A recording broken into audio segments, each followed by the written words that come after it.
The weather is raw. Horizontal rain spatters Fletcher's glasses and slaps his cheeks. He saw the pit from the motorway. He had a bird's-eye view from the overpass and another glimpse from a meaner angle as the car came down the exit ramp. The wipers were going like the clappers. He saw the backs of the gathered construction workers. The pit was a muddy gash in the car park in front of them, and the sticky clay soil inside it a dull, dirty orange. Fletcher and Danny parked near the entrance to the superstore, at the end of a line of cars in disorderly formation. Danny didn't open the passenger door until he'd cinched his hood tight around his face, like a girl's bonnet. Inside the pit, the men have discovered a nest of bones. Fletcher stands unflinchingly beside it as the weather assaults him. He takes in the scene. He sees fresh black tarmac, shiny with surface water. Rainwater is collected in every undulation, and the puddles are pockmarked and squally. They offer wobbly reflections of the rectangular building and the sky behind it, where a streak of sickly yellow light cowers beneath clouds pregnant with more rain. One of the workers tries to light a cigarette. His lighter sparks and dies repeatedly. "What are they doing here?" Fletcher asks. "They're expanding the store," Danny says. "Is it not large enough already?" The superstore is a behemoth, as big as a city block. The tarmac flows around it like a moat, and from its black edges, streets of Victorian terraced houses radiate away in lines that track the ancient curves of the landscape, rising to colonize a natural bowl in a steep ridge behind. Parkland runs along the top of the ridge, a telecom tower lodged amongst the trees. On the other side of the superstore, dominating the horizon, Fletcher can see 6 high-rise towers that form the housing estate called the Glen Froome Estate. He can't believe it has escaped the dynamite. It's a relic. Fletcher and Danny have history there, but Fletcher likes to look forward, not back, so he won't be the one to mention it. The pit is deep, 7 or 8 feet, Fletcher estimates as he stands at the edge of it. He quells a mild lurch of vertigo.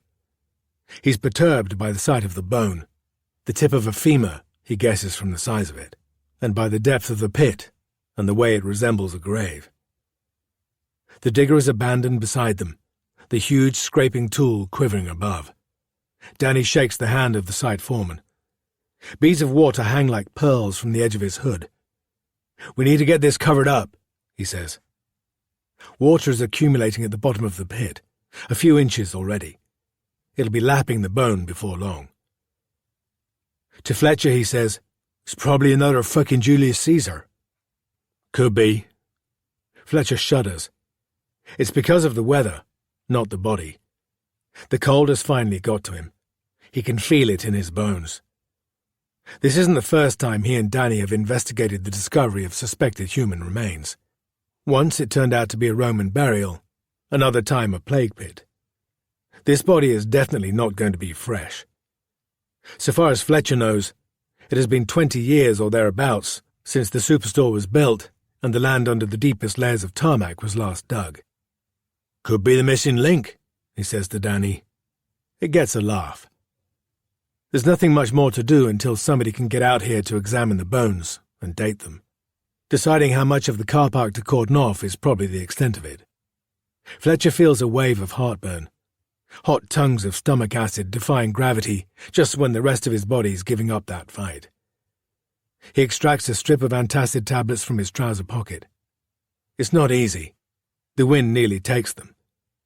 He chews 3 as he and Danny watch the men in high-visibility jackets fetch a tarpaulin.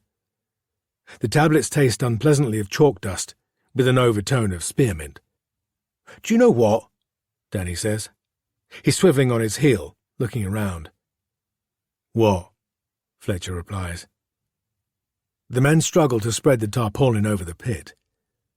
Its edges flutter so violently it could have been caught on a line and dragged fresh from the sea, and before they can get it in place, a chunk of clay detaches stickily from the wall of the pit and falls. "Wasn't it here that we found the boys?" "Hold on," Fletcher shouts. "Stop!" Where the clay had dropped away, it had cleanly exposed more bone. Fletcher can see the curve of a skull. Eye sockets gape, and it looks as though the bone of the forehead has caved in, or been staved in.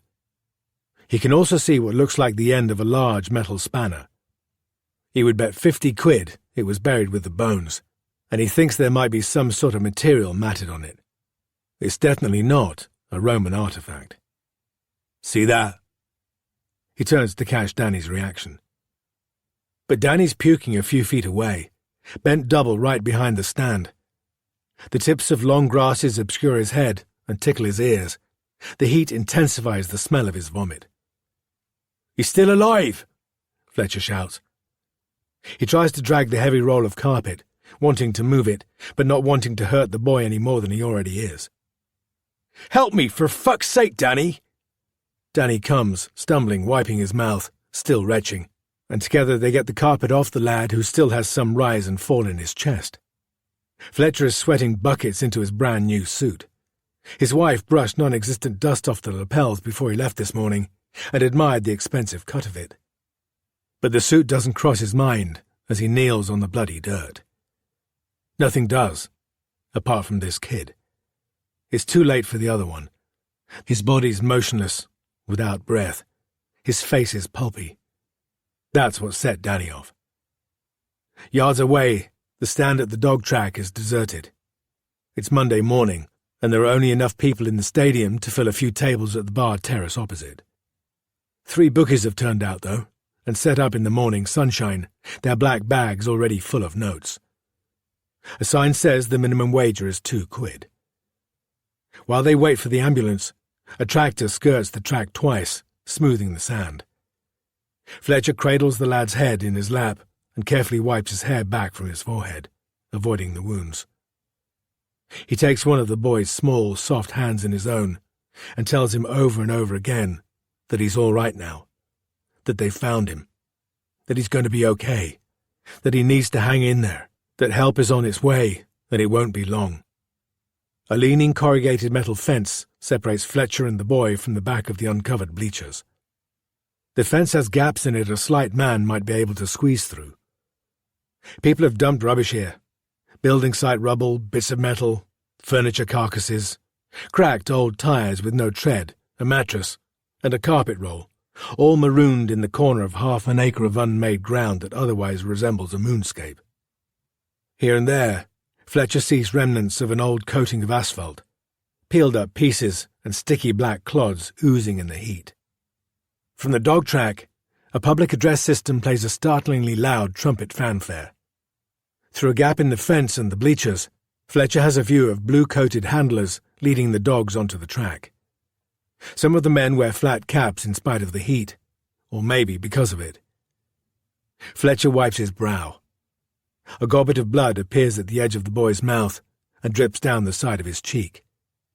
Fletcher wipes it away. "No, you don't," he says. No, hang in there, son." There is such a struggle in the child's eyes. He retches, and more blood appears.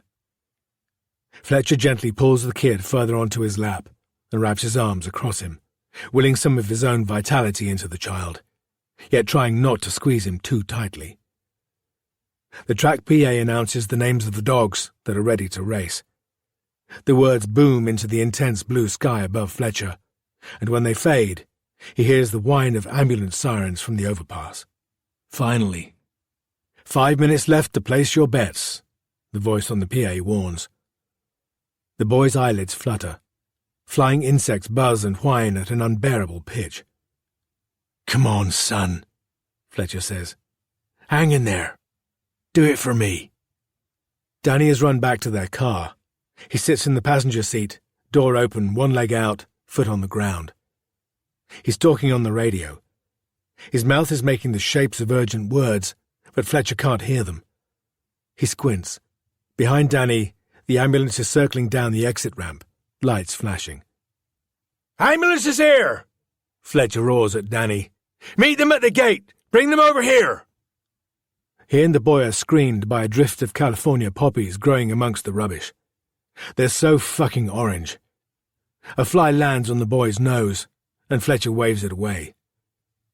The boy blinks, too slowly. He attempts to speak, but his throat catches, and his eyes fill with tears. He tries again, and this time he rasps something. "What did you say?" Fletcher asks. With lips as parched as the boiled air, the boy's mouth forms a word, but a gargle from inside his throat distorts it. "Ghost?"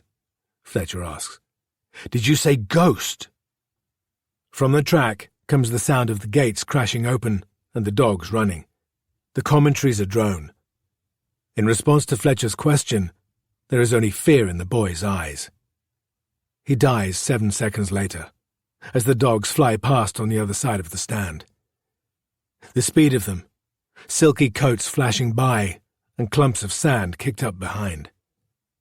The paramedics are only halfway across the asphalt when the boy dies. Running. Too late. The air shimmers behind them. It takes them a few minutes to persuade Fletcher to let go of the boy, so they can ascertain for certain that their services aren't required. Danny calls the coroner's office, while Fletcher pukes.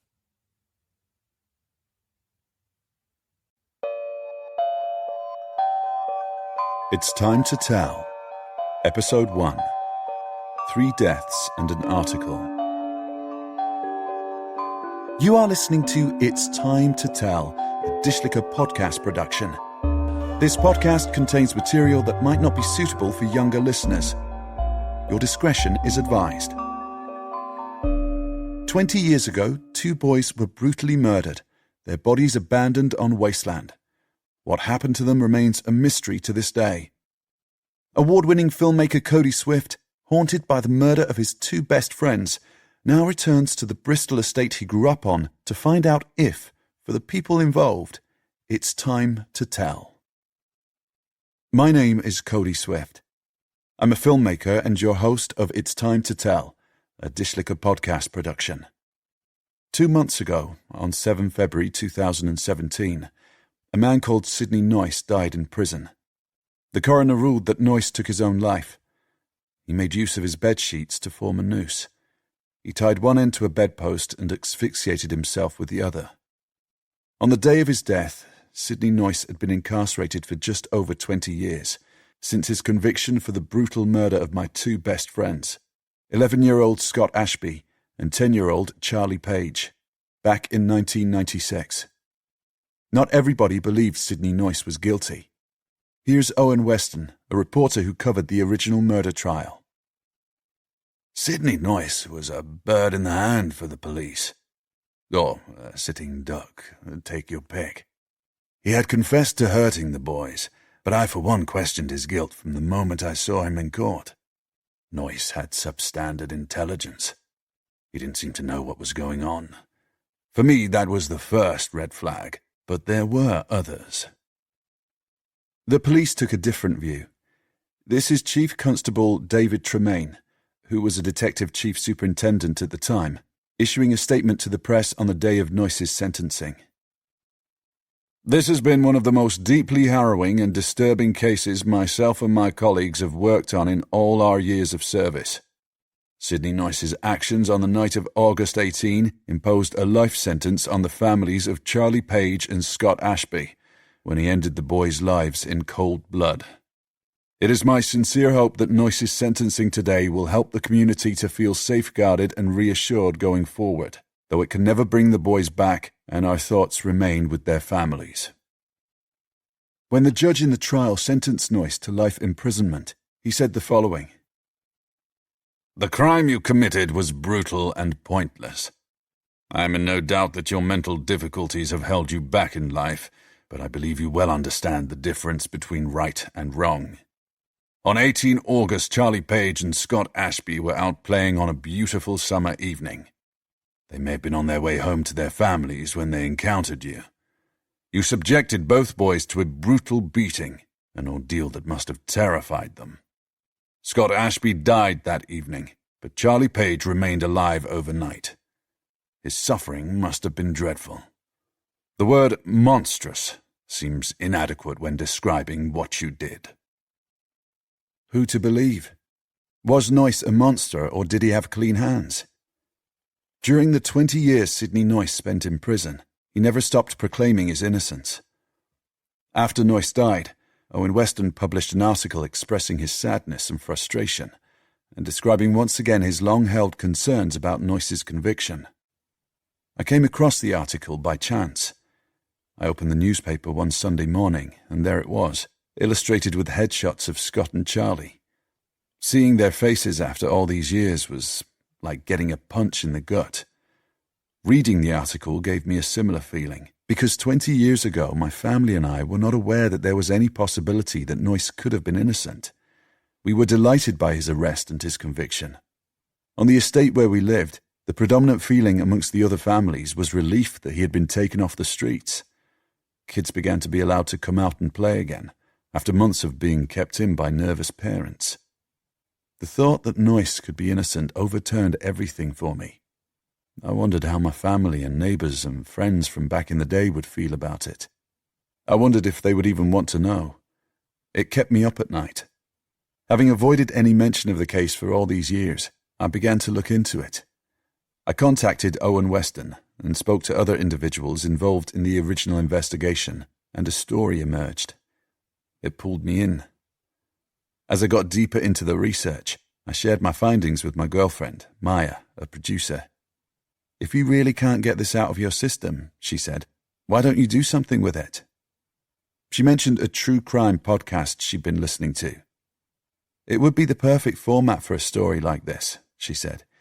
"And," she added, "isn't it possible that after all these years, if somebody who knew something about the murders that they didn't want to share at the time, perhaps because they were afraid or overlooked or because they didn't know it was useful, might they not feel that now could be the time to tell? So here we are. It's Time to Tell is my personal investigation into the murders of my best friends, and this is how the story began for me. It was the summer holidays of 1996. August 18 was a Sunday. I spent the afternoon getting up to mischief with my friends Charlie Page and Scott Ashby on and around the estate where we lived. Charlie, like me, was 10. Scott had just turned 11. In the late afternoon, we were hanging around the estate's play area. It was constructed from unwanted building materials that a local firm had donated and concreted into place. I remember a rusting climbing frame, a honeycomb arrangement of huge tires laid on their sides, and rough-edged concrete tubes in different sizes that you could crawl through if the urge took you. None of it would pass a modern health and safety inspection. I'd gone out earlier that day in a brand-new Atlanta Olympics t-shirt my uncle had sent me from the United States. It was my pride and joy. We didn't have much money, so most of my clothes were hand-me-downs from cousins or neighbours' kids, and a new item of clothing was something to show off. Mum told me that if I was going to wear it, I mustn't play in the concrete tubes. But I rarely did what my mother told me to do, so I did play in the tubes. It was the best place to smoke the cigarette butts I used to nick from my dad's ashtray. I remember how mesmerising the smoke looked as it curled around the rough inside of the cylinder. By the time Mum called us in for tea at 5, my t-shirt was ripped and filthy. Mum fed me and Charlie and Scott jam sandwiches and squash. We were jostling one another in the doorway, getting our shoes on, desperate to head out to play again, when she noticed the rip in my t-shirt. I tried to cover up the damage and slip away, but she caught me by the arm, pulled me back into the flat, and made me take the shirt off. She grounded me as a punishment, and for the rest of that night I had to stay in our sweltering flat with her. Charlie and Scott went out without me, into the evening where the tower blocks were throwing long, deep shadows across the estate, and the sun was a sinking ember behind them. That was the last time I saw my friends, because they didn't come home that night, or ever after. A rip in my t-shirt saved my life. The following morning, Charlie and Scott were found brutally bludgeoned beside a pile of rubbish on a bit of unkempt land behind the dog track. Scott was already dead. Charlie survived overnight and lived for a few minutes after the police arrived, long enough to say just one word, but he died before the ambulance reached them. The loss of my friends and my guilt that I survived is a darkness I've lived with since that night. I'm not the only one. Digging up the past for my research into this case has not been easy for me, or for some of the people I've been speaking to. But, and this is a big but, if the reporter Owen Weston is correct, and Sidney Noyce didn't kill my friends, then somebody needs to ask questions about that. And if Noyce didn't commit the murders, somebody must know who did. Charlie and Scott's killer went home bloody that night and had to live with what he or she had done in the days and weeks afterward. That kind of thing surely doesn't go unnoticed. Maybe now, 20 years on, keeping a secret like that will have burnt enough of a hole in that person's conscience that he or she will be ready to tell. Or perhaps circumstances have changed, and this person will feel able to speak up now without fear of reprisal. Loyalty is a slippery thing. If that somebody is you, and you are ready to talk, I am ready to listen, because those of us who were close to Charlie and Scott need to know what really happened. We need certainty and we need closure. It wasn't just the lives of two families who were shattered by these murders. It wasn't just their friends. It was an entire community, including Sidney Noyce and his family. So if you're out there and you know something, please, for the sake of all of us who are still remembering and still struggling with the darkness, it's time to tell.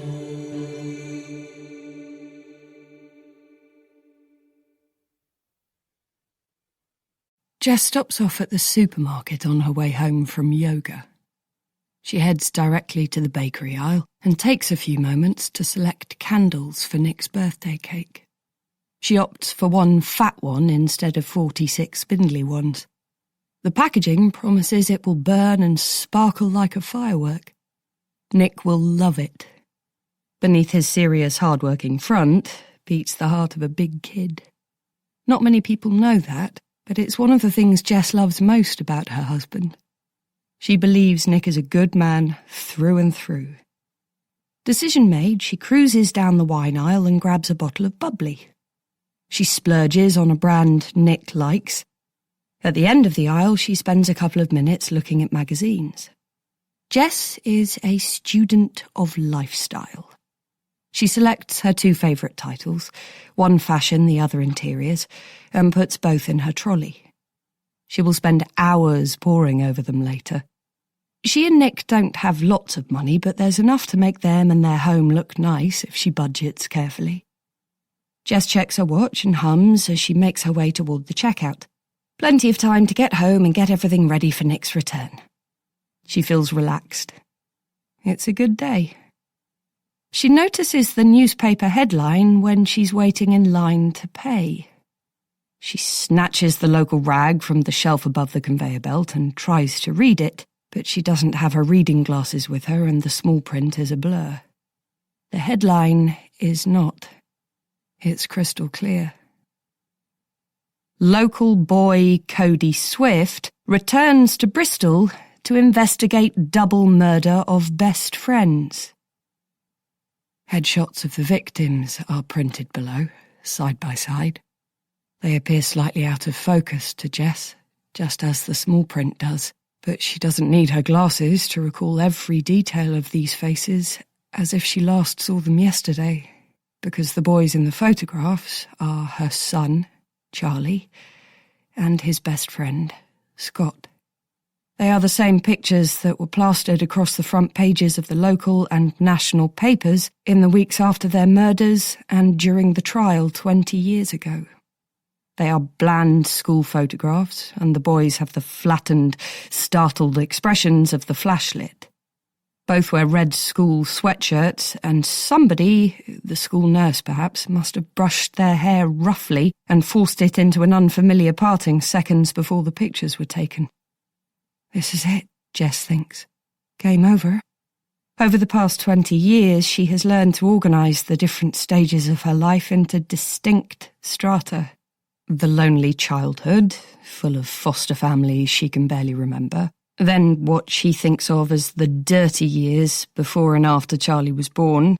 After that, the desolate ones following his murder. A time that brimmed with anger and self-destruction until she met endlessly kind and patient Nick, who coaxed her onto a path towards sanity, and now is good and wholesome.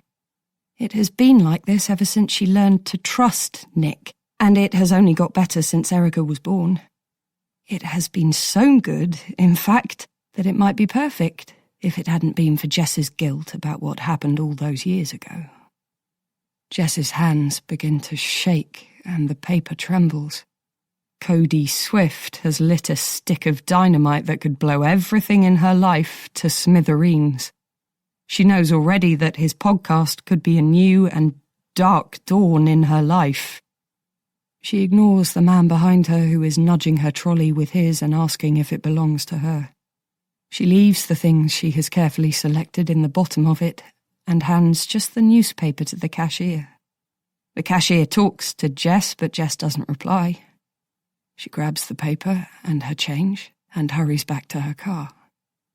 When she gets home, Jess goes straight to the computer in the office she shares with Nick, scooping up her glasses on the way. She studies the newspaper article in detail and discovers there's not much more information to be found online, only a short CV for Cody. It's impressive. Who knew he'd do that well for himself? And a brief recap of the case. Of course, there's not a single detail Jess is not already aware of. Her stomach plunges as she reads. Jess gets up and crosses the hallway to her daughter's room. Erica's belongings are scattered on the floor, her bed is a rumpled mess, and there's not an inch of surface space to be seen on her desk or dressing table. Her bulletin board is a lovingly curated montage of every good time Erica has ever had. Jess sits on Erica's bed and picks up a pillow. She holds it tightly to her chest, and the pressure releases the sweet smell of her daughter. Sunshine peeks through the shutter slats, casting lines of shadow across the room. Erica is my everything, she thinks. She and Nick are my whole world. Jess doesn't want Nick to find out about the podcast because he'll go mad. He considers himself her protector. He knows about Charlie because he has known Jess almost forever. Nick and Jess met in the darkest times after Charlie's murder. He literally picked her up off the street one night, about a year after Charlie's death. She had fallen off a curb, dead drunk. She had a black eye and a broken wrist. Nick didn't care. He said he saw something in her, even in that moment, and he took her to the hospital and stayed with her that night and afterward, fighting tooth and nail first to persuade her to trust him enough to let him be part of her life. If it hadn't been for Nick, she doesn't know where she would be now. Dead, probably. Maybe. Either by her own hand or somebody else's. She had sunk that low. There is not just Nick to consider, but Erica too. She doesn't know about Charlie. Back in the late 1990s, when the murders happened, the internet was too new to be a widely used news source. When the media lashed out at Jess at the time of the murders, and again later, when she was in the public eye, they did it in print. News one day, fish and chip paper the next. Jess has relied on this to hide her past from her daughter. Years ago, Jess flirted with telling Erica the truth. But when is a good time to tell your beloved daughter that her half-brother was murdered and that you were accused of negligence in the aftermath? Never. So Jess has kept her past, packed away, and clung to Nick's mantra, which is that loving and raising Erica to a gold standard represents the chance for Jess to put things behind her and create something good. Jess forces herself to stop remembering. The guilt her memories induce takes many forms, but it is consistently powerful enough to make her feel as if she has a mouthful of ashes. It can cause her to retch. It is complicated and exhausting. She glances at the clock on Erica's bedside table. Pull yourself together, she thinks. She has 2 hours until Nick gets home. He's been working away for a few weeks. His favourite stew has been simmering in the oven since this morning. They'll have to do without the bottle of fizz she abandoned in the supermarket trolley. Never mind. She's got some red wine they can share instead. She takes herself downstairs and lays the table. She concentrates on the task to block Cody Swift and the article out of her mind. She has learned over the years how to anaesthetise her emotions with practical activity, especially with creating a home. She gets out the good silverware, linen napkins, napkin holders, best candlesticks and wine bottle holder. There is a vase of fresh flowers on the mantelpiece. She arranged them this morning. She loves flowers, except for poppies. Never poppies. Not even red or white ones. In the days after Charlie's murder, she visited the spot where his body was found. She saw the bank of orange poppies that marked the spot where he died, and knew the brightness and vigour of their wafer-thin petals would haunt her forever.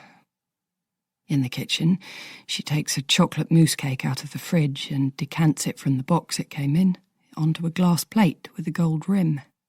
She remembers she also left the spectacular candle in the trolley at the supermarket and feels disappointed. Luckily, the patisserie she ordered the cake from has done some lovely writing on the top. It reads, "Happy birthday, Nick," with all sorts of curlicues and fancy italics. It'll have to do. She puts the cake back in the fridge and thinks it's a shame Erica isn't able to be with them on Nick's birthday. But the plan is to celebrate again on the night she returns from her school trip. They'll have a special meal out. Even though it's Nick's birthday celebration, he let Erica choose the restaurant, so it's going to be nachos and mocktails all the way. The more straws, umbrellas and colours in the drinks, the better. Upstairs, Jess dithers over her outfit. She wants to look right. Like her guilt, this impulse to please has travelled with her for the past 20 years. She lays out a simple, pretty shift dress and a pair of silver ballet flats. She showers and expertly puts together her hair and makeup at her dressing table. A fresh look is what she's after. Brand new underwear goes on, matching and silky. If Erica's not home, Nick sometimes wants to get cosy almost as soon as he stepped in the door. Jess doesn't mind, because it probably means he's kept it in his pants while he's been on set. She understands the temptations of that world better than most. She also doesn't mind because she has missed him sorely while he's been away. In Jess's world, you can be both a pragmatist and a romantic. She jumps when she hears the double hoot of Nick's car horn. He's early. Her shoes clatter as she trots down the stairs. She opens the front door and stands framed in the doorway, offering him a side view of her slender curves she works hard to maintain. She places one foot in front of the other, hikes her chin up. "Hello, darling," she says. "You're a sight for sore eyes." He always says that, bless him. He gets his duffel off the back seat of the car. He looks tired. He's been away all week, 14-hour days minimum. It's the way it is on set. He's a first assistant director. They work like beasts. He hugs her and plants a kiss on her lips, but no wandering hands this time. "I filled up on the M32, he says.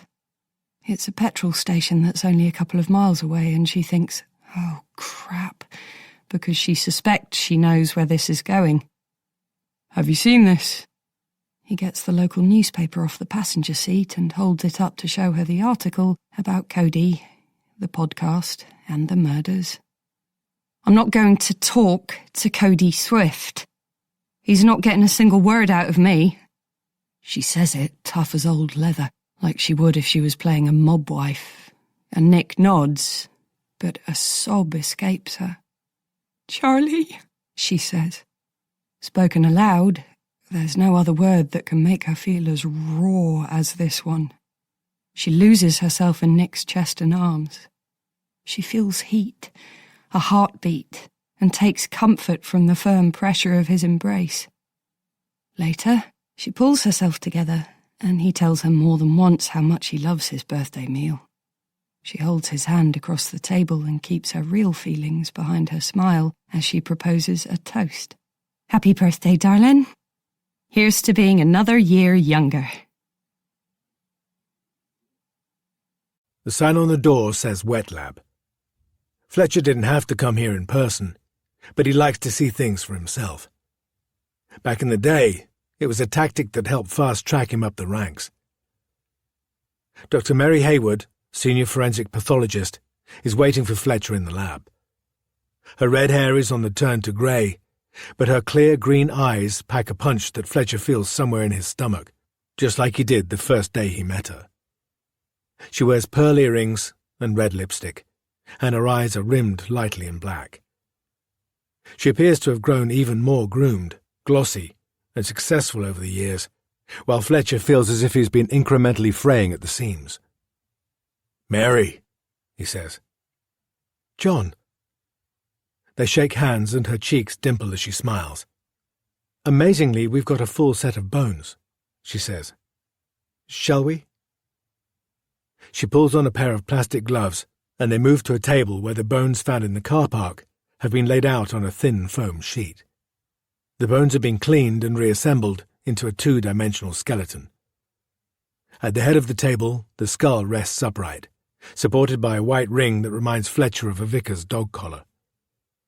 Mary picks the skull up carefully. Fletcher always liked that about her, the way she had respect for the dead. "There's obvious trauma to the skull," she says. This confirms what Fletcher thought he noticed in the car park.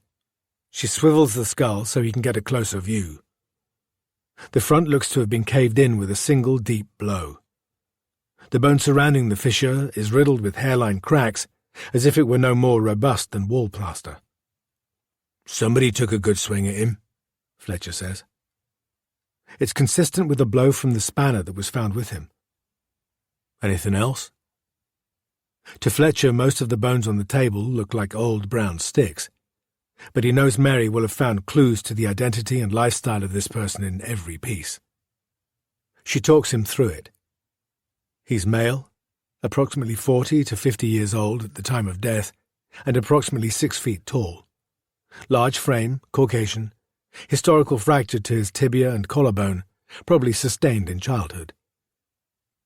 "Do you know when he died?" "We're working on it."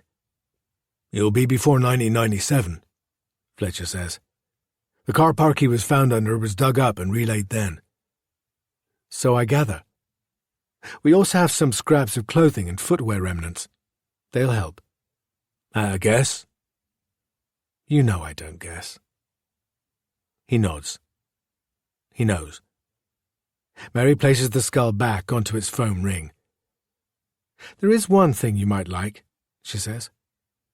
She hands him a small object in an evidence bag. Fletcher holds it up to the window. The object glints dully through the plastic. "A signet ring," he says. "What's engraved on it?" "Initials," she says, "and a 4-leaf clover." "A 4-leaf clover?" "Looks like it." They both allow themselves to smirk.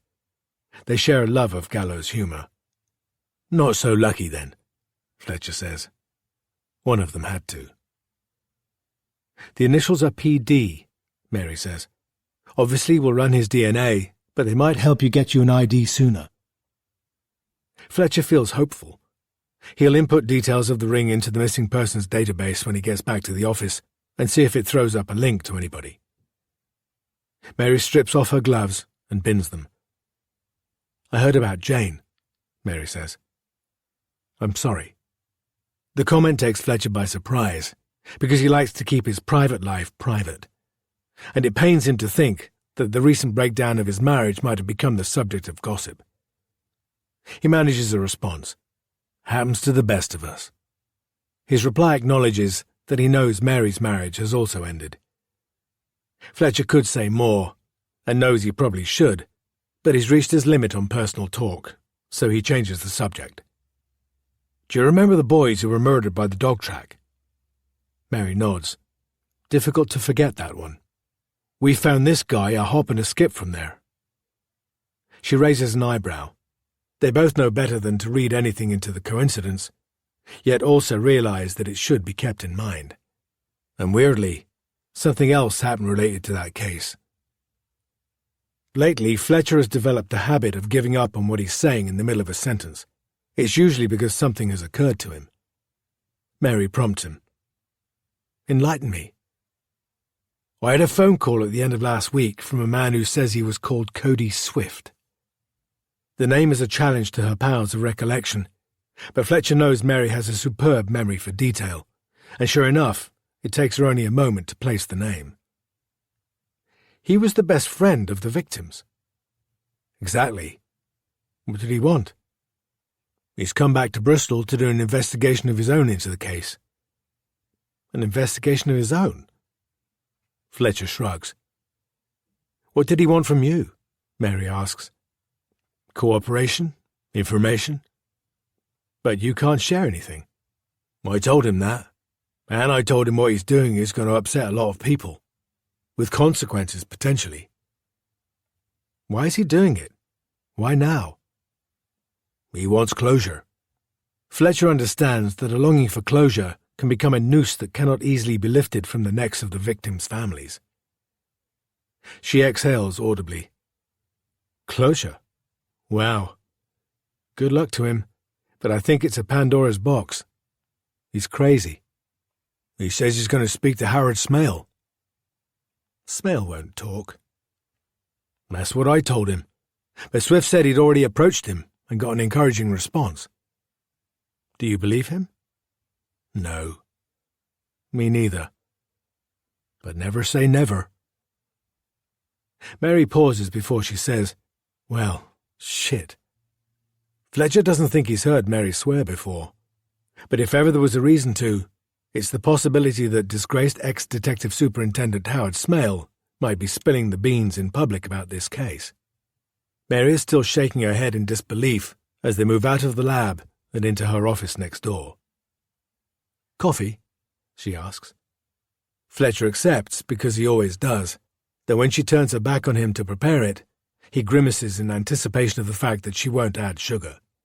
He didn't have the courage to ask for it when he first met her 20 years ago, and now it's way too late to correct that mistake. Get Detective Inspector Fletcher a coffee, will you, Mary? The senior forensic pathologist says. She glowers at him, and Fletcher badly wants to say, no, it's okay, I'm fine, I've changed my mind. But the truth is, he's asked for a coffee to delay having to enter the room where the autopsies are conducted. He's witnessed autopsies before, but this time it's different because the child died in his own arms. Are you asking me because I'm a woman? Mary replies. She's already part way into getting gowned up. Lab technicians are moving purposefully around the autopsy room behind them. Through the window set into the door, Fletcher can see one of them preparing equipment and the other rolling a gurney over to the bank of numbered refrigerators to retrieve the second body. The first lies under a shroud on one of the tables. I'm asking you because you're the most junior person in the room, the senior pathologist tells her. He's devoid of charm and humour and known to be a misogynist. Mary Hayward's got her work cut out with him as her boss, Fletcher thinks. She exudes a quiet fury as she marches down the corridor to a room where a hot water tap dispenses scorching steam into a mug. When it's full, she dumps 2 scoops of instant coffee and a teaspoon into it and hands it to him ungraciously. She watches as he blows the liquid cautiously and takes a sip because he feels obliged to show gratitude. It scalds his mouth. He wants to ask her if there's any sugar, but he doesn't dare. Drink up, she says. We're about to start. Excuse me, please. He shuffles aside and follows her out of the kitchenette and down the corridor. Sorry, he says as he struggles to keep pace with her. I could have got this myself. Well, why would you want to do that when there's somebody in a skirt to do it for you? I'll see you in there. He's about to follow her through a set of doors that lead back towards the autopsy room when she points to a sign on the wall that says, No hot drinks. He looks around for somewhere to dump the coffee. A potted plant that seems as if it's already leading a dismal life does the trick. He empties the liquid out and lodges the mug into the steaming soil before following her through the double doors. The mood's grim in the autopsy room. Sometimes there's a bit of banter between the pathologists, their assistants, and the technicians. But not today. The bodies of the 2 murdered boys are laid out on the tables, set at right angles to each other. Nobody's expecting any other result than confirmation that the boys died of the brutal beating they received.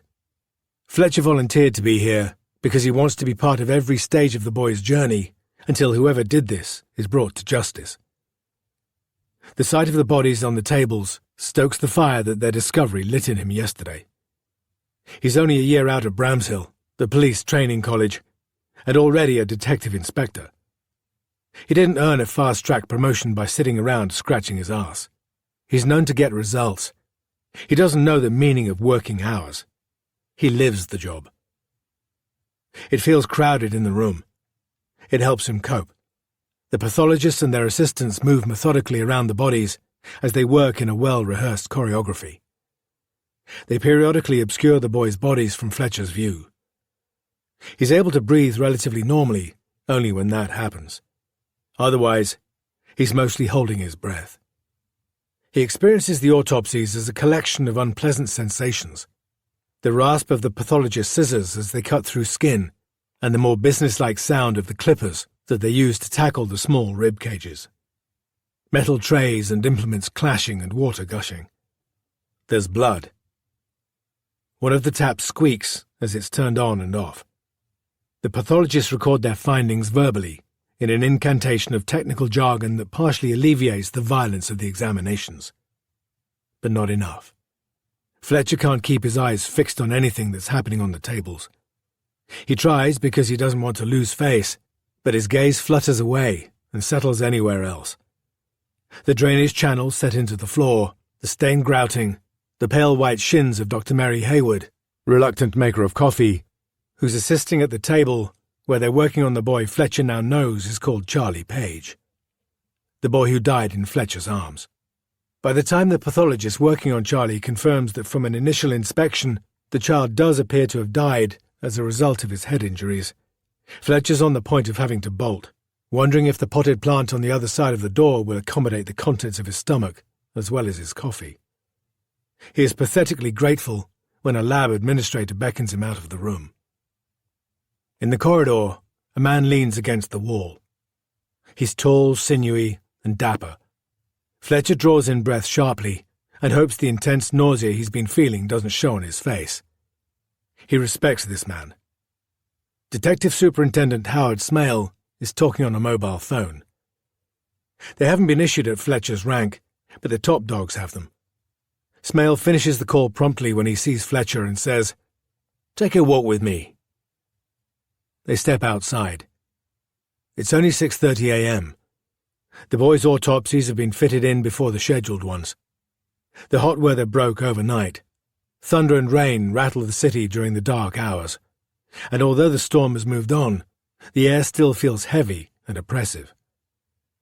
Since Fletcher's been in the autopsy room, a thin band of light has broken the night's darkness beyond the hospital car park, but it is feebly pale and only just bright enough to describe the turbulent clouds overhead.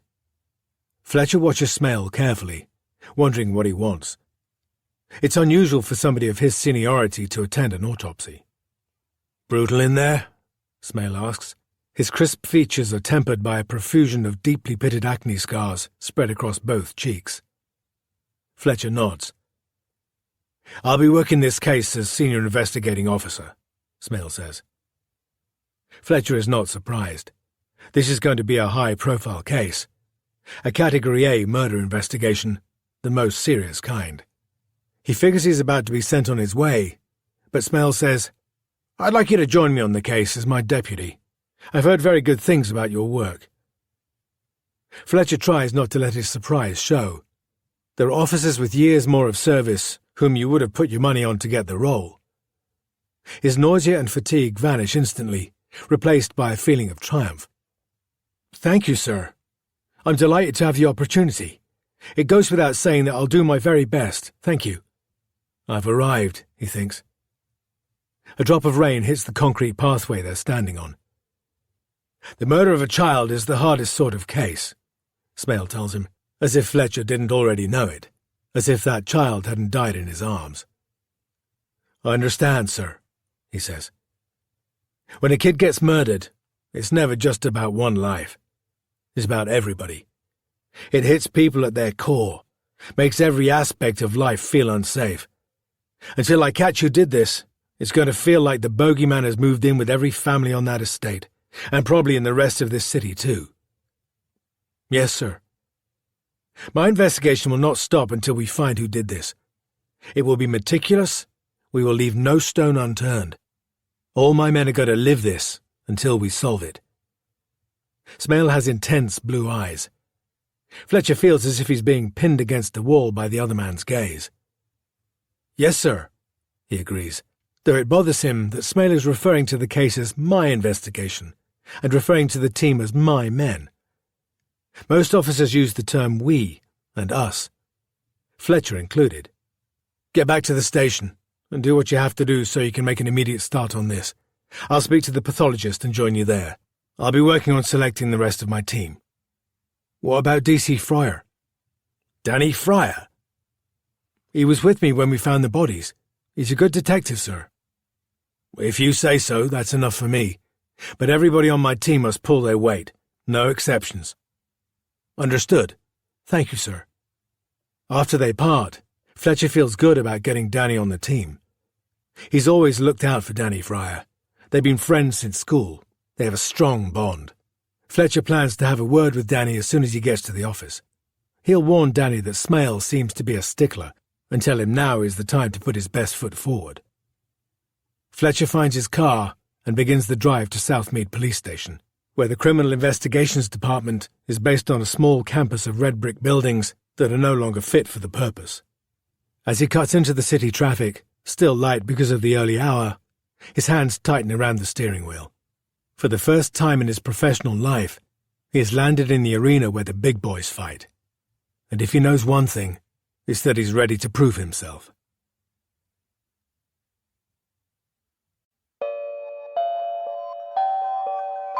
It's Time to Tell. Episode 2. Home, but not home. Good morning. It's 7 o'clock on Monday, 19 August. The headlines. Police were called last night to the Glenfram estate in Eastville, where two boys, 10-year-old Charlie Page and 11-year-old Scott Ashby, have gone missing.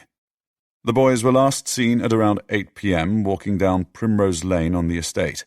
Police and residents have been searching through the night to find them. Our reporter Joshua Anchors is at the scene. Good morning. The Glenfram estate has had its share of troubles over the years, as residents and local police have not always seen eye to eye. But this morning, scenes here tell a story of cooperation.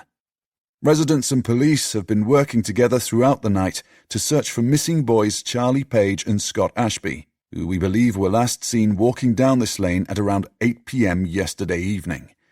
Police are issuing an urgent appeal to the public for anybody who might have seen the boys or know of their whereabouts to come forward. My name is Cody Swift. I'm a filmmaker and your host of It's Time to Tell, a Dishlicker podcast production. What you just heard was a clip from the BBC's local news service on the morning of Monday, 19 August, around 7.5 hours after my friends Charlie and Scott were reported missing. I have a question for you. What does going home mean to you? And by that, I don't mean the home you've built for yourself or found yourself in since you've become an adult. I mean your childhood home. Was it a refuge, a sweet, safe place where you felt loved? Or was it a place of uncertainty or even fear? Whichever it was, there are doubtless a whole host of complicated memories you have to deal with whenever you return. I'm standing in front of a small bungalow in a suburban area of Bristol I'm not very familiar with. Most of the properties on this street are occupied by elderly people. It's where you might choose to spend your twilight years if you want a manageable property, a driveway to wash your car on, and a patch of lawn to tend out front. It's peaceful. Under my feet is a green mat swarming with plastic tendrils. It has the word welcome picked out on it in white. As I wait for the door to be answered, I'm being watched by 3 small ceramic garden gnomes painted in garish colours. They're pretty creepy. After I went away to college, my parents moved here from the Glenfram estate, the place I was born in and grew up in, and where the murders happened. This compact, tidy space is my family home now, even though I've never lived here. Even so, whenever I visit, my parents and all of their familiar belongings exert a strange bittersweet pull on me, tugging me back to the past. I'm home, but not home. Come on in, my love. Tea? Coffee? Down, Muffy! That's my mum talking, and it's Muffy you can hear barking. Muffy is a little white fluffy dog that is about as big as my shoe. She doesn't like me. Mum settles the dog and makes tea. We sit by a window through which we have a view of an immaculate back garden. There's a many-tiered fountain constructed out of shiny bowls and smooth pebbles, and flower beds packed with shrubs and bulbs. The plot is enclosed by a shoulder-height wooden fence, and the neighbours' properties are close by. My dad, Ted, had a stroke a few years back, and my mum is his full-time carer. He's sitting with us, but he struggles to move and talk. I start by asking Mum why they moved away from the estate to live here 10 years ago. I don't know why we didn't do it earlier. The estate was never the same after the murders. Even though they put that nice fellow away for it, the place felt different afterward, sort of unhealthy. Before the murders, you felt like it was a place you could raise a family. It wasn't perfect, I'm not saying that. There were problems. But people did look out for each other. You could have a decent life there. I want to talk to Mum about the murders because she knew most of the people involved as well or much better than I did, and I'm curious to know what she remembers and how she feels about it. This will be the first time we've discussed the murders since I've become an adult. I asked Mum to start by telling me about the day it happened. It was a Sunday, and it was such a hot day. You'll remember that. Hot enough so as you'd stick to the chair if you sat down for too long, and your blood felt like sludge in your veins. Morning time, we had bacon butties for breakfast because your dad got paid on the Friday. My dad's head shifts slightly. It is the best he can do to nod his acknowledgement of what she's saying. Mum reaches out to pat his arm before continuing. Scott and Charlie called round after lunchtime, and you went off with them, and I said, if you're going to wear that T-shirt, don't go hanging around that playground. But of course that's exactly where you went, trust you. I stayed home, up to my arms in strawberries because your dad brought home a crate from the market the night before. Do you remember, Ted? You got them for £1 because they were on the turn, but it started to rain when you were bringing them home and all that red juice leaked out of the bottom of the crate and down your trousers. It looked like blood. You didn't even notice until you got home. We laughed about that, how it made you look like a bloody serial killer, but of course it didn't seem so funny later. Scott and Charlie's injuries were horrendous. They were so brutal that I won't be describing them in detail on air. As a kid, I wasn't aware of this. The adults kept that information from me for as long as possible. Mum continues. I spent the afternoon making jam and thinking that only a fool would be doing that on such a hot day, but the strawberries would have spoiled if I didn't. Your dad went down the club for a snooker game in the afternoon. You and Charlie and Scott came back to the flat at 5 after I called you in. I made you some sandwiches. Sorry, love, this is hard.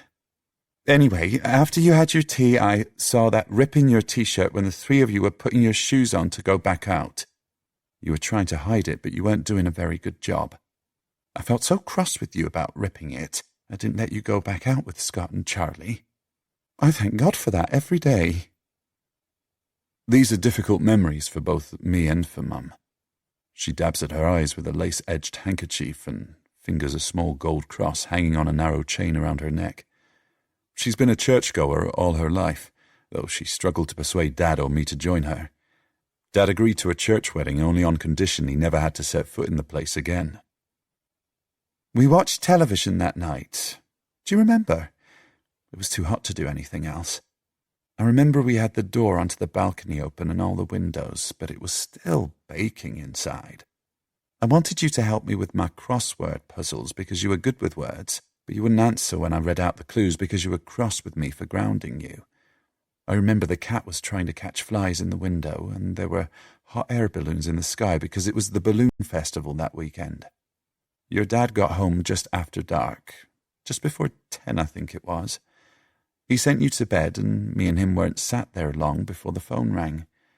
It was Annette.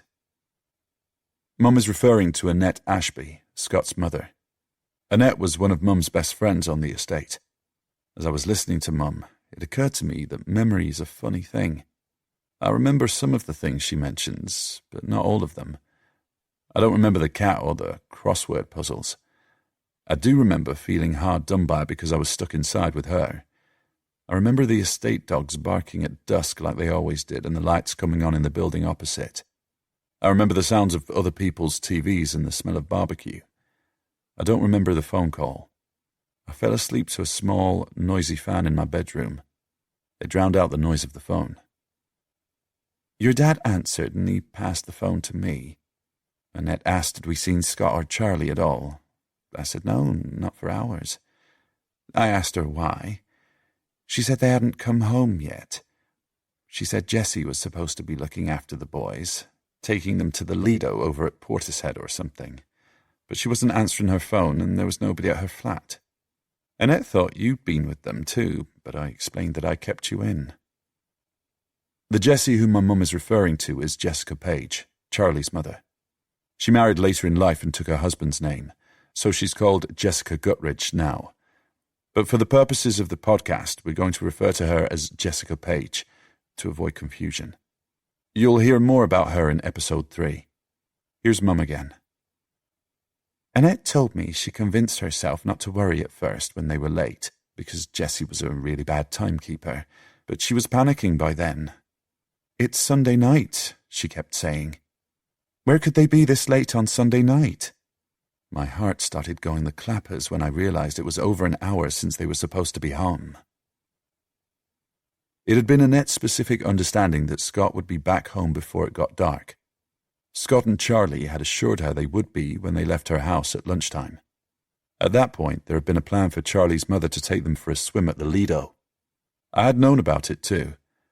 Jessie's boyfriend was supposed to be driving us, but the swimming plan went nowhere.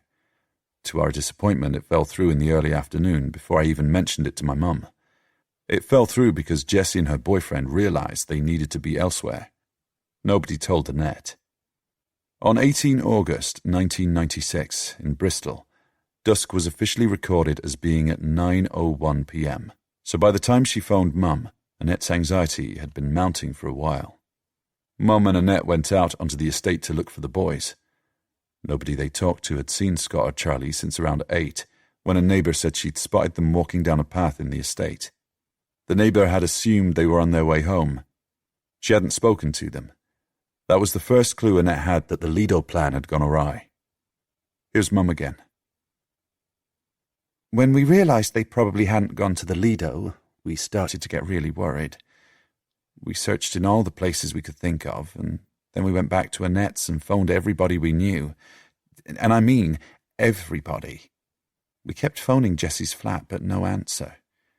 Your dad went back round Jessie's flat as well, didn't you, Ted? He came with us the second time we went. Another partial nod from my dad. He croaked something. I find it hard to understand him nowadays, but Mum can interpret. Nobody was in. That's right. We were getting proper worried because it was gone 11 by then, but as we got back outside, we saw a taxi pull up. Nobody said anything, but we was all thinking the same thing. This'll be them, and we're going to feel like silly buggers for running around the place and waking everybody up looking for them. I was all ready to give Jessie Page an earful for making us worry like that, but when she got out of the taxi, the awful thing was that she was alone. And I tell you, if my heart was going like the clappers before, it felt like it stopped at that moment. Annette gripped me so hard there was a bruise there the next day. And you had to support her, didn't you, Ted? She collapsed. I can imagine this scene. The estate at night could be a scary place. Nighttime was when you suddenly became aware of the empty properties and the great stretches of darkness between the towers. The brightest communal lights hung above the main entrance to each tower block, but even they didn't cast much more than a half-hearted glow about the place, as if they were underpowered or exhausted. I can imagine my mum, my dad and Annette Ashby standing under one of these, the tops of their heads and shoulders glowing, their shadows pooled underfoot. I can imagine them watching the taxi disgorge Jessie Page in front of her building, the noise of the slamming car door echoing between the buildings and the sound of its tires as it accelerated away swiftly, the way taxis always did after dark. Jessie didn't see us at first. She was hardly able to stand upright. She vomited. She had sick on her face and hair. Annette went over to her and went mad. She was shaking Jessie, shouting at her, even though Jessie was all floppy. Annette's asking, "Where are the boys? Where's Scott and Charlie?" The state of Jessie, though, she was so drunk or drugged we couldn't tell which. It was awful. Do you remember, Ted? Once we got a few words out of Jessie, it turned out she hadn't taken the boys anywhere. She thought they were with us or Annette. We called the police then, Annette did, and we pulled people from their beds to help search.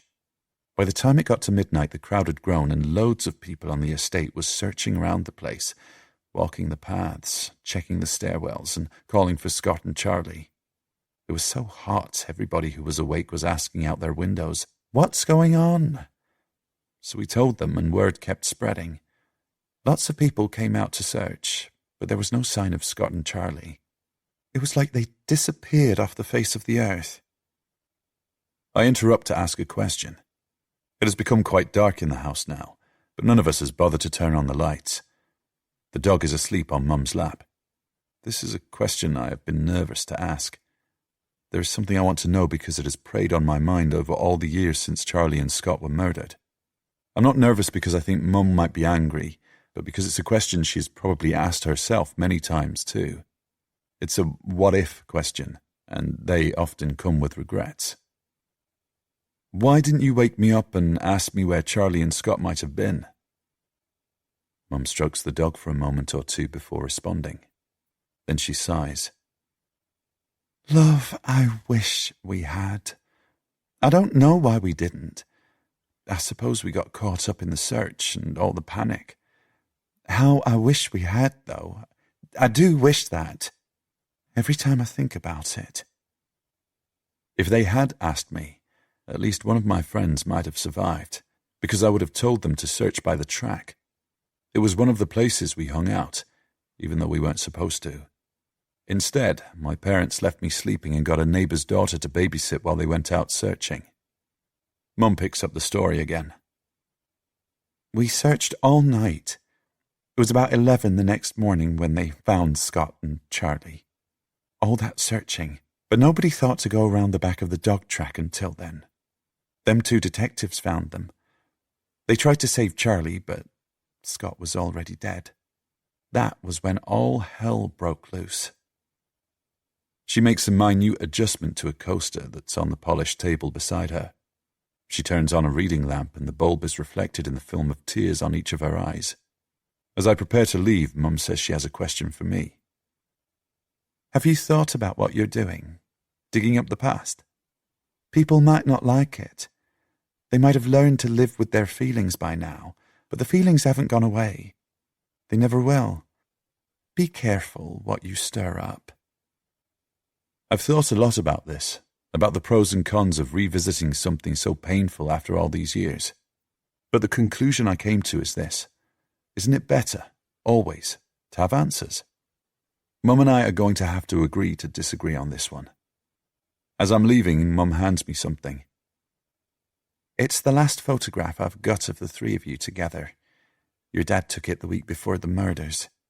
I never gave this to the press, even when they came banging on the door asking for photos and stories, offering money. It felt wrong. I wanted you to have it when you were ready, but I forgot about it over the years, until now. The photograph shows me, Charlie, and Scott sitting on one of the concrete cylinders that I was forbidden to play inside. Behind us, you can see the back end of an ice cream van.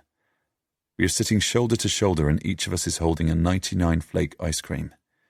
Charlie is holding up his cone, pretending it's the Olympic torch, and the chocolate flake is hanging out of the edge of his ear-to-ear grin. It's typical Charlie. He looks like a mob boss who just heard some good news. I find the photograph very moving. We were the best of friends. It reminds me in the strongest possible way why I should pack away any moments of doubt about pursuing this investigation, because Charlie and Scott deserve the truth. The photograph reminds me of something else too. It reminds me of the title of this episode. After the violence of my best friend's murders, my home never felt the same again. Not the estate, not our community, not the families we knew, not the flat, not anything. The violence of the crime ripped everything apart. It was home, but not home. Thanks so much for listening to It's Time to Tell. In the next episode, we're going to meet two very important people, both of whom lost a son on the night of 18 August 1996. Here's Annette Ashby, Scott's mother. We'll be talking more next week. We let you boys run around the estate that summer and all the summers before it because life felt more innocent back then. We believed we knew our community and you boys were brought up to be streetwise. More fool us. The next time I saw Scott was at the morgue.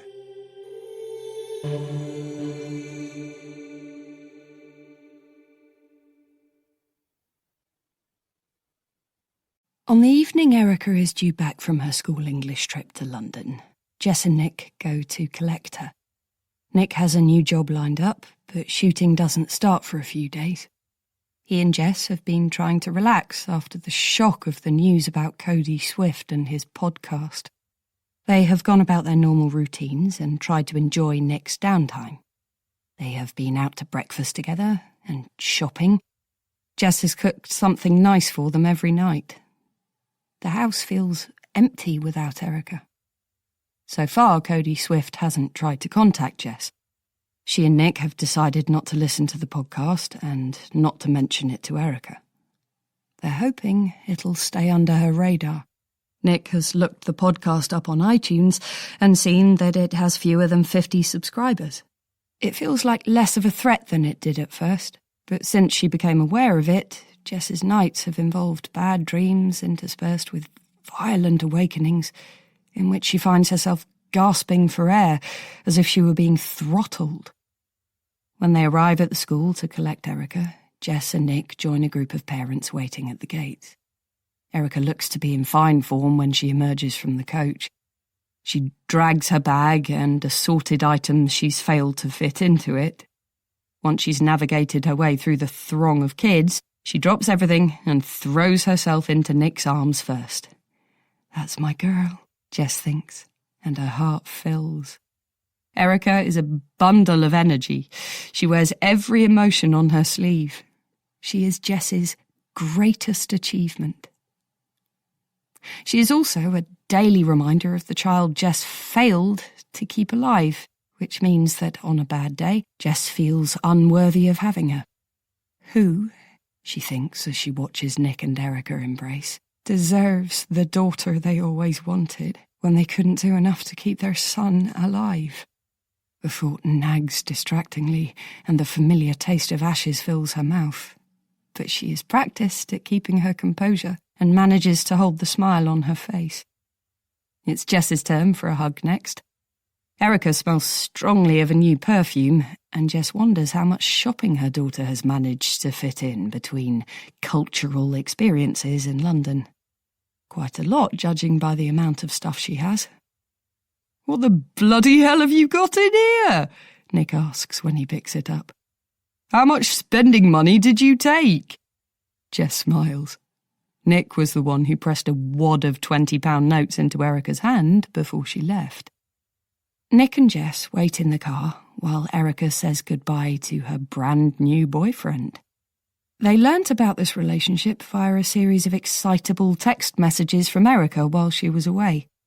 They know the boyfriend is called Ollie and he's in the upper sixth, but not much else.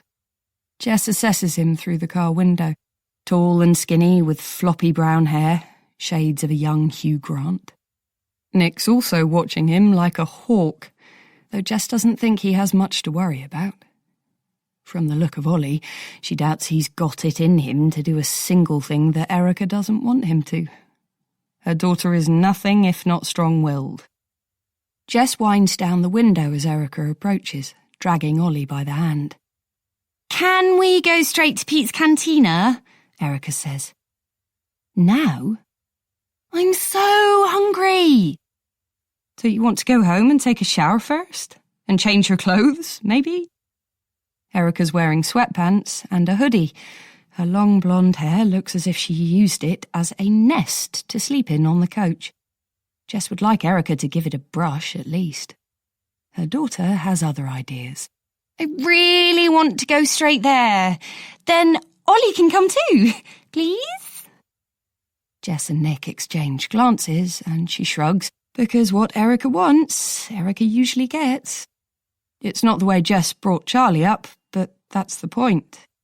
It must be different with her daughter. Everything must be different. The more the merrier as far as I'm concerned, Nick says. Jump in, both of you. At Pete's Cantina, they are seated in a corner booth. Erica and Ollie slide into the banquette, and Jess and Nick take chairs opposite. The teenagers are full of giggles and sit pressed up against each other. What did you like best in London, then? Jess asks. Literally everything, Erica says. Hamlet at the Barbican was a highlight, Ollie says. He's got a surprisingly deep voice. Can I get you something to drink? The waitress rattles through the list of specials. She's just audible above the pumping mariachi soundtrack. Erica and Ollie order elaborate mocktails. Nick asks for a bottled beer, and Jess treats herself to a pink cocktail with a sugared rim. As Jess listens to the kids choosing their food, she notes how this whole experience seems as normal as tying a pair of shoelaces for them. Not that Jess really knows what normal is. She relies on Nick to tell her or show her, because nothing she experienced when she was growing up gave her a normal roadmap.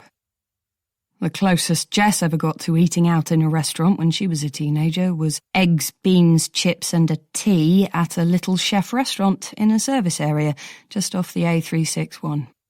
She was on her way to a caravan park in Devon with her last but one foster family. It was 1986. She turned 16 on that holiday, and she'd just found out she was pregnant. Jess remembers how her foster dad's upper lip shone with grease as he ate his strips of bacon, and how he moved his foot underneath the table until the tip of his shoe made contact with Jess's skinny, razor-nicked calf. She already knew she was carrying his baby.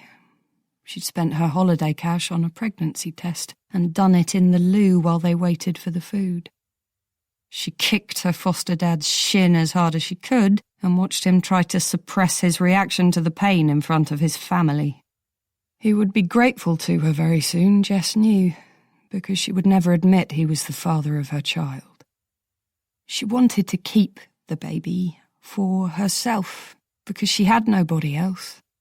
Her mum was a drug addict who overdosed and died when Jess was 4 years old. Her dad disappeared before she was born. She never learned his name. There were no siblings. For as long as she could remember, Jess had lived with a gnawing sense of rejection and separateness. As she shoveled her food into her mouth that morning, her mind grew full with rich, unrealistic thoughts of the baby, how she and it would become a family of their own. Her heart swelled with hope. She could belong to the baby, and the baby could belong to her. It would, she felt sure, be a girl. So, Mrs. Gutteridge, Ollie interrupts her thoughts. Erica told me you used to have a role on Dart Street, like the girlfriend of a gangster or something. Regular cast? He asks. Jess feels the smile freeze on her face. She hates talking about the past, even the good bits.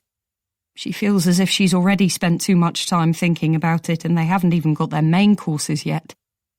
Nick got her the role on Dart Street. He was working on the production in its earliest days. It was a brand new soap set on a street in Bristol about the lives of the families who lived there. They were struggling to cast the role of Amber Rowe, a feisty newcomer to the street and the love interest for one of the main characters. Production had already rejected dozens of actresses when Nick suggested they take a look at Jess, and they auditioned her in spite of her lack of experience. She was a perfect fit, right look, right voice, and right attitude. She saw the opportunity for what it was, a once-in-a-lifetime chance, and threw herself into the role. It helped bring her back to life after Charlie's death. I might have done, she says. What was that like? Well, It was a job. I loved it, but the schedule was relentless. It's why I quit after I had Erica, because I wanted to spend time with my baby. Jess pats the back of Erica's hand and gets a smile in return. Neither Nick nor Erica know this is a half-truth. Jess did want to spend time raising Erica herself, but she might have stayed on Dart Street for longer if the media hadn't taken an interest in her past once the show became successful. She got the story quashed, but it frightened her into quitting. See? That is why I would want to work in film, Ollie says, because otherwise it must be really difficult to develop as an actor. Bloody hell, Jess thinks. The sense of entitlement and possibility some of these kids possess astounds her. I totally agree, Erica says. He's right, isn't he, Dad? Acting's a tough job whichever way it rolls. Amber Rowe was a great role, which did develop. Your mum played it brilliantly. She was amazing. And it guaranteed her a steady income. You can't ask more than that. If Ollie works out he's being gently chastised, he doesn't show it. Jess, as ever, gets a warm feeling from Nick's loyalty. The fajitas arrive on sizzling platters. As the waitresses place them on the table, Jess rubs her daughter's shoulder. "It's good to have you home, love," she says. Erica leans her flushed cheek on Jess's hand before tucking into the food and turning her attention back to Ollie. Jess smiles. She knows when she's been upstaged. She wants her daughter to enjoy these precious moments that Jess never had. An unwelcome thought occurs to her. But what if I have sheltered Erica too much? Might it be better if she knew everything? If I told her about Charlie and tried to explain what my life was like? Is she too naive because we've wrapped her in cotton wool all these years? She glances at Nick, wanting reassurance. He's laughing at something Erica said. Jess drains the last half-inch of her cocktail and tells herself to lighten up. The podcast has got under her skin, and dwelling on the past hasn't helped. The answer to this evening, she thinks, is to lighten up and not worry about everything. And the way to do that is to have another drink. "You driving?" she asks Nick. He nods. He knows what she wants, and he signals to the waitress. Jess is halfway down her second cocktail and feeling nicely mellow when her phone vibrates. It's a call from an unknown number, but she decides to take it because it's an excuse to escape the Ollie show for a few moments. "Hello," she says. She can't hear what the caller's saying because the noise in the restaurant is loud. Drink in one hand and phone in the other, she gets up and weaves her way through the other tables to the door. Once she's outside, she apologises. "Sorry, I couldn't hear a thing in there." It's dark.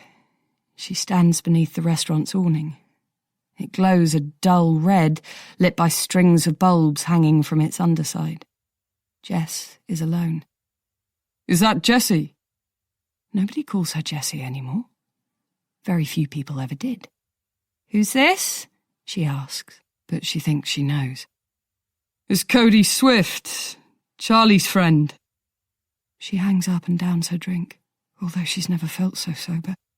She stares back into the restaurant, seeking out her husband. As if he has a sixth sense, Nick turns and meets her eye. She beckons, and he gets up instantly. "That was Cody Swift on the phone, from the podcast," she says once he is outside. She hands him her phone as if it's tainted by the call. "What did he say?" I didn't give him the chance to say anything. I hung up. "Good girl, well done. Don't cry, come here, love." Nick ushers her into a shop doorway, out of the snappy wind and out of Erica's and Ollie's line of vision. On her phone, he goes to recent calls and presses the number at the top of the list. He puts it on speakerphone as it rings. "Cody Swift." "Cody Swift, you little runt," Nick says. "Who's this?" "Never you mind. You just listen to me for a minute and listen really bloody carefully because I won't warn you twice. Do not telephone Jessica again. Do not try to approach her. If you do, you'll have me to answer to, and it won't be pleasant. Do you understand? Who is this? Do you understand me? Is that Mr. Guttridge? Are you Jessie's husband? It doesn't matter who I am. Listen to me carefully because I'm not going to tell you this again. Keep away from Jess. Or what? Nick hangs up and hands the phone back to Jess. Don't answer if he rings again. She shakes her head. She's got no intention of doing so. She was off her guard. With shaking fingers, she blocks Cody Swift's number. When they return to their seats back inside, Erica frowns as if she's the grown-up and they've been truant. She signals the waitress and some staff gather, one of them holding a plate loaded with a tower of brownies, topped with whipped cream and candles. He sets it down in front of Nick, and Erica beams as everybody sings happy birthday. Nick smiles and thanks his daughter, but underneath the table he clutches Jess's hand tightly and doesn't let go. She loves that he does it, but beneath the smile she has plastered on, she's very afraid Nick might not be able to save them from this Cody Swift thing, no matter how much he wants to. As they walk back to the car, the kids ahead of them, she says, without thinking first, "Do you think I should call Felix?" Nick stops dead. Are you joking? He keeps his voice down, but only just. Jess knows she's made a big mistake. Neither of them has mentioned that name for years, and that's the way it should be. The cocktails have loosened her tongue. Nick made only one condition when they got together, that Jess never have contact with Felix Abernathy again. Ever. I don't mean it. I don't know why I said it. I've had too much to drink. I'm being silly. Felix Abernathy doesn't interfere with you or our family. What's the matter with you? Have you forgotten what he's like? I'll sort out Cody Swift. Leave him to me. You're right, she says. Sorry, you're right, darling. She kisses him tenderly and is relieved to sense him letting go of some of his outrage. I really am sorry, she repeats. She doesn't want to hurt him. I'm a bit pissed and the phone call stressed me out. I don't know where that came from. Forget I said it. She kisses him again. Gross! It's Erica, 50 yards ahead, standing beside the car with her hand on her hip. Come on, it's freezing. Nick unlocks the car and its lights wink brightly. The kids scramble in. He looks at Jess with an expression that is both hurt and wary before putting his arm around her and squeezing her shoulders as they walk to the car. Her apology is accepted. She is so relieved. She never told Nick it was Felix who helped her before, when Dart Street got the media interested in her. It was early days for Felix's PR business at the time, but he already had good contacts and other juicier stories he could trade for silence. Jess would have turned to Nick if she could have. God knows she knew better than anyone the dangers of involving Felix Abernathy. But there were and are some things Nick is just too good and too nice to handle effectively. That's when you need somebody like Felix. Somebody who is prepared to bark and bite. In the car on the way home, Jess is glad it's dark, because nobody notices her blinking back tears as they drive. It's not like her to let her emotions overwhelm her in public. Control is something she has had to learn to be very good at. But Felix Abernathy is one person who truly frightens her, and she's got a feeling she's going to face a choice very soon. Call him or see her family ripped apart. Fletcher is lost in thought as he waits to speak to Chief Constable David Tremaine about the Cody Swift podcast. Since reporting that Swift contacted him, Fletcher has been summoned, as he knew he would be, to discuss it. He's given a photograph of the signet ring found with the skeleton to Danny and asked him to run a search on the missing persons database. The four-leaf clover on the ring has predictably earned John Doe a nickname: Lucky. It's quiet in the waiting area. The DCI secretary is typing up an audio recording, so the only sound is the clatter of her nails on the keyboard and the huffy noise she makes when she needs to pause and rewind. Fletcher likes quiet. He didn't used to. He used to feed off noise and chaos as if it were a silvery bait ball and he an ocean predator gorging on it. Not now. He's become more reflective over the years, though he knows his silences can be frustrating. "I'm not a bloody mind reader," his ex-wife used to snap at him, rapping her fingernails on the kitchen island, staccato sharp so that he winced. "I can't know what you're thinking unless you communicate it to me. It's a form of torture, John, honestly. It's not like I've got a spare husband I can chat to." Until she did. She never understood how Fletcher grew to need the silence, because he believed the things he dealt with day to day were best kept to himself. What would their life have been like if he'd gone home every evening and told Jane and the boys exactly what he'd been doing that day? How do you sit at a table and tell your family about the day's rape or murder or beatings as you pass the vegetables and mashed potatoes? Why would any man do that? It would have destroyed his marriage just as the silence did in the end, though probably quicker. "He's ready for you now," Tremaine's secretary says. She watches out of the corner of her eye as Fletcher makes 2 attempts to get up. Tremaine indicates Fletcher should sit. He's a dapper man, always has been.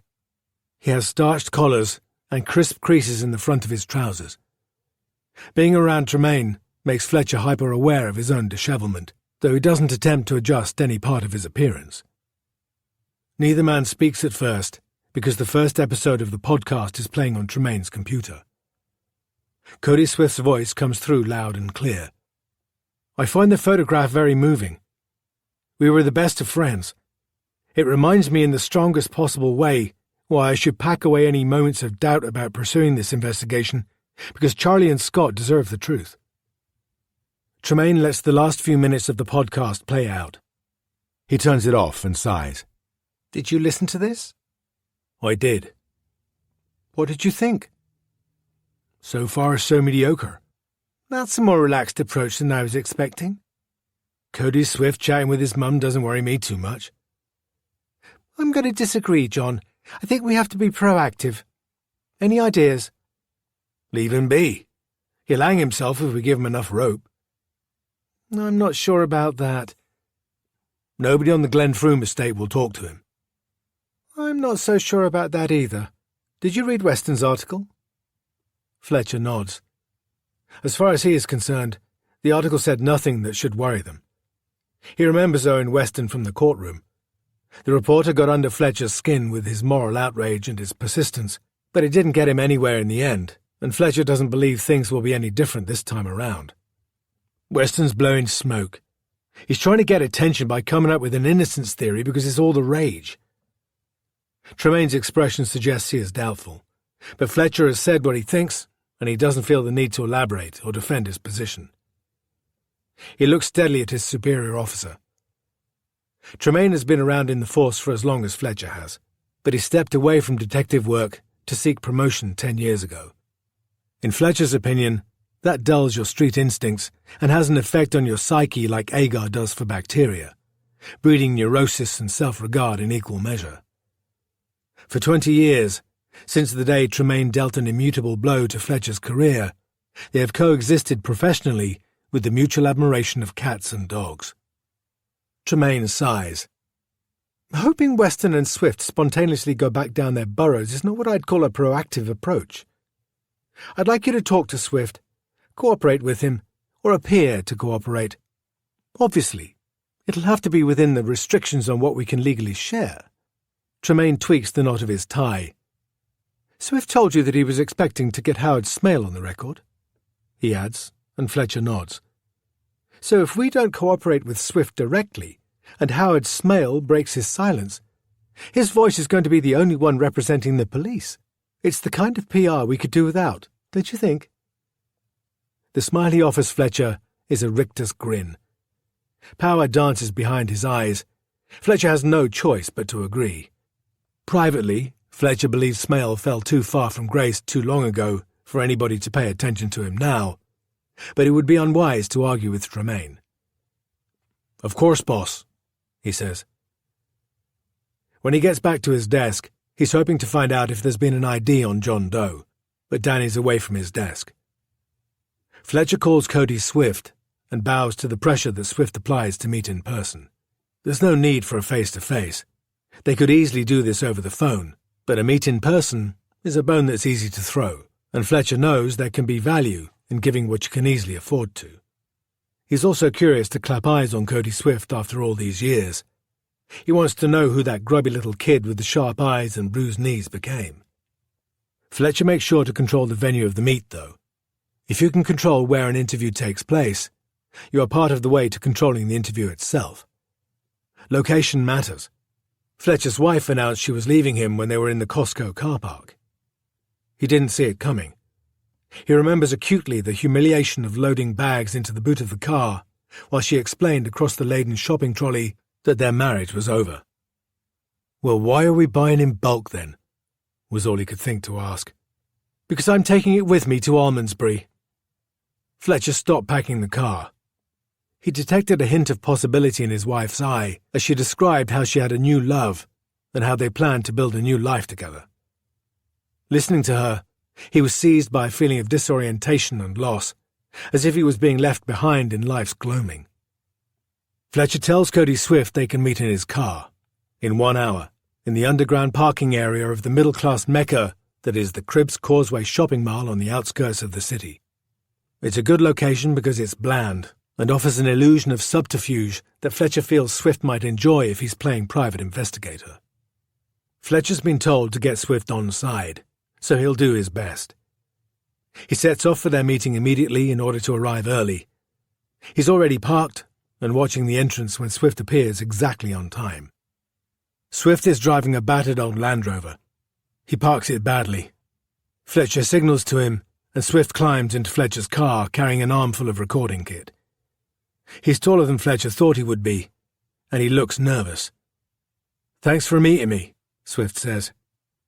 He takes a good look at Fletcher, almost drinks him in with his eyes, before he catches himself and starts to fuss with the kid. "Wait a minute, son," Fletcher says. "We're off the record in the first instance, as we discussed on the phone. Nothing's changed." Swift's hands fall still. "You're right. I want you to know that I respect the boundaries." Fletcher narrows his eyes, but doesn't reply with the sarcastic rebuttal he's composing in his head, in case Swift is recording secretly. 20 years ago, he found Cody to be a smart but slippery sort of boy, and Fletcher believes that nobody changes too much over the years, no matter how much they want or claim that they have. "What can I do for you?" he says. "Honestly?" Fletcher nods. "All I want is the truth, Detective." Fletcher's heart sinks a little. Not because this isn't a noble aim, but because he wonders when the hell Cody Swift lost the streetwise skills he was honing when he was a kid and became such a cliché. "Son, you need to be careful when you look under stones. This case was solved 20 years ago. I've come back here to discover the truth. There was an arrest, and a trial, and a verdict. That's the truth. Not everyone believes that. Did you read Owen Weston's article?" Fletcher is too experienced to let it show that Swift's words provoke a small but unwelcome feeling of foreboding in him. He has to work to keep his tone even when he replies. "The article is conspiracy theory nonsense. Justice was served. The outcome of that case was sad, and the murders might have been avoidable, but sometimes we have to live with that. It's best to leave it alone. I believe I owe it to myself and to the other families to try to get to the truth. What's the harm in trying? Because other people might not want to relive this. But I'm not police. I'm one of them. I was there. I think people will be willing to share with me." Fletcher sighs. "You need to be very careful." Swift's hyped up now and takes this as encouragement. "But you think it can be solved?" "It has been solved. Unless somebody tells me something new, Swift says, unless they want to talk after all these years. Fletcher sighs again. Even if they talk, you need to ask yourself why. Ask yourself what they have to gain, and watch your back. Look, son, people have been getting on with their lives. Is it fair to make them relive the past, based on what boils down to fantasy-based suspicions from one individual? Weston is retired now. He never broke a big story. He's a bitter man. The truth is worth fighting for, Swift says. Isn't that why you do what you do, and why you're here? I'm here to explain there's very little I can share with you. I would love to, but my hands are tied. Cody reaches for the door handle. That's exactly the response I was expecting, but thank you for your time. Fletcher doesn't like his tone, or the way he slams the door shut behind him. That's all we need, he thinks, as he watches Swift make his way across the car park. That weaselly kid he and Danny interviewed all those years ago has got himself an education, and a good job, and now he thinks he's on the side of the angels. Danny speaks quietly and calmly. His mischievous quality, which doesn't do him any favours professionally, works well with youngsters. The boy is folded up in a corner of the sofa, all skinny limbs and wide eyes. Fletcher thinks he looks semi-feral. Now, here's the thing, Danny says. The more you can tell us about what you and your friends were up to yesterday, the better chance we have of finding out who did this to them. I reckon you'd like to help us catch that person. The kid's name is Cody Swift. They are gathered in his family's tiny living room in a fifth-floor flat on the Glen Frume estate. Fletcher estimates the room is only about 8 by 15 feet maximum. It's dominated by an easy chair, an oversized sofa, and a TV that sits on a chipped mahogany-effect cabinet. A perilously narrow vase stands in the corner of the room, containing dried, feathery grasses dyed in unnatural colours. Cody's wearing shorts and a Magpies football shirt. The soles of his bare feet are grubby, and he's sun-tanned enough that Fletcher can tell he spends a lot of time outside. The back of his neck is dark bronze. He's got mud-brown hair, buzz-cut. His little face has a stubborn quality that's slightly mitigated by a delicate freckled nose. He's clasping a cushion across his abdomen. His parents sit beside him. Danny is perched on the edge of the coffee table, and Fletcher's standing in the doorway. The window is wide open, but the room's as hot as a toaster. Fletcher wouldn't be here at all, because the deputy investigating officer would normally be expected to do interviews. But he had no choice. We're going to be under scrutiny, Smale told him that morning. The detective chief constable has requested that somebody senior is present at all important interviews.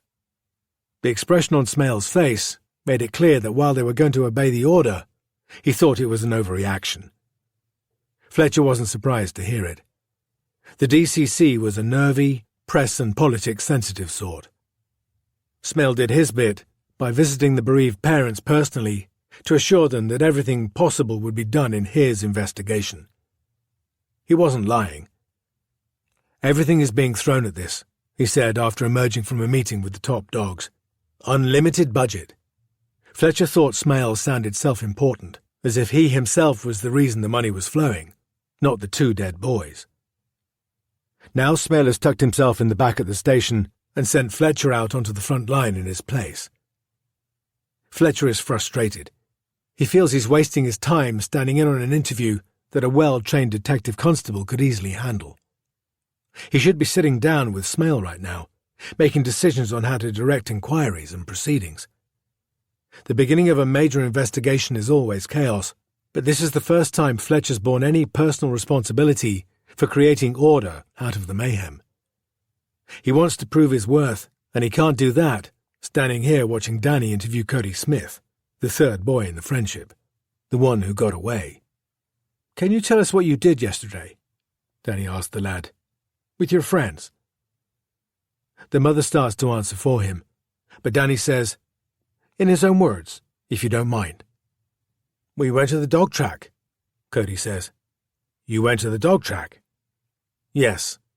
He keeps his gaze fixed on Danny like a hard little man, though he flinches almost imperceptibly when his parents chip in with recriminations.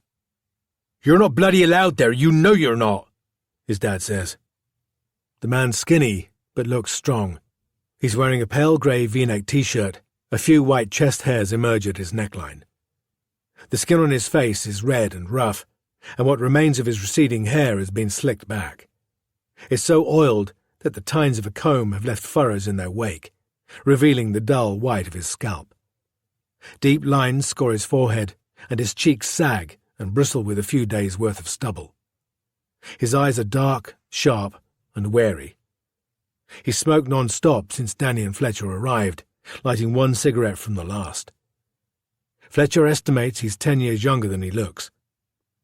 We told the boys not to hang around there. Time and again we said it, Mrs. Swift says. Charlie likes the dogs, Cody says. He doesn't look at either of his parents. Does he? That's nice.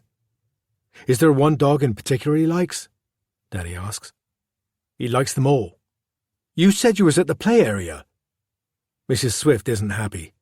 That's what they told me, Detective. That's okay, Danny says. Fletcher's willing to shut her up so the kid can talk uninterrupted, but she's a bag of nerves. Danny keeps his eyes on Cody. What do you do when you go to the track, then? You can get in round the back, where the fence is split. He's describing the area where we discovered his friends, Fletcher thinks. Danny will be thinking the same, but he doesn't give it away. How do you know about that place? We just found it. Do you watch the races from there? Sometimes we hide under the stands and watch. Sometimes we go to the kennels. Did you go into the kennels yesterday? You can tell me. You won't get into trouble. The kid gives a tight nod and a half glance toward his dad. The kennels are in a locked area, aren't they? So who let you in? Cody's dad's hand moves from his belly to his belt buckle. It's a subtle movement, but Cody clocks it and reacts to it. He tenses up. Fletcher can't decide if the man's movement is a coincidence, an innocent gesture, or a warning for Cody. Ted Swift looks like the kind of man who wouldn't think twice about giving a kid a thrashing. I don't know, Cody says. You mean you don't know his name? I don't know. But this person let you into the kennel area? Danny asks. Cody nods again. So he must have recognized one of you. He recognized Charlie. Just Charlie. Charlie knew a lot of blokes there. What did you do at the kennels? We hung around for a bit. Charlie was helping with the dogs, but after a bit the track boss came. He doesn't like us there, so we had to scarp her, and he bollocked Sid. After that we went to the play area. Then Mum called us in for tea and we had a sandwich. And I grounded him, she chips in, because he ripped his new t-shirt, but he never said they'd been to the track, never mentioned a word of it. Bloody little liar, his dad says. Cody swallows, but he keeps his gaze on Danny. He's a brave kid who's going to be a hard man. Fletcher's seen it happen before. If you get to know them well enough, their skin thickens right in front of your eyes. Why did the track boss bollock Sid? Fletcher asks. Was he the one who let you in? Cody shakes his head, but they both know he has let that slip. What are the names of the people you saw at the track? I don't know. Only Sid. Sid who? He shrugs. Is Sid a trainer? He helps the stewards. Do you know his second name? We call him Sid the Village. Our confusion must show, because a small smile flashes across Cody's face. It is slightly cruel. Because if Sid's out, it means somewhere there's a village short of an idiot, he says. He cackles. His dad gives him an amused snort at first, but catches himself and cuffs the back of Cody's head. That cuts Cody's laugh short, and he tries to shrug off the blow by giving his head a rub.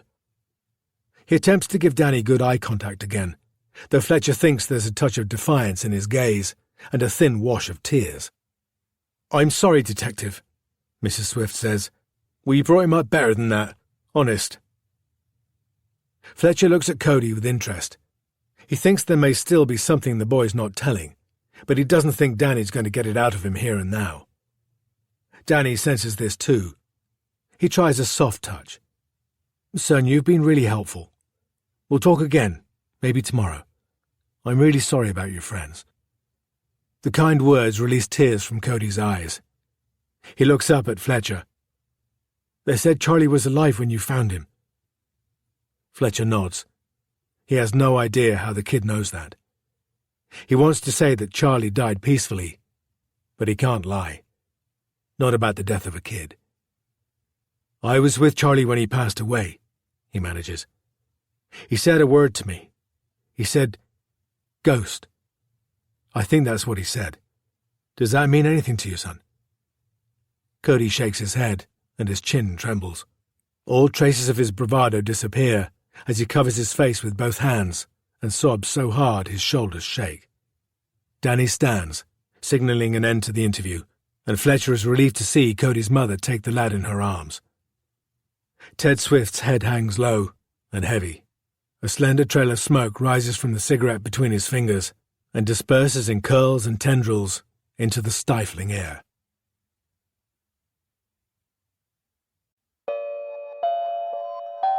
It's Time to Tell.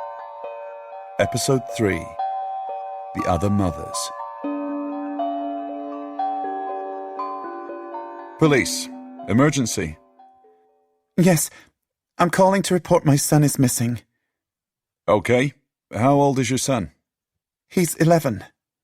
When did you last see him? This morning. Late morning. Have there been any arguments at home today or this morning? Anything like that? No, everything was fine. It was normal. Have you been in touch with your son's friends or other family members or anybody like that? We've called everybody. Nobody's seen him. We think he might be with another boy who is also missing. Have you searched all the places you think they might be? We've searched everywhere. We can't think of anywhere else. We're worried because it's dark now. They said they'd be in before it got dark. Have either of the boys disappeared before, that you know of? No. It's the first time, for Scott anyway. I don't know about Charlie. It's like they've disappeared off the face of the earth. My name is Cody Swift. I'm a filmmaker and your host of It's Time to Tell, a Dish Liquor podcast production. What you just heard was a clip of a 999 recording made to police on the night of Scott and Charlie's murders. The call was made by Annette Ashby, Scott's mother, at 23:37 on Sunday, 18 August 1996. In the last episode of It's Time to Tell, you met my mother, Julie Swift. This week I'll be introducing you to the mothers of Charlie and Scott, my two best friends whose lives were brutally cut short on the day that call was made. If Scott and Charlie and I were inseparable friends, the relationship between our mothers was more complicated. Mum and Annette Ashby got on well. Here's Mum talking about Annette. Annette was lovely. She was very caring. She was sensible. She tried to bring her kids up right. It wasn't easy for her because she was on her own, but she worked hard to give them everything they needed. At one time, she was working 3 jobs at once. She kept up good relations with Scott's dad even after he walked out and moved in with that woman who worked for the council. Annette did it for the children. She said she could change husbands, but they couldn't change their dad, so she was going to do her best to make sure they all got along together. That was Annette all over. She'd take the coat off her own back if she thought you looked cold. Lovely lady. She didn't deserve what happened. My own recollection is that Mum and Annette would always have a chat when they came across each other, and a laugh. They laughed a lot. But things were different with Charlie's mum. Here's my mother again. Jessie Page. Oh, yes. There are words you don't like to use, and a few of them spring to mind. A stunner, she was, and I think it went to her head. She had Charlie when she was a teenager, but as far as I could tell, she didn't do much with herself since she had him apart from sit around the estate living off benefits. I know it's not easy being on your own with a kid, especially when you're young, but you've still got your 2 hands, and there's no excuse for not keeping things clean and tidy and teaching your kid right from wrong. Jessie didn't seem to care about anything apart from her social life. She let Charlie run wild. I don't think she knew half the people that boy hung around with. Annette and me took him under our wings a bit, whenever we could. We had to be careful not to make it obvious, because Jessie would have bitten our heads off if she thought we were showing her charity. She was proud in that way. Lazy but proud, and she went out too much. She was always begging people to babysit Charlie for free. People said she ran with a fast crowd, and there was talk about how she got the money to go out all the time when Charlie was always in shoes and trousers 2 sizes too small for him. People talk. We knew each other's business on the estate, and the way she behaved attracted attention. And in the end, it was the going out that was the problem, wasn't it? If Jessie hadn't gone out and left the boys that night, they'd still be with us. I have no doubt about that. My partner and producer, Maya, and I have made efforts to get in contact with Jessica Page since we began working on this podcast, but she hasn't returned our calls. On one occasion, I managed to speak to her briefly, but she hung up on me. I completely understand why she might not want to revisit the case, and I respect her privacy, but her story is so central to this podcast that I made the decision to try to approach her in person. I'll be honest, invading her privacy in that way took me some way out of my comfort zone, but overriding my concerns was the hope that she might agree to tell her side of the story. We had heard that Jessica volunteers at an animal rescue shelter once a week, so I took a trip over there. The shelter was in a 1-story building in a car park on the edge of a main road outside Bristol. It was surrounded by fields. I arrived a few minutes before the end of Jessica's shift and waited outside the building. She appeared not long afterward. I ran over to intercept her. You're about to hear a clip of our conversation. Jessica? Who's asking? It's me, Cody Swift. Do you remember me? Can I help you with that? Jessica was carrying a basket containing a bruiser of a tabby cat. She put it down. She wore her long hair in a neat ponytail. She looked trim and well-dressed in dark jeans, knee-high leather boots with a low heel, and a short quilted jacket. Her makeup was discreet and flattering. She looked every inch the yummy mummy. She stared at me in a slightly brazen way, and that was the moment when I caught my first glimpse of the old Jessie Page. I remember you, Cody Swift. You always could put on those perfect manners. But I'm not talking to you no matter how nicely you ask. I've told you that. Please, just a quick chat, a few minutes of your time? I'm investigating the murders of Charlie and Scott for my podcast, and I want to make sure that the listeners get to hear your voice and your side of the story. The case was solved. I don't think it was solved. I think they might have put away the wrong guy. Sidney Noyce could be innocent. That matters to me, and it should matter to you too. It's why I'm doing this. I want to hear from people who were involved at the time. That's why the podcast is called It's Time to Tell. And I've said all I'm saying. She picked up the cat basket, the weight of it making her lopsided as she walked toward a snazzy red Mini parked on its own about 75 yards away. I followed and called after her. Can I give you one of my cards, Jessie? So you can get in touch if you change your mind. You're the only person who can speak for Charlie. She stopped suddenly, surprising me. I skidded to a halt beside her. For a moment I felt hopeful she might open up to me, because she looked as if there was a lot bottled up inside her, but she decided against it and walked away. Please! Get in touch whenever you want, Jessie! Jessie! I'm here to listen, Jessie! Her car backed out of its space fast, gravel chippings flying. It's a shame that Jessica didn't want to talk to us. Not everybody thought she was a bad person or a bad mother back in 1996. I was only 10 years old, but I was one of her biggest fans. Back then, all of us called her Jessie, Charlie included, because she said she hated being called Mum or Miss Page. She acted more like a friend to us than a mother. She told terrific jokes. She had a big laugh, and she talked to us boys as if we were adults. She didn't dress like the other mums, and she let us play ball in her flat. Sometimes she joined in our games. Once she bounced with us on Charlie's bed until the mattress fell through the base, and she laughed so hard she cried. We loved her, no matter what our parents thought. We saw a side to her that perhaps, in retrospect, she never showed the other adults. Not the ones I knew anyhow. When people described Jessie in derogatory ways after the murders, they weren't describing the Jessie Page I knew. I heard the talk, as kids do, and I thought, why don't they talk about how funny she was and how nice? It goes without saying that I was judging her from a child's perspective, and my standards probably fell far short of the adults, but I couldn't see the bad in her. I asked my mother if she thought that people, and some of the women in particular, might have been jealous of Jessie. Might have been. Perhaps because she did all the things you weren't supposed to do. She went out, had a good time. She got involved with a few fellas along the way, though none of them seemed to hang around. But in the end, you've got to ask yourself, do you behave like that when there's a kid to raise? Family comes first, son. Family always comes first. Look what she lost because of it. Mum wouldn't say much more, but it sounds to me as if Jessica Page broke a code of respectability. The estate may have had its share of social problems, but many people there adhered to a set of standards and a way of life they were proud of. We'll keep trying with our efforts to start a conversation with Jessica Page so she can tell her side of the story. I had better luck when I contacted Annette Ashby, Scott's mother. When I first approached Annette, she was already aware of Owen Weston's article expressing doubts about Sidney Noyce's guilt, and she admitted to harbouring doubts of her own about his conviction. Doubts she hadn't wanted to voice until now. This is what she said on the phone. I knew Sidney.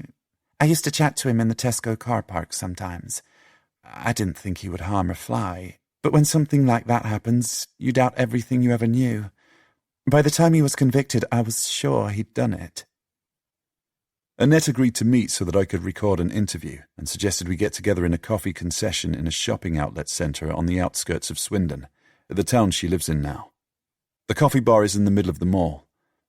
When I arrive, I don't spot Annette at first. It's not until a woman approaches me that I realise it's her. Annette has changed a lot. Physically, she's smaller and frailer than I remember. She still has a spark in her eyes, but it seems dimmer than before. That's time and grief, I suppose. She still gives good hugs, though. It reminded me how she would throw her arms around Scott at any opportunity, though by the time he died, he'd grown old enough to perfect the art of wriggling away. What follows are clips from a recording of our conversation. Annette, hello. Is that really you? You're all grown up, Cody Swift. Look at you. You recognise me right away. You've still got that up-to-no-good look about you. Really? I'm not sure that's a good thing. Over coffee, Annette and I get reacquainted. She tells me she moved away from the estate in the immediate aftermath of the murders. She went to Swindon because she had a brother there, and she's done well for herself. She tells me she's recently retired. She does a bit of voluntary work and spends time with her daughter, Callie, Scott's younger sister, and her grandchildren. She describes how Scott's death still affects her. It feels like a part of me is missing, like I got broken and I can't be fixed until I join him again on the other side. Can you talk to me about the day of the murders? Apart from the heat, the day felt normal. I was watering my pots on the balcony when Charlie called round about mid-morning to ask if Scott wanted to come and play.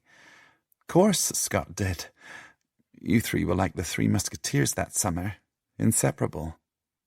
Did Charlie and Scott say what they were going to do? They were going to call on you, of course. Then there was the plan to go to the Lido. When they told me about it, I thought it was nice that Jessie was bothering to have a family outing for Charlie. I didn't ask questions. Nobody had a mobile back then, so it wasn't so easy to double-check plans. Jessie had a landline, but I didn't want to disturb her and her fella. I should have. Once they'd gone, did you see Scott again that day? I never saw him again. I thought he was having a nice day out swimming. They said they would be back before dark, and that was good enough for me. Scott never let me down before.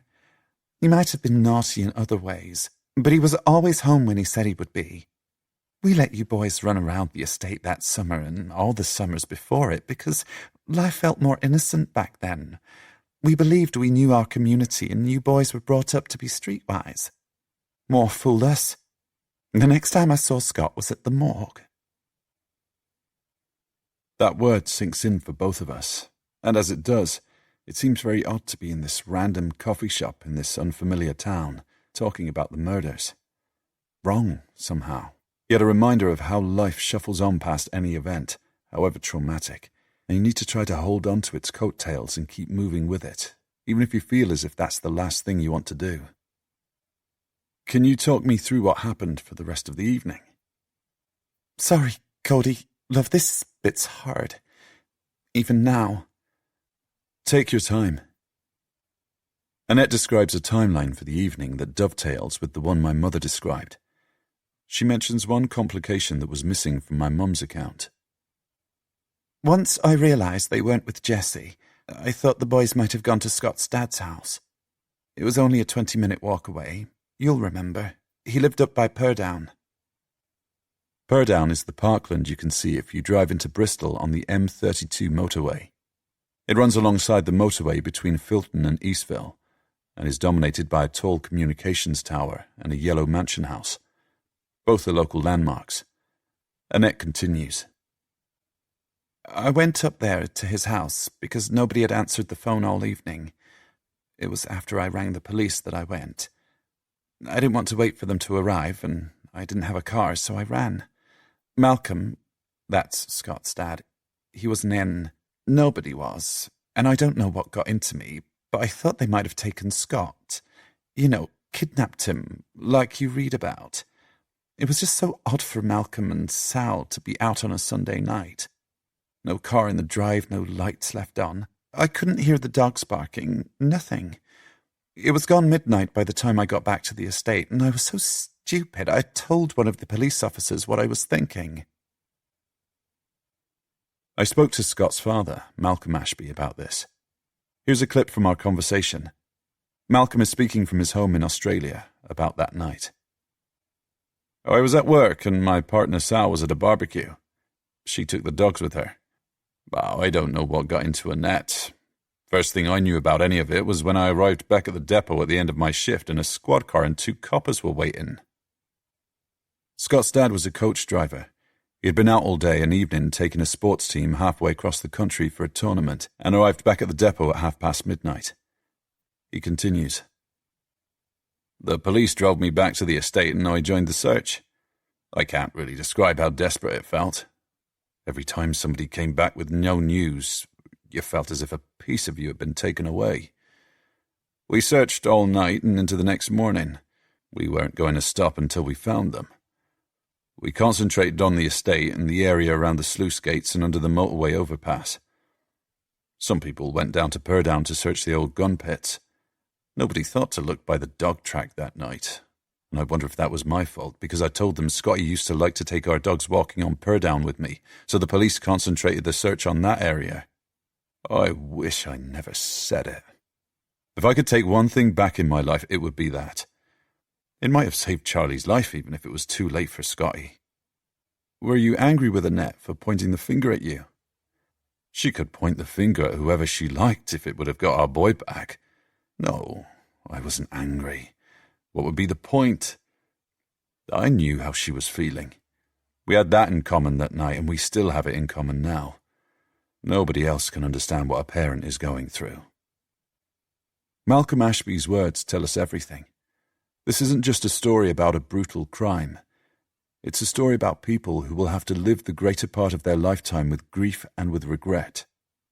It might also be a story about people who thought they'd got closure because the police and justice system had worked for them, but who could be wrong. After our conversation, Annette and I parted a little awkwardly. It had been an intense couple of hours. As we stood in the car park outside the mall, ready to say our goodbyes, Annette rubbed my arm awkwardly, and I was struck by how difficult it must be for her to see me as a grown man when her son's life was cut so short. We exchanged a few more words before we went our separate ways. What about you, Cody? How have you fared over the years? I see you've done well for yourself job-wise and all that, but what about in yourself? I still miss them. I'm not surprised. Thick as thieves you were. They'll always be with you, Charlie and Scott. They always will. Just not the way you want them to be. They'll be in your heart, though. That's how I think of it, and it helps me. Thank you. Do you have a girlfriend? Kids? I have a girlfriend. Keep her close, darling. Keep her close. I will. Take care now. You too, Annette. Next week on It's Time to Tell, we will be moving away from the personal and taking you right into the heart of the official murder investigation. In episode 4, we meet the detective who led the investigation and hear what he has to say. I promise you it will be gripping. Before we go, we have news. I'm also happy to report that our little podcast has been steadily growing in popularity since we launched it. Episode 2 of It's Time to Tell was downloaded an amazing 1,500 times and has been recommended on Overcast. Heartfelt thanks from Maya and me to Overcast and to everybody who has taken the time to listen. Please continue to listen, share and recommend using #TimeToTell on your social media channels. You can spread the word the old-fashioned way by telling friends and family too. More good news is that It's Time to Tell has found a private sponsor. We are delighted to be bringing you future episodes in conjunction with this sponsor, who wishes to remain anonymous, but to whom we extend our most heartfelt thanks. With our sponsor's help, we've been able to set up a simple website where you can find timelines of the case, photographs of some of the people involved, and other information that we'll post as and when it's relevant. The website address is www.timetotell.com. If you have any information about the case you'd like to share with us, the website also has our contact details, and we would love to hear from you. To finish, here is a clip from episode 4. This is ex-Detective Superintendent Howard Smale, the man they said would never agree to speak to us, talking about why he decided to break his silence. I'm not as vulnerable as if I was in the UK, but people can reach you. They won't like me talking about the case at all, let alone about internal decision-making. It's not what you do, ever. It's taboo. I'm persona non grata anyway, but this will make it worse. Ask yourself if that's something you would willingly bring on yourself.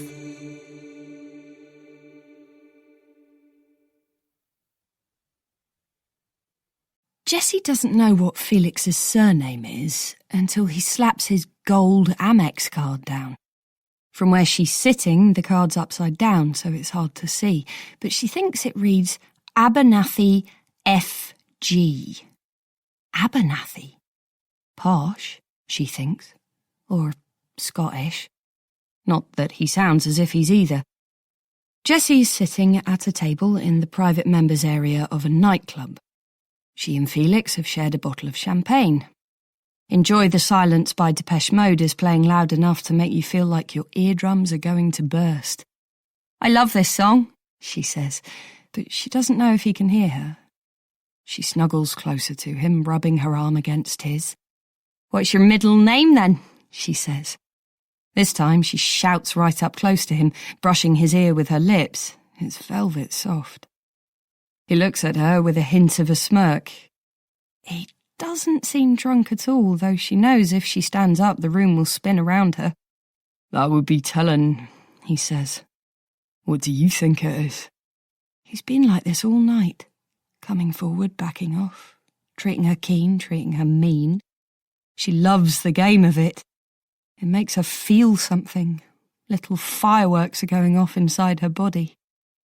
All day long she's been sitting with Charlie. It's what she does every day of her life. She hasn't even got a TV to keep them both occupied. The only thing to look at in her living room is a gas fire she can't afford to turn on. Her benefit check scarcely covers food, rent and utilities. The flat they've been allocated on the Glenfram estate is as crap as the last place they had to leave because the building had been condemned. There's not enough room indoors, there's nothing to do within walking distance, and the elevators break so often she has to lug everything up flights of stairs almost every time she goes shopping. At least Charlie doesn't need a pushchair anymore. She tried to play with Charlie today, but he was being annoying. He'd been up since 5:30, and she managed to ignore him until 8, but then he went manic. Wouldn't listen to her, talked back to her, refused to eat the cereal she got for him, even though there was nothing else, so she ended up screaming at him, wishing she was anywhere else except stuck in that flat with him. She said that to him. She was stretched so tight she couldn't help herself, but she felt guilty about it afterward. She wishes it were better between them, like she imagined it would be when she was pregnant. She wishes he had been a girl. She thinks a girl would have been easier, more fun. She wishes she had money so they could go out and do something nice. The zoo, maybe. She wishes people on the estate didn't look down their noses at her because she had Charlie when she was a teenager. "Slut," one of the married mothers hissed at her the other day outside the butcher. "Slag." In the end, she had to get out of bed and improvise to keep Charlie entertained this morning. She found a can of fruit salad in the cupboard and laid out a row of the little fruit cubes on the table. "Watch this," she said, and she sucked the cubes up one by one without letting her lips touch them. Charlie loved it, but he couldn't do it himself. Not enough suction. It made him smile, though, and after that they were friends again and made a fortress out of what little crap they could find in the flat. But inside, she was screaming that her life must be worth more than this. Has to be. Or what is the point? So, as much as she loves Charlie, this grown-up game with Felix feels like a different world. It feels like the kind of thing she should be doing at her age. Faster, better, more brightly lit. Electric. "Gabriel," she says, "like the angel. Is that your middle name?" Felix likes a bit of a tease, up to a point. That's her sense, anyhow. Living with multiple foster families has helped her judge the limits of others pretty well. She smiles in return when she sees Felix's lips twitch. They're full lips. They look right on him. He's got one of those timeless faces, strong bone structure, cheeks flat and broad, prominent eyebrows that frame dark, teasing eyes. If Jessie saw him on the street, she'd swear he was Italian, because he looks like she thinks a Roman emperor should look, though his accent's pure West Country. "Gabriel," he says. The lip twitch turns into a laugh, and he downs his drink. He puts 2 cigarettes in his mouth and lights both at once. The ends glow as he inhales. They mesmerise her. He passes one to her. They're French, unfiltered.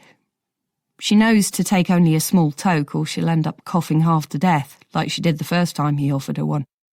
That set him off laughing as well, a proper belly laugh. They smoke together, and he puts his arm around her shoulders, and she leans right into him. It feels nice. His hand falls over her shoulder, and she's hyper-aware that his fingers are resting on the top of her breast. She turns her face to his. "I'll bet you're no angel, though," she says. It's a cheesy line, she knows it, but she gets what she wants, because his answer is to bend his head down and kiss her so hard she almost gags at first, before she gives in to it. It's a drunken, Gauloises-flavoured, teeth-clashing, filthy sort of kiss. It's sort of gross, but she knows she wants it more than anything she's ever wanted. "Who are you, anyway?" she says when the kiss breaks off. "What do you do exactly?" "Wouldn't you like to know?" he says. He puts his finger under her chin and lifts it. As he studies her face, she realises Felix Abernathy is the first person she's ever met who feels like he might offer a ticket out of her life. "You ever done any modelling?" he asked her earlier that evening. She was arguing with the girl who was tending bar because the bitch short-changed her, and Felix appeared right beside her as if from nowhere and smoothed the situation over, pressing cash into Jessie's hand to make up for what she was short. She tried to refuse it and was too embarrassed to admit she was especially bothered because it had been the last of her child support money. Her friend Kirsty had helped her justify a night out. "That money's for you, too," It's no good to Charlie if it's doing your head and staying in all the time. It was all the encouragement Jessie had needed. Jessie and Felix go outside when they've finished their cigarettes. Felix's car is parked in a dark corner. He takes her around the front of it, where they're in the shadows, and leans her against the bonnet and kisses her hard. When the kiss breaks off, he doesn't say a word. He flips her around, bends her over, lifts up her dress and pulls down her panties. He crunches his hand tightly into her hair at the nape of her neck and gives her what he calls a good seeing to. He says that to her while he's going at it. She feels crushed against the car by the weight of him, but she wants him enough that she doesn't care. Jessie can tell it isn't the first time he's done this with a girl. She's not stupid. She knows what men want. She's heard words like these before, though she's never understood why men want to talk to her like that. Felix finishes up with a grunt and a shudder and a hard squeeze of one of her buttocks that hurts. He smokes while she puts herself back together, and then he gives her a lift home. On the drive back to the estate, he has one hand wedged deep between her legs as he rolls the wheel with the other, and he promises to pick her up the next night. She is relieved he doesn't want to come up to the flat. She doesn't want him to see how she lives. She takes a moment to make herself look respectable before she lets herself in, because Doris from next door is minding Charlie. Jess opens the door to find Doris asleep on the couch, leaning at a diagonal, mouth open as if she is dead, still in her housecoat. Jessie pulls off her heels, trying not to stagger too much.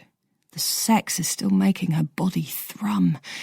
Or maybe it's the Bacardi and Coke she's had. Probably both.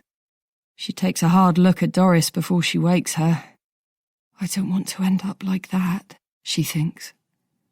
Doris had 4 kids of her own and would be the first to tell you they'd sucked the life out of her. Jessie wakes Doris and hustles her out of the flat before Doris starts chatting unstoppably. She finds Charlie splayed out across her bed. He doesn't like sleeping on his own. Jessie smiles at the sight of him and gets him beside him, careful not to wake him. His little face looks perfect. His thumb is in his mouth. She kisses Charlie's forehead. She wonders what time he will be up in the morning. She feels dampness between her legs. She turns away from her son and stretches her spine and wishes she were in bed with Felix. A sudden lurch of her stomach sends her bolting for the bathroom, where she throws up the alcohol, the crisps from earlier in the evening, and the Gauloise's tinged taste of Felix, until there is only bile left. Slumped on the bathroom floor, she finds money falling out of her pocket. 3 folded 20s. A fortune. From him. When Felix Abernathy doesn't turn up to collect her the following night, even though she has spent ages getting ready, she refuses to take the hint that perhaps he wasn't as keen on her as she was on him. She doesn't think twice about the rough sex in the car park or the way he played games with her all evening. She thinks only of his looks and of the promises he'd made in the club when they were flirting. There were 2 that stuck with her. I could get you some modelling work. I could introduce you to people in TV. With the money he gave her, she goes out the next day and buys a new dress, a new push-up bra, a bottle of hair dye, and a lipstick. She borrows some killer heels from a mate. That night, she returns to the nightclub. Felix Abernathy does a double take when he sees her, and that, she thinks, as he pats the seat beside him and she walks over to take it, is a result. I have an ID on Lucky John Doe. Danny sticks a post-it note in the middle of Fletcher's computer screen. Peter Dale is written in the middle of it. Why does that name ring a bell? Fletcher peels it off. Well, that's where it gets interesting, Danny says. He was a con man, pulled off a big property investment scam and was last rumoured to be sunning himself on a beach in Venezuela, which is where everybody assumed he's been since then. Except that he was 6 feet under. Looks that way. Well, there's a turn-up for the books. Fletcher thinks for a minute, trolling his memory for details about Peter Dale. Dale's was a high-profile disgrace locally, so it doesn't take Fletcher long to come up with some. He can picture the unflattering photograph of Dale that ran in the papers and on the local TV news. It was a poor-quality holiday snap, showing Dale standing beside a pool in swimming trunks. He was speaking on a mobile phone. He had his back to a young boy who stood behind him in tears. The image struck Fletcher because of that, the way Dale was ignoring the little fellow. The kid wasn't named, so far as Fletcher can remember, and Gale had no known children of his own. But that didn't matter. The picture made him look like as much of a lowlife as his crimes proved him to be. Bald guy, Fletcher says. Big gut. I remember the case, but not when it was. 90s. Let me check precisely. I'll get the details up, Danny says. The Holmes database confirms what Fletcher remembers. He scans the information and feels a trip downstairs coming on. In the archive store in the basement of Kenneth Steele House, Fletcher requests the case materials for Peter Dale. Compared to the buzz of the office upstairs, it feels unnaturally calm down here. It's a resting place for cold cases, and Fletcher thinks of it as an archive of failure. For every high-profile solve, there's an unsolved crime shelved here. In each tidily filed box, Fletcher thinks, there are not just papers, photographs, and other case materials, but other things, invisible things. There are traces of the open emotional wounds an unsolved crime leaves on the families and detectives affected by it. There is also the shadow of something more rotten, the person who got away with it. Fletcher shudders. Loose ends. He cannot stand them. A lad who looks too young to have a job dumps a green crate containing the Peter Dale materials onto the table in front of Fletcher. He glances quickly through the material and organizes the papers he's most interested in, roughly chronologically, so he can take a closer look. He wants to try to get a feel for events as they unfolded in real time. The missing person report is the first document he studies. A woman called Hazel Collins made the report. It was recorded by a police constable named Joe Lansdowne. Fletcher reads it closely. I spoke to Hazel Collins at 7:47 p.m. on 20 August 1996. She called in at the police station on East Shrubbery to express concern that she hadn't heard from her boss, Peter Dale, for 2 days. She said he hadn't turned up at work since Monday, in spite of having meetings arranged, and hadn't contacted her, which was very unusual. She said he has a mobile phone, but when she called it was going straight to a message service. She works with him in his office in central Bristol and had been fielding calls from increasingly upset and angry clients who said that their money had disappeared. Hazel Collins had called at Peter Dale's home address, but there was no answer there. And when she looked through the letterbox, she could see that mail had piled up in the hallway. As far as she knew, Peter Dale lived alone. Hazel Collins works as an executive assistant for Peter Dale. She is his only employee. She states that his behavior is out of the ordinary because Peter Dale is usually in touch with her many times a day, even when he isn't in the office. The rest of the report consists of a list of actions that officers took in response to Hazel Collins' report. In the first instance, they were seeking to verify that Peter Dale was missing, not just away on a jolly for a few days. Fletcher notes the date with interest. Hazel Collins filed the missing person report just 2 days after Charlie Page and Scott Ashby were murdered. Again, rationally it could mean either something or nothing, but the coincidences of both location and timing have piqued his interest a little more. He picks up a slim brochure that's amongst the papers. It looks very dated. It provides some information about Peter Dale's company and is obviously named at potential clients. It includes a head and shoulders shot of Dale and one of Hazel Collins. She looks to have been in her late 40s or early 50s in 1996. It's hard to tell. She's wearing a white cotton top that dips low, almost offering a hint of cleavage, but not quite. She's overweight. The skin on her neck and chest is pale and putty-like. Her gold necklace looks cheap, and her hair, in all shades of grey, has been freshly brushed for the photograph.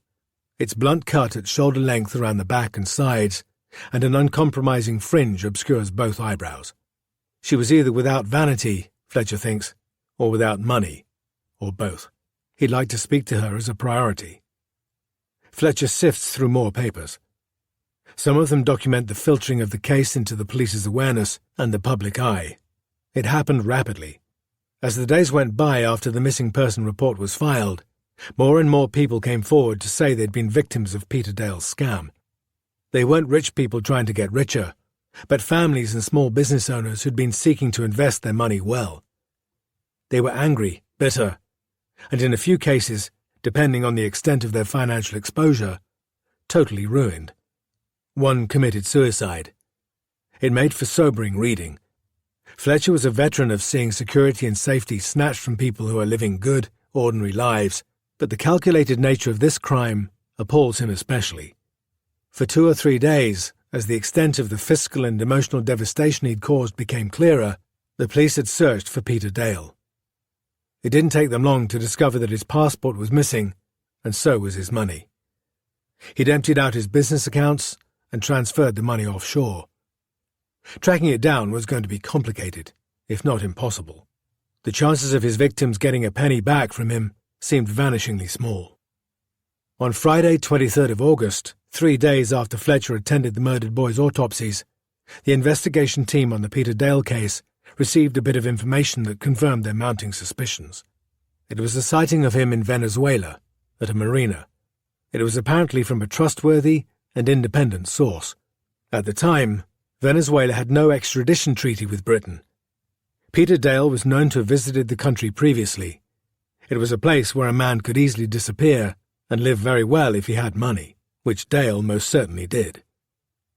Fletcher flicks through the rest of the papers and wonders why police took the reported sighting so seriously, because in light of the discovery of Dale's body, it was almost certainly Cobbler's. Fletcher takes a deep breath, fortifying himself for whatever this case will bring. He packs the papers away and signs them out.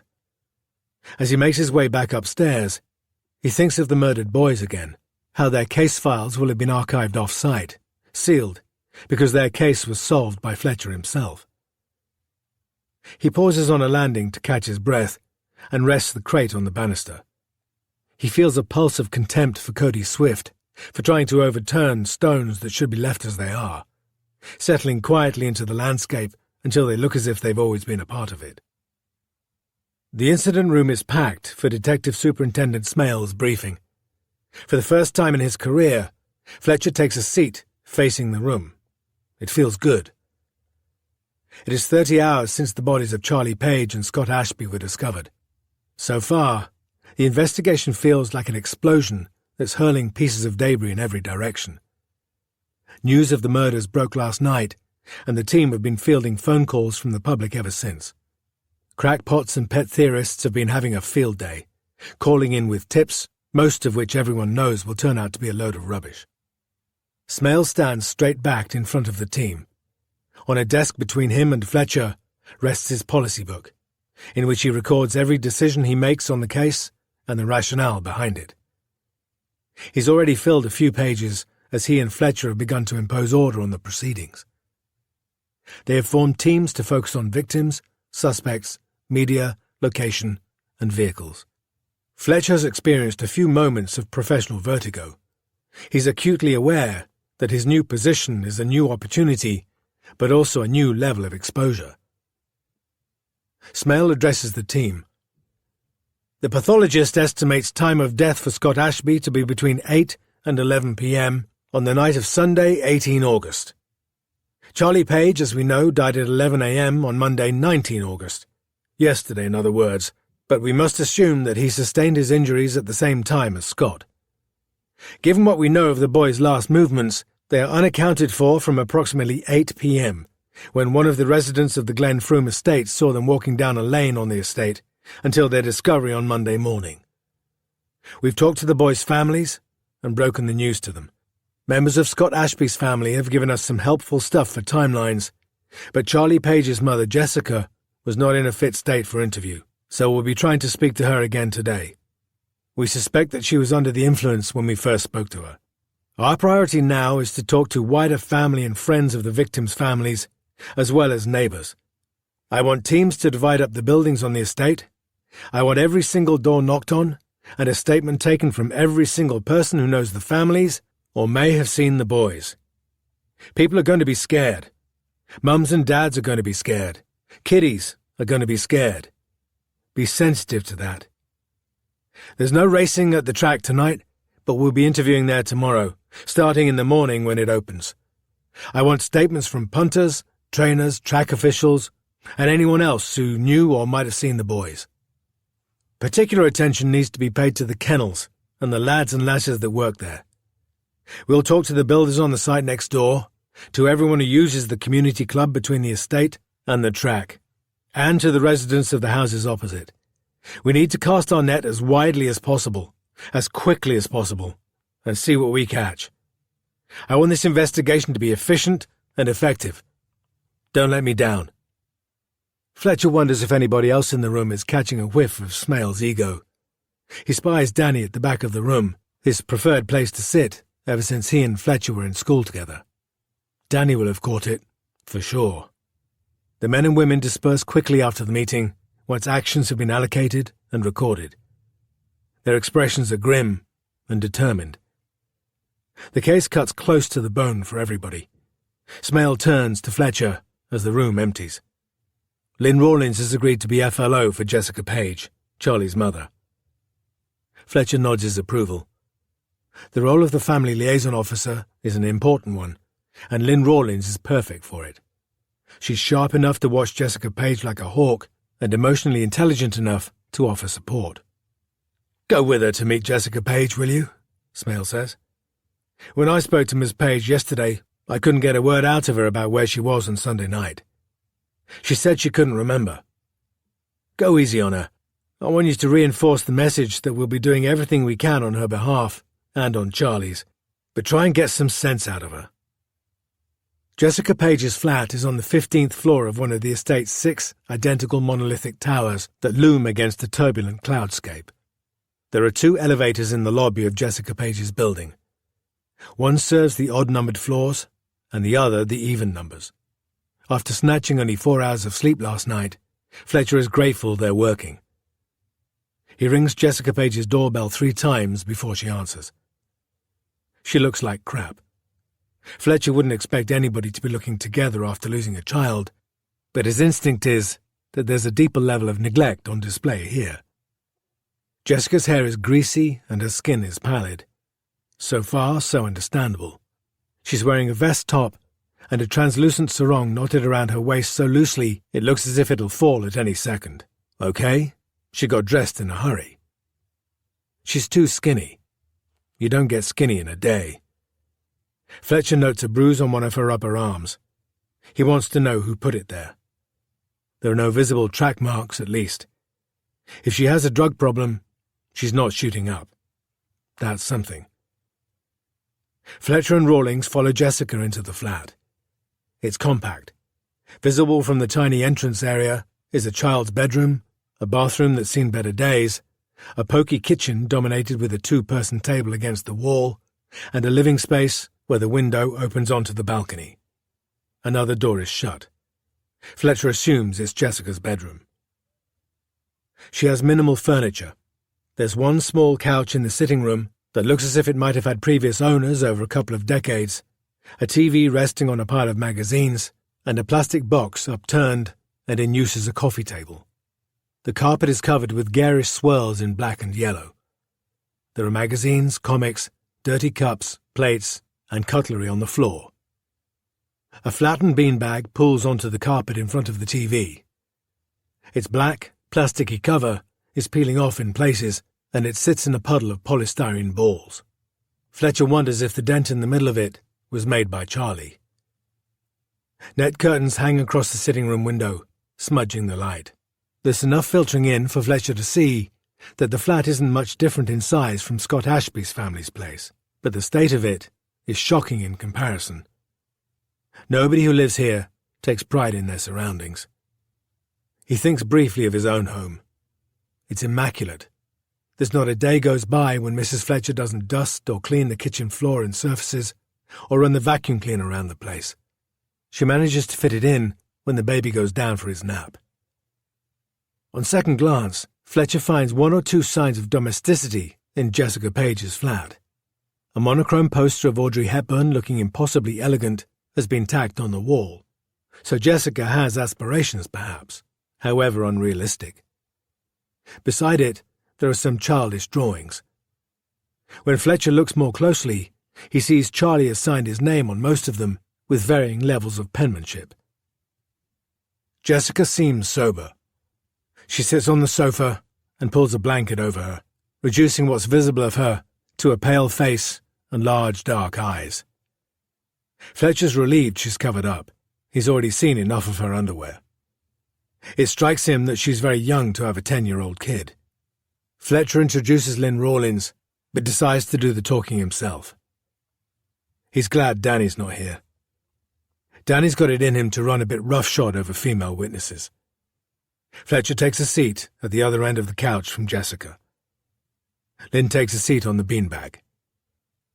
It takes her a few seconds to settle. As the polystyrene balls move beneath her, they sound like falling sand. It sets Fletcher's teeth on edge. As soon as Fletcher mentions Charlie's name, Jessica starts to cry. He watches her carefully. Her grief seems genuine, but he knows that guilt can produce grief, just as loss can.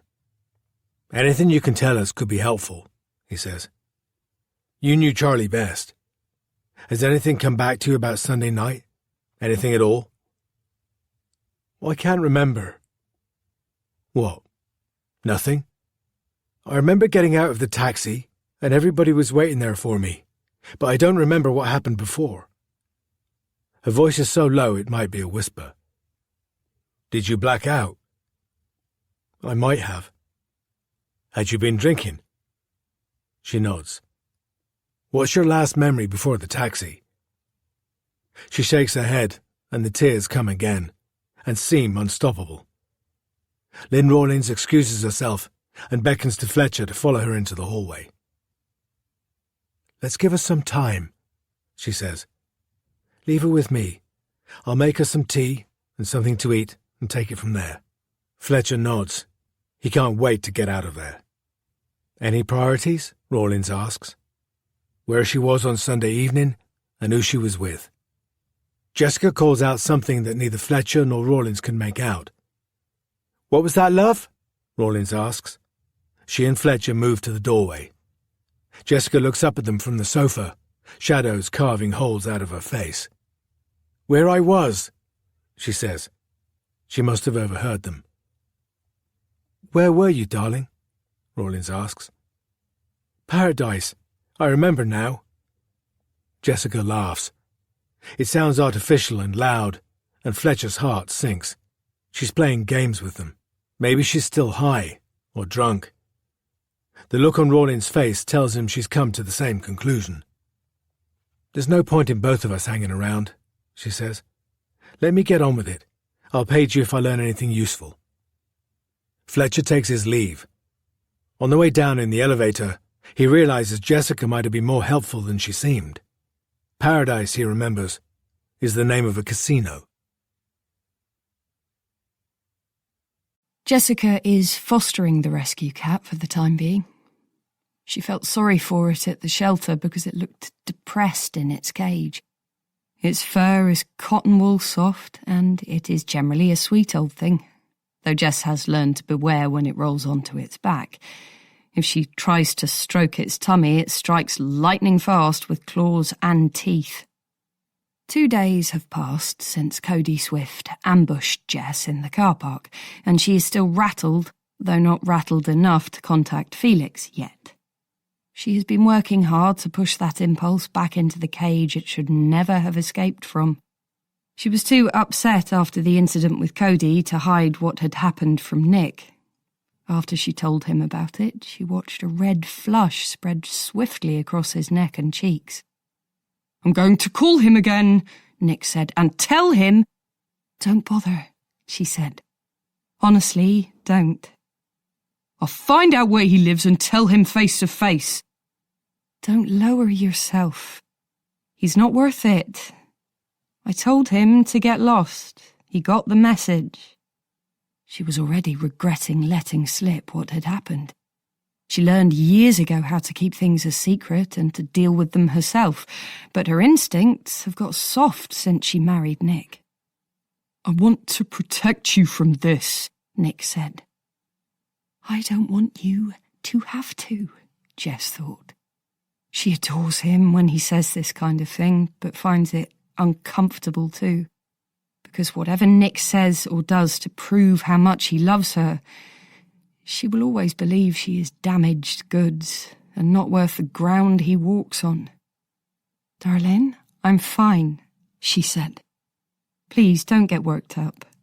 I told Cody he would have to answer to you if he comes near me again. He understood. He understands. She leaned in toward Nick. He put his arms around her and kissed the top of her head, and they stayed that way, still as statues, while Jess let her demons rage secretly inside her. She kept her emotions carefully in check for Nick's last 2 days of leave, praying that Cody would not try to contact them again.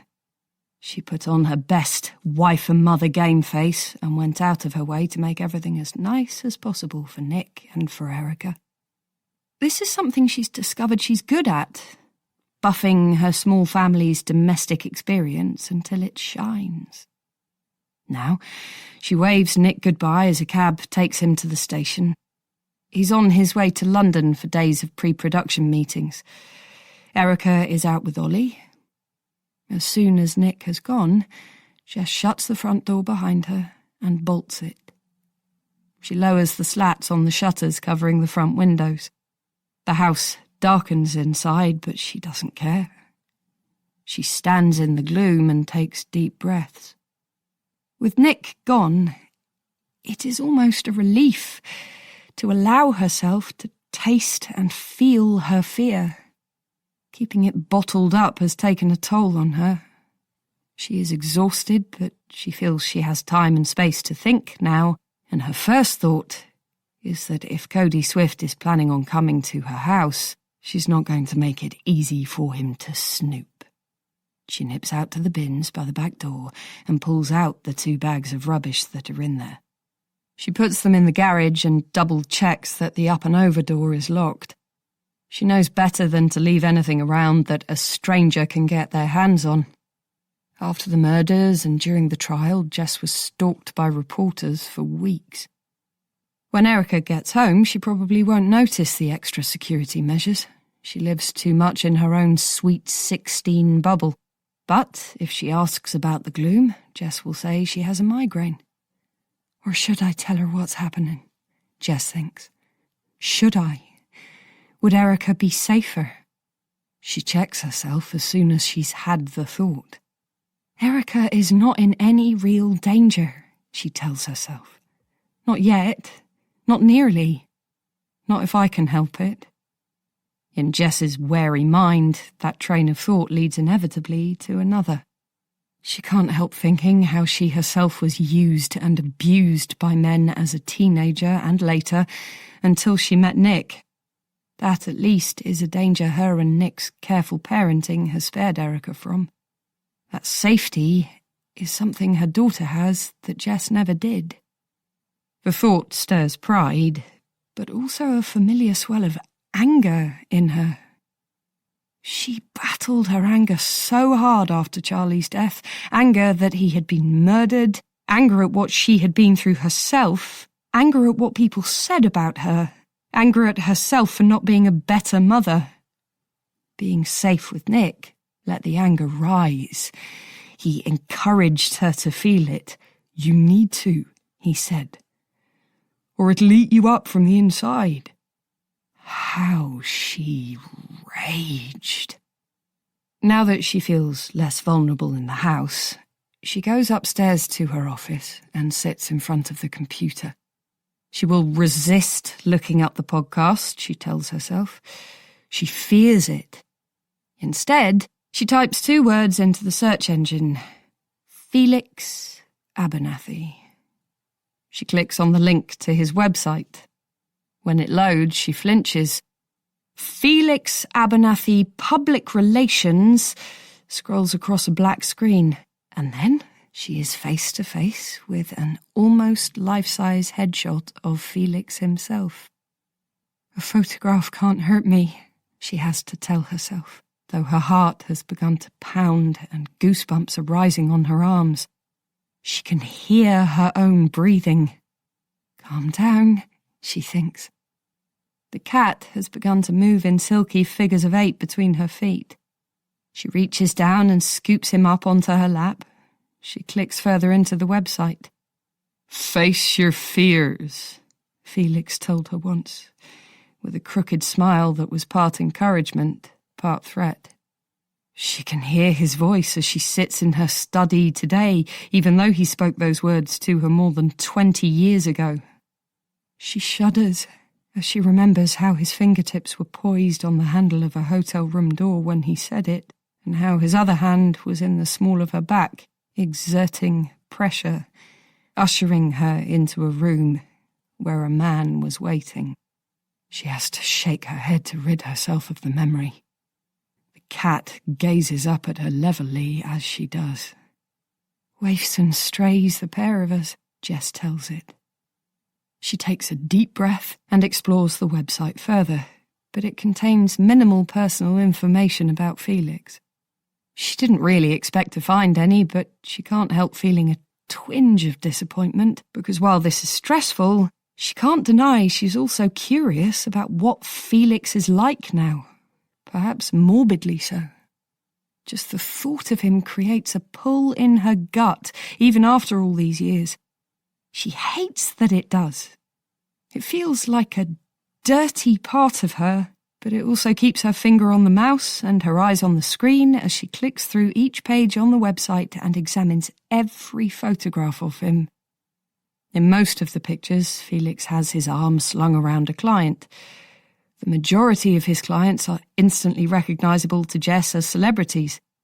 There will be others, Jess thinks, who are not keen to be on display, and for whom Felix's discretion will be his greatest asset. He has always done favours for people who need those favours to remain a secret. It was how he rose so high and so fast back in the day. He became very useful to some very influential people in Bristol. He facilitated their illegal habits and made sure those habits were kept out of the public eye and beyond the law. The clients in the pictures are a type Jess also recognises, because she was like that once. In the main, they are young women or reality TV stars. They are the most hungry and vulnerable, Jess thinks. The ones who'll use and abuse their bodies in every way imaginable just to get their picture in the paper. They want fame and take any route to get it, just like Jess did.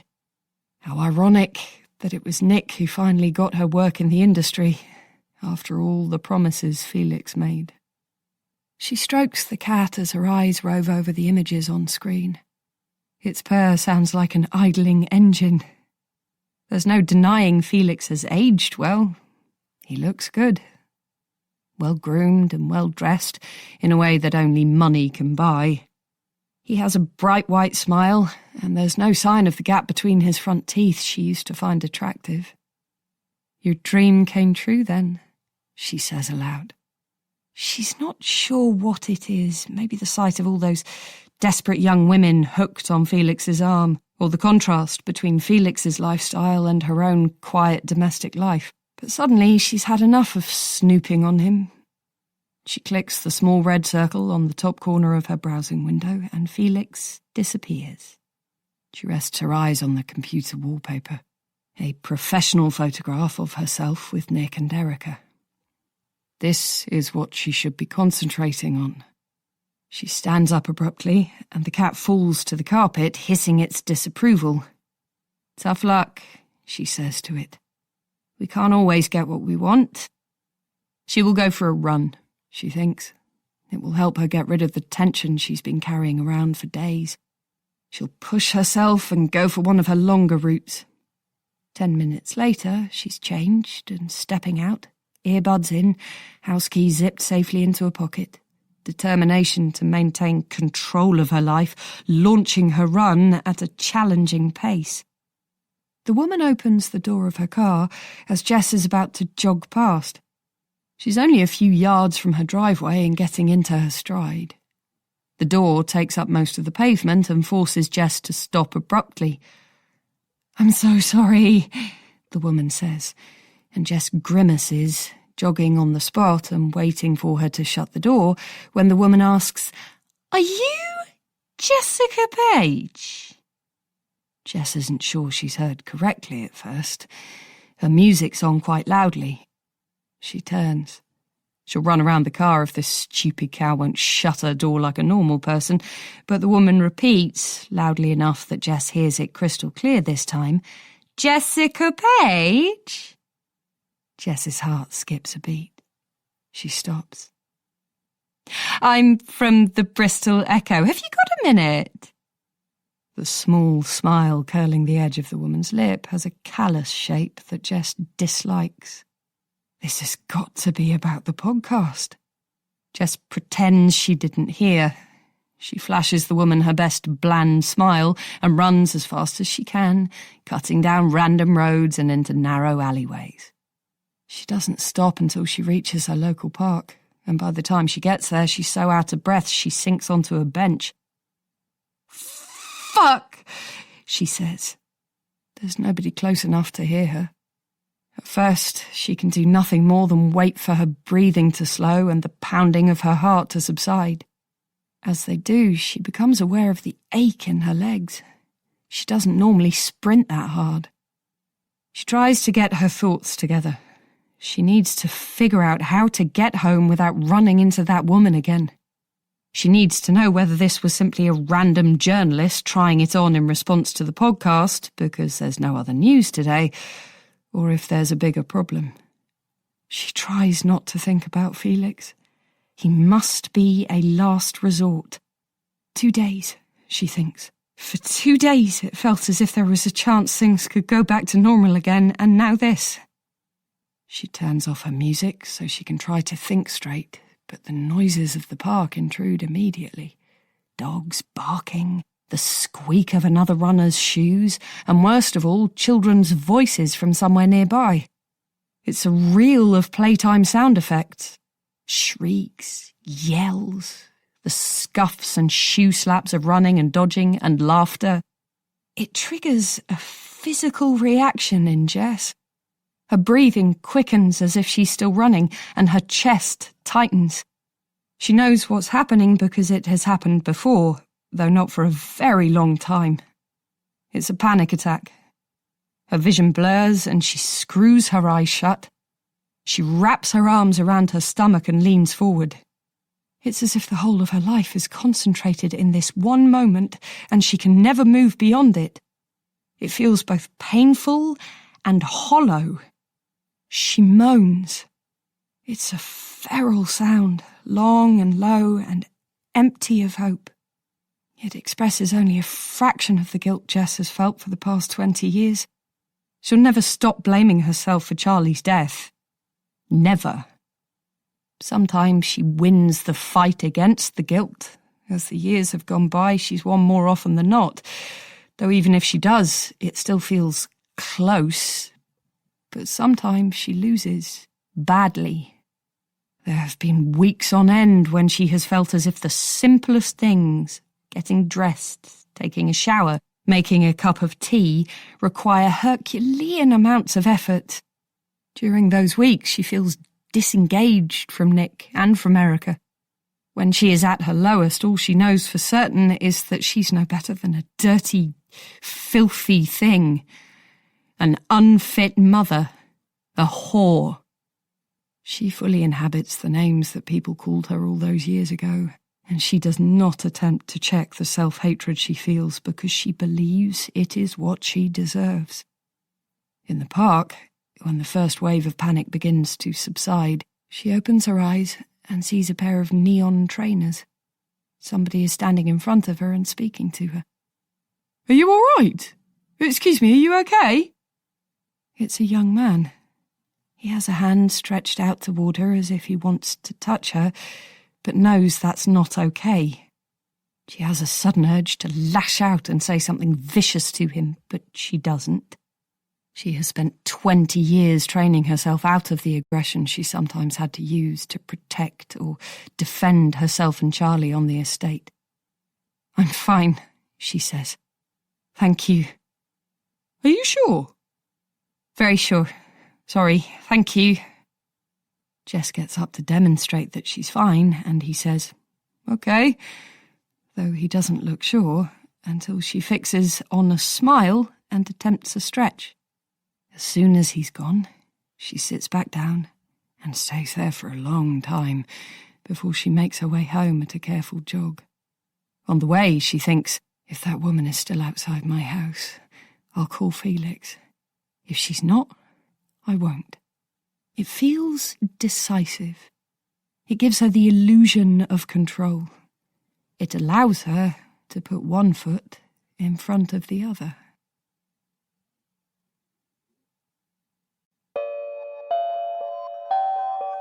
It's Time to Tell. Episode 4. The Detectives. This case turned around and bit me on the ass. Fatally. Even if you've dedicated your life to justice and to the law, you can't survive something like that.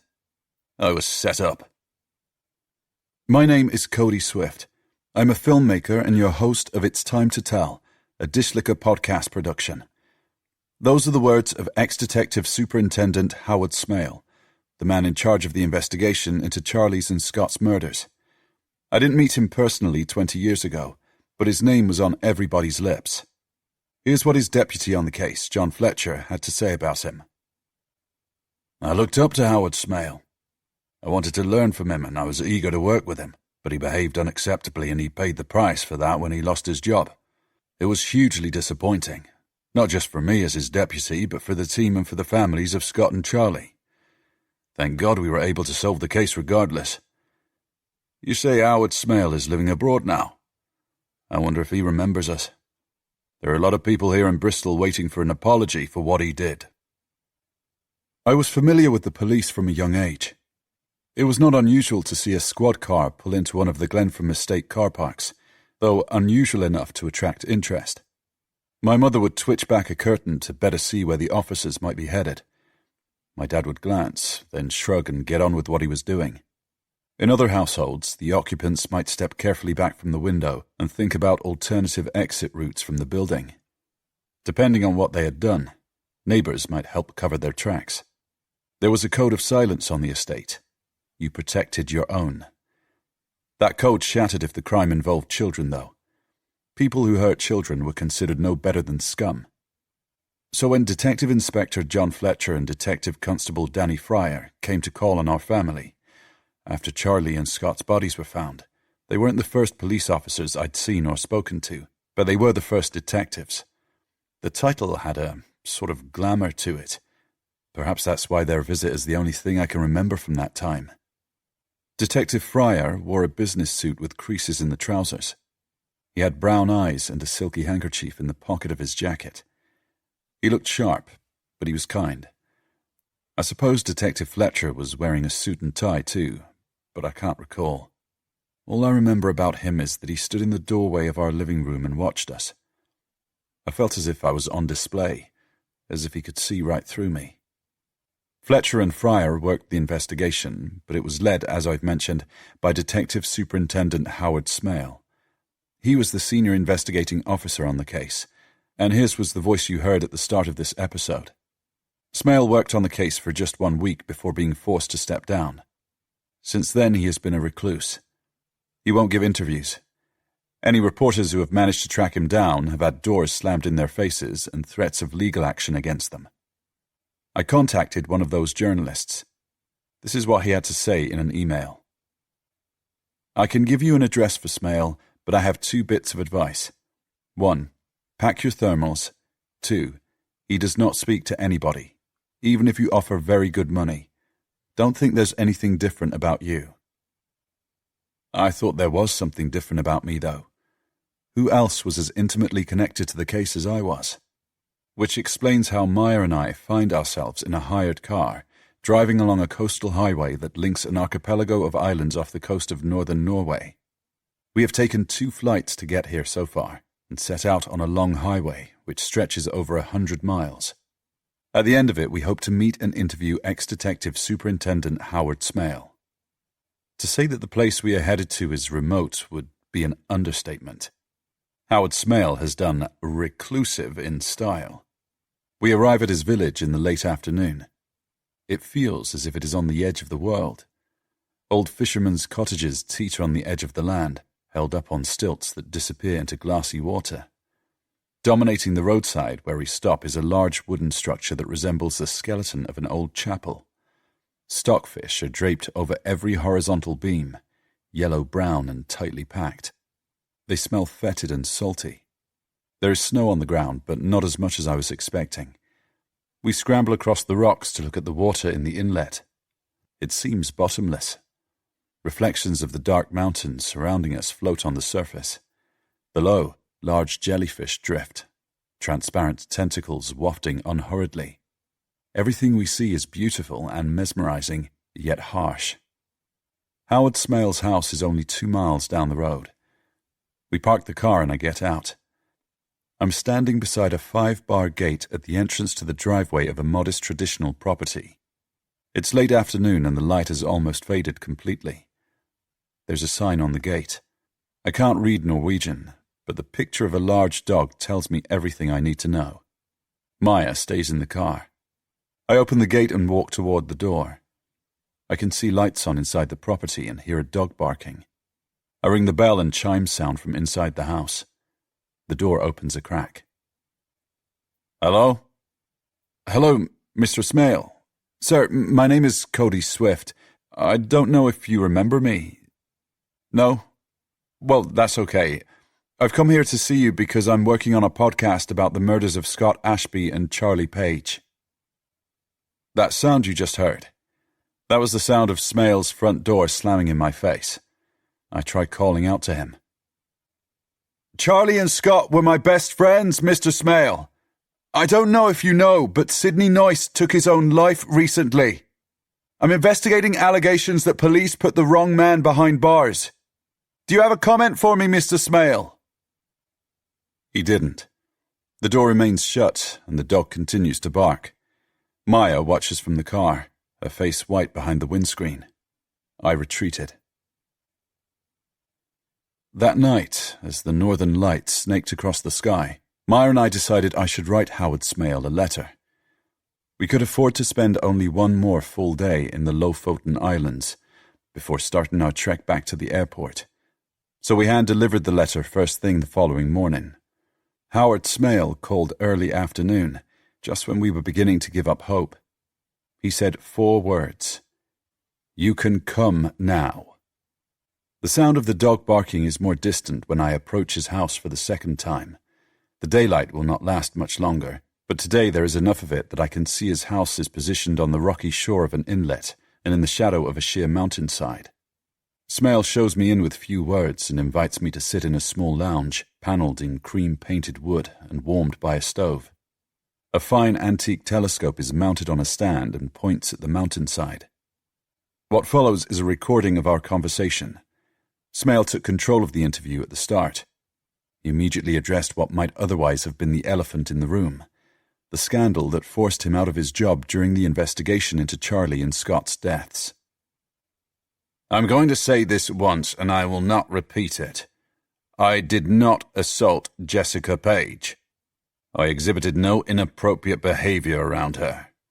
Her accusation was entirely untrue. The charge was fabricated against me in order to ruin me and to halt certain aspects of the investigation.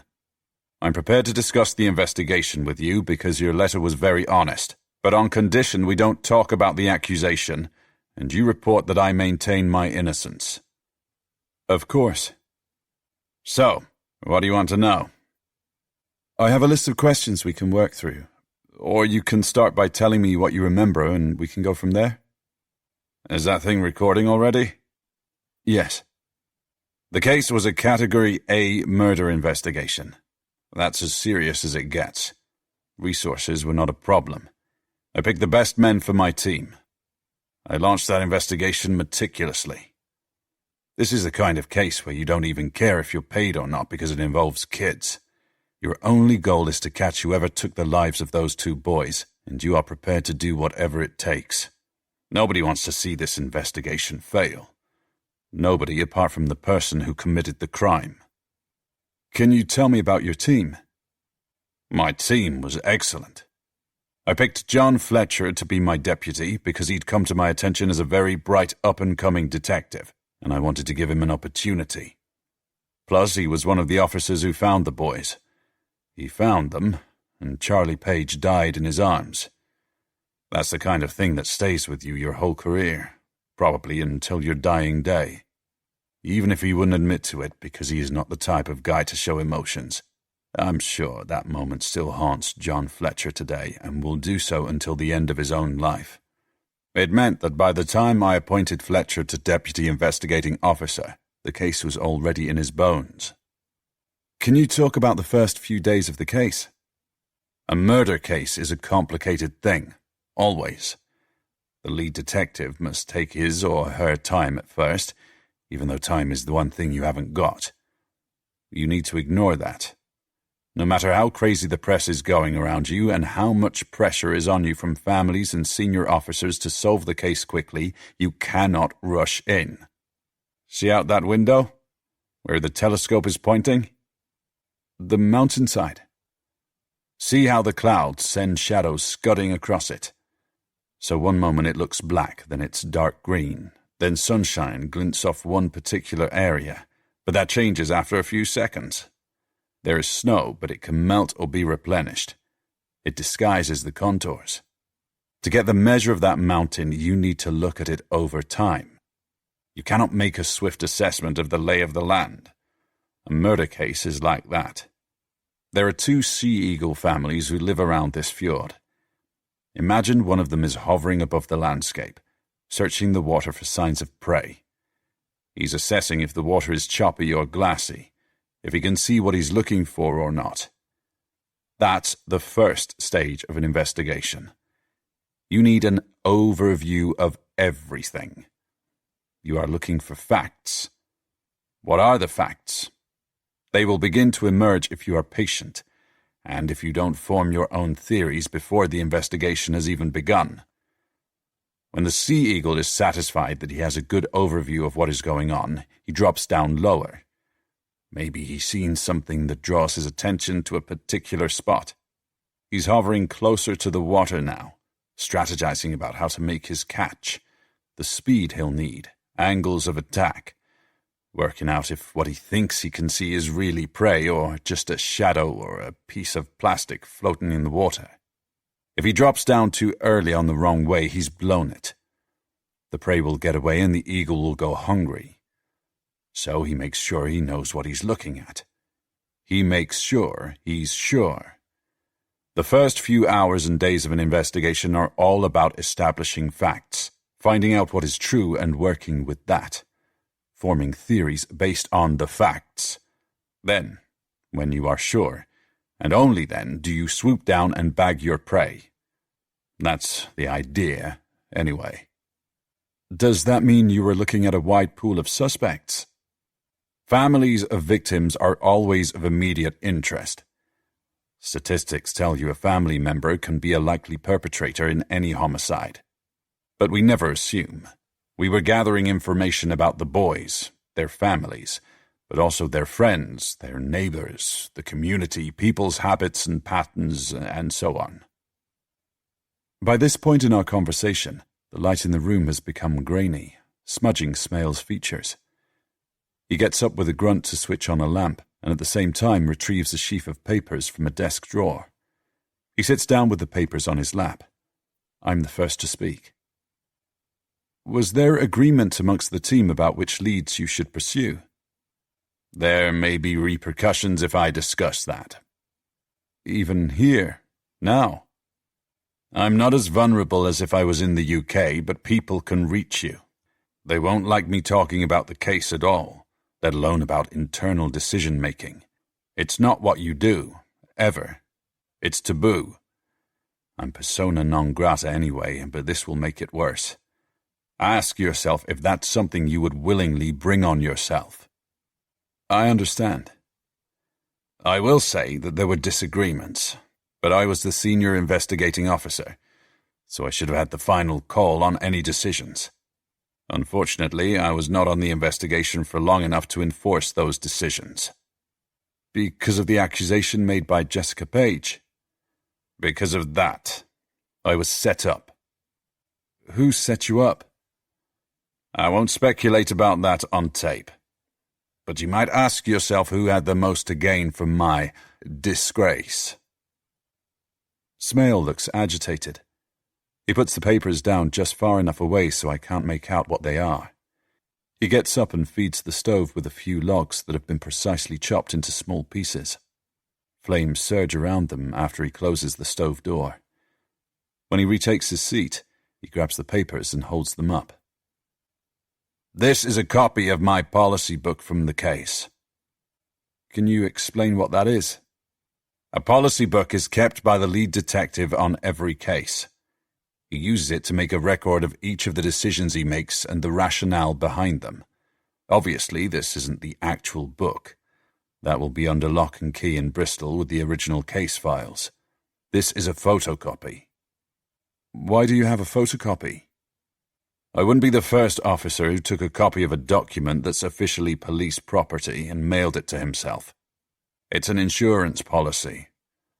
Why do you need an insurance policy? I knew I was about to be under investigation for something I didn't do. I wanted to keep a record of my decision-making on the case to protect myself from further accusations.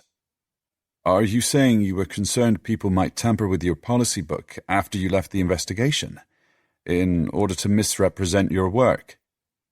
If somebody is going to manufacture a sexual assault allegation, why wouldn't they also try to discredit my work? Look, when things are going well, CID is the best place in the world to work. But when they're not going well, it can feel like the loneliest place on earth. Lonelier than here? People think I came here to escape. But who really escapes these days? It's impossible unless you're willing to give up everybody you've ever loved. No, I came here because it's home. My mother is from this island. Are you willing to share the contents of those papers? I might be, if I think it's relevant. Can I see the papers? No. I want to listen to more of your podcast before I decide what I might release. You have editorial control over your material, which is a powerful thing, and I want to see where you're going with all this.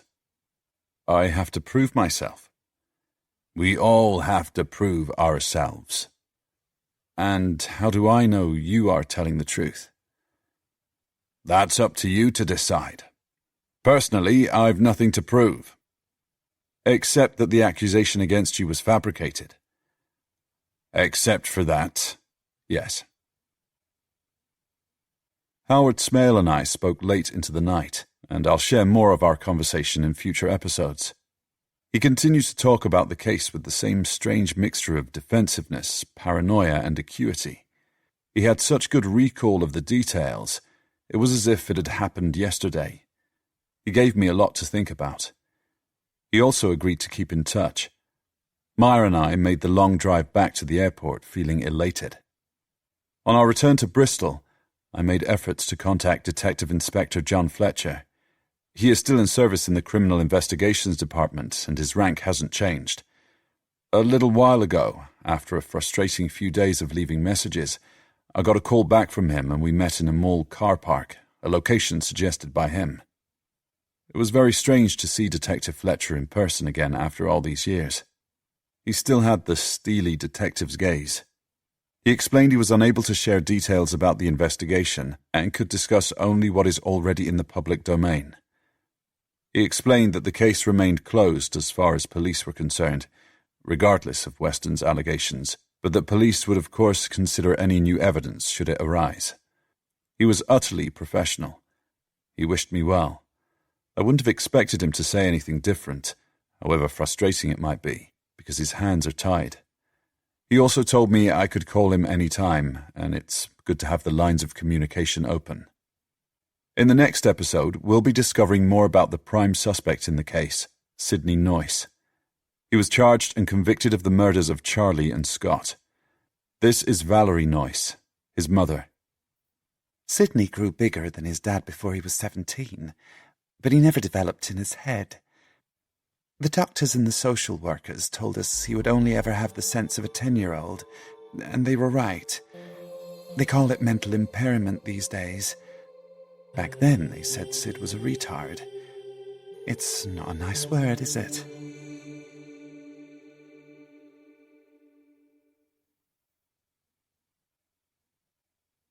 Jess sits on the easy chair in the corner of the bedroom she and Nick share and watches him pack.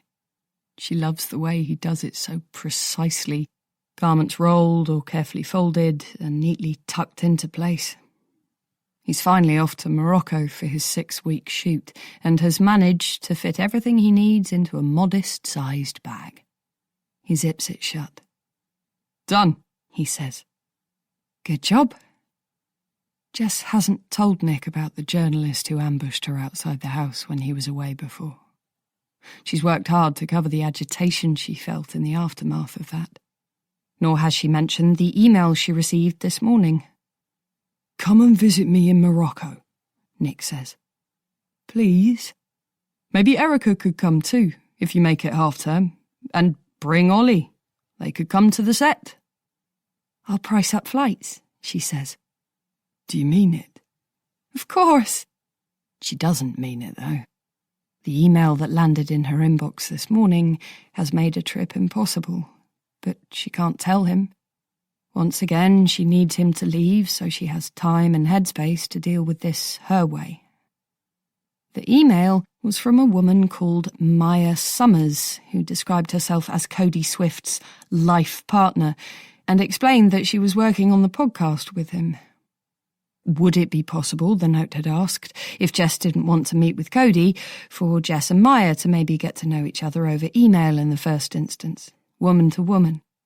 Jess felt her irritation mount as she read it. As if opening up to a woman podcaster was any less exposing than talking to Cody. They must think she was born yesterday.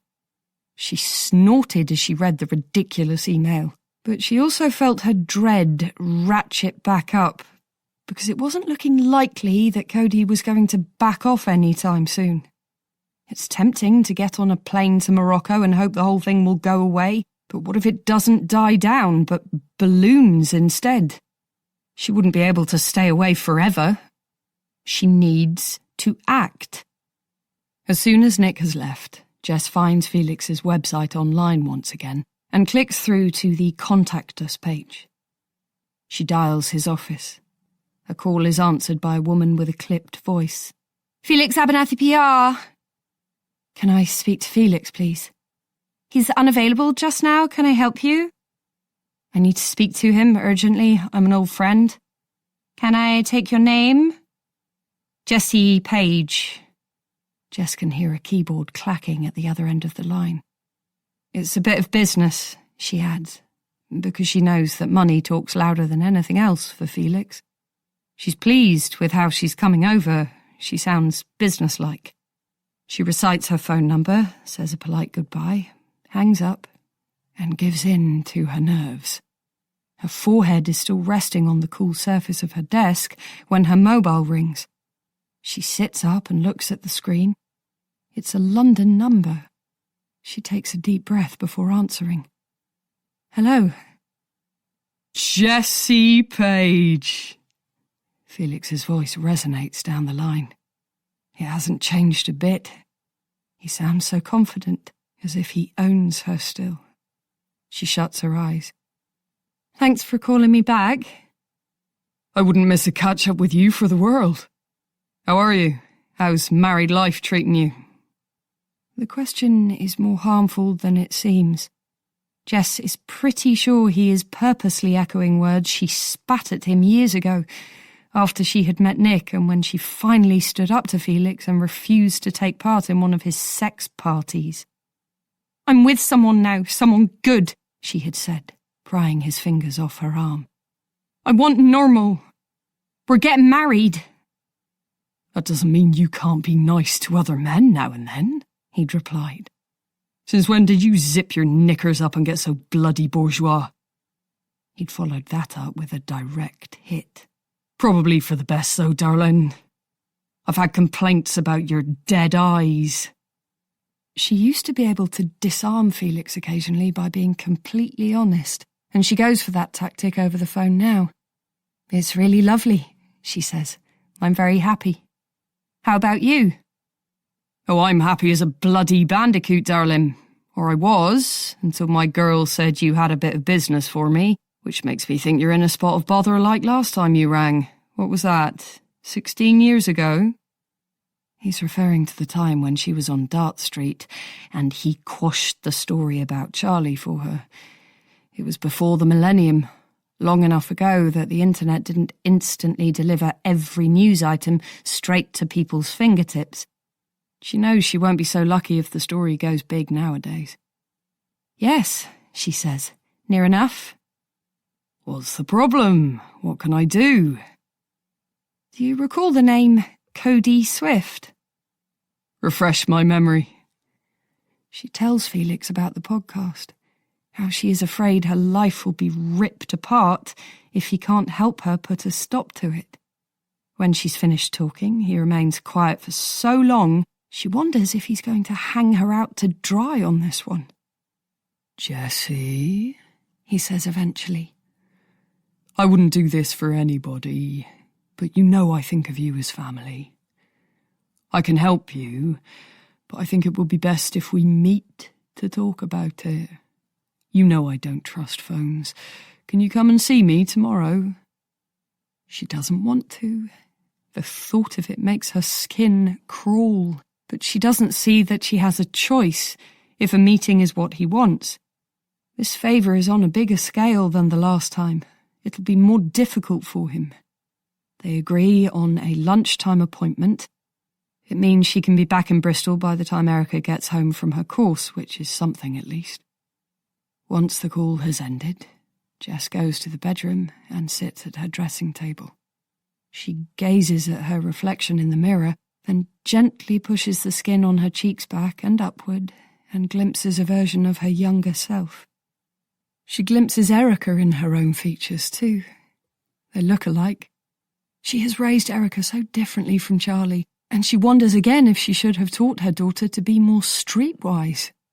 It was a conscious choice for Jess not to raise her daughter that way, but to protect her instead. It was a decision she made because Charlie was more savvy and streetwise than he should have been, and it didn't help him in the end. But for the first time, Jess wonders if a different upbringing would mean Erica was less vulnerable to threat. Because a threat is exactly what the podcast feels like.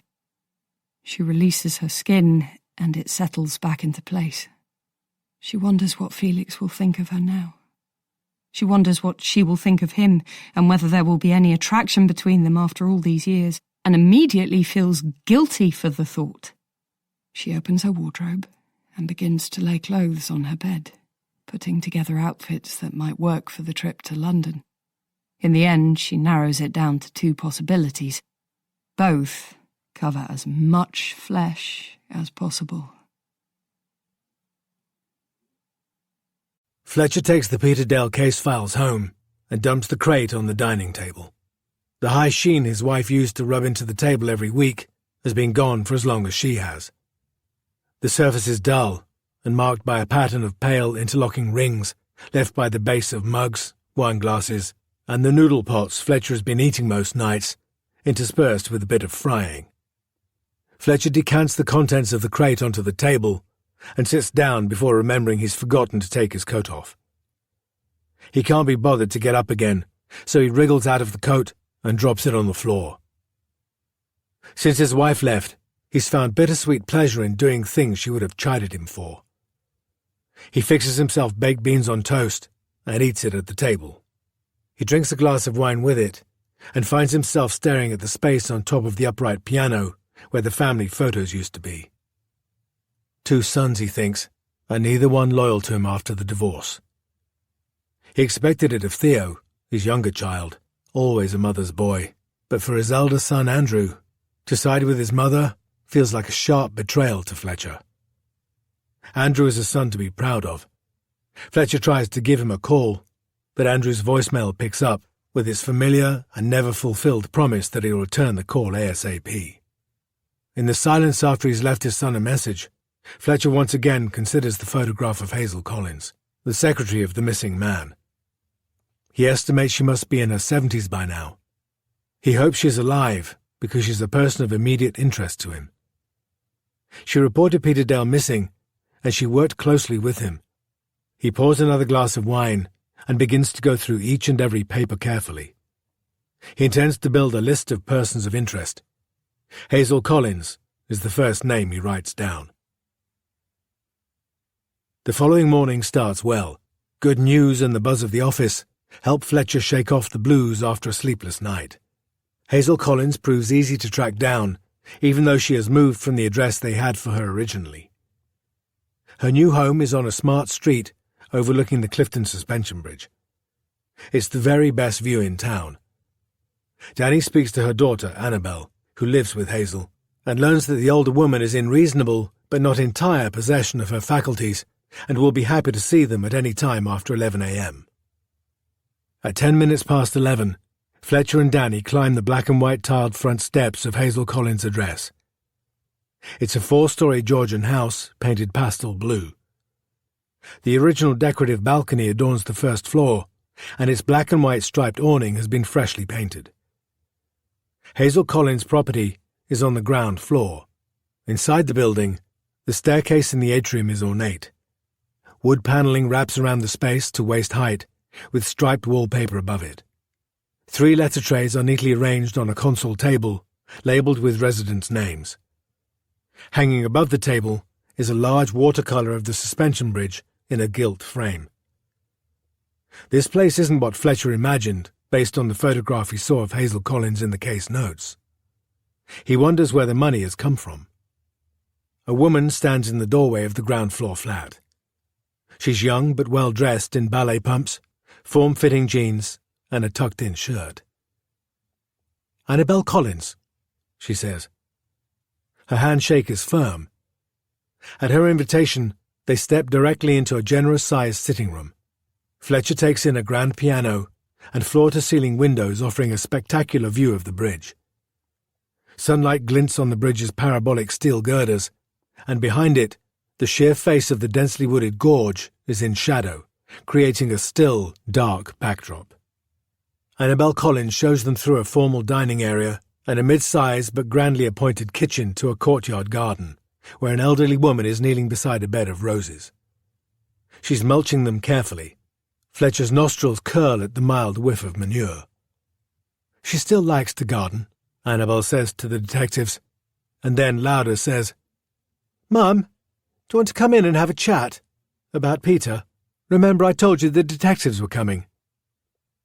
Annabelle Collins seats Fletcher and Danny in the sitting room, and they wait an age while she helps her mother get out of her coat and boots, and the older woman washes her hands. When Hazel finally takes a seat opposite them, Fletcher can't help noticing the bloody wounds on her liver-spotted knuckles, where the rose thorns have caught her. She's wearing a soft-knitted turtleneck sweater in pale blue, and a generous string of pearls. Her pure white curls look windswept after her gardening efforts, but they've been carefully tended at some point this morning. There's a hint of vacancy in her cloudy eyes. She looks very old to be Annabelle's mother. Annabelle serves tea from a pot and milk from a solid silver creamer. She hands the detectives tiny teaspoons for stirring, and Fletcher feels as if he's walked onto the set of Downton Abbey. "Mummy," Annabelle says, when Hazel appears to doze, "the detectives are here to talk about Peter, remember?" Hazel Collins looks from Danny to Fletcher and says, "Peter ran away to Venezuela." "Well, that's the thing," Danny says. "I'm afraid we've got some news about Peter." The old woman's expression remains blank. It's impossible to know how much she's taking in. "Did you know Peter Dale?" Danny asks Annabelle. She shakes her head. Danny focuses on the old lady and speaks exaggeratedly clearly. "Miss Collins, I'm so sorry to tell you that Peter died." "Peter's dead?" she asks. "Yes, I'm sorry." Hazel Collins shuts her eyes abruptly as if the thin skin of her eyelids was a shield against reality. Perhaps, Fletcher thinks, that's what it comes down to at her time of life. Your last line of defence is your eyelids. When she stays that way for a few moments longer than is comfortable, he and Danny exchange a glance, and Fletcher can tell Danny is thinking the same as him. Is she alive? Hazel Collins' sweater lies loosely across her chest, held aloft by breasts that must be encased in a formidable bra. It makes it difficult to see if she's breathing. "Mum?" Annabel Collins asks. "Mummy!" She pats the back of her mother's hand, gently. Fletcher notes she's careful to avoid the bloody scrapes from the rose thorns. There's tenderness between these two. Hazel's eyes snap open. Her eyes look milky. Fletcher searches her face for signs of lucidity, feeling his frustration build. A cabinet clock ticks dully while they wait for her response. It comes in the form of a gesture. Hazel Collins reaches a trembling, liver-spotted hand toward Fletcher. "Was he murdered?" she asks. Fletcher feels as if he catches the words a few seconds after her mouth has formed them. "What makes you say that?" Danny asks. Like a nodding dog ornament on a dashboard, she moves her head laboriously to look at Danny. Everything she does is so slow, it makes Fletcher's joints feel as if they're liquefying under the strain of being patient. "Peter would have taken the rings off a dead man's fingers," she says. Annabel Collins' eyes widen. Her mother laughs, as if delighted. "He knew how to treat a lady in bed, though," she adds. Fletcher thinks he sees her wink, but he's not sure. Danny shuffles forward in his seat, paying close attention. "Is that right?" he says, all cheeky dimples and mischief in his eyes. Nudge, nudge, wink, wink. Thank God he's got the energy to run with this. Fletcher finds it too surreal. Hazel Collins seems to live as if she were born with a silver spoon in her mouth, but talks like a bawdy fishwife. "Best lover I ever had," she says. "Mummy, that's not appropriate. Really, it's not." Annabel flushes. "Sorry," she mouths to Fletcher. Danny ignores her. He's totally focused on Hazel. "Were you lovers?" he asks. But Hazel's eyelids have begun to droop, even though traces of a smile linger at the edges of her lips. She forces them open again and manages to answer with a bit of vigour. "Were we ever?" she says. "He wasn't much to look at, but then nor was I. But between the sheets, looks don't really matter, if you know what I mean. It's what they can do for you."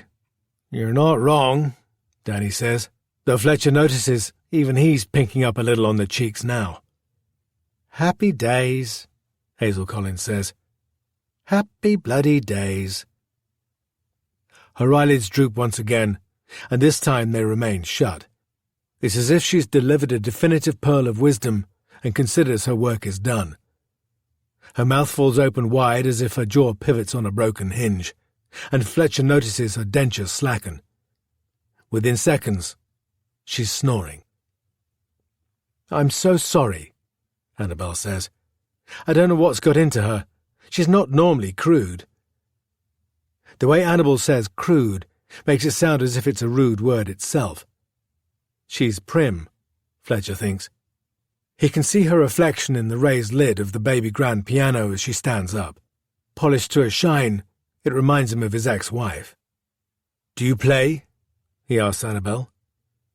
He's on his feet now, peering into the piano's guts, all of those taut, perfectly placed strings and orderly hammers that have the potential to create such wild, beautiful sound.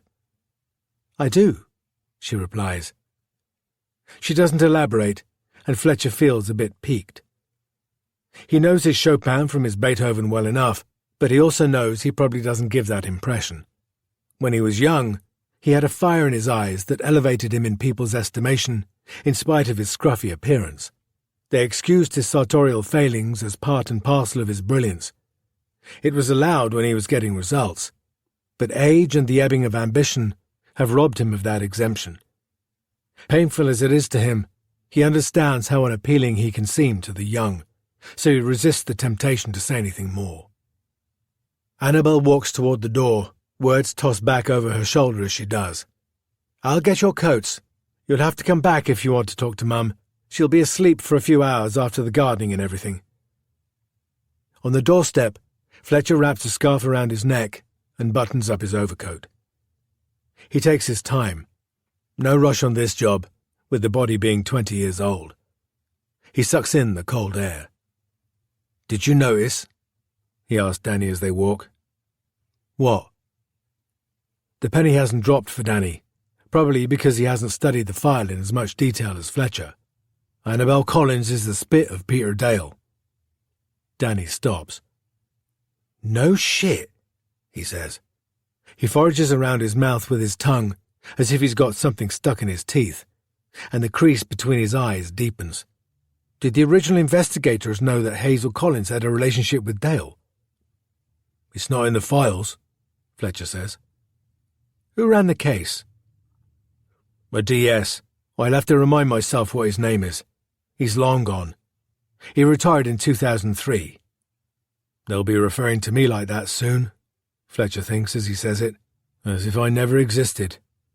It pains him to think that the only legacy you could leave after a lifetime career in CID is to be a forgettable name in the archived file of an incompetently run case.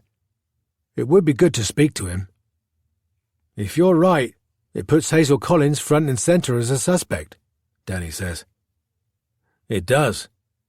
And she's come into money from somewhere. Her address 20 years ago was for a property worth a quarter of the value of that flat. She was working as a PA. It's not the kind of job that offers an obvious salary jump." "Do you think Annabel Collins is aware of who her father is?" "I don't know," Fletcher says, "but I doubt it." He cracks his fingers one by one and feels like he might finally be ready for the day. "Want me to drive?" he asks. Danny chucks in the keys, and Fletcher catches them with one hand. "Gonna be a long, long, sunshiny day," he croons, as the car indicator thumps and he eases into the traffic. He takes the steep road down the side of the gorge toward the city centre. Blades of sunlight cut through the trees and flash across the windscreen as they descend. "Gonna be a long, long drive if you keep singing," Danny says, but he's smiling all the same. There's nothing they like better than a break in a case. "Is it nature or nurture?" Howard Smales asks. Fletcher can tell he doesn't want an answer, because Smale doesn't even draw breath before adding, "You'd never know with a kid like Charlie Page, because his mother hasn't given him a chance. Not a hope in hell. I'm not saying that kid's better off dead. God knows I'm not. But you know how he would have ended up, don't you, with a start like this?" Smale selects a statement from the stack he has in front of him. "This one's from the woman who runs the newsagents on the estate. Scott and Charlie and Cody were into nicking. They used to nick sweets from the shop and milk from the van in the morning, and from the stalls in the market. They were bold as brass." Smale plucks another statement from the pile. "This one's from a Mr. Dennis George. Runs a stall at the market. Says the same thing." "I wouldn't trust Dennis George as far as I could throw him," Fletcher says. "There are more. They're all variations on the same theme. It makes me think, did those boys do something to somebody that crossed the line? Did they push things too far and somebody snapped?" "Could have," Fletcher replies. "Though might it have just been mischief? Boys being boys and all that." He checks his watch. "Time to visit paradise?" Smale asks. Fletcher nods. He's feeling stretched.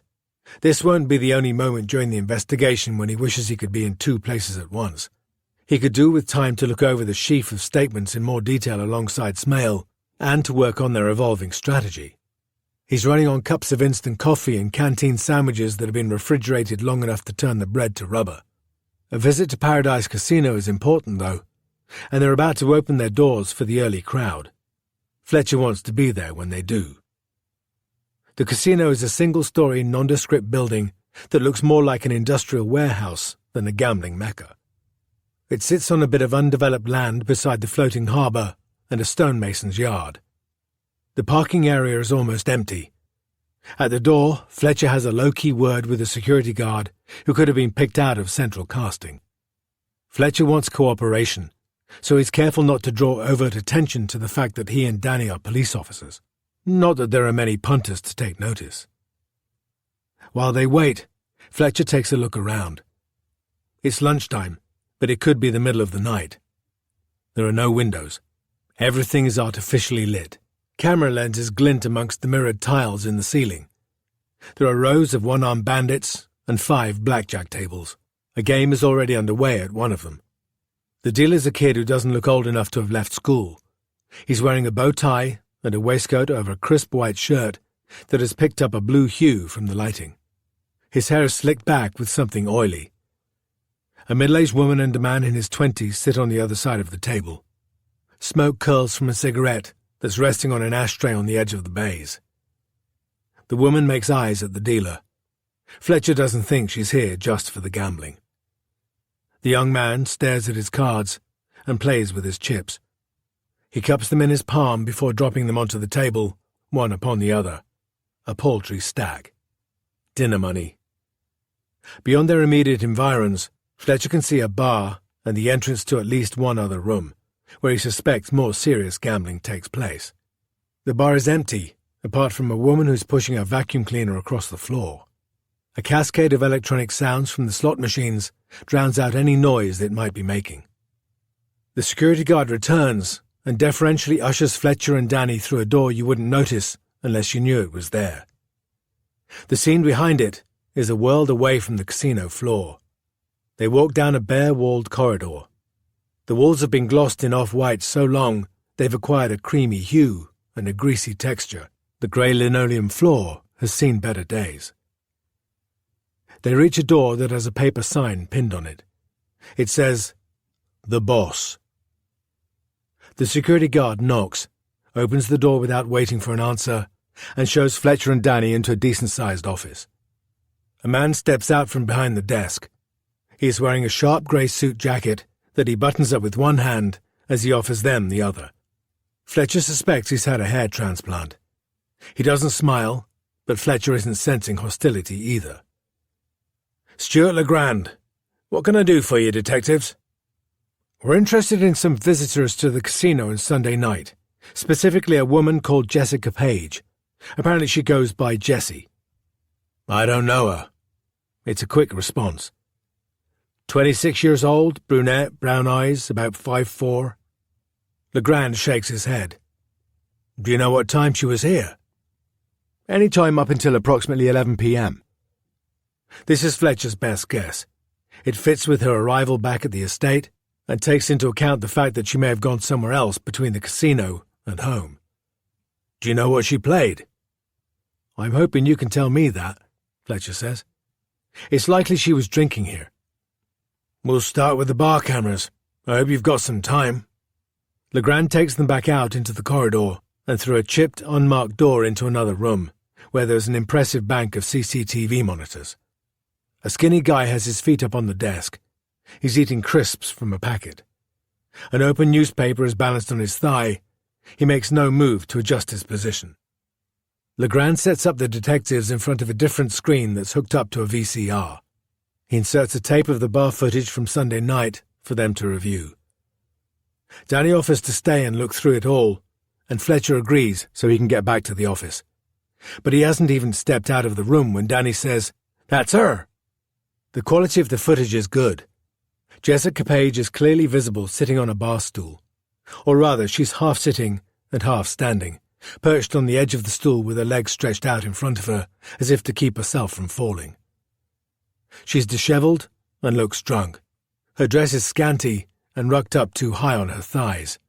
Her hair is flopping over her face. Danny and Fletcher watch as a man approaches her. His face is partially obscured by a hat, but Fletcher feels an immediate tug of recognition. Jessie pulls her head up with some effort in response to something the man says, and they exchange words. Her face falls as she listens to him, and she lifts a glass in a mock toast when he walks away from her. He's carrying himself as if he's angry. "Look at the state of her," Danny says. Legrand is defensive. "She's an adult. We don't babysit our clients. Do you recognize the man? Fletcher licks his lips, which suddenly feel papery and tacky. He recognizes the man, but he remains mute as Legrand shakes his head with a tight, controlled movement. It strikes Fletcher as forced. Maybe he's not the only one in the room who knows it might be more than his life's worth to name this man in this context. You sure? Danny asks. Sure, I'm sure. They watch more of the tape. Jessie gets up from the stool, staggers, steadies herself, and totters out of view as if she was being pulled by a string. Fletcher notes the timestamp, 22:13. This must be the start of her journey home, though according to witness statements, she didn't arrive at the estate, which is approximately a 15-minute drive away, until 23:25. Unless she walked. Have you got cameras in the car park? He asks. There's hesitation. Fletcher doesn't have time for it. The feeling of having the dying boy in his arms returns, hot and alive. The sounds of the autopsy follow. Added to those is the weight of recognizing the man who was with Jesse Page on the tape. We're investigating a murder, Mr. Legrand. Will you be helping us with our inquiries, or will I be making a call to our organized crime unit to let them know I suspect there's something to investigate in the way this casino is run? Legrand doesn't take his eyes off Fletcher, but he says, "Get the car park tapes, Ray," and the skinny man jumps to it.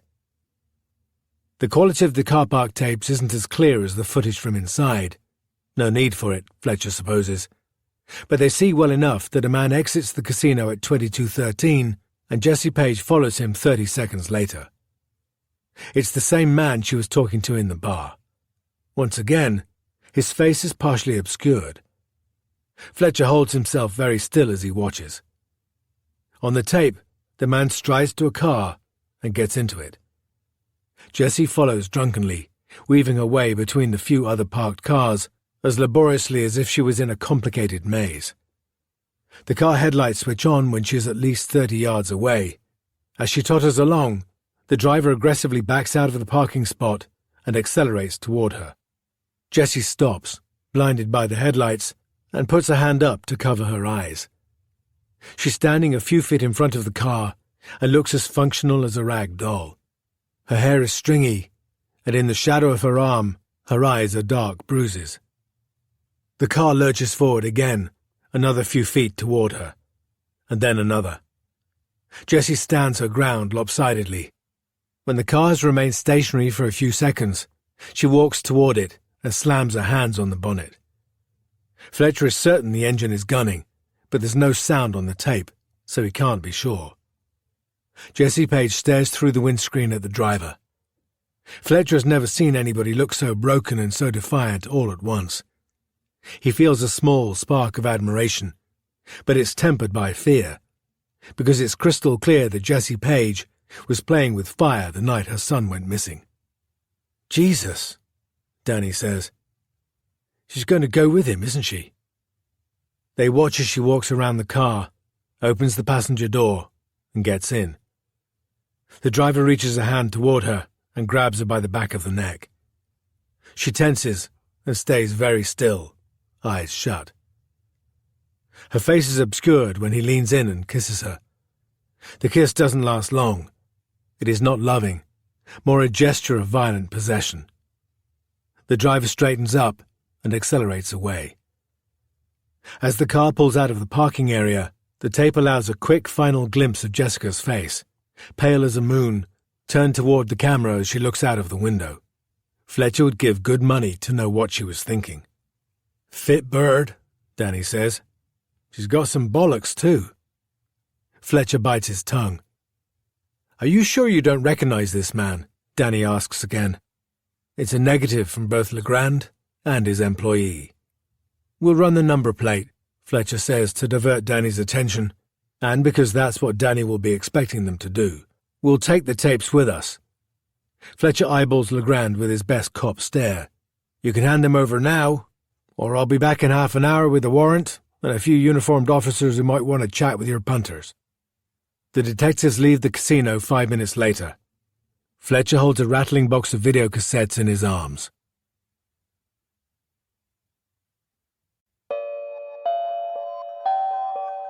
It's Time to Tell. Episode 5. The Prime Suspect. Wednesday, 21 August. Time 09:45. Priority to speak to the man known as Sid the Village. We believe his full name to be Sidney Noyce, 24 years old. Lives with his parents in Nightingale Tower on the Glenfram estate. 3 reasons. 1. Cody Swift reports that he, Scott and Charlie spent time with Sidney Noyce at the dog track kennels on the morning before Scott and Charlie disappeared. 2. An estate resident reports seeing Sidney Noyce walking down Primrose Lane in the path of Scott and Charlie at approximately 20:15 on the night the boys disappeared. 3. Estate residents report that Sidney Noyce and the boys were often spotted together around the estate during the summer. My name is Cody Swift. I'm a filmmaker and your host of It's Time to Tell, a Dishlicker podcast production. What you just heard is ex-detective Superintendent Howard Smale reading from the photocopied pages of his policy book. That's the book he made notes in during his 1996 investigation into the murders of my best friends, Charlie Page and Scott Ashby. Smale and I discussed what he recorded in the book, and the clip that follows is our conversation. You'll hear Smale's voice first. That's the first time Noyce's name appears in the book. Can you tell us about Noyce? He quickly became a person of interest in the investigation, but it was complicated. We were not initially aware of how acute his impairment was, but it turned out it was very severe. Nowadays, we would describe Sidney Noyce as having special educational needs. He was a 24-year-old man with the mental age of a 10-year-old boy. A boy in a man's body. Yes, exactly that. Noyce didn't have a criminal record. Estate residents we talked to who knew him said he wasn't the sharpest tool in the box, and certainly when we began our inquiries, before anybody had had ideas put into their heads, nobody seemed to think him capable of harm. He helped out on and off at the dog track, and he got the occasional shift collecting trolleys at Tesco. Can you tell us a bit about the sighting of Sidney Noyce at the night of the murders? The last sighting of Charlie and Scott was when they walked down a lane called Primrose Lane that divided one of the high-rise blocks from the semi-detached housing on the estate. It went from east to west and led from a play area at the centre of the estate toward the dog track and the new Tesco supermarket. Officers interviewed a resident of Meadow Sweet Tower, which overlooked the lane, and she stated that she saw Charlie and Scott walking along Primrose Lane in the direction of the dog track at approximately 20:15 on the night of Sunday, 18 August. She was sitting on her balcony, smoking a cigarette. She saw Sidney Noyce following in the path of the boys. He walked east up Primrose Lane a few minutes after them. Was the identification of Noyce secure? The witness was credible. She'd come across Noyce before, so she could identify him. Additionally, Sidney Noyce's mother stated that her son went out to buy some ketchup at some point that evening, though she couldn't pinpoint the precise time because she went out for the evening, so nobody could tell us exactly what time he returned home either, and what kind of state he was in when he did. Based on that information, I made Sidney Noyce one of our priorities for further investigation. Maya and I have been working hard to try to find a variety of people to interview about Noyce, in order to give you a balanced picture of him. But frustratingly, we haven't had much success. People were either unwilling to talk or impossible to find. One success we have had is in locating Sidney Noyce's mother, Valerie. Noyce's father died a few months before Sidney took his own life. We'll play you my interview with Valerie shortly, but before we do, there is one other person who can tell you a little about Sidney Noyce. That's me. I knew Sidney Noyce. The reports in Smale's policy book of Noyce hanging around with Charlie, Scott and me in the summer 1996 are true. But before I add my voice to the picture of Noyce that we've been building up, I need to be honest with you, because here's where things get awkward for me. In the interests of being completely transparent, I'm going to let Howard Smale explain why. This clip of Smale speaking is from my interview with him at his home in Norway. You and Charlie Page and Scott Ashby took advantage of Sidney Noyce, didn't you? You wound him up. We heard that from more than one person on the estate. What Howard Smale said is true. The way Charlie, Scott and I treated Sidney Noyce that summer is something I feel guilty about to this day. It is also why I felt particularly nervous about approaching Valerie Noyce, Sidney's mother, to ask if she'd be willing to be interviewed. She knew how Charlie, Scott and I treated her son, because it formed part of the prosecution's case against him, and she attended every day of her son's trial. The prosecution vigorously asserted that it was our poor treatment of Noyce that goaded him into retaliating with the act of violence that ended Scott's and Charlie's lives. We found Valerie Noyce easily. She still lives in the same flat in the Glenfram estate. It is to her credit that she agreed not only to see me, but also to let me record an interview. At her request, I went to meet her in a park in Redland. That sounds more cloak and dagger than it was. Valerie has a cleaning job in a chapel beside the park, and it was convenient for her to meet me there. I find the chapel quite easily. It is a little gem hidden in a corner of the city I'm not familiar with. It is a small Georgian building built with Bath stone, and surrounded by a graveyard in which every headstone seems to be tilting. I turn the heavy handle of the main door and ease it open. "Hello?" Come on in out of the wind, my love. Valerie Noyce is holding a feather duster in one hand, and she shakes my hand with the other. We are the only other people in the chapel. It has impressive stained glass windows and a large painting of Christ on the cross above the altar, framed by ornate wooden carvings. Valerie sees me looking at it. Her breath mists in front of her as she speaks. They're a devil to dust. Are you cold? I'm fine. It's always chilly in here, but I don't feel it when I'm cleaning. I'd offer you a tea, but the kettle's on the blink. Come on, let's sit down. There are only a few rows of pews, and we sit in one toward the back of the chapel. I ask Valerie if she would be willing to describe Sidney and talk about the relationship he had with Charlie and Scott and me. I ask her not to hold back. To hear her side of the story feels like a sort of penance for the way I treated Sidney. Valerie looks at me with dark, restless eyes as she speaks. In the following clip, you'll hear one of the most challenging conversations I've ever had. Sidney grew bigger than his dad before he was 17, but he never developed in his head. The doctors and the social workers told us he would only ever have the sense of a 10-year-old, and they were right. They call it mental impairment these days. Back then, they said Sid was a retard. It's not a nice word, is it? You taunted Sid something rotten, you boys did. Tormented him. Do you remember? You told him you would meet him at certain times and places. Then you wouldn't turn up. You encouraged him to steal for you.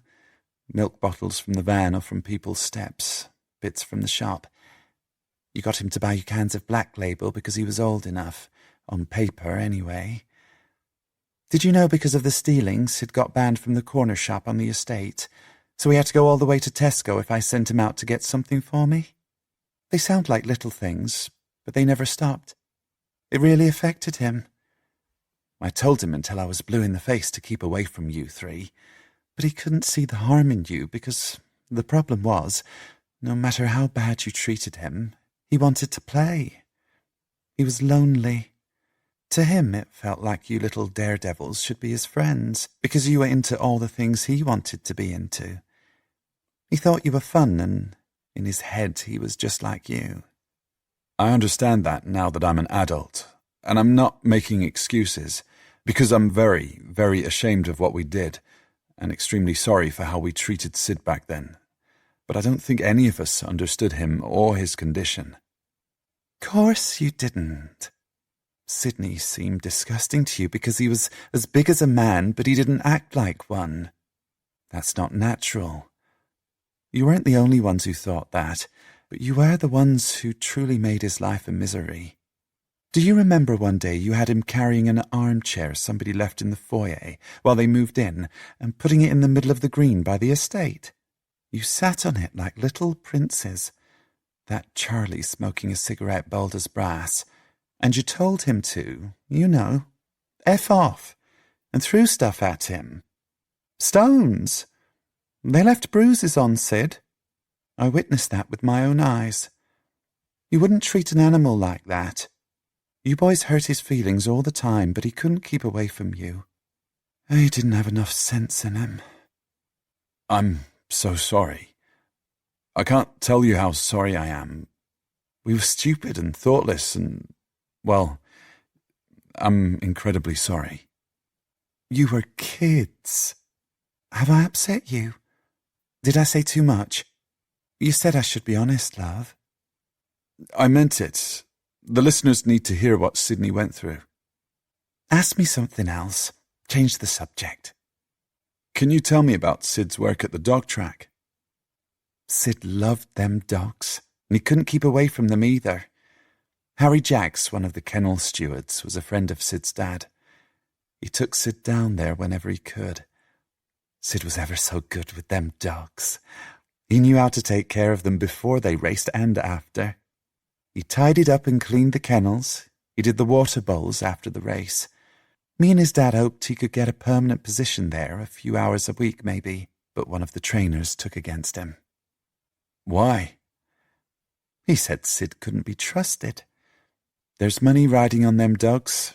Of course that's why they're there. So the people who handle them have to be tight-lipped about what goes on in the kennels, and Sid wasn't. He didn't know how to be. Are you saying Sid might have known about some bad practice that was taking place? Illegal practice?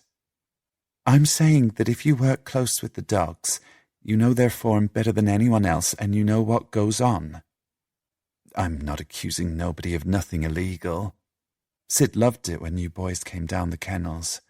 Not you and Scott Ashby, though, was it? It was Charlie Page, mostly. Sid said Charlie loved the dogs as much as he did. Do you know where Sid was going when he was spotted walking down Primrose Lane on the evening the boys disappeared? He was going to Tesco to get some tomato ketchup, like I told the police. Why didn't he go to the corner shop? Because he got banned, like I said. They twisted that in court, of course, that sighting of him. Sid said he went to Tesco, but it was shut because of flooding, so he came back home and watched television. But the barrister made it sound like he was circling the block, looking for Scott and Charlie, wanting to hurt them. Like some kind of predator. Sid would never have done that. He was gentle as a lamb. Valerie is upset. I reach out to her to try to offer some comfort. She takes my hand between both of hers and squeezes my fingers. Her fingers are bony and cold, and her face is a mirror of the grieving Virgin Mary in the painting above the altar.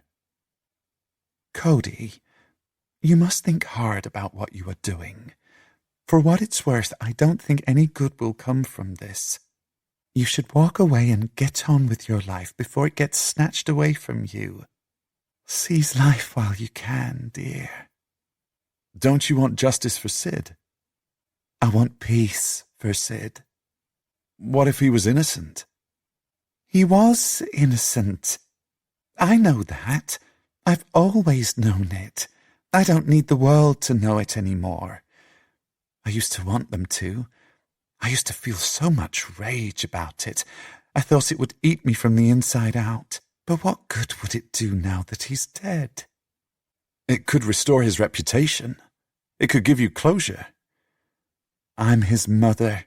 I know he didn't do it. Sydney didn't have a vengeful bone in his body. What you boys did upset him, but he never said he wanted to get you back for it. Never. That's how I know he's innocent, and God knows it too. That's good enough for me. I'll never have him back now, so the best I can hope for is to live my life in peace. It passes in a flash. Cody, you'll understand that one day. So don't be chasing dragons when you could be building foundations for a good life. Some people never have that opportunity. I tread carefully as I take my leave.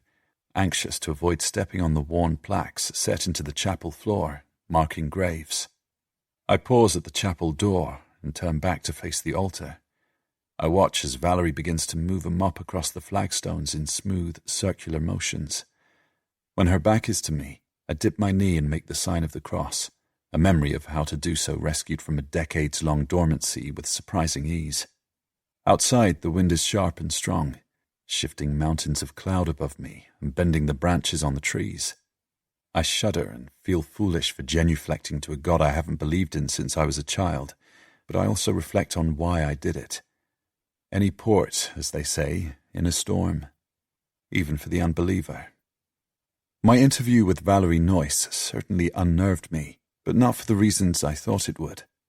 I had expected bitterness and rancor, accusations and recriminations, but found a raw yet gentle honesty in its place. Our discussions subverted many assumptions I had held about her. It reminded me to take nothing for granted.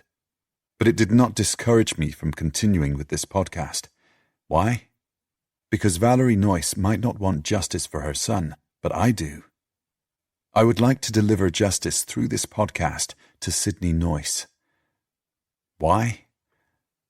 It's time I told. I knew Sidney Noyce when I was 10 years old. I didn't like him, and we've established that my friends and I treated him badly. But, and this is a big but, I never really believed Sid was the person who murdered Charlie and Scott, because, as others have said, he didn't have a bad bone in his body. He never once lifted a finger against any of us, no matter what we did to him. Did I tell anybody at the time? No. Would they have listened if I had? Probably not. I was 10 years old. I was not a nice kid. I was a liar. But I believed Noyce was innocent then, and I still do, 20 years later. It's why Owen Weston's article asserting Noyce's innocence resonated with me so much. Detective Inspector John Fletcher disagrees. This is a clip from a phone conversation we had. Sid Noyce may have gone out with the intention of buying ketchup, but that doesn't mean he didn't get a different idea along the way. The prosecution alleged that he walked around the block because he was searching for the boys to take revenge on them, and the jury chose to believe that. People can snap. Even the gentlest, sweetest people can snap if you put them under enough pressure. I've seen it many times during my career. Fletcher's feelings about Noyce are crystal clear, and, like mine, they have remained the same for the past 2 decades. However, if you were listening carefully to that clip, you'll have heard John Fletcher say something important. Detective Inspector Fletcher says, referring to Sidney Noyce, he walked around the block because he was searching for the boys to take revenge on them. But let me put this into context for you. This clip comes from the end of a phone conversation I had with Detective Fletcher. What you're about to hear is a recording of our whole conversation on this subject. It puts what you heard Fletcher say in the last clip into context. It is my voice you'll hear first. Can you tell us about the sighting of Noyce on Primrose Lane on the night the boys disappeared?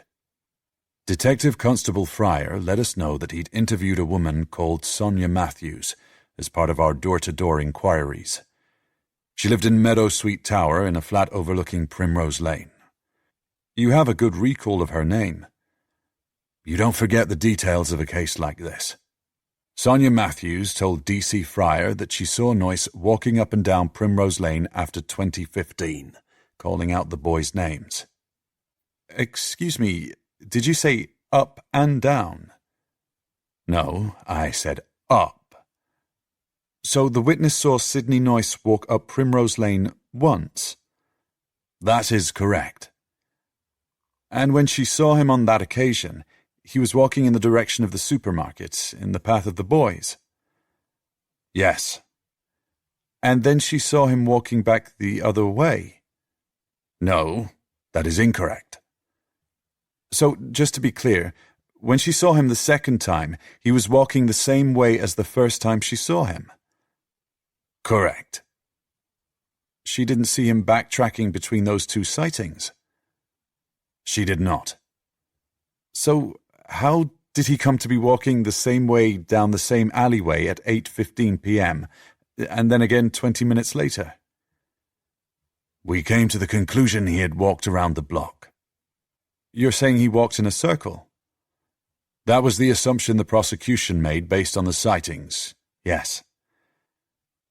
People don't normally walk in circles if they're on their way to buy ketchup. Sid Noyce may have gone out with the intention of buying ketchup, but that doesn't mean he didn't get a different idea along the way. The prosecution alleged that he walked around the block because he was searching for the boys to take revenge on them, and the jury chose to believe that. People can snap. Even the gentlest, sweetest people can snap if you put them under enough pressure. I've seen it many times during my career. Did you agree with the prosecution? I did, yes. Especially when combined with the other evidence we had. What Fletcher says is plausible, but it is his slip of the tongue that intrigues me. The reason I'm intrigued is because what the witness said she saw on that night became a crucial issue in the case against Noyce, and is one of what Owen describes as grains of uncertainty surrounding his conviction for the murders.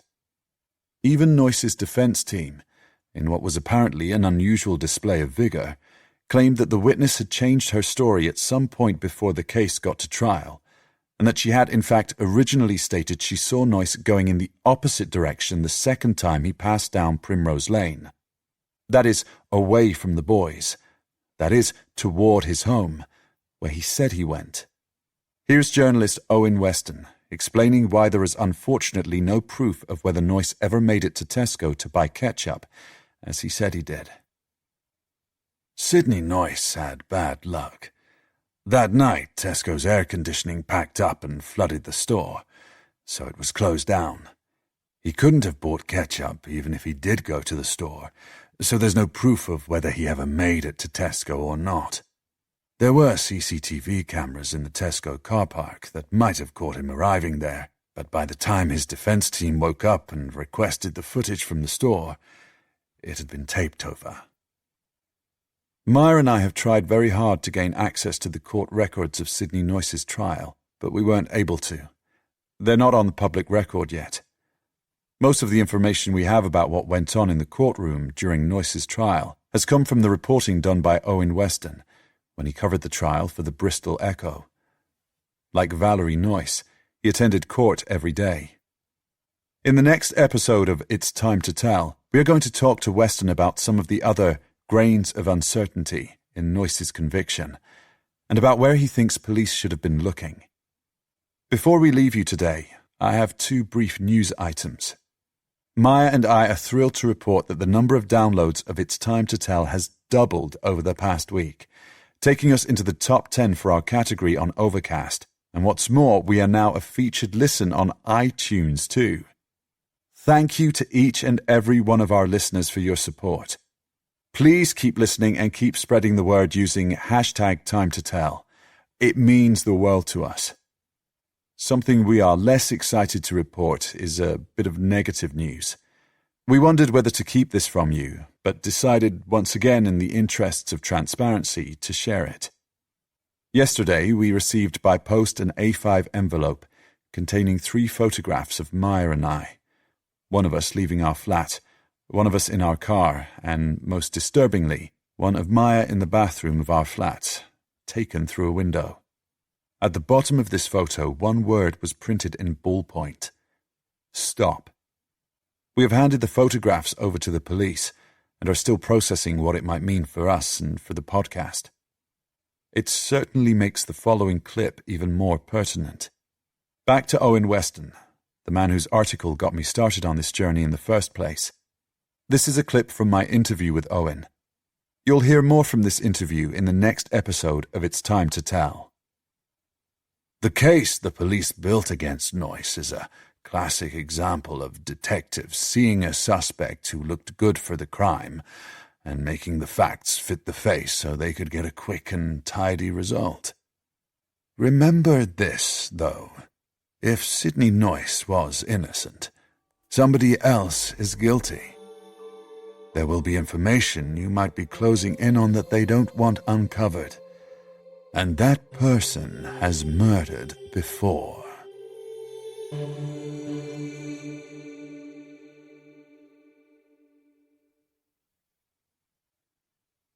Jess emerges from Oxford Circus tube station and has to step away from the throng of pedestrians to get her bearings. Retail and advertising signs fight for her attention. Traffic surges through the junction.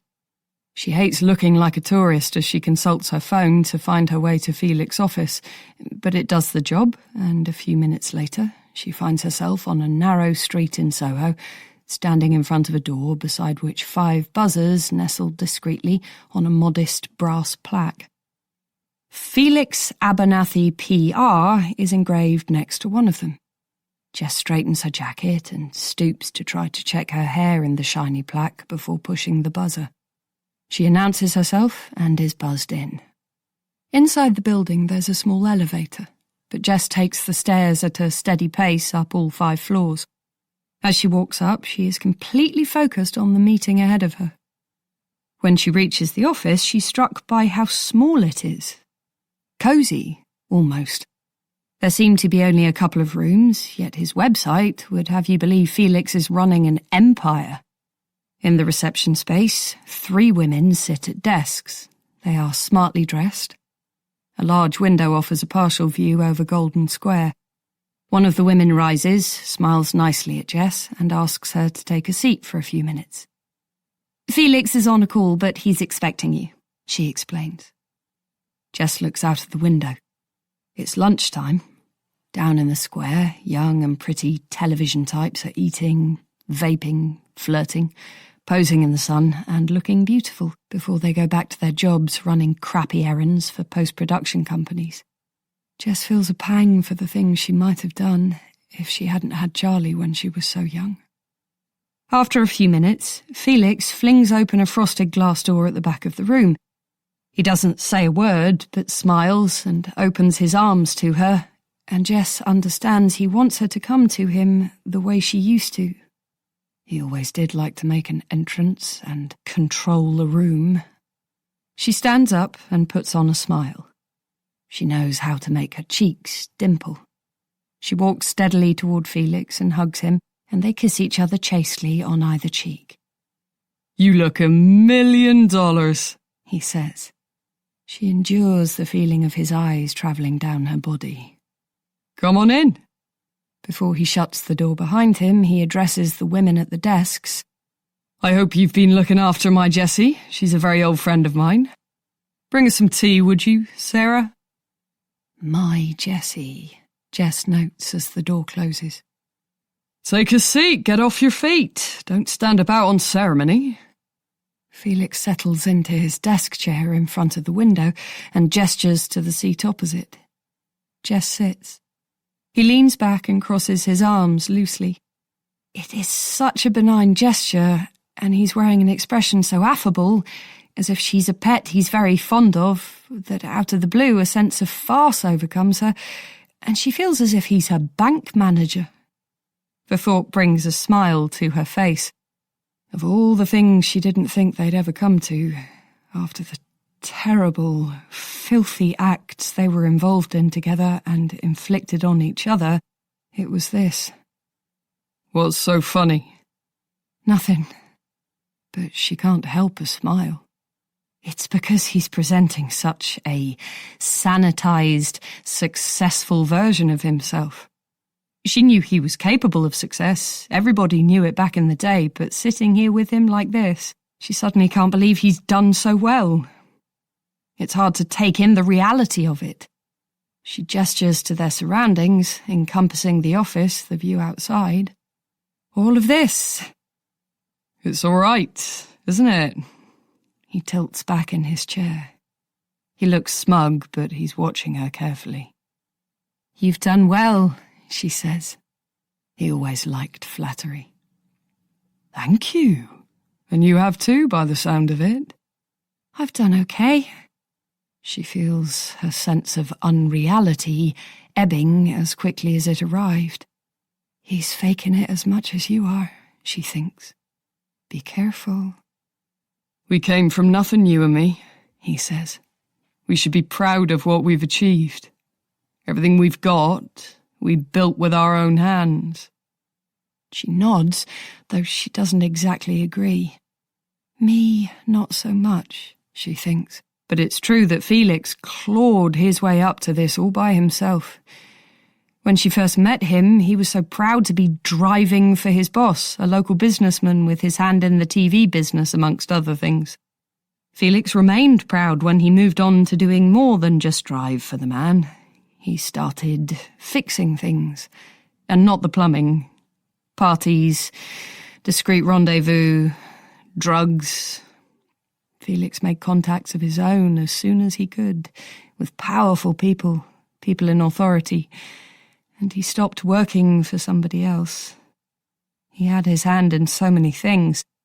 She remembers how Felix used Charlie and his friends to run drug deliveries for him on the estate. That was wrong. She can't believe she let Charlie do that. She smiles at Felix cautiously. She doesn't want her discomfort to show. And he says without any more preamble, "Cody Swift. I need him stopped." She didn't mean it to come out like that. She meant to say, "I need the podcast stopped." There's a knock on the door. "Come in," Felix calls, and the secretary carries in a tray with a steaming teapot and 2 cups and saucers on it. Felix remains poker-faced, staring at Jess. "Would you care to clarify what you mean?" he says, once the woman leaves the room, shutting the door behind her. Neither of them have acknowledged her, let alone thanked her. "Just so I'm sure I understand." "I want Cody Swift to leave me and my family alone." Felix pours tea. He moves to put a cube of sugar in her cup, but she covers it with her hand. "All grown up now, are we?" he says. "I remember when you took 3. Or are we just watching our figure?" She doesn't rise to it. "I can't lose another family," she says. "Because of Charlie," he says. Their eyes meet, but she doesn't answer. She doesn't feel any need to explain.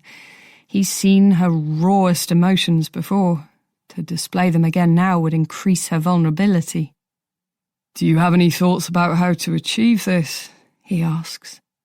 "Don't hurt Cody." "Isn't that what your husband threatened to do?" "How do you know that?" "Darling, you phoned me 24 hours ago. Don't you think I've done a little bit of due diligence since then?" "Did you talk to Cody?" "No. We don't want to make him nervous. I talked to somebody I trust. He got me some information. Sounds like your husband gave Cody Swift a real scare." "Not." Felix shouldn't criticise Nick, Jess thinks. It's out of order. She puts her cup down on the saucer and it chinks sharply. Felix tilts his chair back again, eyes on her as ever. "We need to discuss money," he says. "Some of my private clients prefer to make arrangements for a monthly retainer."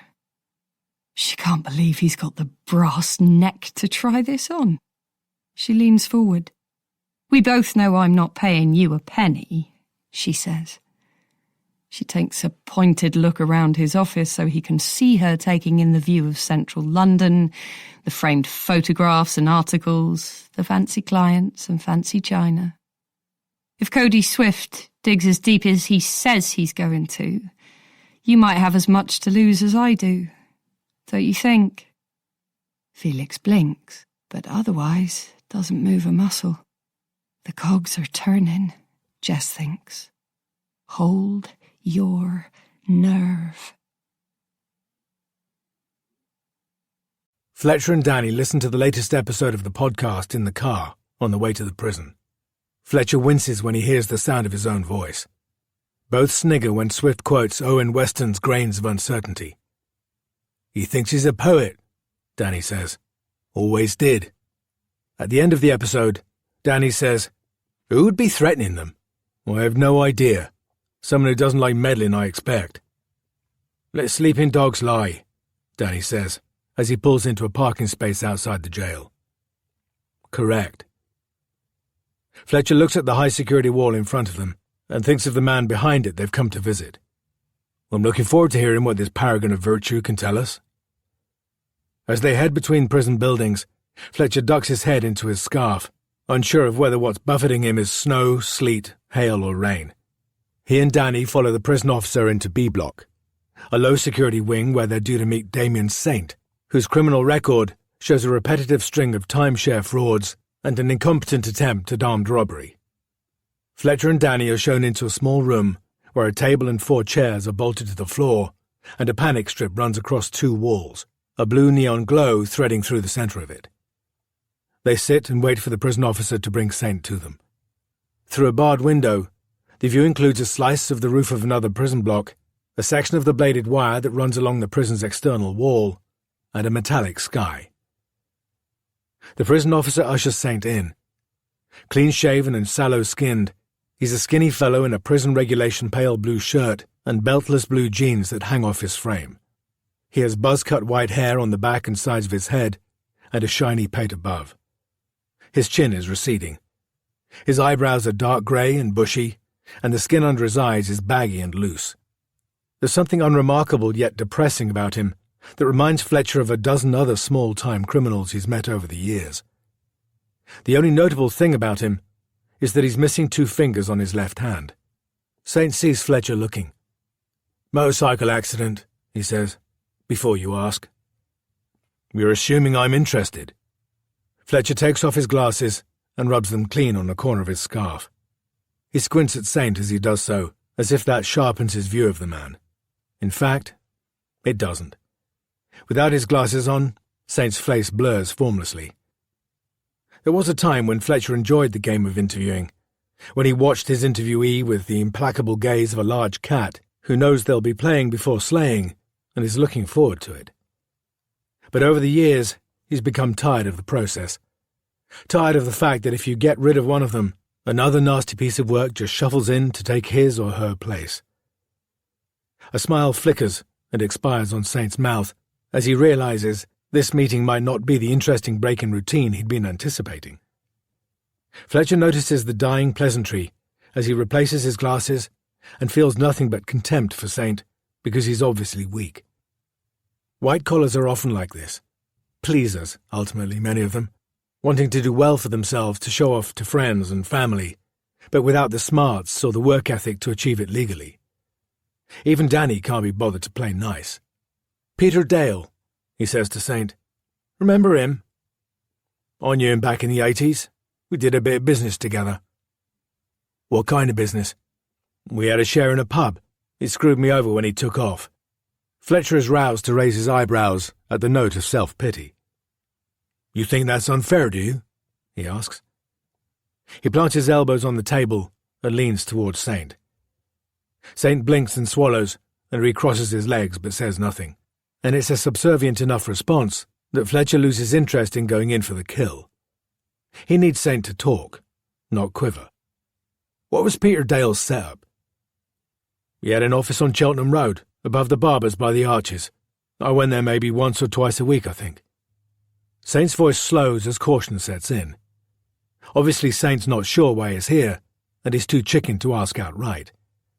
Fletcher expects a bit of haziness to set in around his recollections from this point. Fletcher knows the barber's outfit Saint's referring to.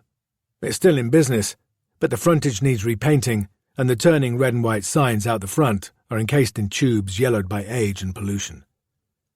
There are 3 or 4 chairs crammed into the narrow space inside. So far as he knows, the place has been owned and run for what seems like forever by a heavy-set asthmatic called Wilfred Jones, that is well known to police as a money-laundering spot for his family's activities. "Do you remember Dale's assistant?" Danny asks Saint. "Yeah, I remember her. Good girl she was. Name of Heather or Holly or something." "Hazel," Danny says. "That's right, Hazel. I remember she got us coffee from that Turkish place up the road. Peter loved that coffee. I used to wonder if he missed that in Venezuela, though he made off with enough that he could probably afford to have it shipped over. Thought of that as a line of inquiry, have you? Tracing shipments of Turkish coffee to Venezuela?" Saint cackles at his own attempt at wit. No wonder he got caught, Fletcher thinks. He's a fucking idiot. What was the relationship like between Dale and Hazel Collins? He asks. Secretary. She did his typing, answered the phone, did the filing, got sandwiches, that sort of thing. Anything more? Saint shakes his head. Not that I know of. Nothing more personal? Saint snorts. Peter didn't mix business and pleasure. He had prettier birds to chase anyway. Hazel wasn't really his type. Who did he chase? Fletcher asks. The case file suggested that police hadn't found evidence of a relationship at the time Dale disappeared. Seriously? Asks Saint. You don't know this? I thought you lot investigated him. Fletcher waits for Saint's attempt at triumphalism to get back in the box where it belongs. To hurry the process along, he'd like to seize the guy by the back of the neck and give him a shake, but he treats him to a hard stare instead. Saint says, if you wanted to find the money, you should have looked at the divorce. Pete got divorced from his wife about 3 months before he disappeared. She was a girl-next-door type called Rhonda. I can't remember her maiden name. Not his usual type. I don't know where he found her. But if you want to make money disappear, a sham divorce is how you do it. The authorities won't dig too deep. I always thought she made her way to join Pete. Fletcher doesn't answer. He's thinking. He stands up. Let's go, he says to Danny. He bangs on the door to request that they are let out. Saint's face falls. Is that it? You'll put in a good word for me then. I've got a parole hearing soon. I think you've been watching too many TV cop shows, Fletcher says. What makes you think I would do that? When the guard has let him and Danny out, he enjoys the sound of the door shutting behind him and the way it blunts Saint's shouts of protest. Remind me who was running the Dale case, Danny asks. Diaz called Chase. I had an email this morning saying he's 6 feet under. Helpful. Fletcher nods. Sarcasm feels about right for today. As they walk to the car, he notices Danny limping. Hurt yourself? Training. Busted my knee. Fletcher shakes his head. The problem with a new and younger wife, he thinks, is that they make unreasonable demands on a man in his late middle age. Danny has given the new Mrs. Fryer a baby, but now she wants him running half marathons too. Don't let her kill you off, he says. Danny grins. Better than dying of boredom. You've got to live. Fletcher doesn't answer. He supposes it depends on what you mean by living. He thinks of his own empty home and feels a small stab of jealousy. In the car on their way back from the casino, Fletcher holds the box of videotapes on his lap. The tapes rattle every time Danny steers the car around a pothole. He drives like a boy racer. When they reach Southmead Station, Fletcher lugs the tapes upstairs and oversees as they are entered into evidence. He knows when to follow procedure. As soon as they are logged, he signs them out and tucks them under his desk. Danny observes but doesn't comment. Fletcher raps on the open door to Smale's office and pokes his head around it. Smale is on the phone. He looks shattered. The fingertips of one hand are buried in the flesh on his forehead. He indicates with the other that Fletcher should sit.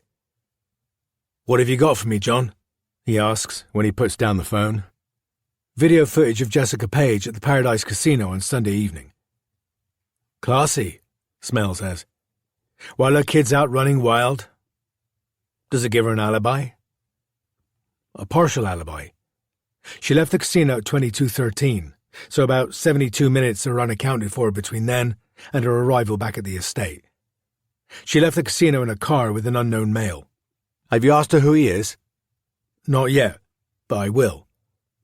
Good. What did you make of her? She was under the influence of something. Does she work? No, lives on benefits. Turns tricks? Maybe. But if she does, I don't think she uses the flat. Danny will run the plate from the car that picked her up at the casino and go through the rest of the CCTV. I'll get somebody to see if any road cameras picked up the car she left the casino in. When she arrived back at the estate, she was in a taxi, so she switched vehicles at some point. Do you like her for this? Fletcher balks at the question.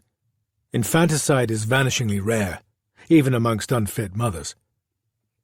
"Jury's still out, boss," he says. Smale nods. "Sidney Noyce," he says. "Have you come across him?" Fletcher has excellent recall. "Sid the Village," he thinks. He says, "Cody Swift, the kid, friend of the other two. He mentioned a man called Sid when I interviewed him." A witness says she saw Noyce taking the same path as the boys did, shortly after them on Sunday evening, Smale says. He raises his eyebrows at Fletcher, who nods to indicate that he recognizes the significance of this. "Action for you," Smale says, and Fletcher bristles, though he doesn't let it show, because he should be discussing action allegations with Smale in his role as Deputy Investigating Officer, not being handed them. "Interview Noyce. Go and see him at home today. In fact, go now."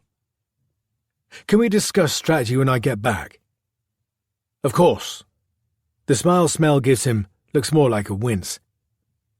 Fletcher feels like Smale is giving him responsibility with one hand and snatching it away with the other.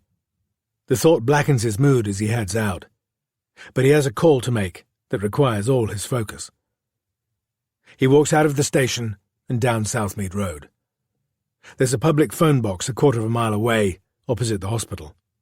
He yanks the door open and steps in. He dials a number he knows by heart and pumps a few coins in. "It's John," he says to the man who answers. "Can you talk? Is there a problem?" Felix Abernathy and Fletcher are, by arrangement, very careful about how they communicate and when. This phone call breaks the protocol they've agreed on. "I'm on a payphone, don't worry. Can't you hear the fucking traffic?" Fletcher shouts as an ambulance pulls out of the hospital with sirens wailing. Felix Abernathy has been a presence in his life since Fletcher took a bung from him 6 months ago. Fletcher was handsomely rewarded for bearing a charge against the man who had hurt one of the girls working for Felix. He didn't hurt her badly, just a bit of roughing up, but it was a delicate situation, Felix explained, because the man had a public profile. He was extremely contrite. He would be very grateful for a blind eye. Fletcher prevaricated at first, but was assured Felix would be making sure this man didn't come near his girls again, and that the girl would be handsomely compensated too. In the end, he felt that everybody involved would come out better off this way than if it was dragged through the system. Fletcher knew his loyalty had been bought that day, but he felt he could handle it. He had a feeling in his bones that Felix Abernathy might turn out to be a very good contact to have. Managing him felt like a similar challenge to managing some of the senior officers in CID, a game Fletcher would relish and one he intended to win. He's about to play an ace. "What's happening?" Felix asks. "It's a potential problem. There are CCTV tapes of you and Jesse Page together at the Paradise on Sunday night." A truck brakes noisily beside Fletcher, and Felix's response is lost. "What's that?" Fletcher shouts. "Lose them." "Well, as you can imagine, that won't be easy. They're in evidence." "Not my problem." "I'm calling because it is your problem. Can you give Jesse Page an alibi for the evening?" "I can't be associated with this. I can't be anywhere near it. It would be damaging to business." Fletcher catches his breath. "I found him," he says, though he didn't mean to. "I found her boy." There is a moment of silence on the line before Felix says, "I'm sorry. I didn't know that was you. It was all hands on deck, every man out there searching, and I found him. Charlie was alive. There were these flowers. They were so fucking orange. Look, tell me when the tapes are gone." "John? Are you there?" Fletcher rallies. "Like I said, it might not be that easy. I was wondering what you know about Jessie Page. Any reason to think she might harm the kid?" "Drop it." Fletcher hears the threat and backs down. "Okay," he says. "So I'm going to see what I can do about the tapes, but no promises. This was a courtesy call to keep you in the loop." Fletcher hangs up before Felix can reply. Apart from having a bit of an emotional moment, unprecedented for him, Fletcher feels that went well. Smale might be trying to keep him on his back, but Felix Abernathy will not do the same. Fletcher finds Danny leaning against his car smoking a cigarette and chatting to another detective on the squad and thinks that the pair of them look like flash gits. Fletcher sometimes feels an urge to shake his childhood friend off and find another partner, but loyalty is a trait he might not be able to replace, and he needs it like he needs oxygen, just as Felix does. Fletcher takes the wheel for the drive from the station to the Glen Froome estate. By the time they arrive, the rain is bucketing down. Somebody has dumped 2 armchairs, a chipped bathtub, and a plastic Christmas tree in the middle of the grass. They remind Fletcher of desert flora that sprouts strangely and garishly after a downpour. The tower blocks loom tall and bleak. They are lined up in 2 rows, one row of 3 slightly in front of the other, with uniform distance between them, like soldiers waiting for inspection. Fletcher and Danny pass under a crisp-edged concrete awning to enter Nightingale Tower. The foyer is tiled in 60s patterns that make Fletcher's brain ache. The colours are vile. Amongst them a bright orange that drags his mind back to the discovery of the boys and those poppies that hazed his view. He blinks the image away. He wonders when he'll ever be rid of it. Fletcher and Danny take the elevator to the 13th floor. They brandish their ID cards at the Noyces' door. Valerie Noyce glances at them anxiously before telling them who she is and offering a limp handshake, fingers held out cautiously as if she's not used to formal introductions or is expecting a slap on the wrist. Doe-eyed, Fletcher thinks as he studies her. The definition of. Her eyes are very dark brown, fringed with long lashes. She has a rosebud mouth and a crooked nose. She shows them into the lounge. Danny crosses the room to look out the window and says, "Lovely view, Mrs. Noyce. Do you get good sunsets?" "We do, yes, when it's not raining." She laughs. It's high-pitched. She's nervous. Rain hits the window like a shower of pebbles, and she jumps. Phil Noyce is a bear of a man, taller and wider than both Fletcher and Danny. He gets up off a sofa and stands beside Danny at the window. He blocks a lot of light. A large table fills at least a third of the space in the room. A sewing machine and some dowdy garments are laid on top of it. It looks to Fletcher like a bit of a cottage industry. Repairs or alterations, maybe. Valerie Noyce shoves the garments out of their way and invites them to sit at the table. She offers tea. Fletcher doesn't want it, but it's good to accept hospitality because it oils the wheels. "Milk and 2 sugars, please," he says, and she smiles as if she's pleased with him. "Were you both here on Sunday evening?" Danny asks. "We went to the bingo," Valerie Noyce replies. "Down the social club." "What time?" "We must have left about 7:45, and we got home at 11:30, a bit later than normal." "Was Sidney here when you got home?"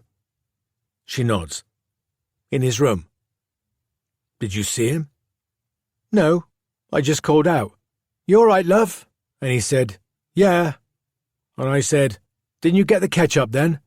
Because I seen he didn't eat his dinner. He doesn't eat lasagna without ketchup, so he was going to get some while he was out. And he said, 'No, shop was shut because of a flooding, so I had cereal instead.' After that, we just said good night." "Did you notice anything different about him?" "Everything seemed normal. I washed up his bowl and spoon and we went to bed ourselves." "We're hoping to speak to Sidney," Fletcher says. The shadows in the room shift as Phil Noyce turns away from the window. "Sid's in his room watching his programme," he says. "He won't talk to you until it's finished. There's no point in trying." "What time does it finish?" Danny asks. 1:30. Fletcher looks at his watch. Only 5 minutes to wait, which would be the sensible thing to do if it avoids agitating Noyce Jr. On the other hand, a bit of agitation can be helpful in an interview. You don't always want your interviewee to feel in control. Fletcher fancies getting a look at Sid Noyce's bedroom too. "Do you mind if I go and say hello?" he asks in his best I'm-no-threat voice. "It's your funeral," Phil Noyce says. "Second on the left." Fletcher follows the direction indicated and takes a few steps down a short corridor. He knocks gently on a door where Sidney is spelled out in childish wooden letters stuck on at chest height. He can hear the television, but no answer. He knocks again, and this time opens the door a crack. Sidney Noyce is sitting on a single bed in the corner of the room. He's easily as big as his father and is surrounded by all the accoutrements of childhood. Fletcher has a tenuous grasp on popular culture, but he recognizes the design on Noyce's duvet cover as the Ninja Turtles. Noyce glances at Fletcher and treats him to a glower that would have got Fletcher a sharp clip around the ear when he was a kid. Noyce's eyes return to the television screen. Fletcher glances back down the corridor and into the sitting room. Danny is standing beside Phil Noyce. Both have their arms folded. Noyce is nodding as Danny talks. Fletcher eases the door of the bedroom open a little more. He sees a couple of comic books on the bedside table and a well-loved copy of the Guinness Book of Records. Noyce is sitting cross-legged on the end of his bed, a couple of feet from a television that's on a white chest of drawers. "What are you watching?" Fletcher asks. "Supermarket Sweep with Dale Winton," Noyce replies readily. "They run and get things in the trolley. They can have anything they want." He glances quickly at Fletcher with eyes wide as saucers at the wonder of it. "I like that one," Fletcher says, though he's never watched it. He eases himself into the room slowly and takes a seat on the side of the bed, keeping a good distance between himself and Noyce. Valerie appears in the doorway holding a mug of tea. She doesn't enter, but holds up the mug, offering it to Fletcher. "Thanks," he says. "Don't come in," Sidney says, though his eyes remain fixed on the TV set. "He doesn't like me to come in his room," Valerie explains. Her toes are inches from the door's threshold. Fletcher stands up, takes the tea from her, and sits back down. The mattress springs creak. The bedding smells fruity. "Did your mum and dad tell you who I am and why I'm here?" Fletcher asks. Noyce shakes his head. His bottom lip protrudes farther than the top one. It's moist with saliva. His back is large and powerful. "I'm a police detective, and I'm here to have a chat with you about two boys who I think you know," he says. This captures Noyce's attention. "A detective like Sherlock Holmes?" Fletcher nods. "Do you solve mysteries?" "I do. And sometimes people help me." Fletcher can't see Valerie Noyce any longer, but a shadow on the hall carpet tells him that she's standing just out of sight. "People like you help me," Fletcher adds, as the credits roll on Supermarket Sweep. A voiceover announces the upcoming entertainment. "The next program is boring," Noyce says. He presses a button on the TV, extinguishing the picture, and shifts around to face Fletcher. "Hi, Mr. Detective." "Hi. Now tell me, do you think you can help me find out what happened to Charlie and Scott? Because they got hurt." "They're not dead," Noyce says matter-of-factly, as if he's informed, and Fletcher catches his breath. "What makes you say that?" "Because they was breathing when I put the carpet on them." From the landing outside, there's the sound of fabric scraping against the solid surface, as if Valerie Noyce is sinking to her knees, her back against the wall. Rainwater washes down the window behind Noyce, liquefying the view of the sky, the city, and the green hills beyond. The sudden pounding of Fletcher's heart tells him that he, John Fletcher, is holding all the cards in his hand, right here, right now. Tread carefully, he thinks. Fuck Howard Smale, he thinks, and anybody else who thinks they own me. I have this. This could be mine. He stretches his fingers out and relaxes them. He allows himself no other movement. He's walking on eggshells, but his concentration is perfectly sharp. "Where were Charlie and Scott when you put the carpet on them?" he asks. "Behind the track." "Were they hurt?" Noyce pauses before answering, apparently considering this. "I didn't know if they were pretending or if it was real." "What did you see? Can you tell me how they looked when you saw them?" "Scotty had blood on his hair," he says. "They looked cold, so I pulled the carpet on them." Jesus, Fletcher thinks. He draws in a deep breath to keep control. Noyce tears viciously at a fingernail with his teeth and looks out of the window. "It's raining," he says. He flattens the pad of his index finger on the glass, leaving a greasy smudge. "What else did you see?" Fletcher keeps his voice even and calm, and drops it almost to a whisper. "Trust is everything. This moment must not be broken." "I didn't touch them." "Why do you say that?" "I'm not allowed to talk to them or touch them or follow them." "Who told you that?" "Scotty and Charlie and Cody." "Do you know why they said it?" "Because I want to play with them, but they don't want me to." "How does that make you feel?" Fletcher asks. "When they tell you they don't want to play with you." Noyce shakes his head and turns away from Fletcher. The set of his jaw is truculent. The fingernail he bit is torn and bleeding. Noyce sucks it. "Do you feel angry when that happens?" Fletcher asks.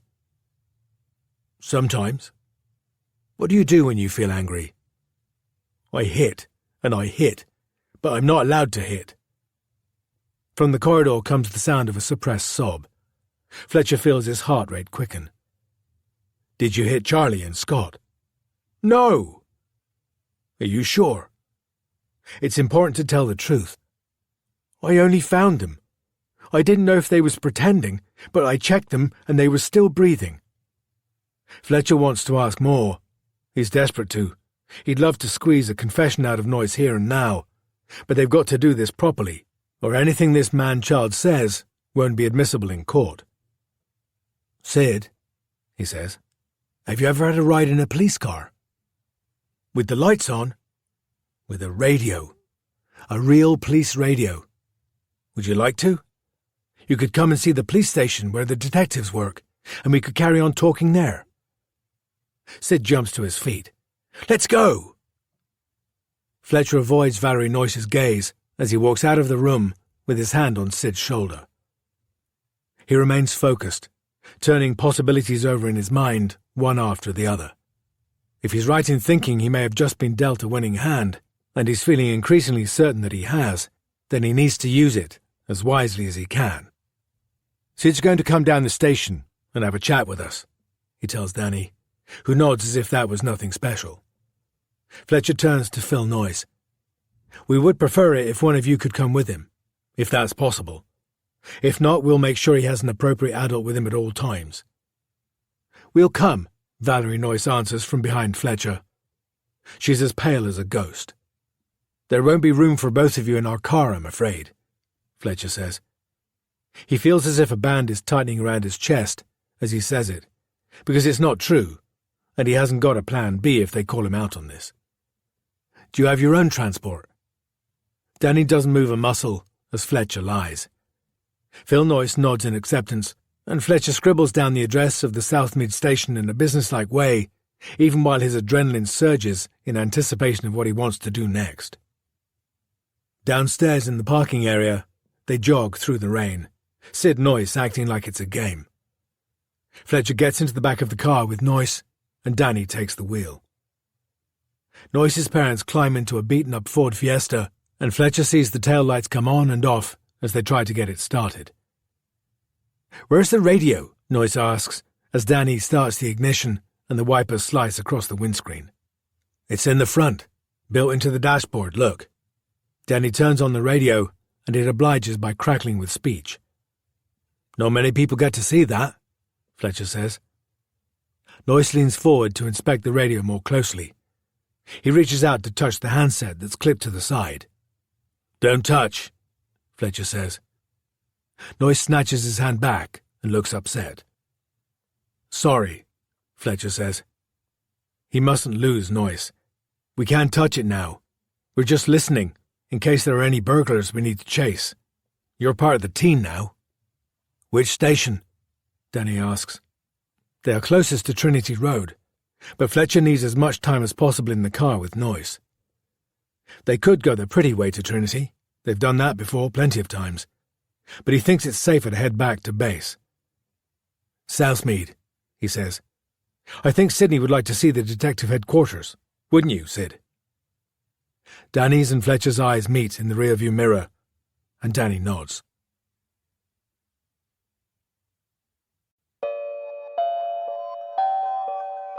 It's Time to Tell. Episode 6. The Case Against Sidney Noyce and the Silencing of Owen Weston. The jury had to decide. Was Sidney Noyce a gentle giant or an avenging monster? He presented as the former in court, but the evidence against him piled up. Throw into the pot an inept defense and an aggressive, skillful prosecution, and what hope did he have? My name is Cody Swift. I'm a filmmaker and your host of It's Time to Tell, a Dishlicker podcast production. That's the voice of Owen Weston, the crime reporter who has mounted a long crusade to convince others that Sidney Noyce was innocent of murdering my best friends, Charlie Page and Scott Ashby, in 1996. Owen is asking one of many questions about this case that have haunted him for 20 years. Maya and I tried to secure an interview with the barrister, Robert Clay, who defended Sidney Noyce. He wasn't easy to find because he no longer works in the law. The most recent professional trace of him we discovered was a 10-year-old ruling by the Bar Standards Board, who fined and suspended him because he had, and I quote, behaved in a way likely to diminish the trust and confidence which the public placed in him and his profession. With a bit more persistent research, we found a phone number for a Robert Clay who we thought might be the same man. He appeared to have settled on the south coast, where he works at a boatyard. I gave him a call. Hello, is this Robert Clay? Speaking. Hi, Mr. Clay. My name is Cody Swift. I'm working on a true crime podcast concerning the murders of my best friends, Charlie Page and Scott Ashby, back in 1996. I believe you defended Sidney Noyce, the man accused of murdering them. I would love to ask you a few questions about Sidney Noyce's trial, if you're willing to talk to me. No, not willing. But that's you. You are the barrister defending Noyce. I was. Mr. Clay, it was alleged by a reporter at the time that your defense of Sidney Noyce was not as robust as it might have been. Do you have anything to say to that? Absolutely no comment. Please leave me alone. Do you believe Sidney Noyce was innocent, Mr. Clay? Do you think you let him down? What you just heard is Robert Clay hanging up. I called back on more than one occasion, but it went to voicemail. I left messages, but he didn't return them. We tried to track down the prosecution barrister to see what she had to say, but learned that she had passed away. She was close to retirement at the time of the trial, so it wasn't surprising news. In the absence of interviews with the main players for the prosecution and defense, my primary resource for learning about the day-to-day machinations at the trial has been the reporting done by Owen Weston for the Bristol Echo. I'm a fan of his work. He maintains a steady, reasonable tone. He avoids sensationalism. And like a man after my own heart, he has clearly done his research. I also discovered that he won a prize for his coverage of the Noyce trial. Owen Weston invited me to come and interview him at his home. The drive to see Weston takes me north of Bristol, beyond the suburbs and into the fringes of the countryside. His house is one of a row of bungalows built on a ridge overlooking the Severn Valley. He welcomes me warmly and shows me through the house into a conservatory, which has spectacular views across the broad valley toward Wales. The river glints below, a silver band edged by the green silhouettes of trees. Pockets of fog hover in dips and ditches, and skinny layers of clouds crowd the horizon. The scene is a held breath, a moment of stillness. Weston is tall and slim with curly and abundant grey hair. I figure he is just on the far side of 70 years old. His shoulders stoop, but only a little. In the main, he seems physically fit, and a Times newspaper with completed crossword and Sudoku puzzles tells me he is mentally fit too. He has kind eyes and a gentle manner that put me at ease immediately. As we chat, I begin to understand that his non-threatening demeanour is very likely one of the reasons Weston has persuaded so many people to talk to him over the years. I jump right in with the question that haunts me most. Do you think Sidney Noyce killed Charlie and Scott? I don't know if he did or not. He could have. But what I do believe is that the police did not treat him fairly, and he did not get a fair trial as a result. You read my recent article, so you will know that I'm not the only one to have my doubts about Noyce's treatment. His solicitor expressed reservations too. Can you talk about what she said? Her name is Gilly Macmillan. She was the duty solicitor on the day Sidney Noyce was brought in, questioned, and subsequently arrested at Southmead Station by Detective Inspector John Fletcher. Full disclosure, Julie is a friend of mine. I got to know her well, as we had met each other at court on numerous occasions when I was covering stories. I had, still have, a lot of respect for her. She was present at the first interview with Noyce after they arrested him, and she wasn't comfortable with what she observed. Why not? Frustratingly, she wasn't able to put her finger on what exactly made her feel that something about the situation was off. But she described how she had the feeling that there was something going on behind the scenes. Such as, possibly something that had gone on between Noyce and CID prior to her involvement. It's not unusual for detectives to withhold information from solicitors and muck about with disclosure and that kind of thing. Everybody is trying to work the system to their advantage. But in this case, she said John Fletcher seemed too eager to disclose, if that makes sense. He was trying incredibly hard to demonstrate that he was doing everything by the book, ostentatiously so. Could that be because of the nature of this case? It could be, but Julie had worked on some big cases and she had never experienced anything quite like it before. That eagerness on the part of the police to demonstrate overtly that they are doing everything by the book. It's not unheard of, but it was unusual and it certainly wasn't associated with D.I. Fletcher. He had a mild reputation for being a bit of a maverick. He was certainly smart enough to work the system to get the results he wanted. The lady doth protest too much? That's one way to describe it, yes, though I'm not sure how John Fletcher would feel about being described as a lady. It boiled down to the fact that Fletcher was working so hard to demonstrate that everything was tickety-boo. It made an experienced solicitor like Julie smell a rat. Did she have any evidence of wrongdoing? If she had, she would have used it. But never underestimate a gut feeling when it's underpinned by years of experience and observation. Instinct can be very accurate. Did you find any evidence yourself? I hate to say it, but where this case is concerned, I had to admit defeat for personal reasons. But I still believe there is more out there to be discovered, and this might be the time to find it. I'll come back to the reasons why Weston gave up investigating, because they are important. But I want to spend a few more moments considering Gilly Macmillan. Maya and I felt it was important to contact Julie herself. She has moved on from Bristol and now lives and works in Norfolk. Julie didn't want to record an interview, but she sent us this statement by email. This is Maya reading it out. I have an excellent track record as a solicitor. I represent many of my clients in court. There are very few cases that gnaw at me for years after they're over, but Sidney Noyce's case is one of those. Something felt wrong at the time, and still feels wrong. I was devastated to hear that he took his own life. It brought a lot of the frustration I felt at the time flooding back. Sidney Noyce was not a perfect man, but I was and remain convinced he was not a murderer. A certain police officer twisted Noyce around his little finger. I raised my suspicions, and had anybody pursued them seriously, I believe they could have been enough for the case to be dismissed. But unfortunately, the officer concerned was too clever for that. In that situation, there is nothing you can do, but to this day I continue to live with the sense that I, and the justice system, failed Sidney Noyce. Interesting, don't you think? To get a better idea of what Noyce was up against at trial, I asked Owen Weston to summarise the key evidence against him. The evidence against Noyce all added up nicely, up to a point.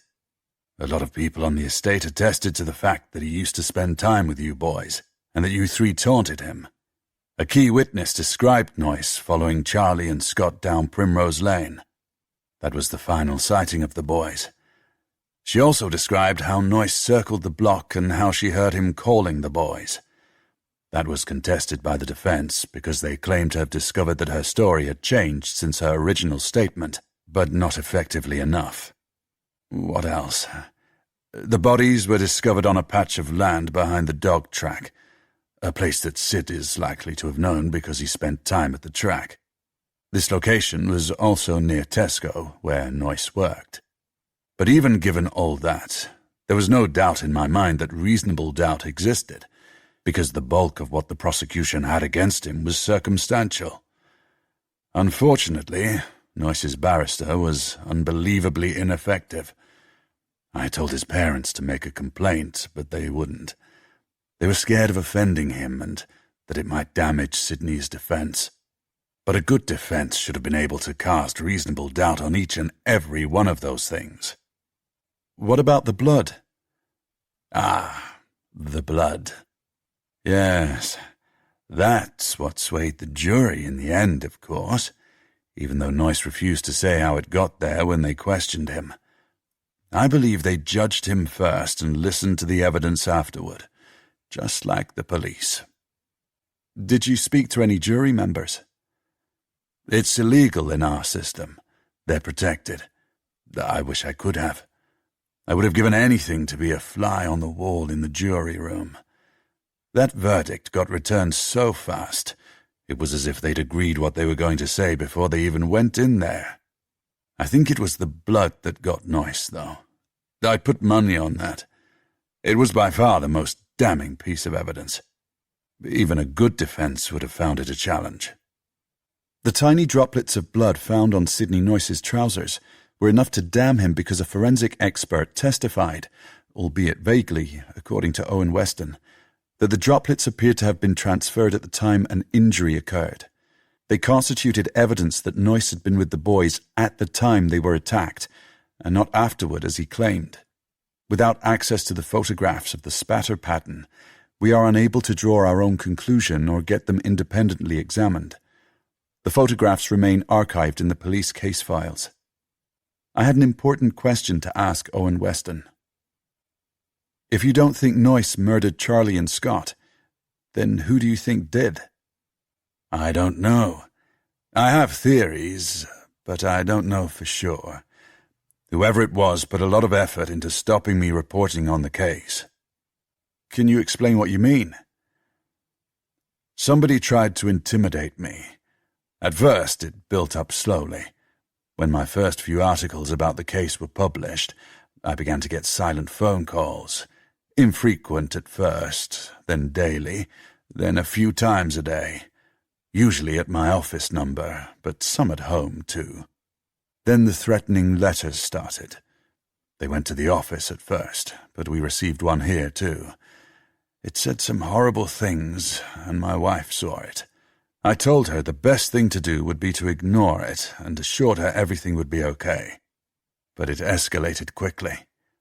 I came down one morning to find that somebody had slashed my tires in the drive, and a few days later I was attacked in a lane near the courthouse. Did you consider stopping? Not at first. I'm an investigative journalist. Intimidation is what you expect if you're doing your job properly, and I have my professional pride. But it took its toll on my family. My wife asked me to stop reporting on the case after the physical attack. She gave me an ultimatum. We had small children. How did they attack you? A few punches to the abdomen. He slammed me against a wall. And this. Weston pointed to the crooked bridge of his nose, an obvious break. Did you see who did it? It was just one man, but I couldn't identify anything about him afterward, except that he wore black boots and a balaclava. He took me by surprise, landed the punches where he needed to, very professional. It happened as the trial was coming to a close, so after the guilty verdict I stopped reporting, reluctantly, because I felt Sid Noyce needed somebody to continue to make a noise on his behalf. But you do these things for your family. The intimidation ceased immediately. Did your recent article trigger anything? No, but it might, and so might the podcast. If you want to get to the bottom of this, look at other possibilities. Noyce was just one of many initial suspects, and once he was arrested, the police didn't examine the alternatives properly. In fact, that is one of the single most notable things about this case. The early focus on Noyce meant that all other avenues of investigation were shut down too early. The clips you've just heard are from an interview I recorded with Owen Weston before Maya and I received the packet of photographs. As soon as the photos arrived, I realized, based on my conversation with Owen, that they might be the start of a campaign of escalating intimidation. After the police, he was the first person I phoned. Owen had this advice to give me. If you plan to continue with the podcast, watch your backs. It's not a game. Whoever is behind this might be capable of murder. Sobering words, and all the more so as another threatening incident has occurred since then and has been reported to the police. This morning, Maya lifted the lid of the laptop and was faced with a gruesome image. Our laptop wallpaper had been replaced with a candid photograph of Maya in the bathroom, the same photograph we were already sent a copy of anonymously. The photograph on our laptop had been doctored with a red line ripping across Maya's throat. It looked shockingly violent. A word in red capitals scrolled across the bottom of the screen. Stop. Maya slammed the lid of the laptop shut. When we opened it again later on, mustering our courage to face it again, we discovered the laptop had died and we weren't able to bring it back to life. Fortunately, we are religious about backing up our work in progress via secure methods, so everything we have been working on is safe. Before this happened, you might have called our obsession with backing up a form of paranoia. Now it feels like a wise thing to have done. We have handed the laptop over to the police for analysis and bought a new machine to continue work on the podcast. To protect it and us, it will not be connected to the internet. We would not advise any of our listeners to continue with a project in the face of intimidation, but I do not want to stop because I am on a personal mission. Unlike Owen, I do not have small children or a wife who need me to stop. Maya and I are in this together, and we have agreed we will keep going, because if somebody is going to such lengths to bully us, it is all the more likely that there is something to discover. In the next episode of It's Time to Tell, we'll be talking about who else could have been responsible for the murders. We're going to look into avenues of investigation the police apparently ignored, and ask some more questions about why that happened. Here are 2 clips related to what we'll be focusing on in next week's episode. The first voice belongs to ex-detective Superintendent Howard Smale, the second voice to crime reporter Owen Weston. I was cradling Miss Page as I tried to help her sit down safely. It was the biggest mistake of my career, though of course I didn't know that at the time. Jessica Page was unaccounted for between 22:13 and 23:25 on the night the boys disappeared. That's 72 minutes. So far as I could ascertain, this was never properly investigated. It was an unforgivable lapse on the part of the police and Noyce's defense team.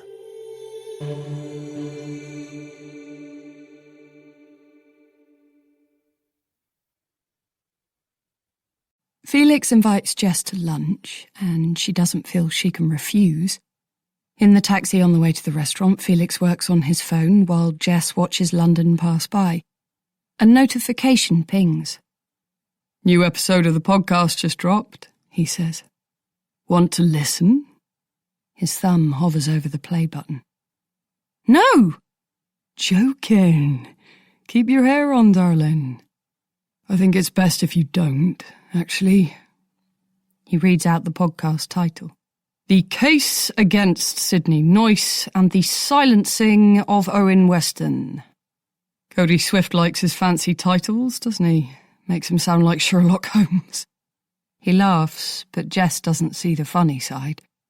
She's relieved when Felix slips the phone back into his jacket pocket. The restaurant Felix has chosen is small, and the other clientele are as groomed as he is. Jess feels a little underdressed by comparison, But she knows how to fake confidence, and she holds her head high. The hostess greets Felix warmly and shows them to a private booth toward the back of the restaurant. Felix orders for them both without looking at the menu, and Jess doesn't object. There is a moment of awkwardness once champagne has been poured and the waiter has left. Felix wordlessly proposes a toast, and their glasses chink. Jess thinks she can detect affection in his eyes. She sips. The chatter in the restaurant is a pleasant hum around them. Warmth, the taste of champagne, and the smell of food encourage her to relax. "I could get used to this," she says. "Not too shabby, is it?" he replies. His gaze seems to fall on her in a different way from when they were in the office. Here the light is dimmer and kinder, and they are close enough to each other that if they adjusted their positions, their knees could touch under the table. It is intimate in a way Jess finds familiar but unsettling. What does he see when he looks at me? She wonders. She holds the fragile stem of her glass lightly. Sunshine pouring through the window hazes her view of the front of the restaurant. A used woman. A has-been. Is it just me who feels the old spark we had, or is he sensing it too? She thinks there might still be a spark. She is certain there was one back in the day. Felix had so many girls over the years, but Jess was the only one he visited at her flat. She's sure of that. They weren't like a normal boyfriend and girlfriend. He would often arrive very late at night, and they would listen to music and fall asleep together on the sofa, his arm over her shoulder, just like she imagined a husband and wife would. Felix would drop his guard around her at those times. In the morning, he would tease a grumpy Charlie until he smiled. Charlie never liked to find Felix there when he woke up. "You married?" Jess asks. "Between wives." "Kids?" He shakes his head. She's not surprised. Food arrives, hidden underneath small silver domes. The waiter removes the domes from their plates simultaneously, and clouds of dry ice spill from the rims of pewter bowls and across the tabletop. The smoke dissipates quickly, revealing a tiny mountain of chopped flesh in each bowl, laced with dill and chunks of salt and pepper. "Something wrong?" Felix asks once the waiter has gone. "Pretentious, isn't it?"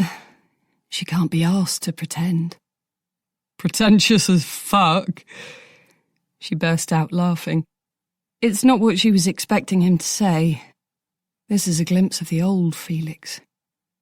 "Would you rather get a McDonald's?" he adds. "Probably." Now it's his turn to snort with laughter. Other diners turn to look. "That's my girl." They tuck in, reminiscing about some of their old haunts and other safe topics. Careful not to mention any unmentionables. Jess carefully monitors how much she is drinking. Not easy to do, as the waiters seem ever-present, topping up her glass with champagne. The portions of food are so small and delicate, it doesn't take long to get through their first 2 courses. She's about to ask Felix if he's seeing anybody, given he's not married.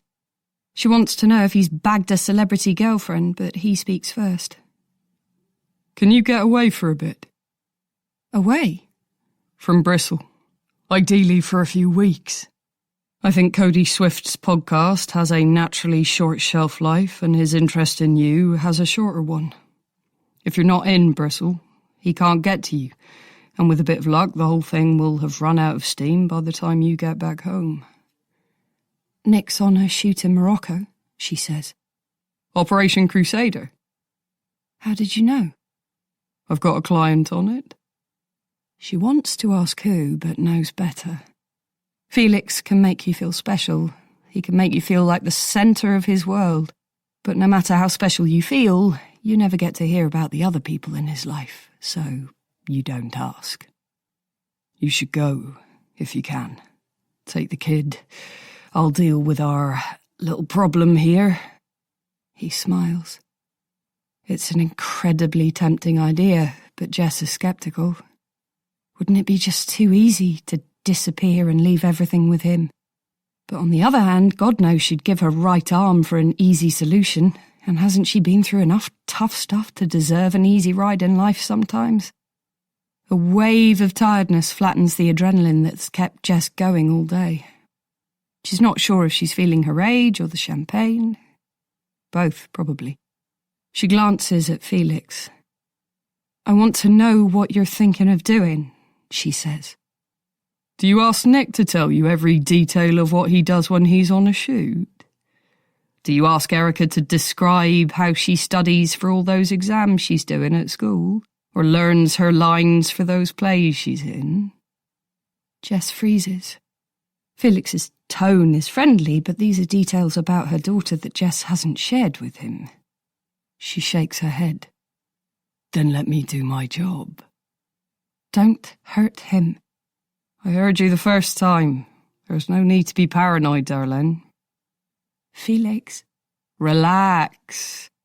What makes the world go round? She hesitates, then offers, "Money?" And what does Cody Swift need to keep his podcast going while he's not taking on paid jobs? Money. Exactly. He's doing very well, as a matter of fact, but that doesn't mean he has enough of the green stuff. I happen to know somebody who is contributing some funds to the podcast who may be persuaded to withdraw those funds over maybe, what shall we say, some editorial differences, perhaps. Jess is relieved. Money, of course. She's fine with that.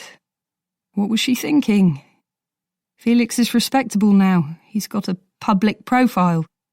The things they did were so long ago.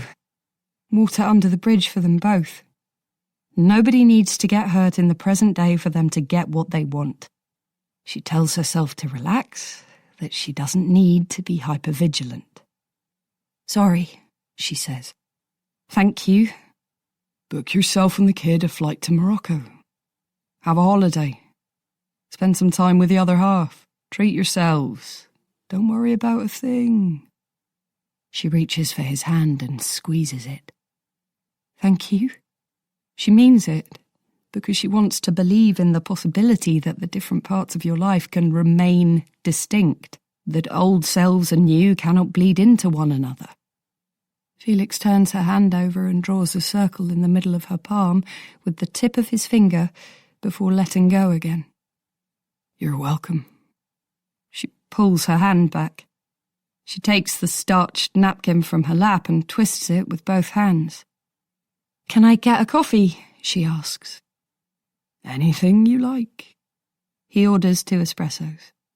She thinks he seems detached now, as if she's overstayed her welcome, but there's one more thing she wants to achieve in this conversation.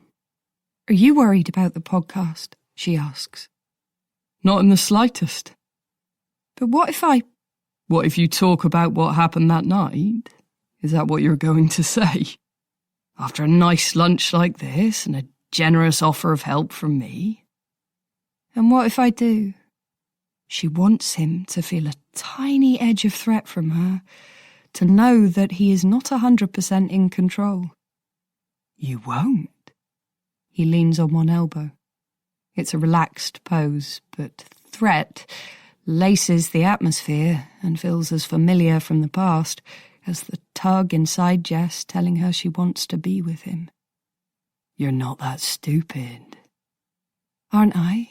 she says. "Are you sure? A frightened woman can do some very silly things." It's the sort of thing he used to say to the girls who worked for him. He stares. "I remember when Charlie died," he says. "Do you?" She nods, braces herself for the inevitable retaliation.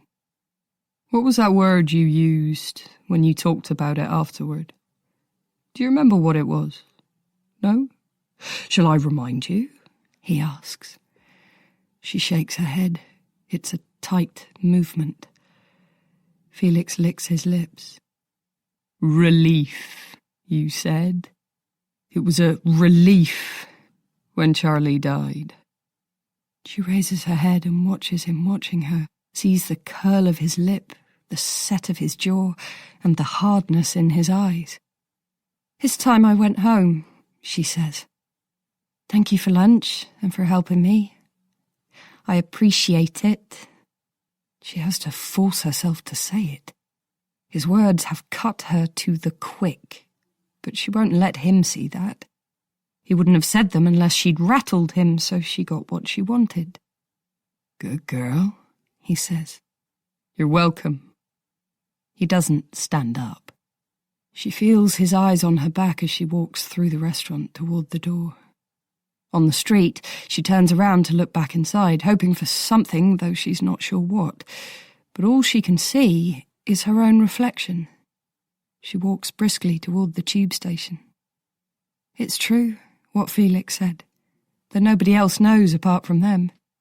Jess did feel relief after Charlie died. Only at first, when she still didn't know which way was up, because it had been so difficult to look after him. Her memory of that feeling is the hardest thing she has had to live with. Fletcher is on the phone talking to a member of the fraud team who originally investigated Dale, when a call from his elder son starts to buzz on his mobile. He picks it up, but can only watch uselessly as the call goes to voicemail. He's been waiting for a call back from Andrew for what feels like weeks. Andrew is a Royal Marine. Earlier in the year, he was on a winter training exercise in Norway, but Fletcher doesn't know where he's been since then. The radio silence has been especially tough for Fletcher because he knows Andrew is in regular communication with his mother. Andrew doesn't leave a message. The fraud team struggle to help Fletcher. He gets passed from pillar to post while they try to find somebody who can talk to him about the case. "The problem is," says the old-timer they eventually put him through to, "there's nobody here any longer who worked on it. I was around at the time, but it wasn't my case. From what I recall off the top of my head, they worked bloody hard, but the money was untraceable, and so was Dale. I can't find any mention of it in the file, but I heard Dale got divorced previous to disappearing. Could he have hidden some of the money that way?" "Yes, he absolutely could have. We see that occasionally. Money's almost impossible to trace after a divorce, but if you hide it that way, you have to be sure you can rely on your ex to be willing to give it back later." "So he might have had a sham divorce." "Exactly. Otherwise you might never see a penny of your money again. There has to be a lot of trust involved." When Fletcher puts the phone down, he feels pleased because it's a lead of sorts. After only a short time on the case, he has already discovered something that seems to have been missed 20 years ago. This small success doesn't do much to mitigate Fletcher's irritation with himself for his slip of the tongue with Swift, though. He cannot believe he let down his guard and was stupid enough to suggest that the witness had seen Noyce walking away from the boys instead of following them on the night they disappeared. It is possible Swift will be like a dog with a bone on this one, and it was entirely avoidable. He sighs. Watchful waiting might be the best tactic, he thinks. No point in drawing more attention to it at this stage. Best to hope it goes away, and if not, he'll deal with it somehow. Cody Swift will not get the better of John Fletcher. Fletcher cricks his neck before standing up and stretching. The office is quiet this morning.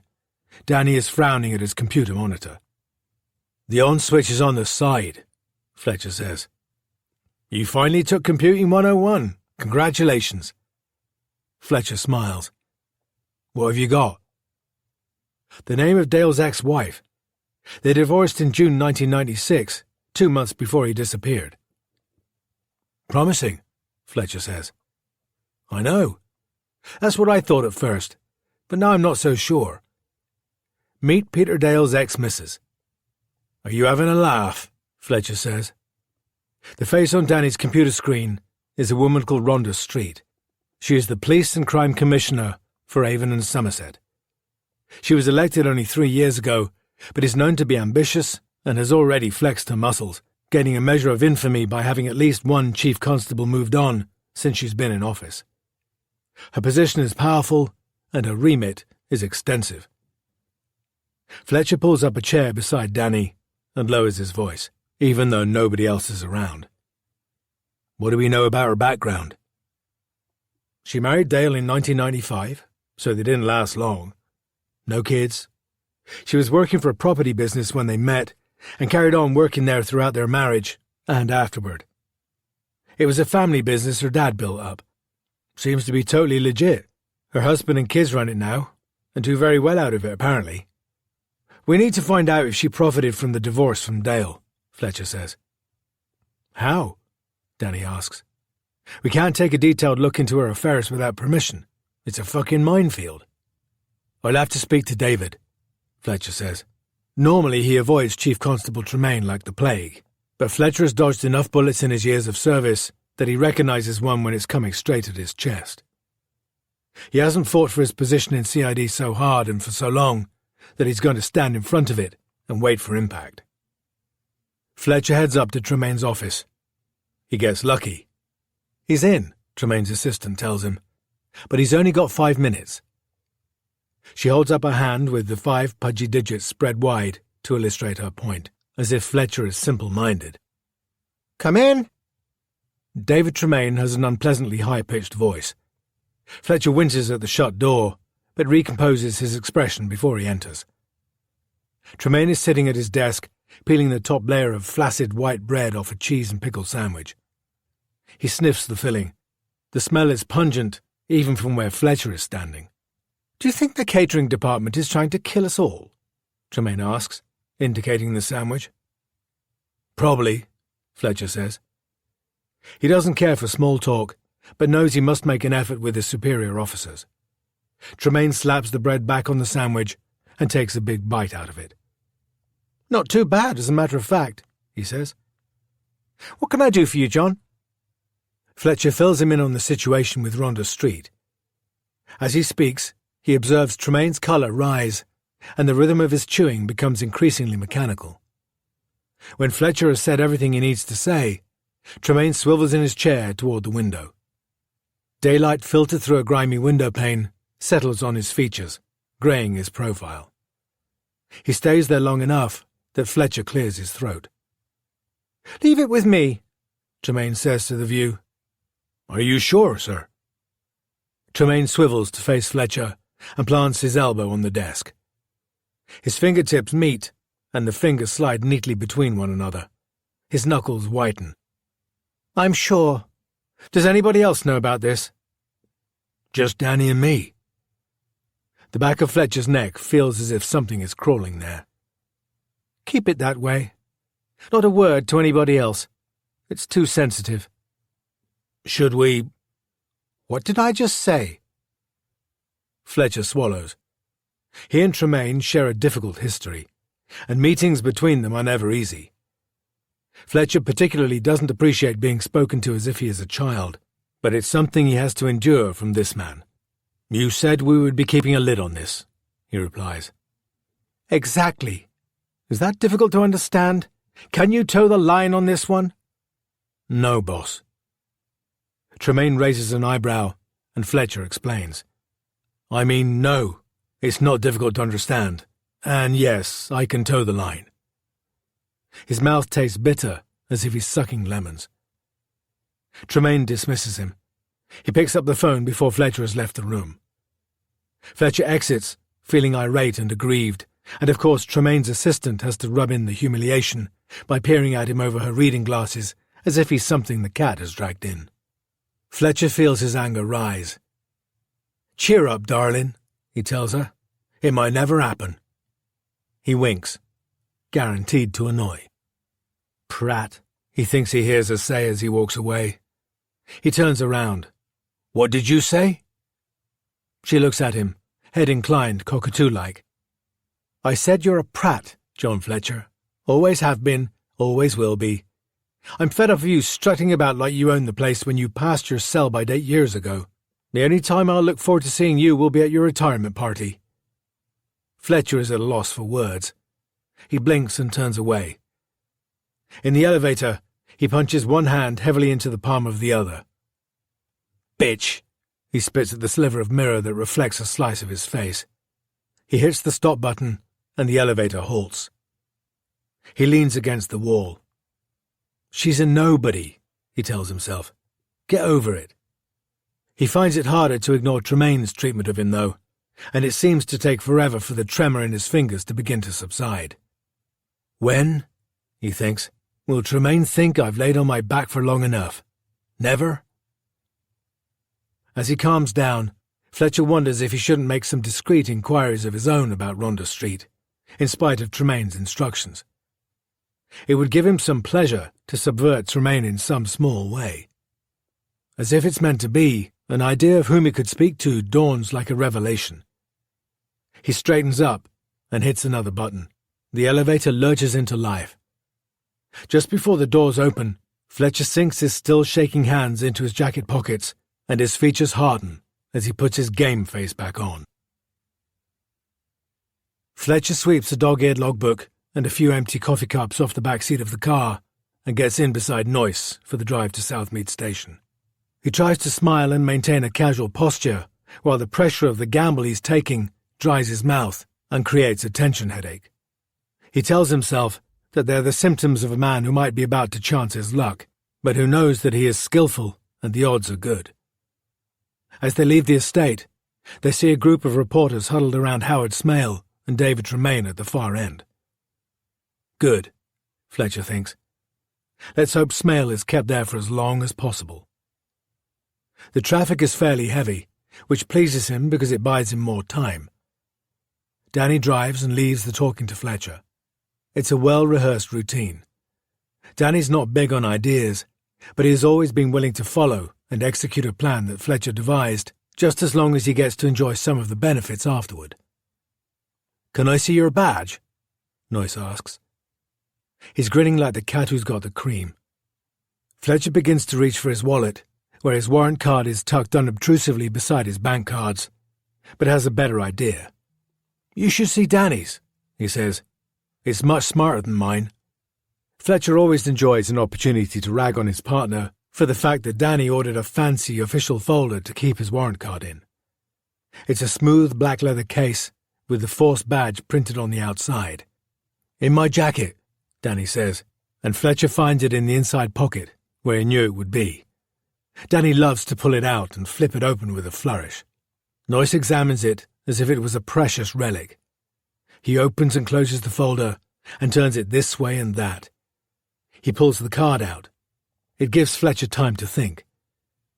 His heart is thumping in his ears, but he shuts his eyes and runs through the situation in his mind.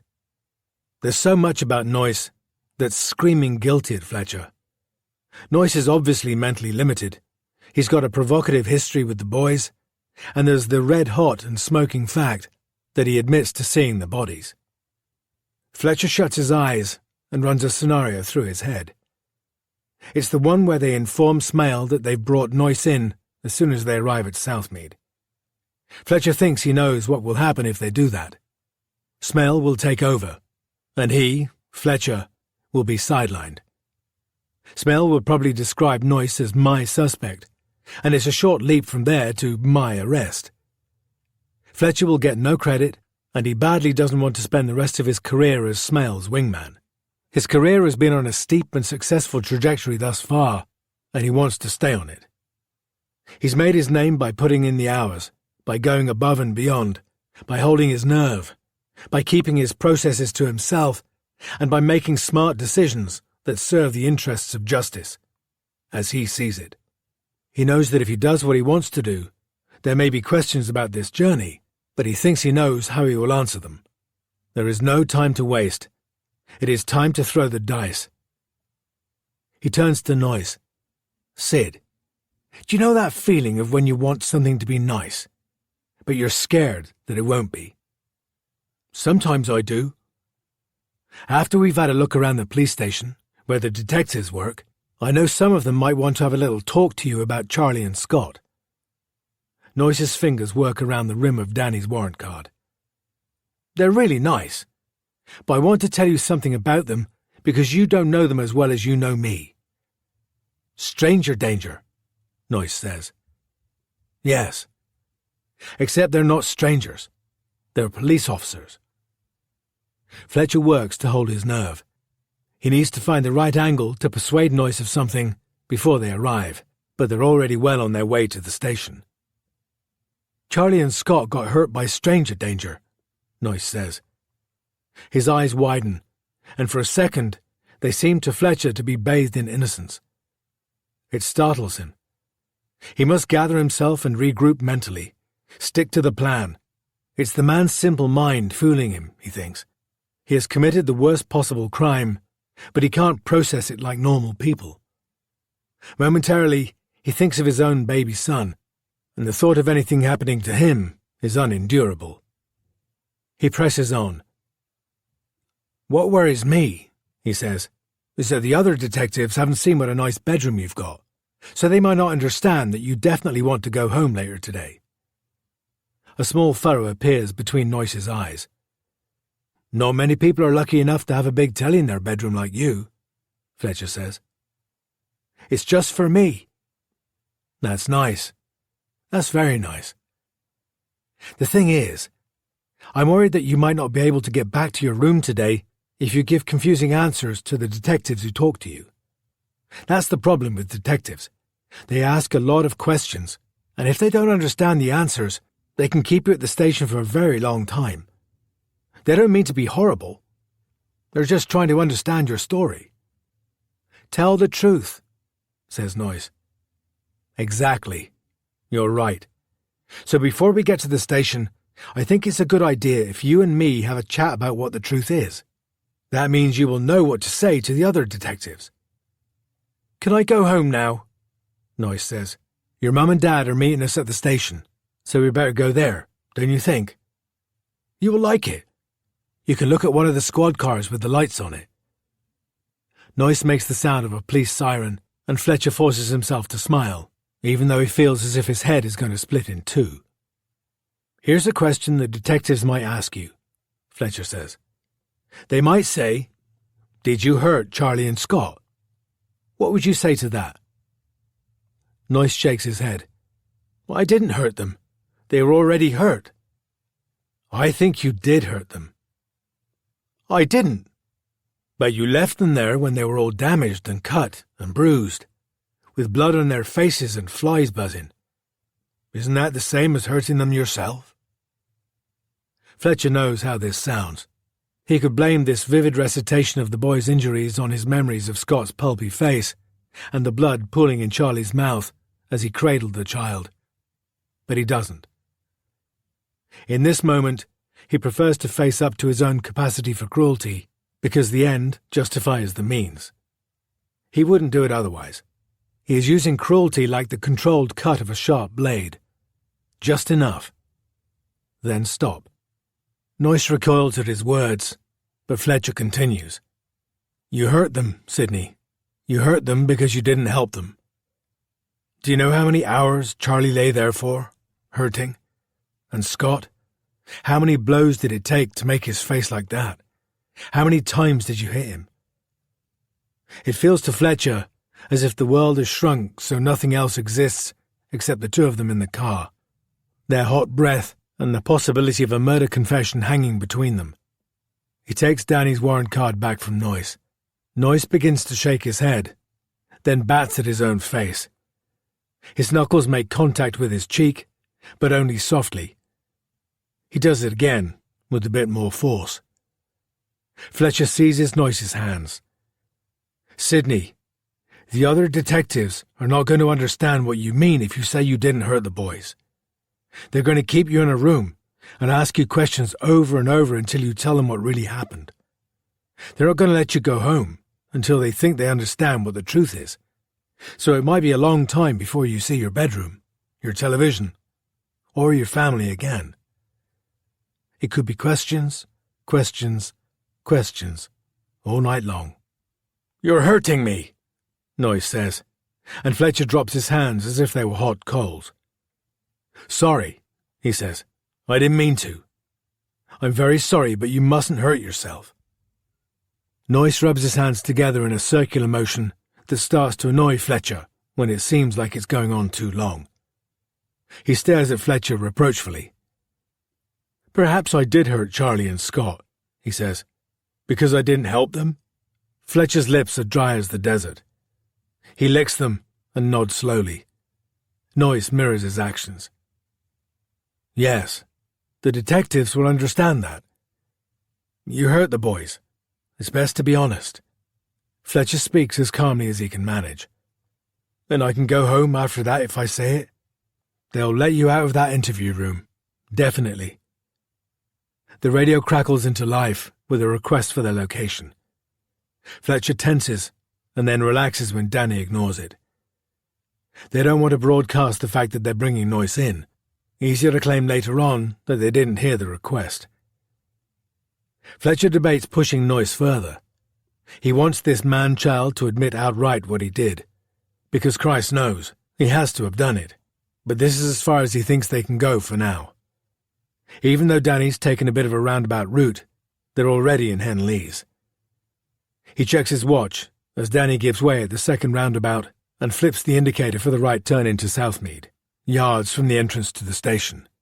It's 14 minutes since they left the estate. He had 14 minutes to own this case. He hopes he has done enough. Erica throws a curveball regarding the Morocco plan. She doesn't want to go. What about guys and dolls? She whines. Would it kill you to miss it? Jess feels especially irritated because Erica doesn't have a big part in the production. She's in the chorus. It's fun, but it's not Broadway. Yes! Erica's lip quivers. This is all I've been looking forward to this holiday. It's the final performance and the cast party. It's 10:30 in the evening and they're sitting in the car outside the hall where rehearsals take place. Jess struggles to control her temper and hold her tongue. She starts the car and they drive away in silence while Erica taps furiously at her phone and sniffs aggressively. Whatever Erica was doing on her phone bears fruit quickly. Half an hour after they get home, Jess's notifications ping with an email from Ollie's mother. Please excuse if this is out of turn. Ollie said you had an unexpected change of plans and are going away, but Erica would like to stay here and finish Guys and Dolls. If you're agreeable, we'd be happy to have her stay. Separate rooms, of course. Then we could put her on a plane to join you. Give me a ring if we can help. We're just thrilled about the relationship. Erica is a gorgeous girl. Jess reflects on her options. It's a good offer, and it's going to be hard to turn it down without telling both Nick and Erica something's going on. She considers what it would mean if she took up the offer. Taking Erica to Morocco won't limit Erica's communication with her friends, not if there's Wi-Fi, which there's bound to be. So if Erica's friends hear about the podcast, then Erica will too, wherever she is.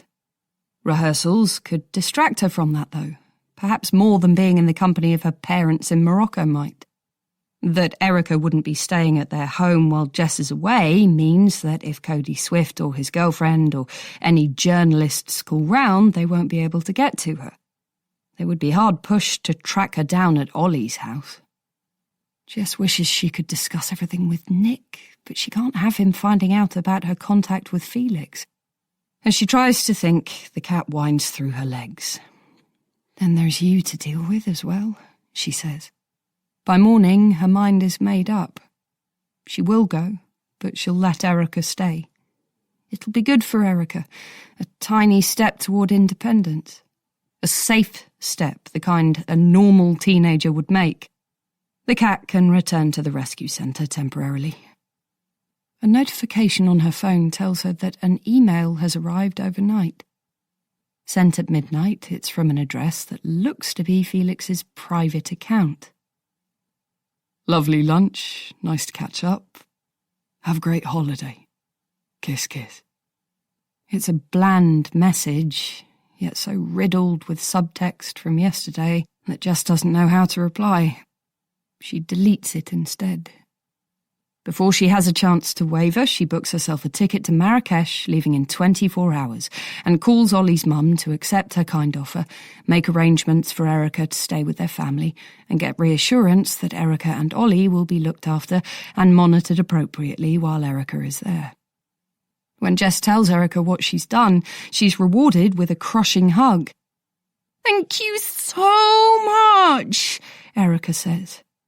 She actually jumps up and down with excitement, then begins to throw her stuff into a bag. Jess says, "You're welcome, darling," and is pierced by the thought that Charlie never had one thing like this to look forward to. She can't remember him jumping up and down with excitement after the age of about 7 or 8. He was too street smart. She suppresses an urge to snap at her daughter and tell her to calm down. Erica's privilege is not her fault, Jess thinks to herself. You made Charlie one way, and you and Nick are making Erica another way. Don't blame her for that. She knows, too, that she wouldn't want it any other way for Erica.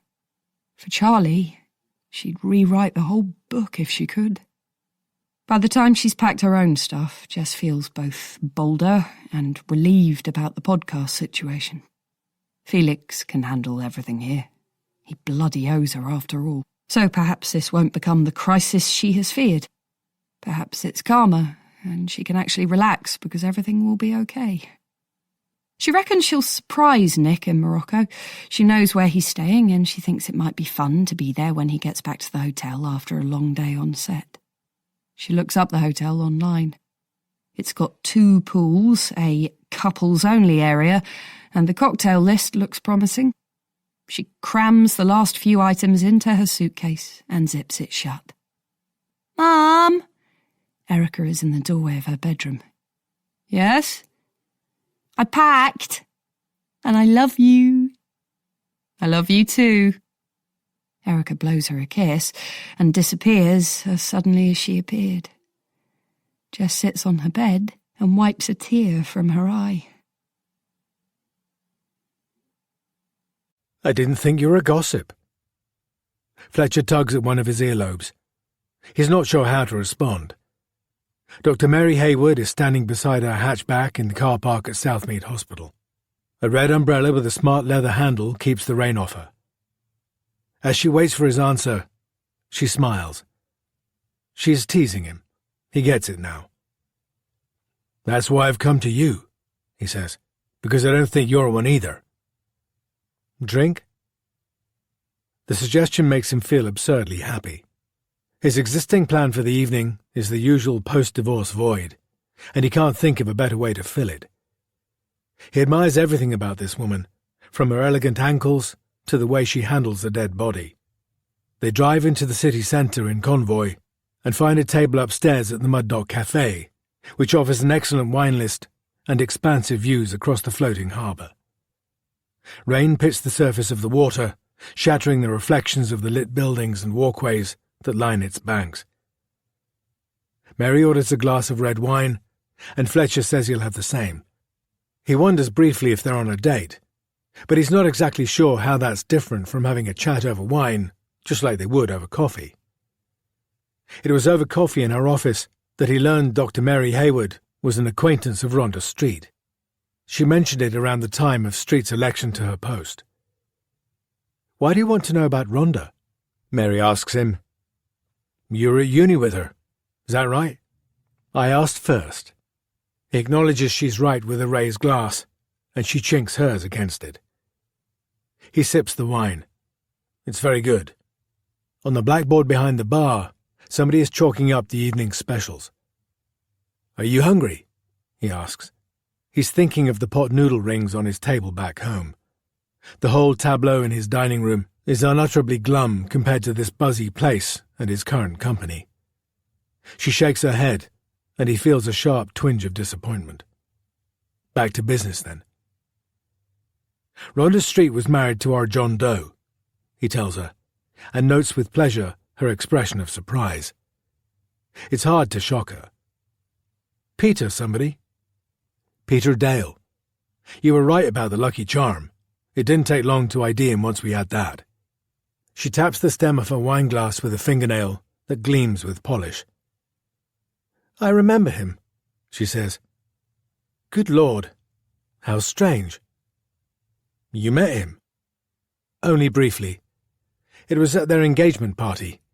He was holding forth and I was introduced to him, but we didn't exchange more than a few words." "What do you remember about him?" Height and weight as I described to you in the lab. My impression was that he was a slick sort of a guy. His hair was styled and he wore snappy clothes. I can't remember what, mind you, but I know that's what I thought at the time. Funny, isn't it, how you don't remember the detail but you do remember the impressions. Rhonda was infatuated with him. It was a whirlwind thing. They met and got engaged within a few weeks. People were gossiping about that at the party, as they do. It didn't last, mind you. Do you know what? I think that's the first time I've worked on the body of someone I met when they were living. It gives me a bit of a funny feeling. She takes another sip of her wine, and the liquid moistens her top lip. Fletcher watches her and takes in the modest plunge of her neckline. He thinks, but doesn't dare say, that this might be the first time he's seen her outside their work environment. He also thinks that she's a beautiful woman, and that he wants her. It's not the same way he wanted his ex-wife when they first met. That was young, naive, and animal. They couldn't get enough of each other in the early days. That was something, but this is different. Mary Hayward is like the finest trophy in the cabinet. She is classy. You'd look forward to your day if you woke up next to her in the morning. He asks, "Are you still close to Rhonda?" "No. We were never close. We had a mutual friend at university, so we hung out in the same crowd. But after we left, we lost touch for a while, as you do when you all start working. I met up with her again when I came to Bristol, but I didn't see much of her. We never got close. I was surprised to get an invitation to the engagement party, if I'm honest. I heard they had a quickie wedding, just friends and family. It might have been abroad somewhere." "Do you remember where?" She shakes her head. Fletcher notices a mole the size and shape of a beauty spot behind her ear. He takes another sip of wine. He is beginning to feel warmed by it. "Did she have money?" he asks. "She did. She was noticeably better off than the rest of us at uni. Better clothes, money for going out whenever she wanted, and her dad bought her a flat in her second year, an investment property. It was very nice, and the rest of us were jealous because we lived in such cheap, nasty student flats. The money came from the family business. She worked for her dad when she moved back to Bristol." Fletcher ponders this. It doesn't sound as if Street would be motivated to act criminally by Dale's cash, if she was already comfortably off, but he supposes having money can breed an urge for more of it. "What about Peter Dale?" he asks, money-wise. "He was pretty slick, as I said. He definitely looked moneyed, though I don't know what his actual financial situation was. He was certainly the type you could imagine flashing around wads of cash, but I never saw him do that. Maybe he was one of those guys who act rich when, in actual fact, they haven't got two pennies to rub together." "He had money," Fletcher said. "It wasn't rightfully his, though. He conned a lot of people." "I see, and finished up under the tarmac as his comeuppance." "Could be." "I don't see Rhonda being involved in that," she said. "She was too straight." "Why was she with him, then?" She shrugs. "Infatuation, sex, those are powerful things when we're young." Fletcher takes a sip of his wine to avoid meeting her eye. It's as if she's articulating the very same thoughts he had about his ex-wife earlier, and it feels curiously intimate. "Are you sure you don't want to get something to eat?" he asks. He's dismayed to see her check her watch. "Oh, my goodness. No, I'm sorry, I haven't got time. I'm supposed to be meeting a friend at the cinema." She begins to gather up her bag and coat, and Fletcher's disappointment is acute. "I'll get this," he says as she rifles through her purse. He tries to smile graciously. He wants her to go because he fears his dismay that she's leaving is written all over his face. "Thanks, John." She leans down and pecks him on the cheek. It's chaste, but he savours the feel of it as she walks away. When she's gone, he feels carved out. He orders another glass of the same red wine and a steak, cooked bloody, and watches the waiter clear away Mary Hayward's place-setting. He tries not to think about whether she might be meeting a male or female friend at the cinema. He checks his phone. No personal texts or calls or emails. It occurs to him that Danny Fryer and Mary Hayward are the sum of his friendships these days, and he wonders how that could have happened. He puts his phone face down on the table and looks around the restaurant, checking out the other punters while he waits for his food. He tries not to give the name Lonely to the way he feels. Mr. Noyce is a voluntary attender, Fletcher tells the sergeant at Southmead Station. In for a chat, aren't you, Sidney? Sidney Noyce nods, but he's not really listening because he's rubbernecking, even though Fletcher can't imagine what's so interesting about the dismal waiting area they are passing through. Fletcher settles Sid and his parents into one of the better interview rooms, which is to say, it has a window through which the storm-bruised glow of the winter sun is attempting to penetrate. Fletcher flicks the lights on and leaves the Noyces alone there. He asks Danny to bring them refreshments. He knows he will have to caution Noyce, and that he is also obliged to offer him free legal counsel from a solicitor now that Noyce is being questioned at the station. Fletcher has given Noyce the spiel about being free to leave and able to ask questions at any time.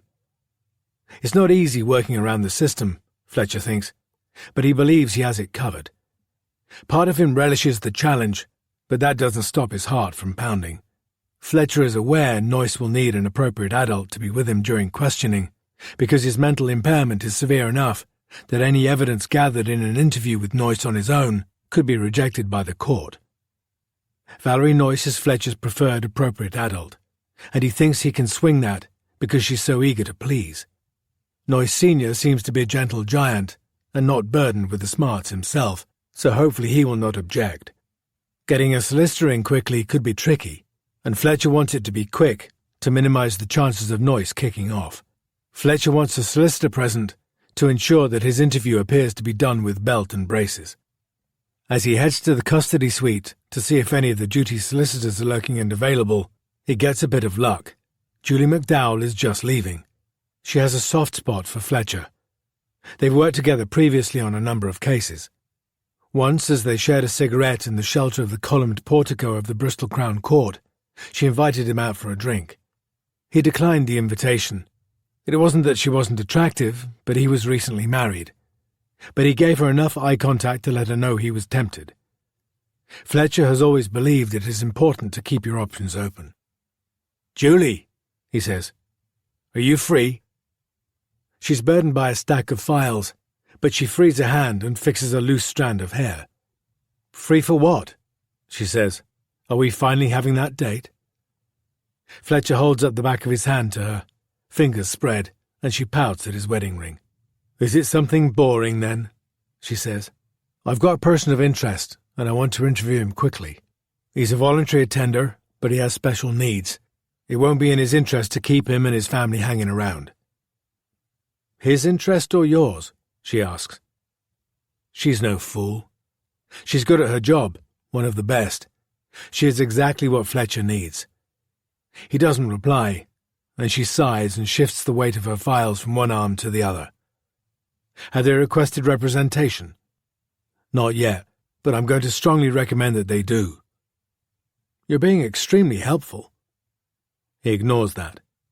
"Come on then," she says. "Lead the way." As she trots beside him on the way to the interview room, Danny meets them in the corridor and lets them know that the Noyces have agreed to Valerie acting as the appropriate adult. Fletcher can feel his stars aligning. He tries not to let his excitement show. When he introduces Julie to the Noyces, he notes that Sid Noyce is looking a bit agitated, but Fletcher's confident Julie is the right person to calm Noyce down. Fletcher mainlines instant coffee while he waits for Julie to finish speaking with the Noyces. By the time she invites him and Danny back into the room, the atmosphere has shifted from earlier. Noyce is fidgeting, as if he's waiting in the headmaster's office, and Julie's expression has transformed from flirtatious to combative. That'll be because she's just realized she's got the prime suspect in the double murder on her hands, thinks Fletcher. Once formalities are over, and Fletcher is sure the machine recording the interview is working, he gives Noyce his best friendly smile.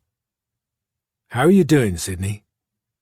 "Fine," Noyce says, and immediately slaps his hand over his mouth as if he's remembered something. His eyes swivel to Julie.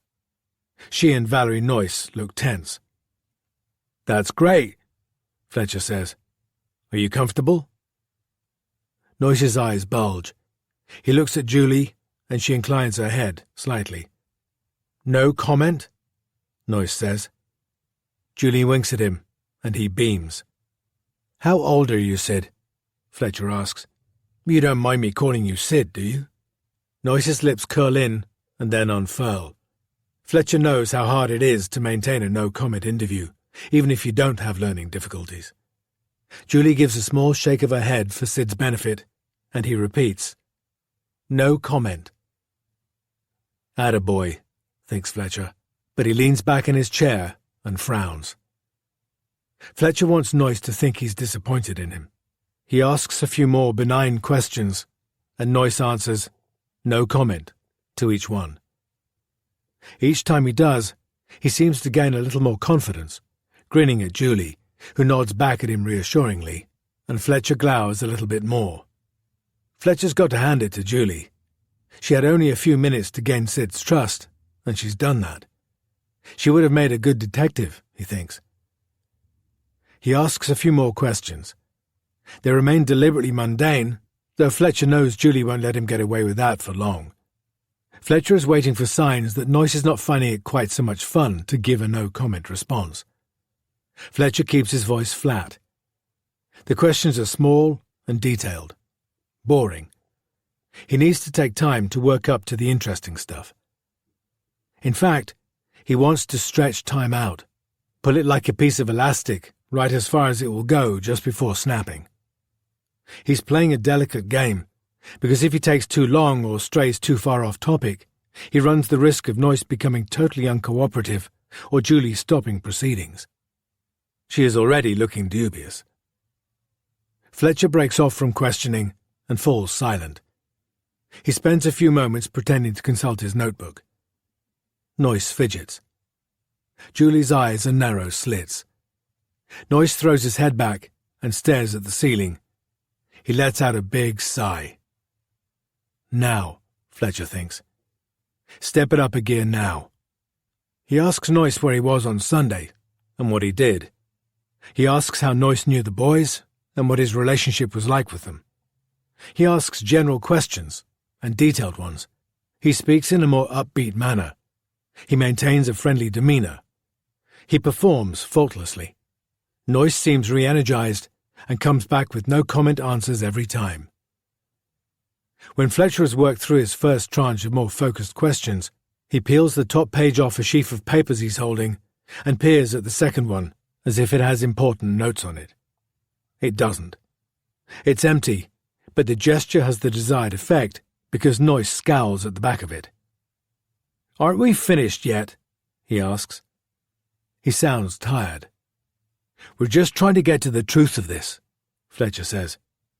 He chooses his words carefully, echoing what he said to Noyce in the car earlier, putting emphasis on the word truth and hoping it will jog Noyce's memory. That can take some time. Noyce squirms in his seat. He hangs his head and his forehead collapses into a frown. Fletcher watches him like a hawk. It might be now, he thinks. Come on. Noyce looks up. The lights have come on behind the eyes. Fletcher speaks before Noyce has a chance to. He wants to get the right question in at precisely the right moment. Sydney, earlier you said you saw Charlie's and Scott's bodies. Can you tell me about that? Noyce looks elated. He knows the answer to this, and he thinks it's his get-out-of-jail-free card. Fletcher is confident Noyce will ignore the no-comment instruction, and he hopes to God he's right, because he's missed his moment if not. Julie can sense a shift in atmosphere. She moves her hand as if she's going to lay it on Noyce's arm, but thinks better of it. Fletcher keeps his poker face on. It's out of your control now, honey, he thinks. Noyce sits up as straight as if he had a rod in his back and meets Fletcher's eye firmly, and with excitement, like the kid in class who is certain of the answer to a math problem. I hurt them, he says. Valerie squeezes her eyes shut, and Julie looks as if she's been thumped. Can I go now? Sid says. He's smiling. Just a couple more questions, if you wouldn't mind, Fletcher says. He has to be very careful what he asks. Where were the boys when you hurt them? At the back of the stand. Which stand? The dog track. How did you hurt them? I left them so hurt they were dying. Why did you do it, Sidney? I'm not allowed to talk to them, or touch them, or follow them. And does that make you angry? Fletcher is asking the same question he put to Noyce in his bedroom, and praying silently that it produces the same answers. Noyce nods. Can you give us an answer for the tape, please? I get angry and sad.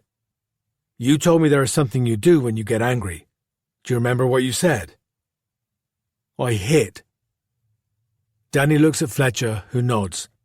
He wants to stop this before Noyce gets a chance to deny hitting the boys. He thinks they have enough for an arrest.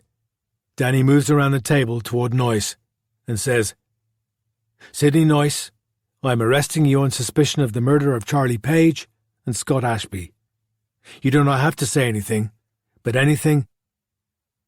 As Danny reads Noyce's rights and Noyce's smile fades, first into confusion and then dismay, Fletcher sits back in his chair and feels absolutely satisfied. He meets Julie's eye, and she gives a disappointed shake of her head. Does she sense a setup? He doesn't think so, and he doesn't care. Noyce has only confessed to what he's done. His guilt is not in doubt for Fletcher. Fletcher speaks into the tape recorder to say that the interview is over. He is so looking forward to telling Smale that he, Fletcher, has obtained a confession to the murders and has the suspect in custody. Danny needs 2 burly officers to help him restrain Noyce and get him to the custody suite. He gets his tour of the jail now, Fletcher thinks.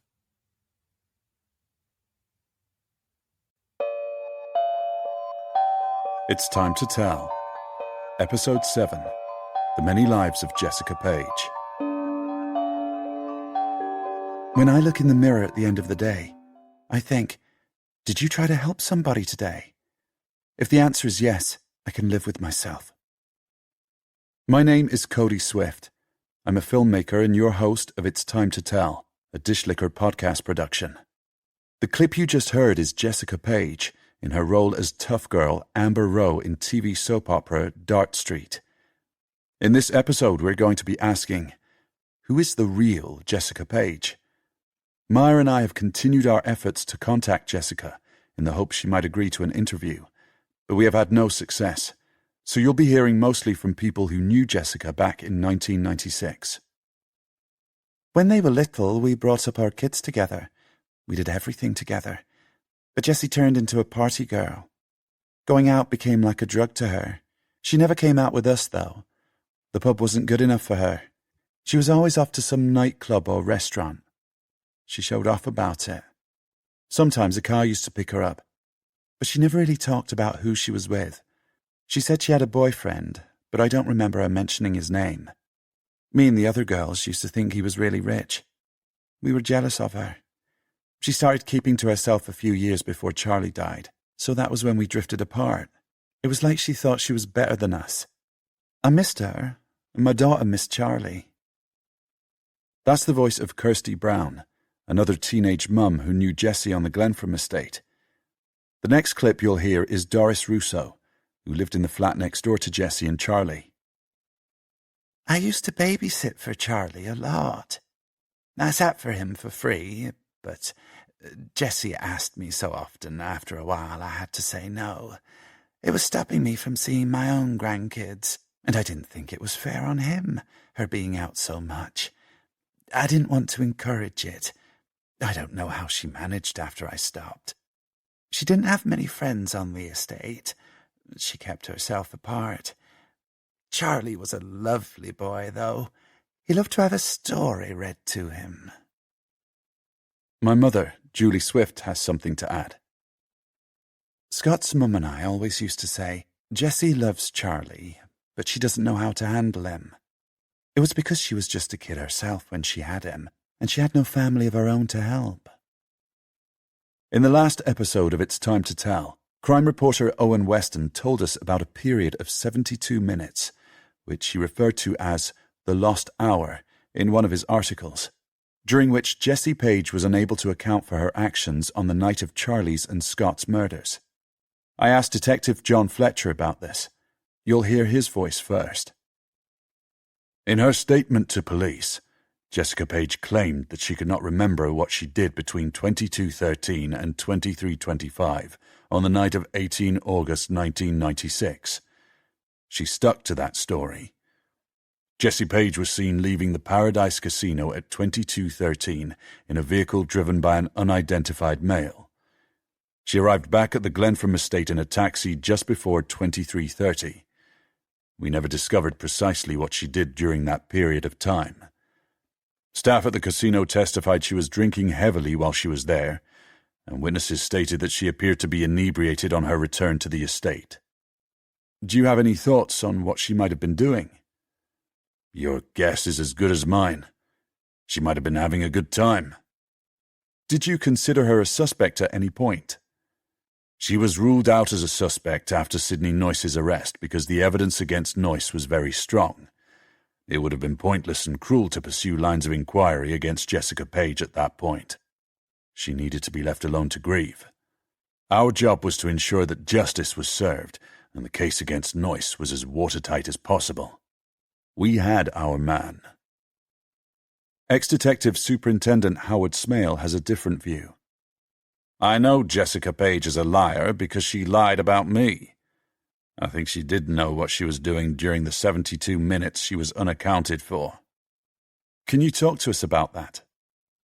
While John Fletcher was going rogue and bringing Noyce into the station for questioning without my knowledge, I was at the Glenfram estate with David Tremaine. He was Detective Chief Superintendent then. He's gone up in the world since. And we were giving a press conference. I remember the press conference. I watched it from our balcony. After the murders, me and all the other kids on the estate were kept inside. We became little ghostly faces behind windows. We looked out at the world with less innocent eyes, and we felt afraid. Our families did too. From our balcony, it looked as if the reporters were swarming around the two police officers, like flying ants that had just hatched from a crack in the concrete. Smale continues.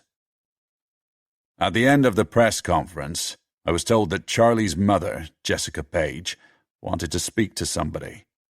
David Tremaine suggested that because we were already on site, it might play well if that person was me. The force was becoming a bit more media-savvy back then.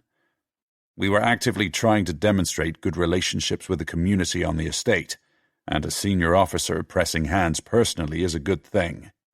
Historically, the police were not welcome at the Glenfram. You'll know that.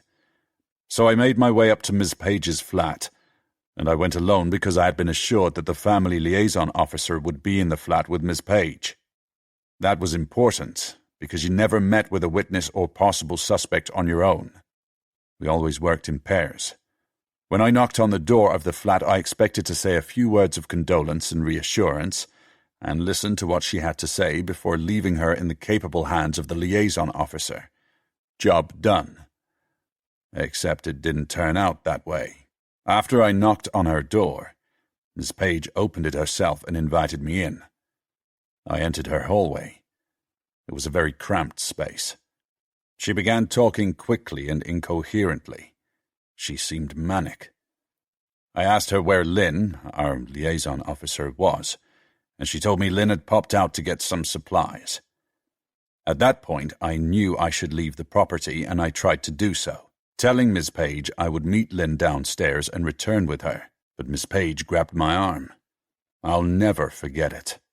She held me so tightly I'd have had to wrench my arm away to get out of her clutches. It could have hurt her.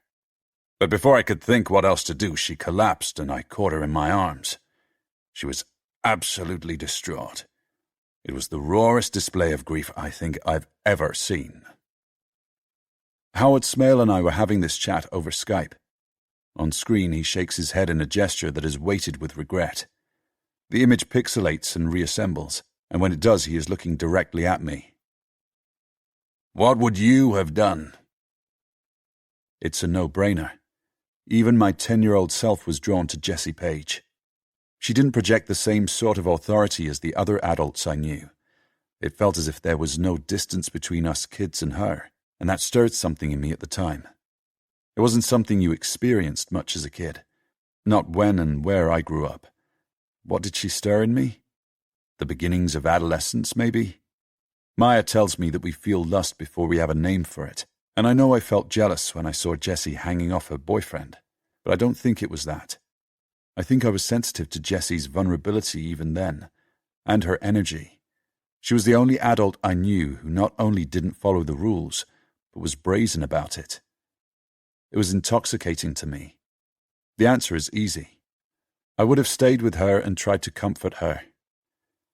Smale nods, as if that answer absolves him somewhat. I tried to move her to the sitting room and onto the couch, but she seemed to be in pain. Walking was difficult for her, so I helped her sit down right there in the hallway. That's when the liaison officer let herself in and saw us there, when I was cradling Miss Page as I tried to help her sit down safely. It was the biggest mistake of my career, though of course I didn't know that at the time.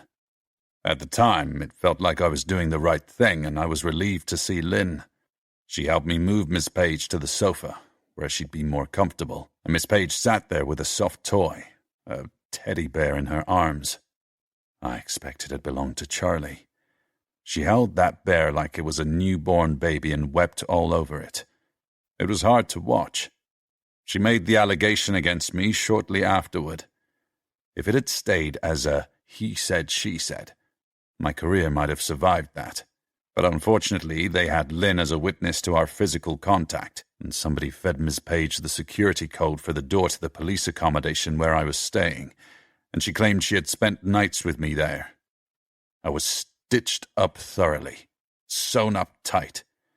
It was the end of my career. So I know she's a liar. But she seemed grief-stricken that day. You can still be grief-stricken if you killed, even if you did it on purpose. Are you implying that Jessica Page murdered her son? I'm pointing out that showing signs of grief is not proof of innocence. To love somebody is not a guarantee that you could not be driven to murder them, if a particular set of circumstances occurred. Why do you think she lied about you and her? To get the heat off her and whoever she was with that night. They never identified him. Some crucial evidence went missing in that respect. Ask John Fletcher about that. I already know about the missing evidence from Owen Weston. The CCTV tapes from the casino were stolen from Detective John Fletcher's car on the night he was due to examine them. I have a question for Smale. Does this mean you believe Noyce was innocent? No. I don't know if he was or not. But if I had been able to continue to run the investigation, I would have slowed things down and pursued every line of inquiry until I was entirely satisfied that we'd gathered enough evidence, that the case against Noyce was cast iron and we'd explored the other persons of interest. Jessica Page was one of them. Here, this is what I wrote in my policy book on the morning before the press conference. I watch as Smale rifles through the stack of photocopied pages. Here it is. Actions recommended. Investigate Jessica Page's movements during the 72 minutes unaccounted for. Page asserts she cannot remember what happened during this period of time, possibly due to intoxication. Examine statements as to Page's fitness as a parent and look into habits, lifestyle, and associates. Is 72 minutes long enough to make you suspicious of her? Really? You'd be surprised what you can do in 72 minutes. And let's not forget, this woman went on to be a very successful actress. She knew how to be more than one person, even back then. Owen Weston, during our conversation back in his conservatory, held a similar view. This clip is from the end of my conversation with Weston, by which time we were surrounded by yellowed copies of all the articles he published on the case back in 1996. I had picked up a clipping illustrated with a photograph of Jessie at Charlie and Scott's funeral. You'll hear my voice first. Jessie would never have hurt Charlie and Scott. I remember her, You remember a version of her, I'm sure, but you were 10 years old. You had no idea what the adult world was like for somebody like her. How could you? How could any child? She would have presented very differently to the adults who knew her. A common comment about her was that she was hidden, guarded, that she only let people see what she wanted them to see. I look at the grainy photograph. It's a picture of Jessie as a grieving mother. She's in a black coat and her hair is piled on her head. She looks distraught. Weston says he remembers me from the funeral. It's a comment that makes me catch my breath. Some memories are a warm bath you can slip into. Others assault you. Scott and Charlie's funeral was one of the worst days of my life. I don't think I had truly accepted that my friends were never coming back until the hearses containing their coffins arrived at the estate. There was one car for each small coffin. Flowers were displayed on and around Scott's, so many that there were petals pressing against the glass. Charlie's had 3 bouquets on it. One of them spelled out son. Jessie stood alone beside Charlie's hearse, while people crushed around Scott's mum and dad, my parents and me closest of all. By then people were saying it was Jessie's fault the boys were dead, because she was supposed to be looking after them. The undertaker held his top hat in his hands while everybody assembled. He placed it on his head before he started walking in front of the first car. The hat was tall and silky. He wore a black jacket with tails and a black cravat. In his gloved hands he held a walking stick that was dark and shiny. When he began to walk, the cars followed at a crawl and we followed on foot. The procession was big, and people along the route to the church joined us. Everywhere there were faces in windows as we passed by. When we got to the church, not everybody could fit in. In the chaos, I slipped away from my mum and held Jessie's hand, just for a minute.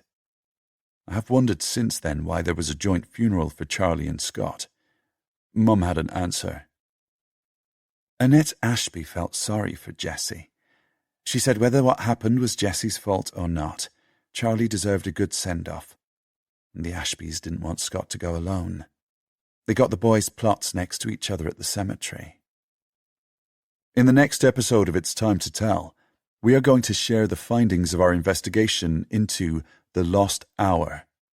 Meanwhile, if anybody listening has anything to share, please reach out via our website, timetotell.com.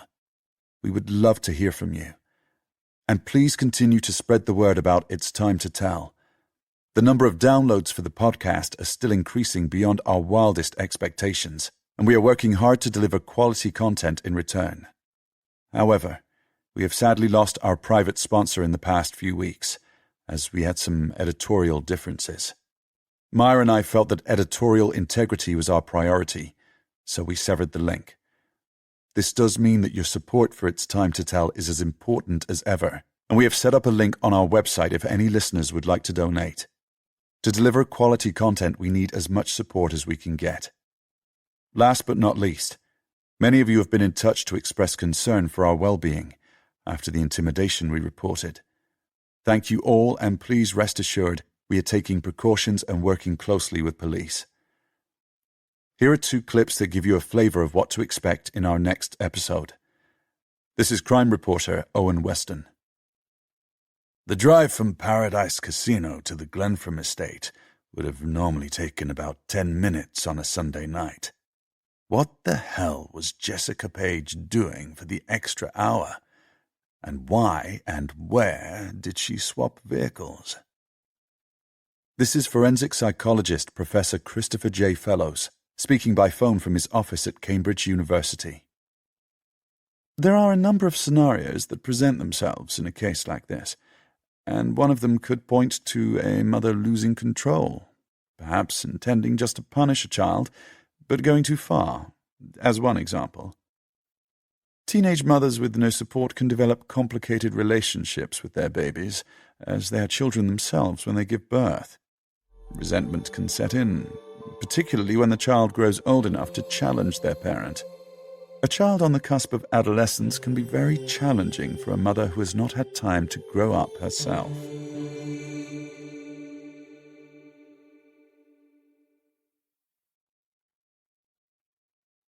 Jess drops Erica at rehearsal with a packed suitcase and instructions to offer to help Ollie's parents with the dishes, not to spend too long in the bathroom, and to hang up her wet towels while she's staying at their house. Erica gives Jess a warm hug and tells her to have fun in Morocco, but doesn't look back once she's got out of the car. As Jess drives home, she wonders if she should feel uneasy that she hasn't met Ollie's mum in person, but tells herself to get a grip. Jess wants to leave her car in the driveway while she's away. It might fool any nosy reporters into thinking she's home and frustrate them further. So she orders a cab to Bristol Airport for her flight to Marrakesh. Once she is through security, she sits at the gate with her carry-on bag tucked against her legs and listens to a voicemail from Felix. Hello, it's me. The message begins, and the familiarity of his voice and that phrase give her the goosebumps, as if she'd unexpectedly turned up an old keepsake. Everything's fine. Like I said, I don't want you listening to the podcast, so please don't. But you should know that the most recent episode, unfortunately, did focus on you, which is why I'm calling, because I don't want you to find out from anybody else. It is not what we wanted, but I have it in hand, and I'll keep you posted. If Cody Swift or anybody else tries to approach you in the meantime, keep it zipped, okay? Talk to nobody. That's the message. Have a good holiday, darling. Jess hangs up and takes a moment to think. She's rattled, for sure, but also relieved. Relieved that she can rely on Felix, and relieved that she doesn't have to worry about this alone any longer. She made the right call contacting him. To try to get herself into the holiday mood, she buys and flips through a magazine, where one of the actors she used to work with on Dart Street has a 6-page colour spread about his new wife and his new baby. Would I have wanted a life like his? Jess wonders as she flicks through the glossy pictures, plastered over a magazine for everybody to judge. She rests the magazine on her lap and looks out of the window. Planes and trucks taxi across the tarmac outside, and her reflection is faintly visible on the glass. You're all right, she tells this version of herself silently. You have a quiet, safe life, and a chance to be a good mother and a good wife. You have a husband who loves you, and a daughter who loves you. You are lucky. She closes the magazine and can't suppress a familiar throb of panic. But would Nick love me if he knew everything? Would Erica? Nick knows almost everything about her, but not that she felt relief when Charlie died. It wasn't for long, but it was there, undeniably there. A few days of relief that she no longer had the responsibility for him, because she knew she couldn't handle him. But what kind of mother feels that? Only a monster. And Erica has so much to learn about me. If everything comes out, they might both think they're better off without me. All of this circles painfully around her head until she has boarded the plane and ordered a vodka and tonic to take the edge off. She soon drifts into a fitful sleep and doesn't wake until the pilot makes the descent announcement. She texts Erica as soon as the plane touches down because her sleep was plagued by scrappy nightmares she can't remember in any detail, but they have left her feeling anxious. Sod the roaming charges. As the aircraft door opens and she's buffeted by the Moroccan heat, she hears a reply come through. Erica is fine and about to head out shopping with Ollie. She tells Jess to stop worrying and finishes with a row of helicopter emojis to remind Jess that this style of parenting is not appreciated. Have fun, darling, Jess texts back. She turns her face to the sun, feels the heat on her skin and in the air she breathes in, and tells herself to relax. She takes a taxi to the hotel where the film crew is staying. It's just outside Marrakesh. The hotel's surroundings are dusty and plain, and Jess prepares herself for disappointment, but it's lush inside and more luxurious than she expected. There are palms and other exotic plants everywhere. In the reception courtyard, water trickles through a fountain and into a little pool where rose petals float. The receptionist offers her fresh mint tea. "Lovely," Jess says, but when the woman's not looking, she adds 3 spoonfuls of sugar. Once they've shown her up to Nick's room, she inspects his things, including a quick check of his pockets, and finds nothing untoward. She picks up a call sheet Nick has left on the vanity table. The day's filming is scheduled to end at 7:30, and travel time from hotel to set is noted on the sheet as 20 minutes. That gives her a little time to relax and plan the best way to give him a nice surprise. Jess changes into her new bikini and dons a hotel robe. She hopes her fake tan, hurriedly applied last night, doesn't rub off on it. She texts Erica again to let her know that she's arrived at the hotel, but this time there's no quick response. Jess can see the message has delivered, though, so she tells herself to be patient. She puts her phone in her handbag and heads downstairs to find the pool area. She orders a coffee from the barman and sips it as she sits on a sun lounger. She wishes she'd had time for a pedicure before travelling. It's not as warm as she expected, so she keeps her robe on and watches a man ploughing lengths up and down the pool. She can't get Felix off her mind, even here in Africa. She and Felix bonded because they were both young and scrappy, she thinks, and willing to fight for better. A few months after their first meeting, when Jess was in so deep a word or a look from Felix could electrify her, she began to struggle to get people to sit for Charlie while she went out. She was going to the club 2 or 3 times a week. Felix was paying for drinks, but not for childcare. Charlie was her secret at that stage, and Jess wanted to keep him that way. Her neighbour was getting fed up of being asked to help, and nobody else was volunteering. Jessie Page wasn't a popular girl amongst the sort of people you'd want to babysit. One night, she left Charlie alone, sleeping. When she made it back to her flat the next morning, Charlie was awake and dressed in his school uniform, sitting at the table with a bowl of dry cereal. His eyes were red and puffy. The imprint of a creased pillow slip looked like a scar on his cheek. "Where were you?" he said. "I didn't know where you were." The reproach in his voice and his eyes shamed her. Claustrophobia and the squalor of the flat settled on her shoulders like a heavy cloak, and she screamed at him, "Shut up!" Charlie stared at her. He was beautiful, she thought. Why was she shouting? Light came through the kitchen window and framed the back of his head, turning his mat of hair golden.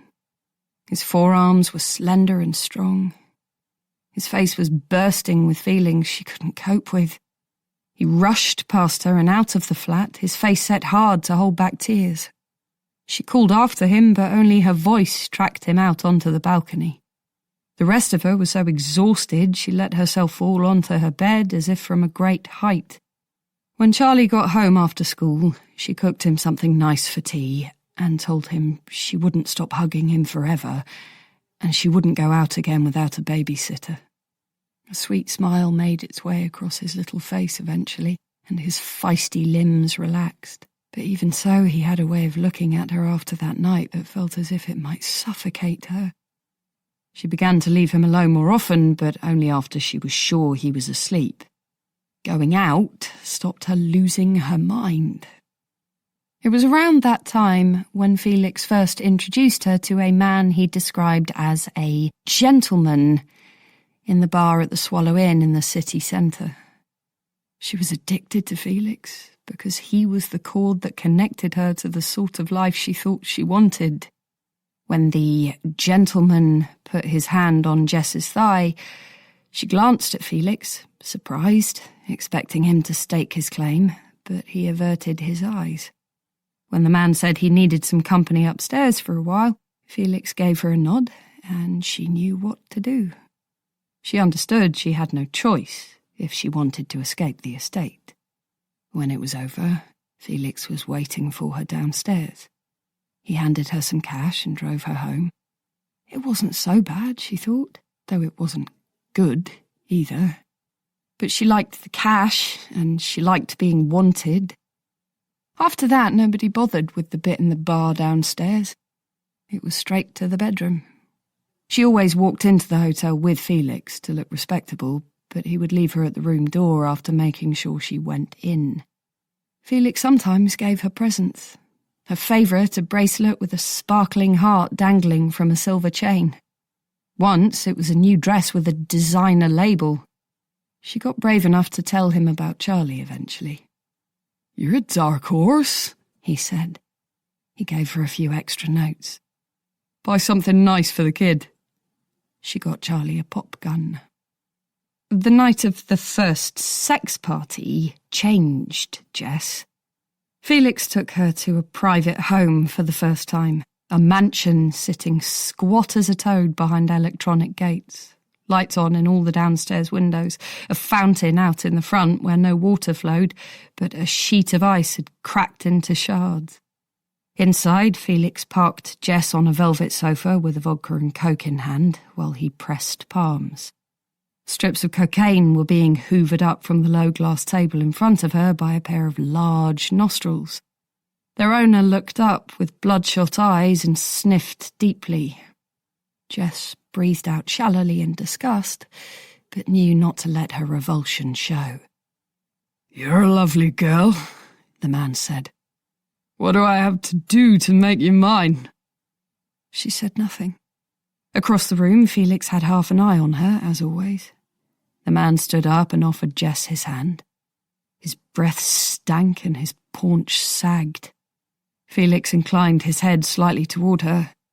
The look in the man's eyes was frightening, but once again Jess knew what she was supposed to do.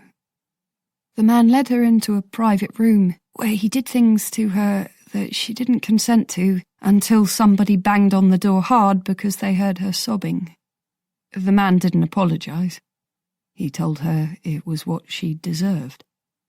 "Excuse me." Jess's eyes snap open. The voice comes from a man-shaped silhouette hovering over the sun lounger. Instinctively, she throws her hands up over her face and rolls her body away from him. She is braced for violence. This happens occasionally when she's startled. Nick makes light of it. He calls it her ninja response and holds her carefully until she feels safe again. "I'm so sorry," the man says, and his flip-flop clad feet back away a little. She wonders why she has a mouthful of white toweling and remembers where she is. She props herself up on her elbows. "Are you okay?" the man asks. He perches on the edge of a sun lounger opposite her. "I'm really sorry. I didn't mean to startle you." "I'm fine," she says. Her hands grab at her robe as she tries to make sure she's decent. I only wanted to ask if you were Jessica Page." Crap, she thinks. A groupie. They appear now and then, though it's rare nowadays. He doesn't look old enough to have watched Dart Street. "You've got the wrong person," she says. "Really? You look just like her." "Really?" Jess extracts her sunglasses from one of the pockets of the gown and puts them on. They're very large and very dark. A barrier. She hopes he'll get the hint, but he doesn't move. There's something off about him, she thinks, but she can't put her finger on it, though she doesn't always trust her judgment. She starts to count slowly in her head. If she gets to 10 and he is still there, she'll tell him where to go. On 8, he says, "I could have sworn..." She doesn't reply. 9, Mississippi, she counts in her head. 10, He stands up and clears his throat. "Okay then, sorry to bother you." She doesn't react. Keep engagement to a minimum. As soon as he's gone, she gathers her stuff and walks smartly to the bank of elevators in the lobby. The heels of her sandals clack on the tiles. As she crosses the space, Nick enters through the main entrance doors. He stops in his tracks when he sees her. His jaw drops. Behind him, a young woman barrels into the back of him and drops an armful of papers. "Jess!" Nick says. "Is that you?" The young woman giggles and touches Nick's elbow to get his attention. Jess assesses the moment, then delicately moves so one foot is in front of the other, toes pointed. She opens her arms wide and lets the gown part to reveal her bikini and her newly bronzed midriff. "Surprise," she says. Nick crosses the lobby in 3 strides and lifts her up in a hug. Over his shoulder, Jess sees a little flicker of disgust, or is it disappointment, cross the young woman's face.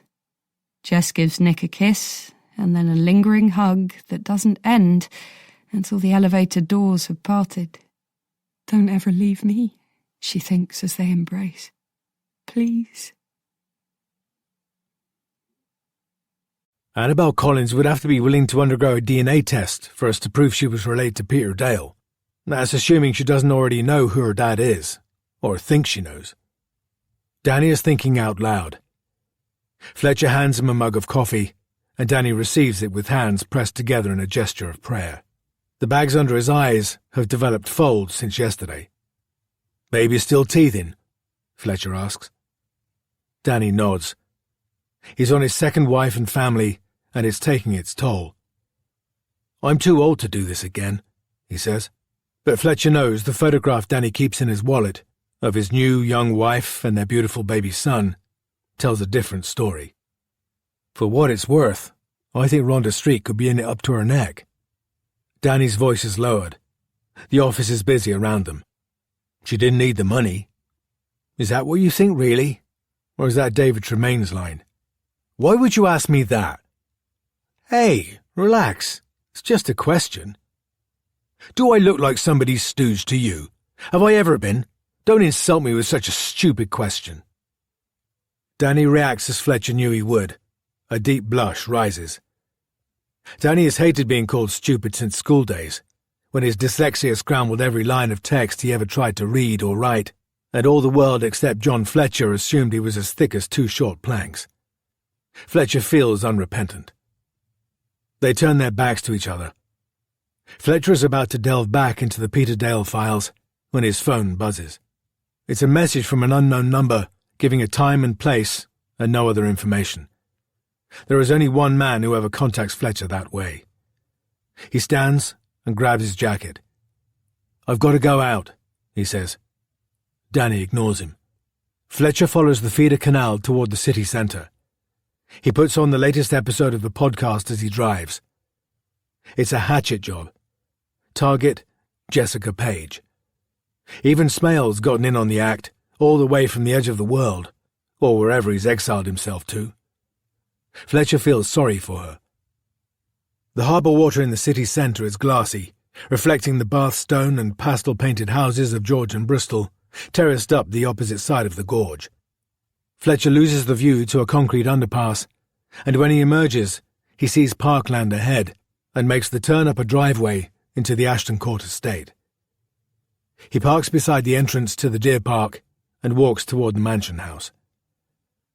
He wonders when he last came here. It must have been over 15 years ago, with his young family on a visit to the Hot Air Balloon Festival. He and Mrs. Fletcher drank scalding tea and ate bacon butties while they watched the balloons go up en masse in the dawn rise. It was an almost perfect few hours, marred only by the baby grizzling on his mother's shoulder. Andrew was a toddler, and Fletcher remembers how wide the kid's eyes got at the sight of the balloons crowding the sky like a host of multicoloured baubles. Beyond the mansion, Fletcher sees a pickup truck pulled up onto a flat area of tufty grass at the base of a steep incline. As Fletcher approaches, a man-sized basket is lifted from the flatbed of the truck, followed by a burner and gas cylinders. 2 men have laid a folded balloon on the grass and are unfolding it methodically. When Fletcher spots Felix Abernathy, he feels the usual boost of adrenaline and a crawling sense of trepidation. He trudges through the mud and tussocks, fighting the suction under the soles of his office shoes with each step. He's struck by the thought that his relationship with Felix has lasted longer than his marriage, and just like his marriage, has morphed into something different over the years. Felix is observing the activity around the truck. He is wearing a wax jacket and Wellington boots. Fletcher can't help admiring how the other man looks, as if he was born to stand in the countryside and survey his surroundings, even though Fletcher knows the roots of his childhood were sunk deep into both concrete and disappointment. Felix extends a hand as Fletcher approaches him. "Long time, my man," he says. Fletcher shakes the proffered hand. "How are you?" "Can't complain. You?" "Yeah, fine. It's good to be out of the office. What's going on here, then?" "I'm thinking about using hot air balloons for a client as a bit of a PR stunt, something to anchor an event with, so I'm here for a demo." "You going up?" "Fuck no. Would you?" Fletcher squints at the balloon. "I think I'd like the views." "You're a braver man than me," Felix says. "I couldn't do it, though. I get vertigo." The balloon has been unfolded to its full extent, making an oval-shaped lake of fabric on the grass. A few people have stopped to look. "What can I do for you?" Fletcher asks. "Cody Swift." Felix pronounces the name as if it were a disease. "Ah. I believe you've talked to him directly."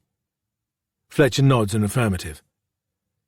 "I need you to provide him with a bit of information," Felix says. "There's been a turn-up for the books, as it happens. A contact of mine has been able to identify the taxi driver who dropped Jesse Page home at the estate on the night of the murders. I thought it might be useful for the podcast." Felix has Fletcher's complete attention now. The identity of this driver was never known. "How did this come about?" Fletcher asks. But Felix taps the side of his nose. He hands Fletcher a piece of paper. A name, address, and mobile number are written on it. "Here's your man. He needs interviewing, and Swift needs tipping off. Nothing for you to worry about." "Why don't you tell him yourself?" Fletcher asks, but the men are testing the gas burner. A bright column of flame flares noisily in front of them before dying back again. One of the balloon team approaches Felix as another backs the truck off the grass. "What did you say?" Felix asks, and Fletcher repeats the question. "Authenticity," Felix replies. Fletcher doesn't like the sarcastic edge to his smile. "I think it's better coming from you than anybody else. It won't be a problem, will it?" Fletcher wants to refuse, and would like to question Felix more about his motives, because the timing of this feels very convenient for Jessica after the last episode of the podcast, but the moment when Fletcher had the leverage to turn this man down is long past. "No problem at all," he says. Felix raises his hand in greeting to the woman approaching them and begins to walk toward him. He turns briefly back to Fletcher. "You going to stay and watch it go up?" Fletcher shakes his head. "Things to do," he shouts. He holds up the bit of paper Felix gave him, even though he was trying to suggest he had things of his own to do. "Good to see you, John." As Fletcher walks away, he hears Felix say, "Will the logo be in the same position on our balloon? I want it to be much bigger than that." The woman's reply is indistinct. "Tell me once again how this came about," Smale says. He and Fletcher are standing in the middle of the office. Heads have ducked low in the cubicles around them, and phone calls are being conducted in murmurs or hurriedly brought to an end. Smale hasn't smiled once since Fletcher informed him of Noyce's admission and arrest. He hasn't patted Fletcher on the back, thumped his arm genially, or given him the tight sort of nod that passes for approval from some senior officers. Instead, he's interrogating Fletcher. Fletcher feels his temper rising, but dutifully begins the tale again. Smale asks, "Why didn't you arrest Noyce before bringing him in?" "I had an inkling he might have something of value to tell us, but I wasn't sure what, and he was distractible at home. I thought a chat at the station might help him focus. I had no idea we were looking at a possible confession." "Why did Noyce travel alone with you and Danny? He should have been accompanied." "I didn't realize he had such severe mental limitations. Honestly, I just thought he was a bit thick, boss. I only realized when we were chatting during the drive, and he said he went to St. Jude's special school when he was a kid. I took the appropriate steps to safeguard him as soon as we arrived at the station. His mum acted as appropriate adult, and we arranged for a duty solicitor to be with him during interview." Smale's fingertips tap a slow rhythm of disbelief on his upper lip. "Sometimes," he says, and his patronising headmasterly tone offends Fletcher. We feel euphoria at the prospect of a solve, and that euphoria can interfere with the appropriate reason, or shall I say caution, we might expect a senior officer to exercise during an investigation. It can obscure the fact that grey areas might exist in our process. Are you sure that once the pretty pink smoke of this solve is blown away, we won't find ourselves staring at a steaming pile of shit that is of your creation? Fletcher flinches. He was expecting a handshake, and he gets this. This is not how Smale should be treating a man who has just handed him a solve. His anger swells, and beneath it he feels as if humiliation has soaked every cell in his body. He is sodden with it. A public dressing down will be hard to come back from. He says nothing in response, because he can't trust himself to keep his cool. Smale isn't finished yet. I think you may get away with bringing Noyce in alone. I think you will, though it won't just be me asking for an explanation. But what you will not get away with is not informing me immediately that you were intending to bring Noyce into the station, and not informing me immediately he arrived here. John, what the fuck were you thinking? You are working on my investigation, and you undermined me. This investigation should have been concluded with due care and attention to every detail. Fletcher's detached himself emotionally. It's the only way to get through this. He notes the way Smale's acne scars have flared redder than usual, and how his pupils look as hard and shiny as wet pebbles. Here's what we're going to do, Smale says. I will take over the Noyce interviews from this point onward, and for the time being, until we are absolutely certain that the case against Noyce is watertight, you will pursue our other ongoing lines of inquiry. You can start by looking through the CCTV tapes you picked up from the casino. I look forward to a report on my desk in the morning. Fletcher burns with anger and frustration as he leaves the office with the box of CCTV tapes in his arms. He should be in the pub, raising a pint with the rest of the team. It should be the finest night of his career. On any normal investigation it would be. This outcome is a car crash for him personally, and so far as he's concerned, that's down to Smale. He, Fletcher, needs to fix it. He slings the tapes into his car and gets into the driver's seat. Rain is pissing down. The back of his neck feels damp and slimy where it's got beneath his collar. He can't face going home to the wife and baby. It would do his head in. There would be a row within minutes. A sharp knock on the car window makes his head snap around. It's Danny. He gets in. You all right? Danny asks. He's out of breath. I've been better. I've been told not to talk to you. They both smirk. That's never going to happen. There's something you should know. The duty sergeant told me they spotted blood on Noyce's trouser legs. Not a smear, droplets, as if from a fresh wound. Sergeant says they've gone off for testing. Danny raises his eyebrows at Fletcher. Good news, don't you think? You're right about Noyce. This is going to prove it. Don't let Howard Smale get to you. He claps a hand on Fletcher's shoulder and squeezes it briefly before getting out of the car. Fletcher watches Danny jog back across the parking area and disappear back into the building. He feels buoyed by the news of the blood. It's not anything until it's tested, but he feels optimistic it will back up his case against Noyce. He doesn't want to leave anything to chance, though.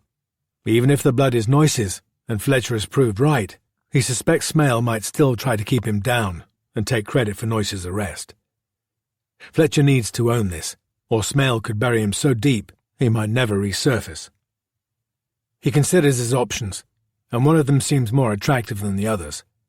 In fact, as he considers it, it doesn't just seem more attractive, it seems positively sensible. Fletcher puts the key in the car's ignition, slings his arm over the back of the passenger seat, and before he's backed out of his parking spot, his beautifully simple plan is almost completely formed. 1 hour later, Fletcher pushes open the door of the Coach and Horses pub near the Arches on Cheltenham Road. Felix Abernathy is already seated at a table with a pint and a pizza that looks as if it may have spent time in a microwave. Felix. John. Felix doesn't get up. Fletcher orders a drink at the bar and takes a seat. All right? He asks. Been better. Felix cuts a triangle of pizza, picks it up, and concertinas it into his mouth. Fletcher lowers his voice. I'm hoping to come to an arrangement. Oh, yeah. I thought you might be wanting to tell me the tapes had been destroyed. They will be. But things have developed. I think we may both have a problem. Go on. Felix pushes his plate away and scratches his cheekbone with the back of his fingernail. I'm listening. My superior officer has got a wrong idea about me. I've handed in this case tied up in a bow, but he's not satisfied. He doubts me. It hurts Fletcher to say that, but he needs Felix to feel as much threat as he does. He's asking me to look into Jessie Page's movements on Sunday night, since she has no alibi. He's not going to let it go, and he's very interested to know who is with her on the CCTV tapes. He's pushing me for an identification, which is not what I want, and I don't think is what you want either. You found who killed the boys? Found him, arrested him, charged him. Who? Just between us? Bloke called Sidney Noyce from the estate. He's backward. Mental age of a kid. He used to try and hang around with the boys, but they taunted him. He's confessed. Felix takes his time lighting a cigarette before asking, What's the officer's name? He has the best poker face in the business, Fletcher thinks. Howard Smale. Detective Superintendent Howard Smale. Felix's eyebrows rise fractionally. Tell me about him. Fletcher explains what Smale is like, how he works, how he has recently moved from a job at the Met in London and is living in a police-owned flat at the Blaze Castle complex while he waits for his family to relocate. I can work with the accommodation, Felix says. There's a young woman I'm acquainted with who knows her way around that place. I'll need to talk to Jess, off camera. She's in a bad way. Don't worry about that. Can we rely on her? I said don't worry about it.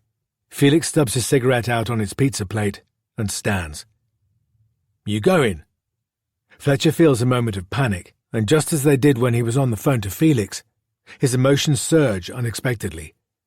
He is overwhelmed by the need for somebody else to feel what he's feeling. Charlie Page died in my arms, he says. He can't meet Felix's eye. He takes a long sip of his pint to cover up an unexpected wash of tears. John. It sounds like a warning, but Fletcher can't stop. He was still breathing when I found him. My God. Oh, shit. His spittle flecks the table, and he snatches up a napkin to blow his nose. It's a fucking shame, John, but you need to hold it together. Deal with the tapes and get me access to Jessie, and I'll take care of my end. Fletcher sits at the table for a few minutes after Felix has left and picks damp bits of napkin off his fingers. He's embarrassed. He doesn't know where that outburst came from. He exhales heavily. It's over now, and he has work to do. He is as certain as he can be that Felix will fulfill his side of the bargain, and as his emotions subside, a feeling of confidence straightens his back as he steps out of the pub. Fletcher drives home via the feeder canal. He pulls over in a deserted spot, takes a roll of duct tape from the boot, and carries it and the box of videotapes onto a small pedestrian bridge. The only spectators are the pigeons residing in the window openings of an abandoned warehouse beside him. He finds some stones and places them in the box with the video cassettes and tapes it up. He heaves the lot over the side of the bridge and watches it disappear under the murky water. He knows it's deep here. He's seen a car brought up at this site, the driver a bloated mess.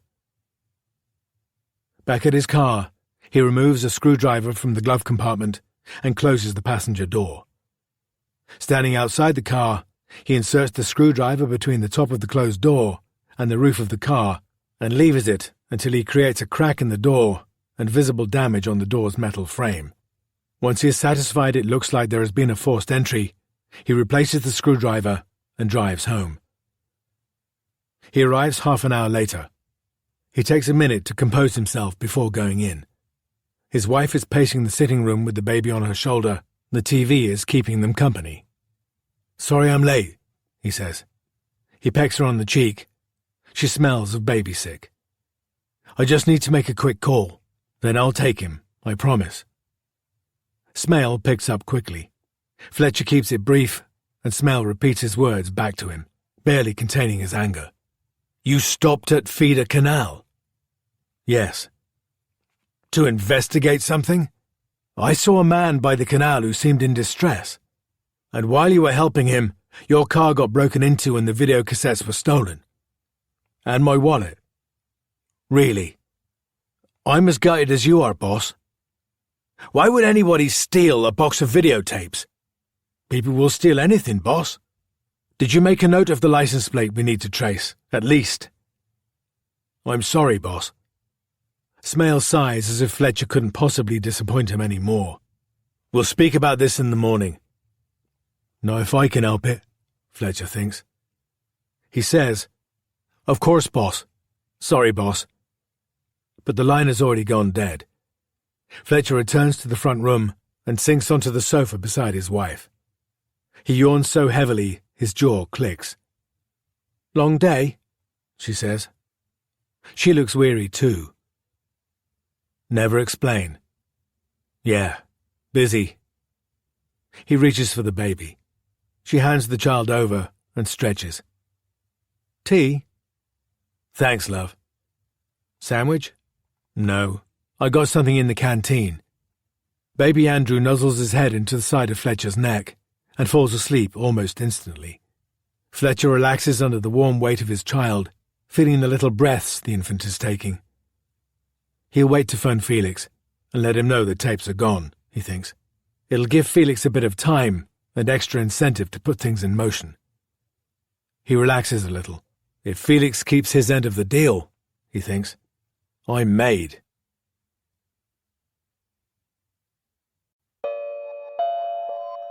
It's Time to Tell. Episode 8. The Lost Hour. From Paradise to Black Horse Lane. You'd be surprised what you can do in 72 minutes. My name is Cody Swift. I'm a filmmaker and your host of It's Time to Tell, a Dish Liquor podcast production. That was the voice of ex-detective Superintendent Howard Smale, referring to the 72 minutes when Jessica Page, mother of Charlie Page, was unaccounted for on the night of Charlie and Scott's murders. Here's a question for you. What do you think you can do in 72 minutes? I did a bit of unscientific research on the subject, by which I mean to say that I looked it up on the internet, and discovered that 72 minutes is almost how long it takes for the International Space Station to circumnavigate planet Earth. You could also brush your teeth for the recommended period 36 times, smoke 12 cigarettes in a row, and have an extremely long soak in the bathtub. These are based on average activity times guessed by me, but you get the picture. You can do quite a lot in 72 minutes. You could end a relationship. You could murder. At the end of our last episode, you heard a clip from forensic psychologist Professor Christopher Fellows, who gave us a hypothesis about Jessica Page's state of mind. We were going to let you hear more of that interview, but some dramatic events have overtaken us this week. I'll explain more later in this episode. Professor Fellows is not the only academic we've had contact with. The Criminology Department at the University of the West of England, based here in Bristol, got in touch with us offering to help in any way they could. I asked them to assist us in trying to recreate possible scenarios for how Jessica Page might have spent her lost hour. Simon Mackey, a third-year student, tells us how they went about it. Firstly, we had to rule out unpredictable behavior, that outlying scenario where Jessica Page went for a random drive with somebody, got out somewhere unexpected and randomly got in a taxi home. Not many people do that sort of thing if they're drunk. We started with an assumption that Jessica Page was engaged in what I would call normal behavior. Basically, something that is predictable or might have an innocent explanation. We mapped out the various routes you could take if you travelled by car from the Paradise Casino to the Glenfram estate. We consulted a map of the city from 1996 to make sure we did this accurately. In teams, we drove each route sticking to the speed limit. The fastest took us 9 minutes. The slowest route took 19 minutes. We drove the routes on a Sunday night after 10 p.m. to mimic the traffic conditions as precisely as possible. We thought about differences between our drives and the one Jessica Page might have taken. At that time, on 18 August 1996, there might have been a tiny bit of daylight lingering, but not much, and it probably wouldn't have been visible on any of the routes you could take. Jessica Page's journey would likely have been made in more or less complete darkness. It was hot, so there could have been a few people out on the streets. We narrowed down our routes to the two we thought they would have been most likely to take, based on them being fastest and most convenient. Along every route, we looked out for places where Jessica and her first driver might have stopped, places she might have been likely to arrive in one vehicle and leave in another. One was a dual carriageway, with very little opportunity for stopping, so unless she traded cars in a lay-by, hard to do in the time before mobiles unless she flagged the taxi down, we felt it was the more unlikely of the two routes. The other route was along a road called Black Horse Lane. We consulted a colleague who specialises in Bristol history, and he told us that Black Horse Lane was partly residential, but in 1996 there were shops and cafes along there too, and in fact there was a popular pub called the Blue Door. It had a beer garden and it was open on a Sunday night. Above a shop opposite it was a taxi firm. Simon and I discussed the worst-case scenario, that Jessica Page had some sort of involvement in the murders of Charlie and Scott. I asked him a difficult question. If the fastest route from the Paradise Casino to the Glenford estate took 9 minutes, do you think Jessie Page would have had time to get there, witness or be involved in the death of the boys, and then leave, change clothing or whatever she had to do, and arrive back later in a taxi? It would be tight, though that depends on where she got into the taxi, but it would be possible. Maya and I are incredibly grateful to this team of brilliant students for their research. We followed the lead they had given us and found that, unfortunately, neither the Blue Door pub nor the taxi firm exist there any longer. In the past 20 years, a large part of Black Horse Lane has been cleared to make way for a new housing development. This is an exciting lead, though, and we will continue to investigate and bring you what we find. You might be wondering why we did not do this research ourselves, and why this episode might not feel as put together as our previous ones. The reason is that at approximately 20:45 on Wednesday evening, Maya was assaulted on the street where we live. About 75 yards from our front door, a man dressed in dark clothing and a beanie dragged her from the pavement and down an unlit alleyway, leading to some garages behind the properties opposite ours. He threatened to sexually assault her and told her she had been, and I quote, "poking your nose where you shouldn't." He pushed her up against a wall and covered her mouth with a gloved hand. He held a knife to the side of her neck. Before anything worse could happen, he was disturbed by a car turning into the alleyway. He tried to drag Maya farther out of sight, but she managed to shake free of him and ran home. He didn't follow her. She sustained a cut to the side of her neck. Maya got the wound checked out at A&E, and we reported the assault to the police. I am racked with guilt. This happened because I involved Maya in the podcast. We went to bed that night, very shaken. I could not sleep. I sat up and watched her resting. The inky light in our bedrooms seemed to shroud her. I climbed in beside her and found she was shivering. I held her until she slept, but I knew I wouldn't be able to sleep. I thought about how I had risked my future to seek answers in my past. I couldn't help listening out for every bump and thump in the night. I feared somebody would try to break into our property and hurt us in our beds. My state of mind was so sickly that something unexpected happened. I remembered something. A memory that I once buried very deep fought its way back to me. I tried to make it disappear. I opened my eyes and fixed them on the spidery cracks in the ceiling plaster and the once opulent but now peeling ceiling rose from which our junk shop chandelier hangs. I imagined the chandelier's pale pink icicle drops tinkling in a breeze. I imagined each bulb being replaced by a flaming candle. I imagined that the cracks in the ceiling were the cracks in my mind. I ran out of things to imagine, which was when the memory I had been trying to push to the back of my mind began to play like an old-fashioned cine reel. I watched a scene that I hadn't seen for 20 years. It is the afternoon of Sunday, 18 August 1996. I'm wearing my Atlanta Olympics t-shirt, and it is not ripped yet. Me, Charlie, and Scott are hanging round behind one of the towers on the estate in a dark alley around the back of the social club. Black refuse bags are heaped in a pile. Dirty nappies spill from one of them, and when we kick one of the others, we hear the sharp chink of empties. Charlie takes a look in the bag. There's a bottle of Napoleon brandy. He swigs the dregs and smashes the bottle. We have a pissing contest up the wall of the social club, and Scott wins easily. I noticed the bag moving first and pointed out to the others. Charlie jumps a mile. "Fuck," he says. "What is it?" We approach cautiously. As we get closer, a corner of the bag bulges, as if something inside is squirming. We scream and run out of the alley. Sidney Noyce is there.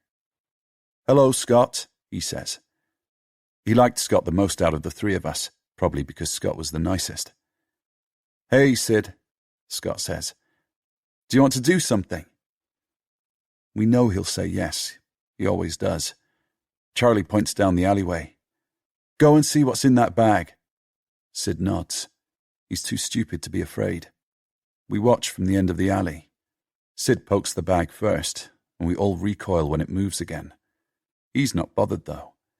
He kneels down and makes a rip in the plastic, and we can't see exactly what he's doing, but he says, "Hello," and when he turns around, he's holding a little creature in his arms and smiling even more widely than before. The creature whimpers. "What is it?" I say. "Puppy," Sid says. The little dog is brown with a white flash on its tummy. It has a pink nose and floppy ears. Its eyes are open, and so is its mouth. It is panting with shallow, noisy breaths. "Are there any more?" Charlie asks. "Just this one," Sid says. Charlie puts his arms out to take the dog. When Sid hands it over, the dog cries again, and we see that there's something wrong. Two of its legs are hanging down unnaturally. "His legs are broken," Charlie says. "Some bugger left him here to die." He's upset. Charlie loves dogs. "What shall we do with him?" "He's buggered," Charlie says. He spends enough time at the kennels that he thinks he knows this. "No," Sid says. He tries to snatch the puppy back, and the creature squeals. "Sid," Charlie says. "We have to kill it." "We should take him down the vet," I say. I have only a scant idea of how to take care of animals, but I'm pretty sure about this. "With what money?" Charlie asks. "Vet costs an arm and a leg." He kneels down and strokes the puppy, fondling its ears gently. "Who's going to pay for that?" He sounds angry, and he's right. None of our parents have money for a vet. "He's too far gone anyway," Charlie says. We go to the club to fetch water for the dog, but we can't persuade it to drink. Charlie gets upset when it begins to whimper. "Sid," Charlie says, "you have to kill it. It's not kind for it to be alive." Sid shakes his head. "You have to. You're stronger than me. You can do it quick." "I don't want to." Sid steps back. "Come on. Do you want this dog to suffer because of you?" "I don't know how to kill it." "I'll hold him. You squeeze his neck. Squeeze tight and don't let go." "Go on, Sid." Scott pokes him in the back, and I do too. Charlie cradles the puppy, and Sid places a large hand on its neck. He begins to squeeze. Charlie screams, and Scott and I jump as the puppy reacts reflexively. It wriggles vigorously for just a second, and its head whips round, small teeth marking the inside of Charlie's arm. He bleeds. Droplets fall onto the hem of one of Sid's trouser legs as he kneels beside Charlie with his hand clamped on the puppy's neck until long after it stops moving. "Let go now," Charlie says. "Let go now! That's enough, Sid! Stop!" Sid steps away. "Sorry, Charlie," he says. Charlie is crying. His tears fall onto the puppy's fur. He strokes it for a few moments, and we are all quiet, watching him, but he can't get over it. He's so upset he turns on Sid. "Fuck off!" he says. "Dog killer!" He reaches for a crumpled aluminium can that has spilled from the bag and throws it at Sid. "Fuck off!" Sid looks at me and at Scott, but we never break ranks. "Fuck off, Sid," I say. "You've upset him now. Can't you do anything right?" Sid looks horrified. He reaches down to try to console Charlie, or maybe it's to give the puppy one last stroke. "Don't touch me!" Charlie shouts. "Never touch me or my friends! You're dirty! You enjoyed that! You're a dirty dog murderer!" He's crying loudly now, and Scott and I go to him. Scott hugs him. "What bugger would hurt a dog like that?" Charlie says over and over again. When we look up again, Sid is gone, and later, before we go to the playground and sit in the concrete tubes, we try to bury the puppy in a patch of land near the estate, but the ground is too hard to dig, so we tear up big chunks of long grass and lay them on top of the puppy instead. The memory of this scene plays again and again in my mind as I lay in the dark beside Maya. I realize that for the past 20 years, I've been the only person who knows the true reason why the police discovered Charlie's blood on Sidney Noyce's trousers. Perhaps this is why I felt so certain Owen Weston might be right about Sid's innocence. Perhaps it is why I am prepared to dig into alternative scenarios for what might have happened that night, in spite of the intimidation. I apologize for this podcast being a sort of extended monologue and reflection. Things have felt very personal this week and very strange. Maya has recovered physically from the assault. We are beginning to rebuild emotionally. We are not sure how this act of violence will affect the podcast going forward long term, but we can assure you that we will be back next week with a new episode and another important development. We will not be cowed, because if there is one thing this attack tells us, it's that somebody has something to hide, and our next episode will look into that more closely than ever. Here's a taster from ex-Detective Superintendent Howard Smale. "What I do know is that we were never able to ascertain who Jessica Page's boyfriend was. We were obviously very keen to trace him, but he was an absolute mystery man so far as we could tell."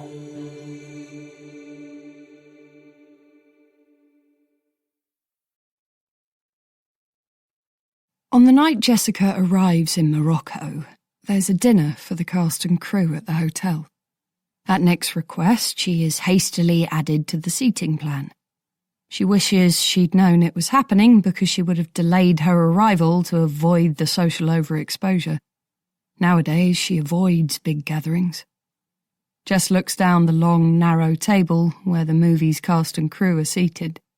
Swags of fairy lights hang overhead, and glazed tagine dishes have been set at regular intervals down the length of the table. As each dish is ceremonially uncovered by the waiting staff, a cone of steaming couscous appears, topped with tender meat, fresh herbs, and gleaming crimson pomegranate seeds, scattered as liberally as birdseed. The woman sitting beside Jess is a young actress. As Jess offers her bread, the actress covers her plate with her hand and stares morosely toward the far end of the table, where the big-name cast members are sitting with the director and producers. Bursts of laughter issue from them and billow down the table's length. Their crystal and cutlery seem to glint more magically than anybody else's. Steam seems to rise more dramatically from the dishes they have in front of them, and waiters cluster behind them as if drawn in by their power. It's an intoxicating sight for the young and hungry. Jess understands that, even though she's become immune to this brand of envy. She reaches for the bottle of wine and tops up her own glass and the actress's. "Have a drink, love," she says. "It'll do you good. Why don't you tell me everything about yourself? I want to know it all." The tactic works like a charm on this vapid girl who is not the beauty she supposes herself to be. Her features flirt with loveliness, Jess thinks, but shy away from it at the last moment. The actress takes the conversational bait, and Jess is able to sit back and appear to listen to the energetic monologue. It includes a catalogue of insecurities about her agent, her prospective auditions after the shoot is over, and her current role, then segues into a tiresome description of the drama teacher who saw her potential. Jess nods and mutters, and amazing, between mouthfuls of the lamb, which is delicious, and little more is needed in the way of interaction. Jess thinks of her own career break, which she owes to Nick. It was a year after Charlie died, 6 months after Nick had taken her under his wing. Jess had spiralled blackly out of control by then. Charlie, resented by her and badly cared for by her at times, had nevertheless been an anchor in her life when he was alive. After his murder, she floated, rudderless and defenceless, further into the worlds of others than she had ever gone before, and was used by them as if she were a rag doll. The actress leans across Jess to top up her wineglass. Fairy lights dance in her eyes. She's enjoying her audience, Jess thinks, and makes an effort to concentrate better. Listening to the woman talk, Jess feels nothing but relief that she's out of the business. She'll never regret doing Dart Street, though. In her time on the soap, she discovered she was a good actress and threw herself into the punishing shooting schedule to obliterate the rag doll. Rebuilding herself was a shaky business, but it brought her a measure of self-respect, the first she had ever experienced. The job and Nick and their life together haven't been able to stop her looking back over her shoulder and feeling the drag of shame and guilt, but they have taught her to look forward too and imagine a different, better life. Jess glances down the table to where Nick is sitting. He catches her gaze and winks. She smiles. Nobody else notices. Jess sips her wine. Without Nick, she would be nothing. Nobody. She would not be a good person. That he will stop loving her is a daily fear. It comes on strong even as she sits at the garlanded table. She feels as if bitter juice has seeped into the joints of her jaw.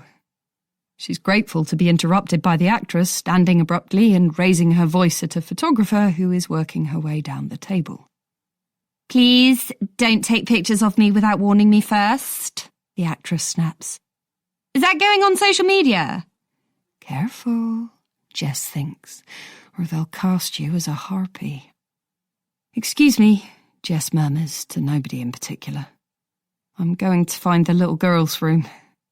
She follows signs for the restrooms and finds herself in a corridor where the floor is tiled in black and white and a swing door flaps back and forth, giving glimpses of a busy kitchen where sweaty men work fast and noisily.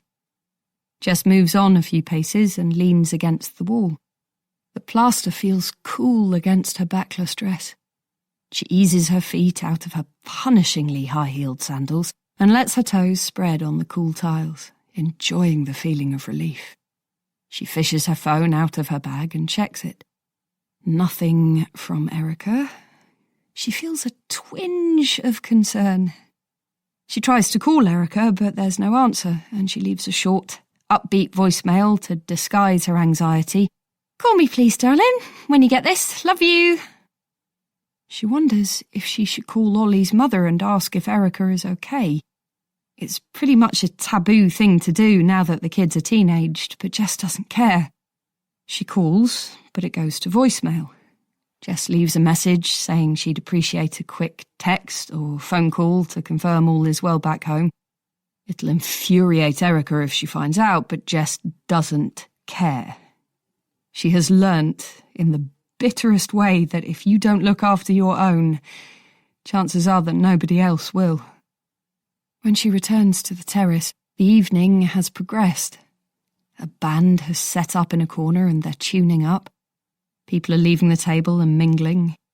She feels a hand on her elbow and turns to see Nick. "Thank God you're here," he whispers into her neck. "I'm so sick of this lot already and it's only been a week." Their faces are as close as they could be without touching. She can tell he's pretty drunk already, but she doesn't mind. She moves her cheek alongside his. She doesn't mention that she's worried about Erica. He's had a tough week. He deserves to let his hair down. The band starts to play. The lead singer is a pale-skinned woman with a burst of curly hair and lips that look bitten pink. She has a very decent voice. She starts with Adele's Make You Feel My Love, and the smile Nick gives Jess melts her heart a little for the second time that evening. "Dance?" he asks. Nick holds her close. After the first number, the next tune is livelier, and his eyes light up in invitation. His tipsy enthusiasm infects Jess. She nods, and he whirls her around the dance floor like a pro. Her sandals get kicked off once again. By the time they step off the floor later in the evening, they're both flushed, riding high on the music and the rare treat of a grown-up night out. They grip each other's hands and walk shoulder to shoulder on the way back to their room. When Jess gets her phone out in the elevator, it's in the absolute expectation that she'll have heard from both Erica and Ollie's mum. She's right on one count. There is nothing from Erica, but she has 4 missed calls from Ollie's mum and a text that reads, "Tried to call you. I thought Ollie and Erica at your house tonight, and you off to Morocco tomorrow." "No," Jess says. "Oh, crap." In the mirrored walls of the elevator, an infinite number of versions of her say the same thing, all with the same smear of mascara under one eye. Jess tries to phone Ollie's mum immediately, but the signal is too patchy to connect. "We'll call her from the room," Nick says. "It'll be fine. Don't worry, it'll be fine." But he has paled. When the elevator doors open, Nick takes her by the hand and they jog down the corridor to their room. He fumbles with the key until she takes it from him and opens the door. Jess grabs the phone and is dialing when she hears him say, "What the fuck is this?" On a table in the corner is a huge basket of fruit. It's a cornucopia. It wasn't there earlier. Nick removes a small card from between a mango and a kiwi and tears it open and reads it aloud. "Have a great time. Compliments of Felix Abernathy." He looks at Jess. She puts the phone down. "What the fuck is this, Jess?" Nick can get cranky and foul-mouthed when he's had too much to drink. "It's okay," she says. "Relax, darling. I'll explain."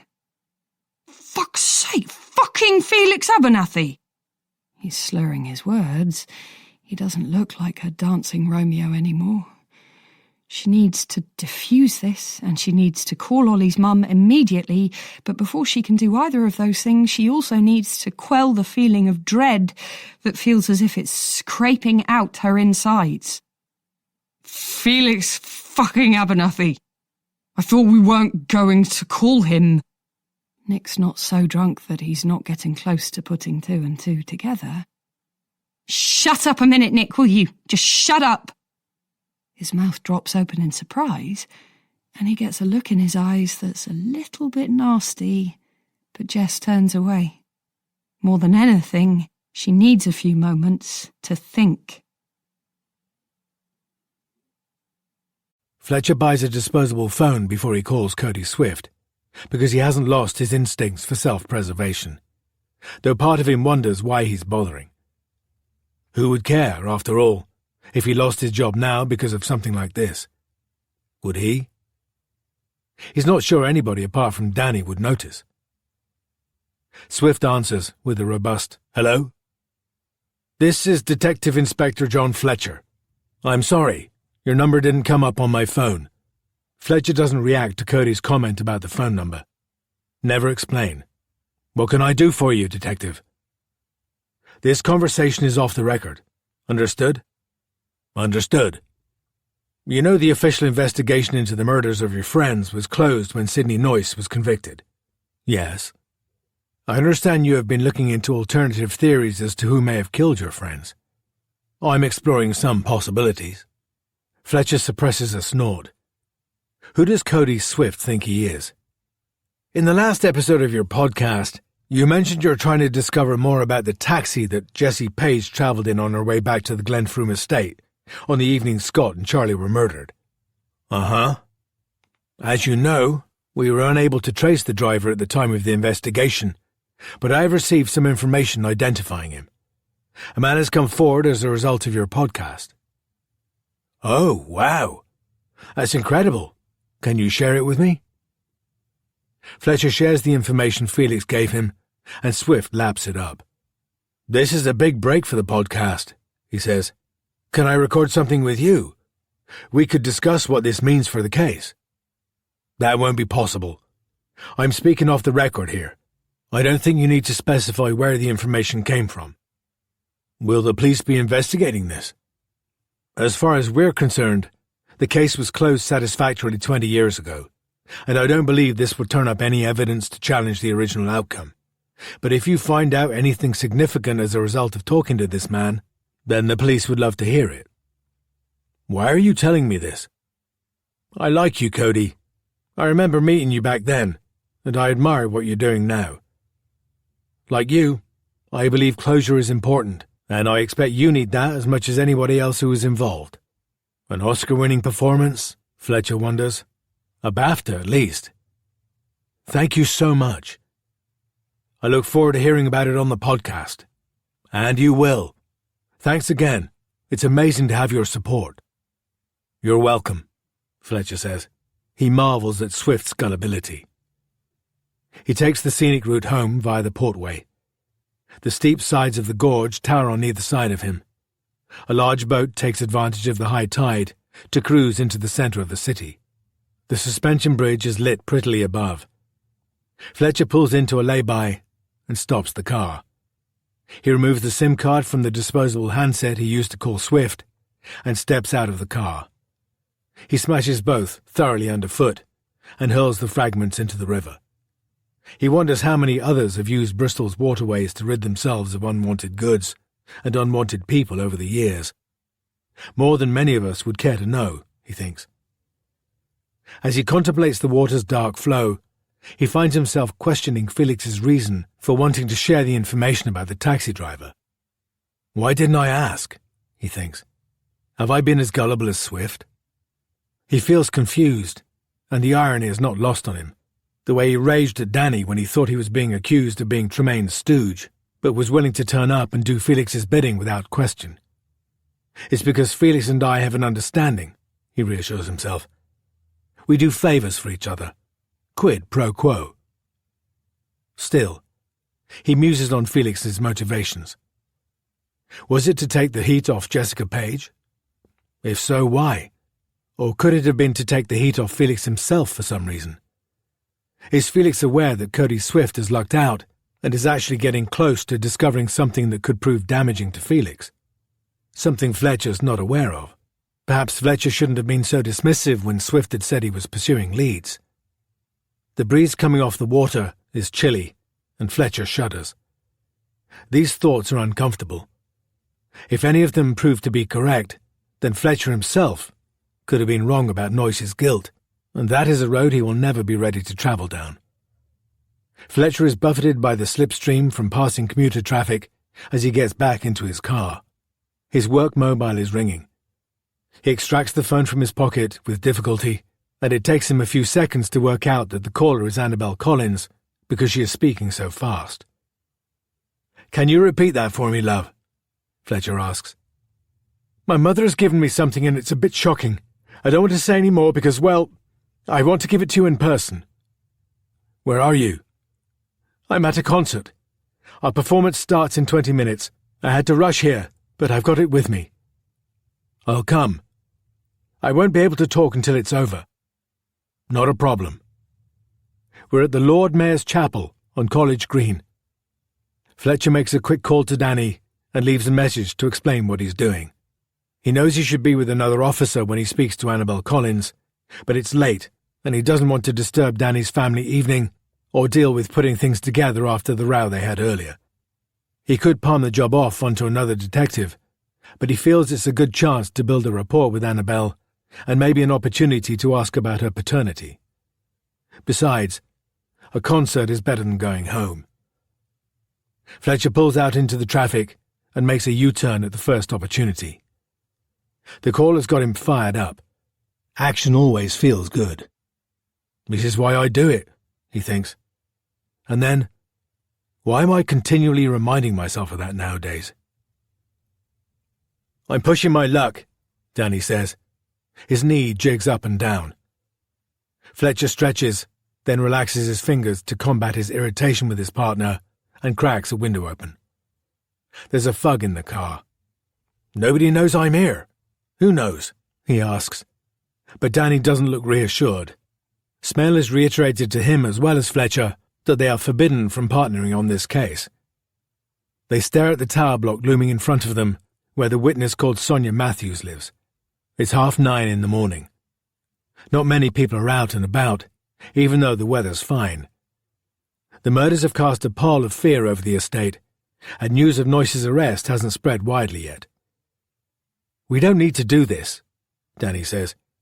"If we wait for the blood results, they'll make the case against Noyce watertight." Fletcher runs his fingers over his freshly shaved chin and cheeks as they watch a pensioner pass, pulling a shopping trolley behind her. Only one wheel turns. The other scrapes along the tarmac path. A white cat dozes in sunlight on the bonnet of a car parked beside them. There are no kids about anywhere. The play area is empty.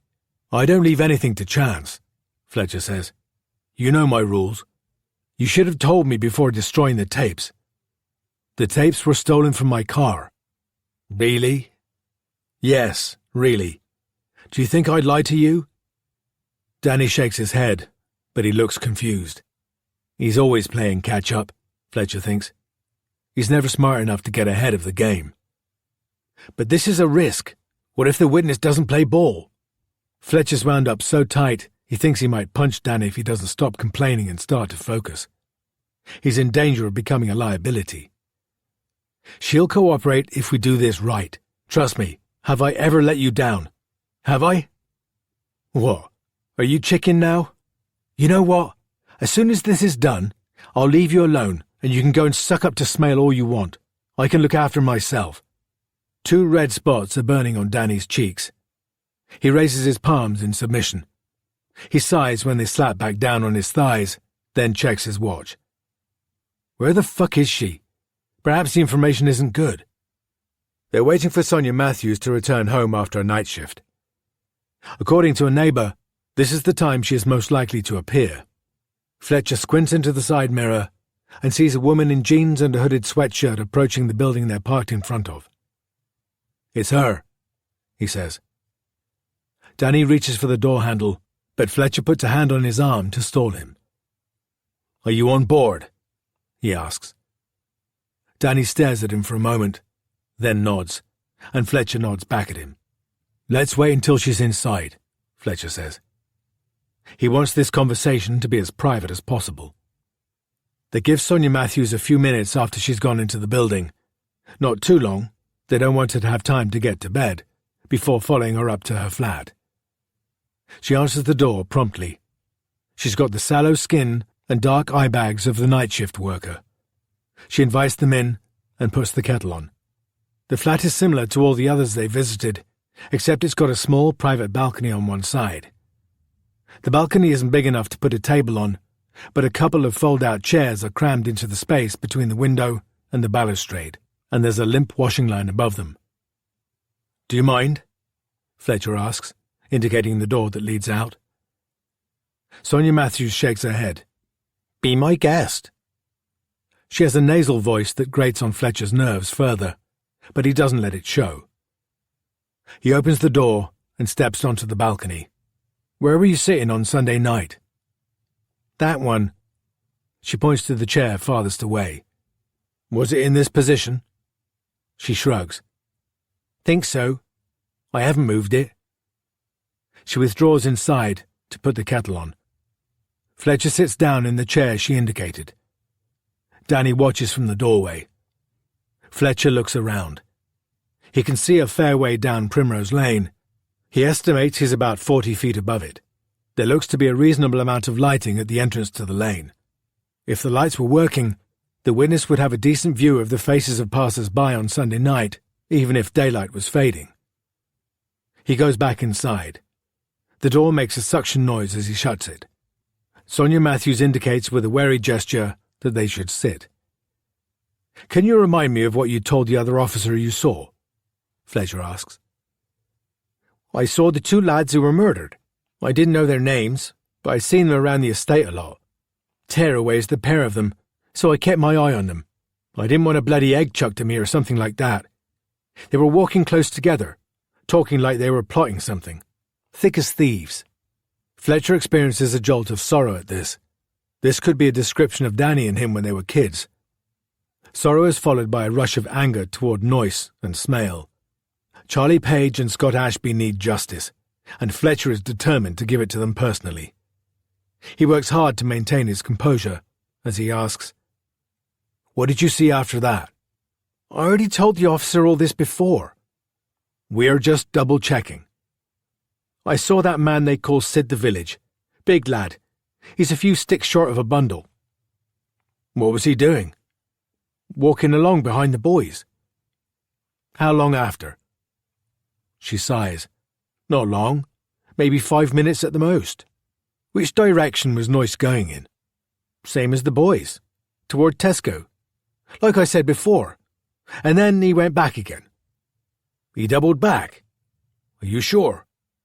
"Course I'm sure. I know what I saw." Fletcher's pager begins to buzz, but he ignores it.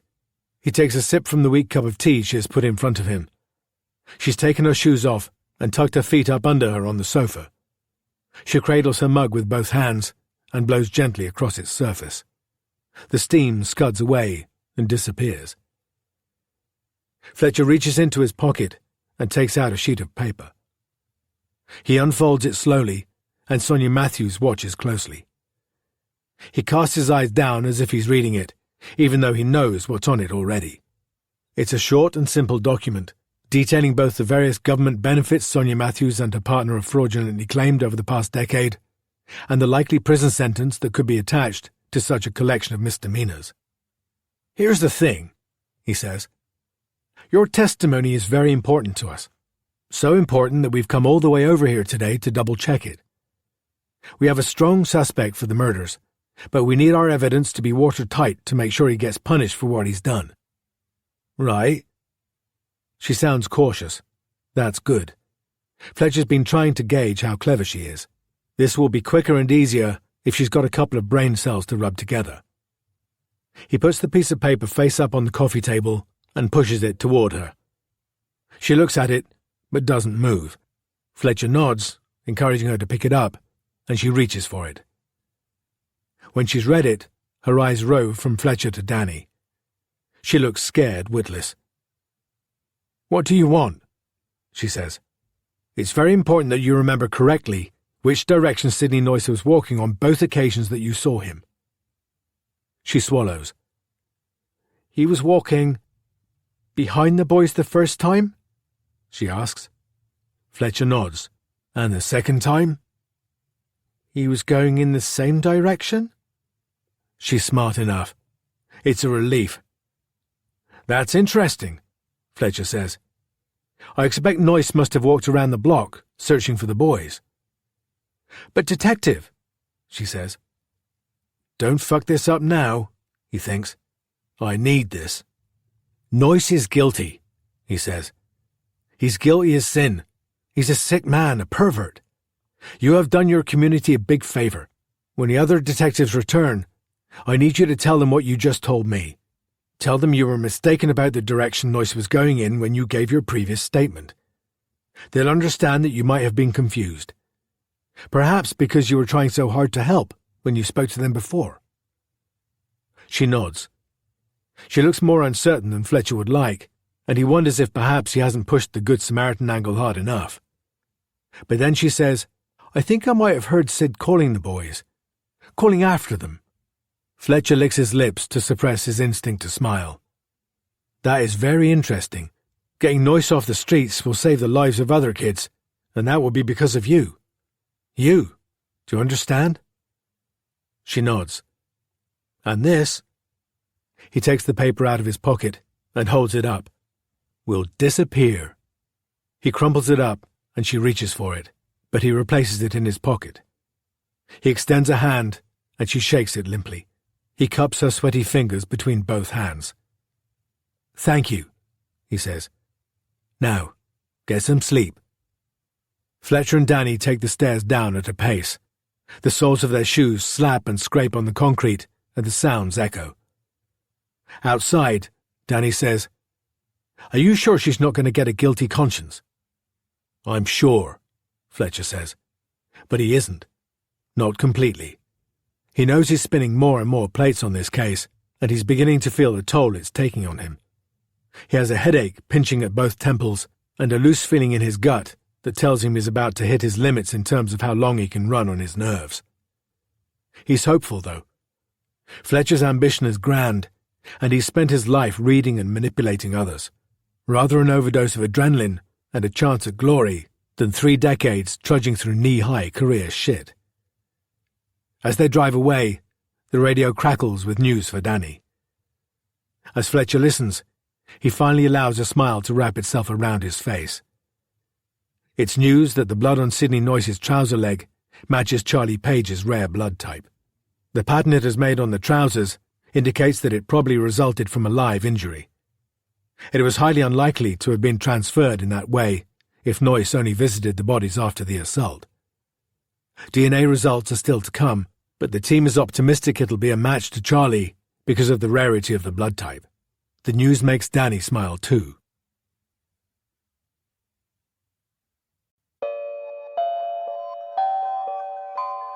It's time to tell. Episode 9, Fancy Man. Jessie had a fancy man. I saw him once or twice coming and going, but he never said hello. He came and went at funny hours.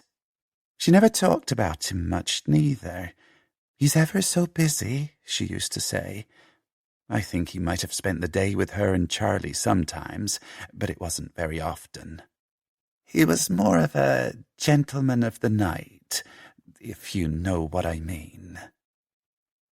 My name is Cody Swift. I'm a filmmaker and your host of It's Time to Tell, a Dishlicker podcast production. That was the voice of 80-year-old Doris Russo. She lived in the flat next door to Jessica Page on the Glenfram estate. When we asked other people about Jessica Page's boyfriend back in 1996, we got a similar picture. At the end of the last episode, you heard ex-detective Superintendent Howard Smale describe him as a mystery man, and here's a reminder of what Kirsty Brown had to say. If you remember, she was another young mother from Glenfram Estate and Jessie's friend. She is referring to Jessie in this clip. She was always off to some nightclub or restaurant. She showed off about it. Sometimes a car used to pick her up, but she never really talked about who she was with. She said she had a boyfriend, but I don't remember her mentioning his name. And here's Annette Ashby. We never met Jessie's boyfriend. We knew she had one because Charlie was always having to get out of the house to give them some time, but that was as far as it went. It could have been more than one boyfriend for all we knew, but I don't think it was. So here's the thing. I've realized that I think I probably know as much, if not more, about this man than anybody else we've spoken to. I believe I met him once at Charlie's flat. He was there when I arrived, sitting on the sofa, long legs crossed. He was backlit by the window, so his face was in shadow, but I remember he had thick black hair and he was smoking. Jessie sat on his knee and shared his cigarette. I wasn't used to public displays of intimacy, so it shocked me. I didn't know where to look. Jessie's boyfriend handed Charlie a few coins and told us to go out and get a soda and make ourselves scarce for a while. We scarpered, but as we did, he shouted, "Wait!" We stopped at the door. "What do you say?" he asked. Charlie looked blankly at him. I said, "Thank you." "Where's your manners, Charlie?" he asked. "You need to be polite like your friend." "Say thank you to Felix," Jessie told Charlie. "Thank you," Charlie said. Then we were gone. Charlie mentioned this man to Scott and me a few times. He used to tell Scott and me about the man's fancy car and how he brought sweets to the house, and sometimes a present. Charlie liked him. I asked Detective Inspector John Fletcher if the police had ever tracked this man down. "It would have been a priority if we had pursued our line of inquiry regarding Jessica Page any further, but that was dropped, rightly so, once we had charged Sidney Noyce." Maya and I decided to see if we could trace him ourselves. He might be able to shed light on the 72 minutes. He might be the man who was with Jesse Page at the Paradise Casino. The problem is, I remember this man's first name, but not his surname. Maya and I scoured our interview transcripts from everybody who knew Jesse to see if we could find any further clues to his identity. There was one. Listen to the following clip carefully. We nearly missed the clue ourselves. It's the voice of Doris Russo, Jesse Page's old neighbour and frequent babysitter for Charlie. One night, I went round to watch Charlie, and when I got there, Jessie was all dressed up, ready to go out. She looked lovely, but she was upset because the boyfriend hadn't phoned her to say where to meet. So she starts ringing around places, and she's getting more and more worried until she finds him. She puts the phone down, happy now, and she says, "He was at Partridge's. I thought he was." And off she goes. But she wasn't fooling me. She had a wobbly smile on because she was embarrassed. He made a fool of her. I looked up Partridge's. It's still in business. It's a cocktail bar in the basement of the Leonard Lane Hotel. I went down there that evening and got lucky. The barkeep was a man in his 50s. He told me he'd been working at Partridge's for 30 years. Here's our conversation. It's my voice you can hear first. "Can I ask you a question?" "Fire away." "I'm looking for a man who used to drink here in the 1990s. He might have come regularly." "I met a lot of drinkers in the 1990s. "His name is Felix." "Well, that narrows it down." He squinted at me, assessing me. "Why do you want to know?" "I used to know him. I want to reconnect." "The only Felix I remember was a youngster called Felix Abernathy. He was a good customer. I heard he got famous." "Famous?" I did an internet search for Felix Abernathy on my phone there and then, and the results piled in. I found a photograph and showed it to the barkeep. "It's been a long time, but I reckon that's him." "Do you remember him being with a woman called Jessie or Jessica?" "I don't remember a Jessica, but two things I remember about him. He was never short of women, and he never got drunk." Felix Abernathy took my call. I was relieved and nervous. He is a very successful man with a significant public profile. He reminisced a bit about Bristol and the Glenfram estate. He showed an interest in the podcast and said that he remembered Jessica Page and Charlie, though unsurprisingly he didn't remember meeting me. These are his words about the night of Sunday, 18 August 1996. "I saw Jessie the night the boys were murdered. We'd had an on-again, off-again relationship at one point, but it had died out long before then. No hard feelings. We were just friends by then. A maid told me she was at the casino in a state because she'd been drinking heavily, so I went to pick her up.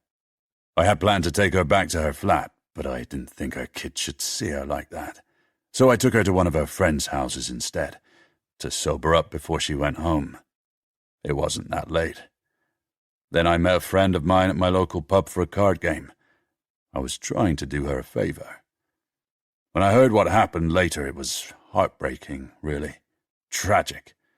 Charlie was a lovely kid. I tried to help her later on, after his death, because I heard she fell apart.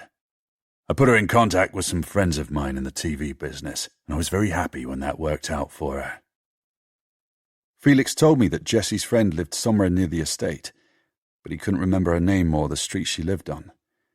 His exact words were, "somewhere off Black Horse Lane," but he was unable to be more specific. Maya and I discussed what this might mean. Black Horse Lane is so long that depending where Felix dropped Jessie, it was still possible she could have been on the estate for a period of time, left again and taken a taxi back. There are still so many unanswered questions about these 72 minutes, and only one woman who might be able to answer them. We decided to make another attempt to contact Jessica. Perhaps 20 years had jogged her memory. I waited once again at the animal shelter where she volunteers, but on this occasion she did not appear. I went inside.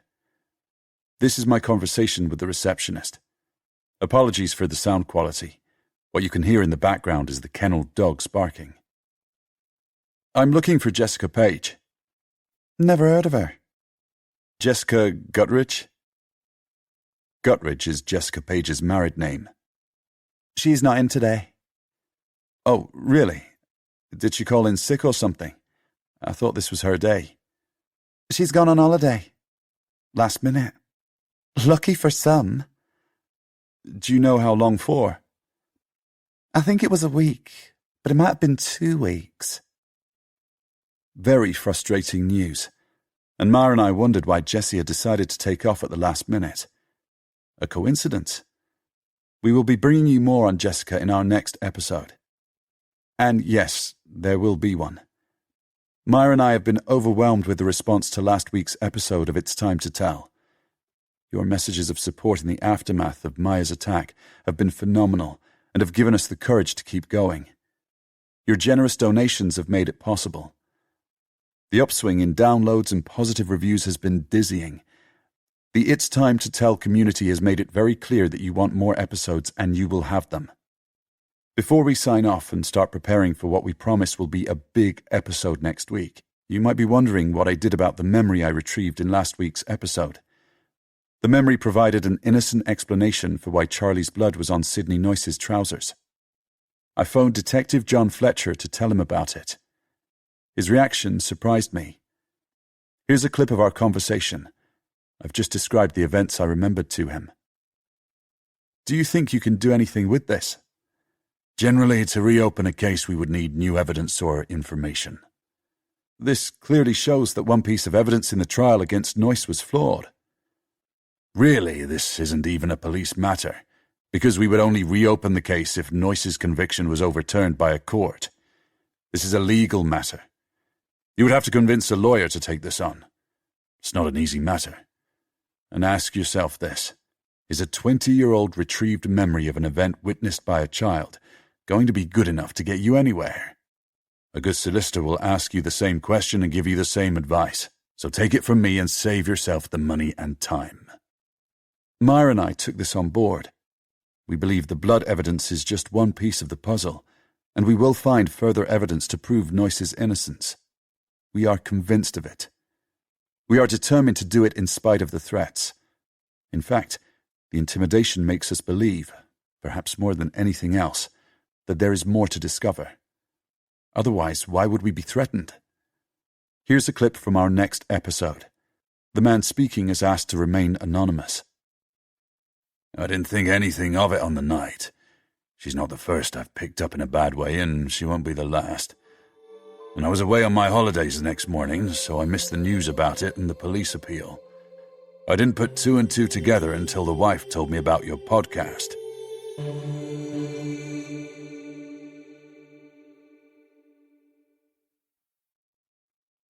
Jess opts for honesty. Nick, she says. He's upright but gently swaying on the other side of the bed in their hotel room. Listen to me. I have spoken to Felix while you've been away, and I will explain everything to you, I promise. But Erica needs to be our priority right now. Nick's eyes move toward the fruit basket and back to Jess as he processes what she's saying. Call Erica, he says. He sits heavily on the bed. Jess starts by calling the landline at their home, not that Erica ever bothers to answer it. It rings 7 times, and then she hears Nick's voice as the message service picks up. Jess shakes her head at him. It's nearly midnight. She tries Erica's mobile again with no success, and then Ollie's mum. This time there's an answer. Oh, hi, Jess says. Oh, thank God. Ollie's mum sounds as frantic as Jess. Are you home? I'm in Morocco with my husband. Ollie and Erica said your husband would be home. Well, he's not. I'm sorry. I hope you don't think Ollie has led your daughter astray. I had no idea neither of you would be there. It's very unlike him to tell a lie. Jess tries to sound calm. Well, they're teenagers, aren't they? What shall we do? I could drive to your house and check on them, but I'm not sure I need to. I mean, whatever they're getting up to, they'd probably find another way to do it anyway, don't you think? Easy to say when it's a son, not a daughter involved, Jess thinks. She's glad Nick can't hear this. He would fly off the handle. The thing is, Jess says, wondering how she's going to muster the politeness for this when she wants to have a screaming fit, we'd be very grateful if you could pop round and pick them up. I don't want Erica in the house by herself. They are 17, and she is with Ollie. Jess shuts her eyes and pinches the bridge of her nose between two fingers. How to explain the terror that surges through her at the thought that Erica is not under the supervision of an adult? Last time I left one of my children unattended, he was murdered, she wants to say, but she daren't reveal this, even at this moment. Yes, but Erica's only 16, and we would be very grateful. Her dad's very protective, I'm sorry. Jess starts flicking through a mental Rolodex of contacts, wondering whom else she can ask to pop round to the house if Ollie's mum won't do it.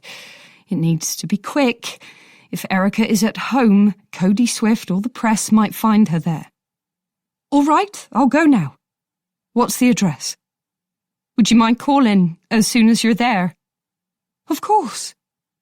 Jess gives her the address, hangs up, and relays the conversation to Nick. He glances at his watch. Where does she live? Stoke Bishop. She should be there in 20 minutes at this time of night. I'll kill that boy when I get my hands on him. Oh, for God's sake, Jess says. They've probably already had it off in London. They're probably fine. This isn't how she feels. She is consumed by fear that harm will come or has come to Erica. But she finds Nick's drunken posturing to be pointless. He stares at her with both anger and hurt in his expression. She wonders if his patience will break and he'll lash out. Only verbally, mind you, he's never raised a finger to her. Don't you dare say anything about my past, Jess thinks. And he doesn't. Nick is not a cruel man or one to cast blame. Instead, he says, "Why has Felix sent us a basket of fruit?" I don't know. You called him? I did. I'm not going to lie. You threatening Cody Swift over the phone was not going to stop the podcast. I'm sorry, but it wasn't. It's a job that needs Felix. He's got the contacts. Nick bites his lip. He is sobering up. What's he going to do? I don't know for sure, but he said he might be able to squeeze their sponsorship. She's trying to give Nick as little detail as she can get away with. He plucks a mango from the fruit basket and holds it up. This is an insult. How does he know we're here? He told me to get away for a few days. So you're here because Felix told you to be? No, I'm here to see you. The basket is a power play. It can only wind us up if we let it. She grabs the fruit basket and dumps it in the corridor outside the room. She shuts the door and goes to Nick, putting her arms around his waist gently, affectionately. He doesn't reciprocate, but neither does he move away. He checks his watch. Try Ollie's mum again, he says. It's only been a few minutes. Try Erica. She does. No reply. If I get my hands on that Ollie, I'll wring his fucking neck, Nick says. They wait in silence for a few moments. Does Felix reckon he can shut down the podcast by squeezing sponsorship? Will that be enough? Nick asks. She nods, liking the feel of his shirt against her cheek. I don't know. It's got to make it difficult for them, but Cody Swift is tough. People on the estate used to say his dad beat the crap out of him. Nick sighs. That's harsh. His home was harsh. Jess could say more, but she doesn't want to think about Cody or Scott, and especially not about Charlie, because her mind should be on Erica. Her fingertips play with the lacy hem of her dress, and she feels extremely tired. Her phone rings. It's Ollie's mum. "I'm here, and I've rung the bell and banged on the door, but there's no answer. No lights on either." "Shit," Jess says. "Do you think they've gone out?" "I don't think so. I phoned some of Ollie's friends. They knew about this. They said Ollie and Erica were planning to spend the evening and the night at your house." Jess retches. The nausea comes from nowhere, hot and bitter, and the exact flavour of her fear. Her daughter is missing. The podcast is threatening to open up old wounds that are deep and ugly, and Felix Abernathy is back in her life and already causing problems between her and Nick and knowing way more than he should about her family. She's not sure how much more of this she can bear. "Do something!" she shouts at Ollie's mother. "Please!" And then, "Sorry, I'm so sorry. I shouldn't have shouted. That was uncalled for. I'm just feeling a little powerless." How to explain why a missing child, even a teenager, even for what might turn out to be just the blink of an eye, feels like the end of the world for Jess? There's a pause on the other end of the line. "Of course. I'll call you back with news. I promise."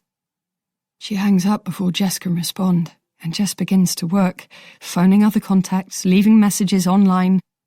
Nobody has seen or heard from Erica. Fletcher walks down Park Street toward the Lord Mayor's Chapel. The steep incline is hard on his knees. Traffic slows at the bottom of the hill, brake lights flaring. Pubs and restaurants are doing brisk trade. He's been thinking about Peter Dale on his way over here, and wondering if anybody will clamour for justice for him once they know he's dead. Perhaps he was too much of a bad man, even for family to mourn. Perhaps instead, his victims will finally feel that justice has been done. Dale's life in exchange for their collective financial ruin. One amongst them may be the killer. Might the unearthing of his body offer closure to the others, and silence the old lament that some of them are no doubt still humming, if no longer singing after all these years. The victim's lament, whose chorus always asks, "Why me?" "It's luck," Fletcher wants to tell them. "It's luck of the draw as to whether lightning strikes you and your family or not." The same applies to police investigations.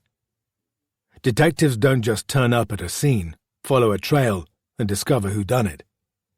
We need luck too, he thinks. But, and here Fletcher smiles for the first time since this morning, there are ways of maximising your chances of getting some. The Lord Mayor's Chapel has frontage on the busy bit of the road opposite College Green, where council buildings form an ungracious semicircle and Bristol Cathedral squats. The chapel's facade is hemmed in by the modern buildings beside it, but stands out due to its age. The golden stone is pockmarked and stained by pollution and centuries of weather, but it describes 3 elegant pointed arches on the ground floor, and it forms delicate tracery above that dissects a vast stained glass window protected from pigeon shit and breakage by wire netting. To Fletcher, the chapel has the appearance of a secret building, one of those quiet, ancient places that nestles in the centre of Bristol. Just like the river, these places exert a tug on Fletcher, making him think of lives lived over the centuries, good, bad, and ugly. He feels a part of that. He thinks he understands this city and knows its streets and its people. Just as he travelled through the city's streets for most of his lifetime, thinking of them as veins and arteries, he feels as if Bristol has somehow got into his blood. Quid pro quo. Fletcher turns the heavy iron handle on the chapel door and eases it open. The performance is underway. Annabel Collins sits at a harpsichord, looking delicate in a black dress. The members of a string quartet are seated in front of her. Fletcher slips into one of the narrow pews at the back of the chapel. The audience is small, but the music is exquisite. And for 20 minutes Fletcher loses himself to it. At the end of the concert, Annabel Collins spots Fletcher and makes anxious eye contact during the applause. As the audience stands, she makes her way swiftly down the aisle to greet him. She's holding a small box. Her face is drained of colour. They move aside, away from the other audience members. A pair of stiff stone figures lie immortalised on the medieval tomb beside them. The stone is smoother in places, where living hands have touched the figures. Fletcher shudders involuntarily at the sight. "After you left the other day, Mum was very disorientated when she woke up," Annabel Collins whispers. "She was talking what I thought was a lot of nonsense. She was going on about Peter Dale, talking about when they were lovers, and then some of the people he harmed. Did he con some people out of money? Am I right?" Fletcher nods, and she continues, her words an urgent tumble. "I couldn't get much detail out of what she was saying. There was a lot of rambling talk, but she said Peter had a brother who was one of the people he conned." This is news to Fletcher. "Do you know the brother's name?" "He was a half-brother, apparently. Different surname. I forget what it is. His first name is Terry." The name rings a bell for Fletcher. There was a Terry amongst the list of Dale's victims, but no mention of a family connection that he can remember. "Anyway," Annabel Collins swallows laboriously as she gets to the point. "Mum has a box full of old stuff. She got obsessed with looking through it after you came round the other day. She got out an old tin I've never seen before. Inside it was this little box. She gave it to me. I think you need to see it." She hands Fletcher the box. Her eyes are wide. Fletcher eases the top off the box. Inside, a layer of faded pink tissue paper obscures the contents. He removes it with his fingertips to reveal what's underneath, and Annabel flinches. "Jesus Christ," Fletcher says. He replaces the lid quickly. One of the audience members stares at him, but he gives her a look and she turns away. "Is that what I think it is?" he asks. "I don't know," Annabel Collins says. "Mum said Terry gave it to her. She said it's Peter's." Fletcher needs an evidence bag. There's one in his car. He also needs to get this to the lab. Unless he's very much mistaken, the object in the box is a mummified human ear. He promises Annabel Collins he will call her and puts the box in his pocket. He steps out of the church onto Park Street and takes a narrow set of steps down to the warren of streets that used to be the medieval heart of the city. It's nearing midnight, and the acoustics of the empty streets magnify the clattering of his footsteps as he marches across the cobbles to his car. Fletcher arrives home at midnight after dropping the box and its contents into evidence and making a few out-of-hours calls to be sure it gets expedited at the lab. If it wasn't so late, he'd go directly to re-interview Hazel Collins, but she will have to wait until first thing in the morning. He knows he won't be able to sleep, but at least there's nobody in the house to give him grief for pulling an all-nighter. Most of the Peter Dale papers are still on his dining table. He pulls the ones he took to the office out of his briefcase and adds them to the top of one of the piles. He gets a desk lamp from his son's old room and sets it up on the dining table, where it throws down a bright cone of light. He makes a pot of coffee and begins to work through the papers. He has looked at each one once already, but he didn't know what he was looking for. This time, he's after anything he can find on Peter Dale's brother, Terry. It's 3 a.m. when Fletcher makes a breakthrough, but it's not the one he expected. The notes tell him that Peter Dale's half-brother was called Terry Taylor. He was scammed out of £40,000, the sum of his life savings, plus money he had invested on behalf of his church's charity, for which he acted as treasurer. He was a bachelor who cared for their mother and lived in her bungalow with her. An internet search brings up an obituary for Terry just a few lines long, from 5 years ago. Fletcher learns he was unmarried, spent most of his life working on the railways, was an active member of his local church and local bowling club, and died of an unspecified cancer when he was 64 years old. There's not much more to learn about Terry from the notes, and Fletcher is about to give in to his aching neck and shoulders and lie down on the couch when something catches his eye. On the edge of the statement by Terry Taylor, the investigating officer has drawn an arrow from the sentence describing how Terry had invested some of his church charity's money. By the point of the arrow is the word lamplight. Fletcher freezes. He thinks he's heard of this organization before, in relation to somebody else, somebody relevant. He types as fast as he can, and a list of search results appears. He clicks on the first, titled Lamplight Trust, and enters the website. His hands are shaking. He clicks on the menu, and then on Board of Directors. He scans the names, but the one he expects to see isn't there.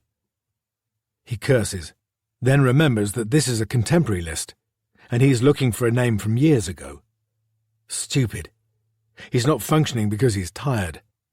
He refills his coffee pot, drinks, feels his heart rate increase more than it should, and sits back down to search another way. A few attempts later, he has found what he's looking for.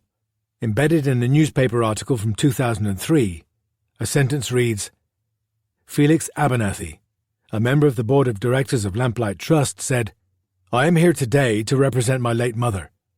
This charity was founded by her 10 years ago with the help of her church. She opened it because she found herself homeless for a time when we were children.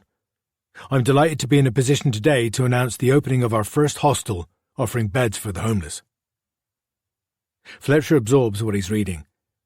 He no longer feels tired. His neck prickles, and he is suddenly aware that he hasn't drawn any curtains. Outside, the street looks dark and still. He thinks he sees a fox slink between two parked cars, but it's hard to tell. He snaps the curtains shut and stands in the middle of the room, lost in thought. Felix Abernathy is connected to both Dale's brother and to Charlie Page. It's a coincidence Fletcher can't ignore.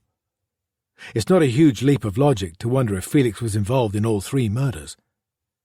Fletcher's not quite sure how or why, but he feels this in his bones, and he will find out. And when he does find proof that Felix is involved, the thought of the power that would bring him, Fletcher, is almost delicious. He wonders if Swift has made the same discovery. The thought troubles him, but might explain why Felix asked Fletcher to feed the information about the taxi driver to Cody Swift. Perhaps he wanted to distract Swift from another line of inquiry. Or is Fletcher just being paranoid? He reasons not. Fletcher has always been one step ahead of everybody, but Fletcher needs to be that step ahead now. His tired brain struggles to make sense of all the variables and their possible outcomes. Fletcher looks at his watch. 4 a.m. He will try to sleep for an hour or two. He wants to see Hazel Collins first thing in the morning to find out more about Peter Dale's brother, Terry Taylor, and the ear. He will ask her about Felix, if she heard anything about him at the time of Dale's disappearance, if Dale himself had met him. There could be stronger connections. Fletcher would need to go it alone. Danny does not know the nature of Fletcher's connection to Felix, and Fletcher wants it to stay that way. John Fletcher dreams of having power over Felix Abernathy. It's been 2 decades since he felt he had any. He and Felix made a deal that felt fair once, but since Fletcher was held back after Tremaine suspected he set up Smale, Felix has somehow held all the power. Above all, Fletcher needs to make sure Noyce's conviction remains secure. If Noyce is cleared, there will be further inquiries and Fletcher will fall. That cannot happen. Not now. Not after so long. Fletcher lies down on the couch and pulls a blanket over him. He wriggles to get comfortable and stares at the ceiling. Things are a muddle, for sure, but he trusts he will be able to untangle them. He always has done. Cheers, mate. Danny clinks his pint glass against Fletcher's, and Fletcher feels a sticky sloop of beer wet his fingers. Fletcher's back and shoulders are sore from being slapped by his colleagues.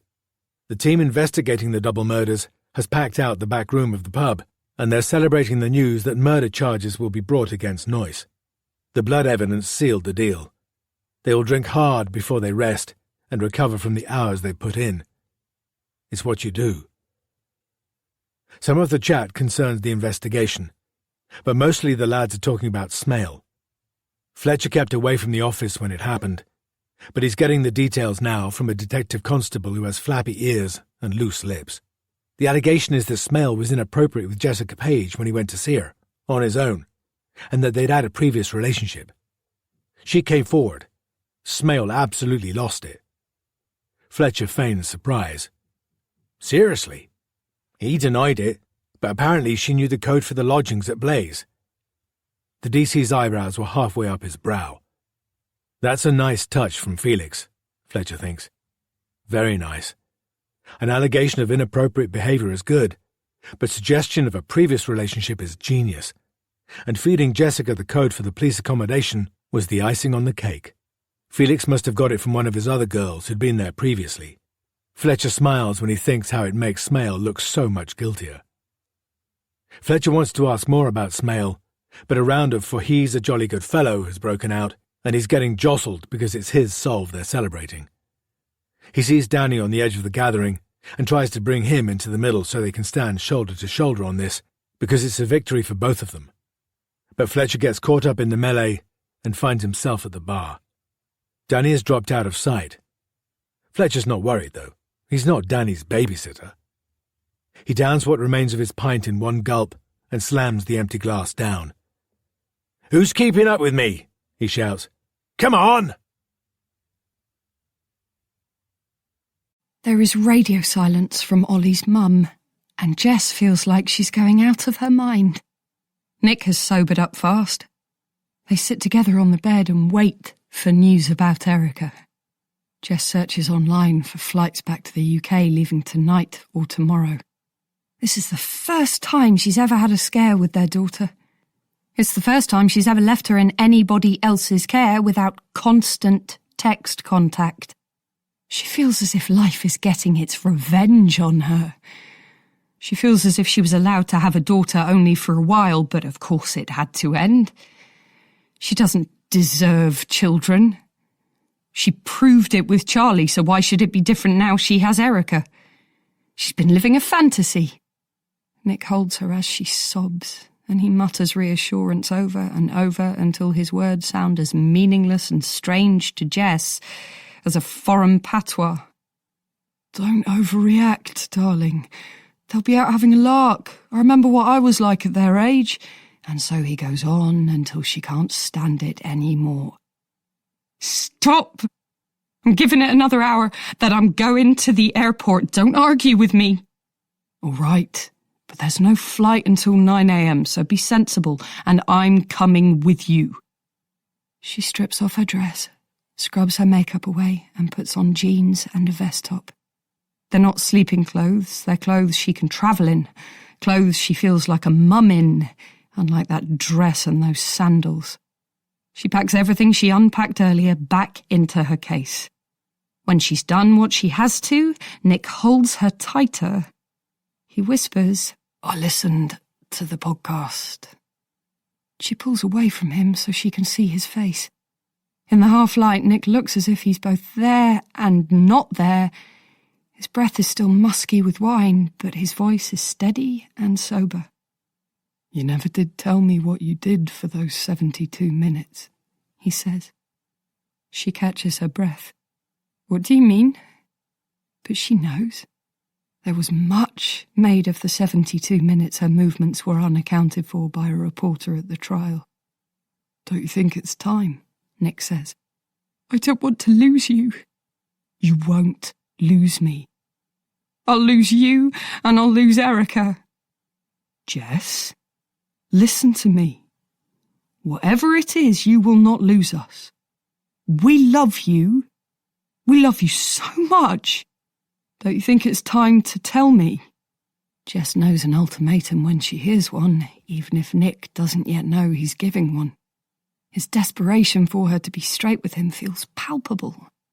It's now or never, she thinks. "I was at a casino," she said. "The Paradise. I wasn't supposed to be there because Felix arranged for me to be somewhere else. With a man." Nick knows what Felix did and how Jess worked for him. She shakes her head. "At a clinic. I was pregnant. I didn't know who the father was. I always took precautions, but something hadn't worked. It was a problem, obviously, and Felix arranged to have it taken care of. He could do that. He had people who would do things out of hours and on the quiet. There was a doctor who would open the clinic on a Sunday night for Felix as a favour. Did you not want the abortion? I wanted it and I didn't want it. I was scared of it and scared of being controlled. I didn't want the baby. I was struggling enough with Charlie. I knew it was a bad idea, but I hated being told I couldn't keep it, like it wasn't my decision. So I didn't turn up at the clinic when they told me to. I went drinking at the Paradise. I was such a stupid, fucked up person that my response to not wanting an abortion was to go drinking. That's how stupid I was, Nick. That's who I was. I wanted that baby so much, and I could have damaged it. She stares into his eyes, searching for condemnation, but seeing only pity. What happened? He says. Somebody told Felix I was there. He came to get me and took me to the clinic anyway. He was so angry. She feels Nick squeeze her hand a little tighter. Why didn't you tell anybody? Because I was scared. They threatened me. The doctor shouldn't have been performing abortions out of hours. They told me it was more than my life was worth to speak about it. Nick mutters something angry, but Jess isn't sure what it is. Felix was so mad at me for not showing up, he dropped me there and left me. The nurse took pity on me. Her husband was a taxi driver, and he dropped me home while they cleaned up the clinic. Everybody thought I was drunk when I got back to the estate, and maybe I was a bit, but mostly I was hurting and faint from the procedure. They rushed it. You poor girl. She sees Nick's eyes are welling up too, and it makes her cry all the more. Erica must never know, she says. I'm not going to tell her, and you don't need to tell her, but if she ever finds out, I expect she'll understand, or she'll try to at least. Have faith in Erica and me, Jess. I know you don't believe it, but we love you. The screen of Jess's phone lights up as a text appears. It's from Ollie's mum. Found them. Both safe. Going to collect them. We'll call when we're home. Jess angles the phone so Nick can read it. She's okay, he says. He holds Jess and she lets herself cry. They are tears of relief. When her eyes have dried, she lies in Nick's arms, exhausted, and a thought begins to nag. He believes I've told him everything. But what if he knew I was relieved when Charlie died? She turns to him. I love you, Jessica Guttridge, he whispers. My poor, beautiful girl. What if he finds out? Should I tell him? She puts her hand on his cheek and prepares to whisper the words that could break her marriage or unburden her forever. But before she can, the phone rings. It's lying between them. They both fumble for it. Jess gets there first. Her hand shakes as she answers. It's Ollie's mother. They were at a midnight showing of Rocky Horror Picture Show. Would you believe it? Fishnet stockings and all, and that's just Ollie. They're with me at my house now. We're about to go to bed. Do you want to speak to Erica? Jess is so overwhelmed with relief that she can't do more than murmur thank you and pass the phone to Nick. He finishes the conversation and talks to Erica. Afterward, neither Jess nor Nick is able to sleep. Jess stares at her packed bag on the floor of their room and knows she'll be on her way to the airport tomorrow morning, regardless.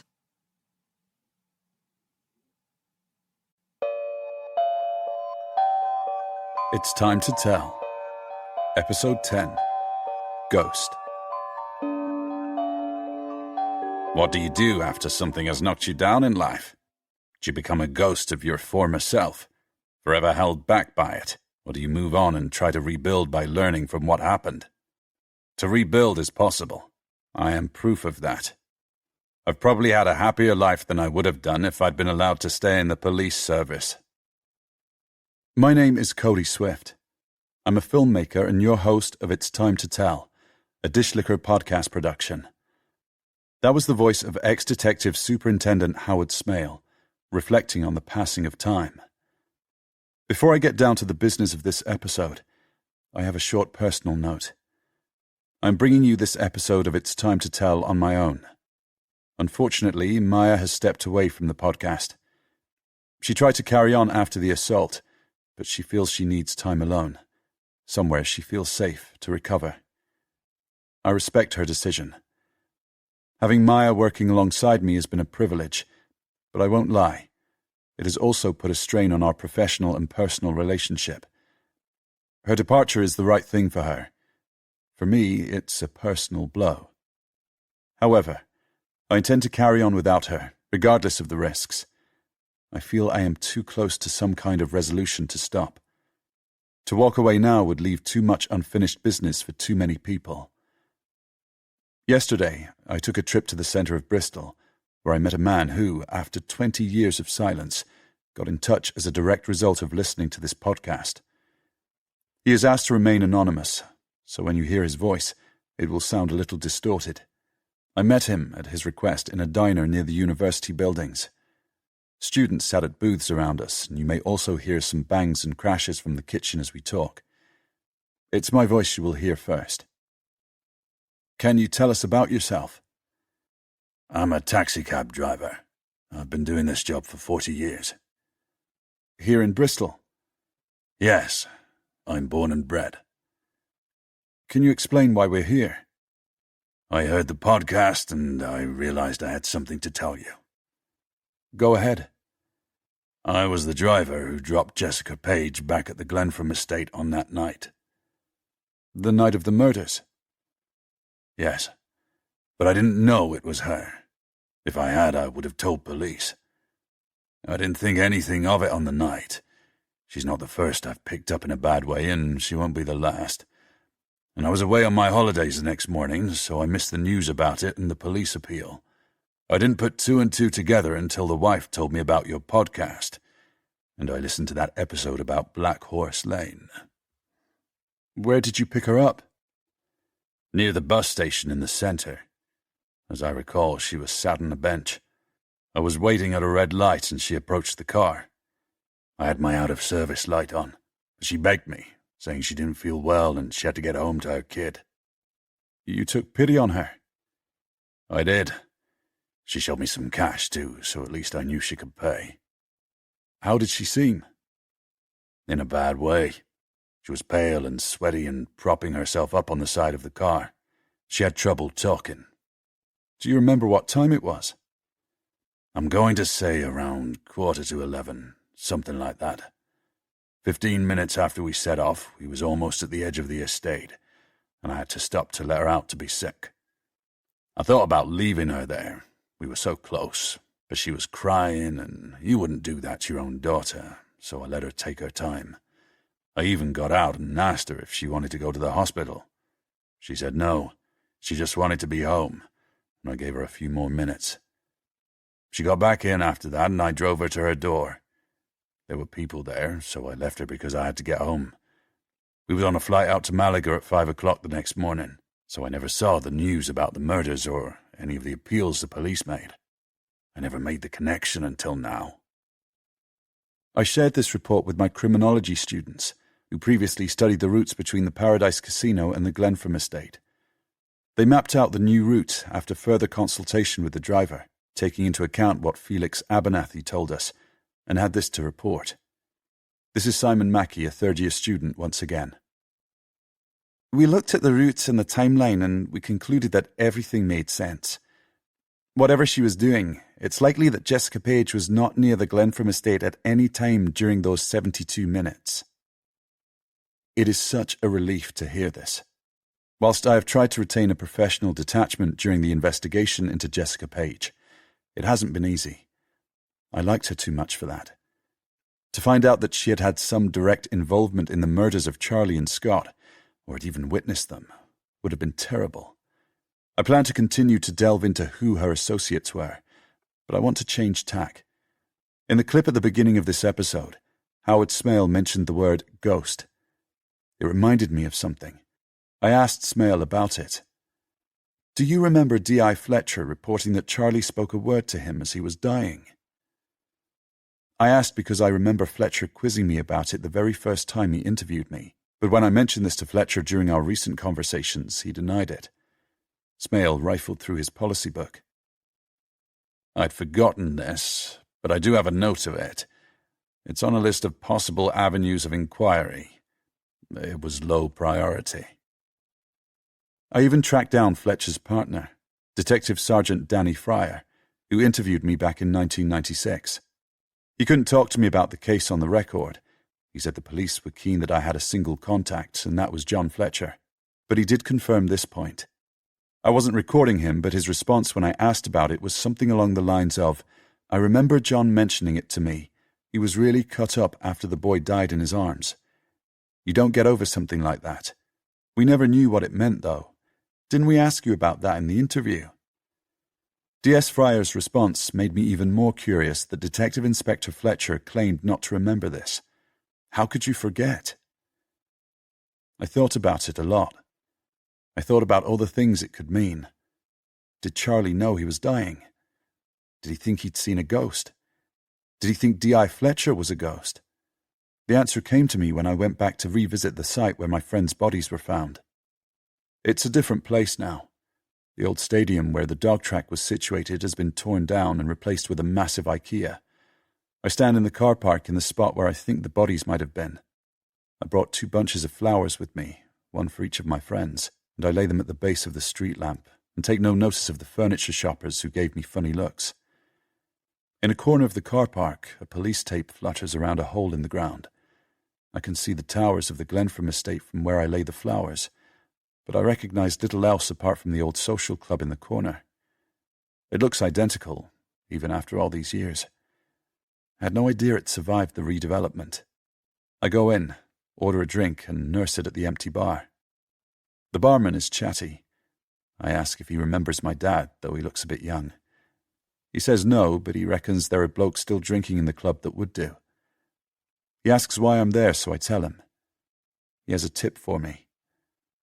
"If you want someone to tell you about the dog track, that's Len. He used to be a steward. He's in there." In there is a room on the other side of the bar, where 6 pool tables are set up and men are playing on 2 of them.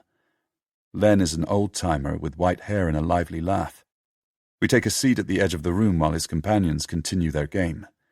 Len talks about his time working at the dog track and paints a picture of the place that brings memories flooding back for me.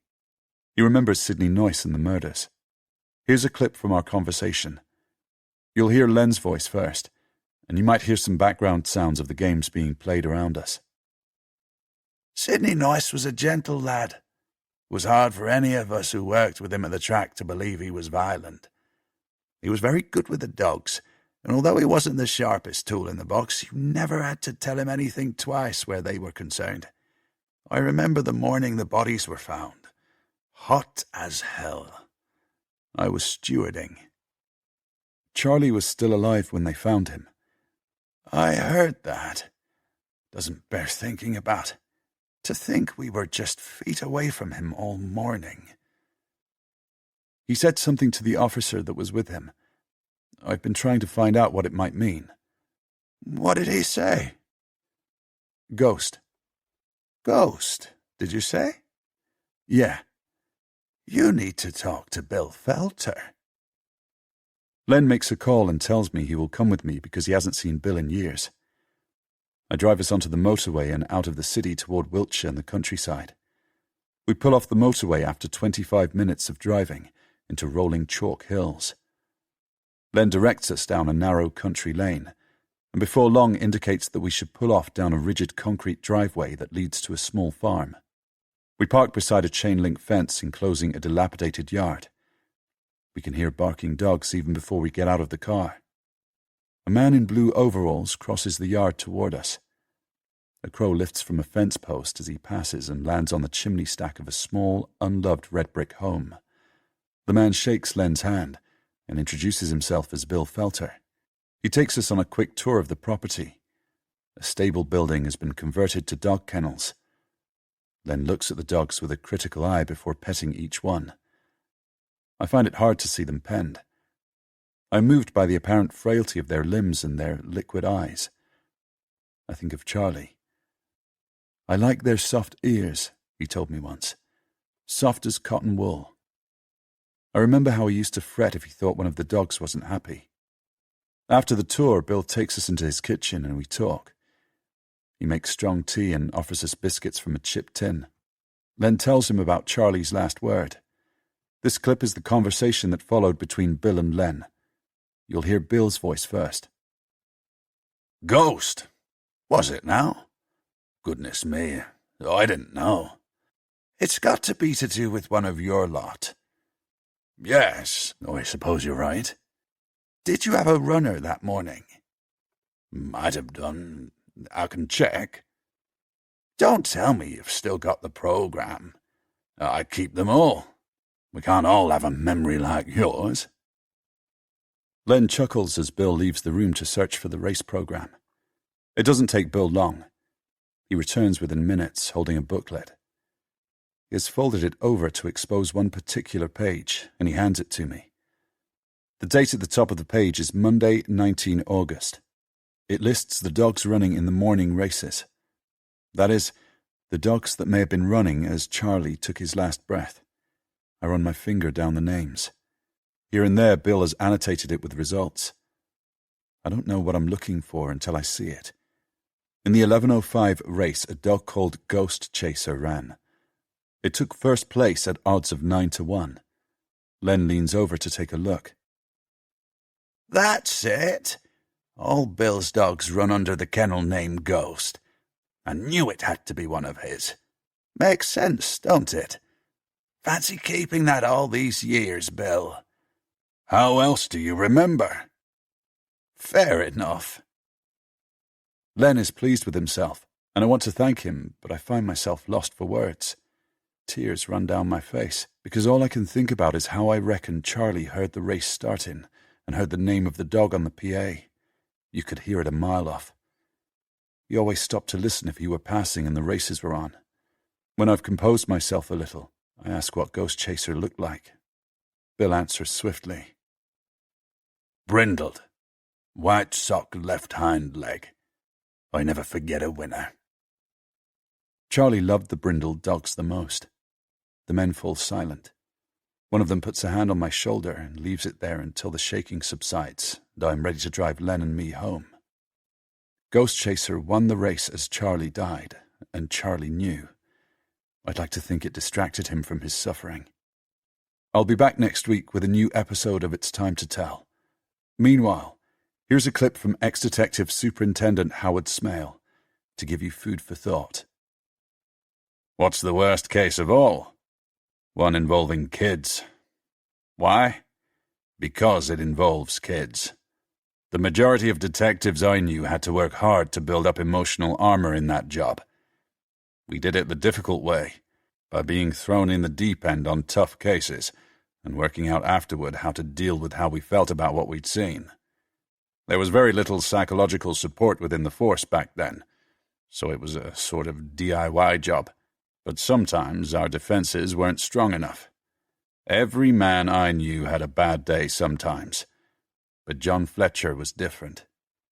It was as if he arrived on the job complete with a heart of steel, and from what I've heard, he's never shown any cracks in it to this day. That's not healthy. Now, I'm not necessarily talking about John Fletcher. I'm talking about any human being. But you have to ask yourself, how much can one human being take before they break?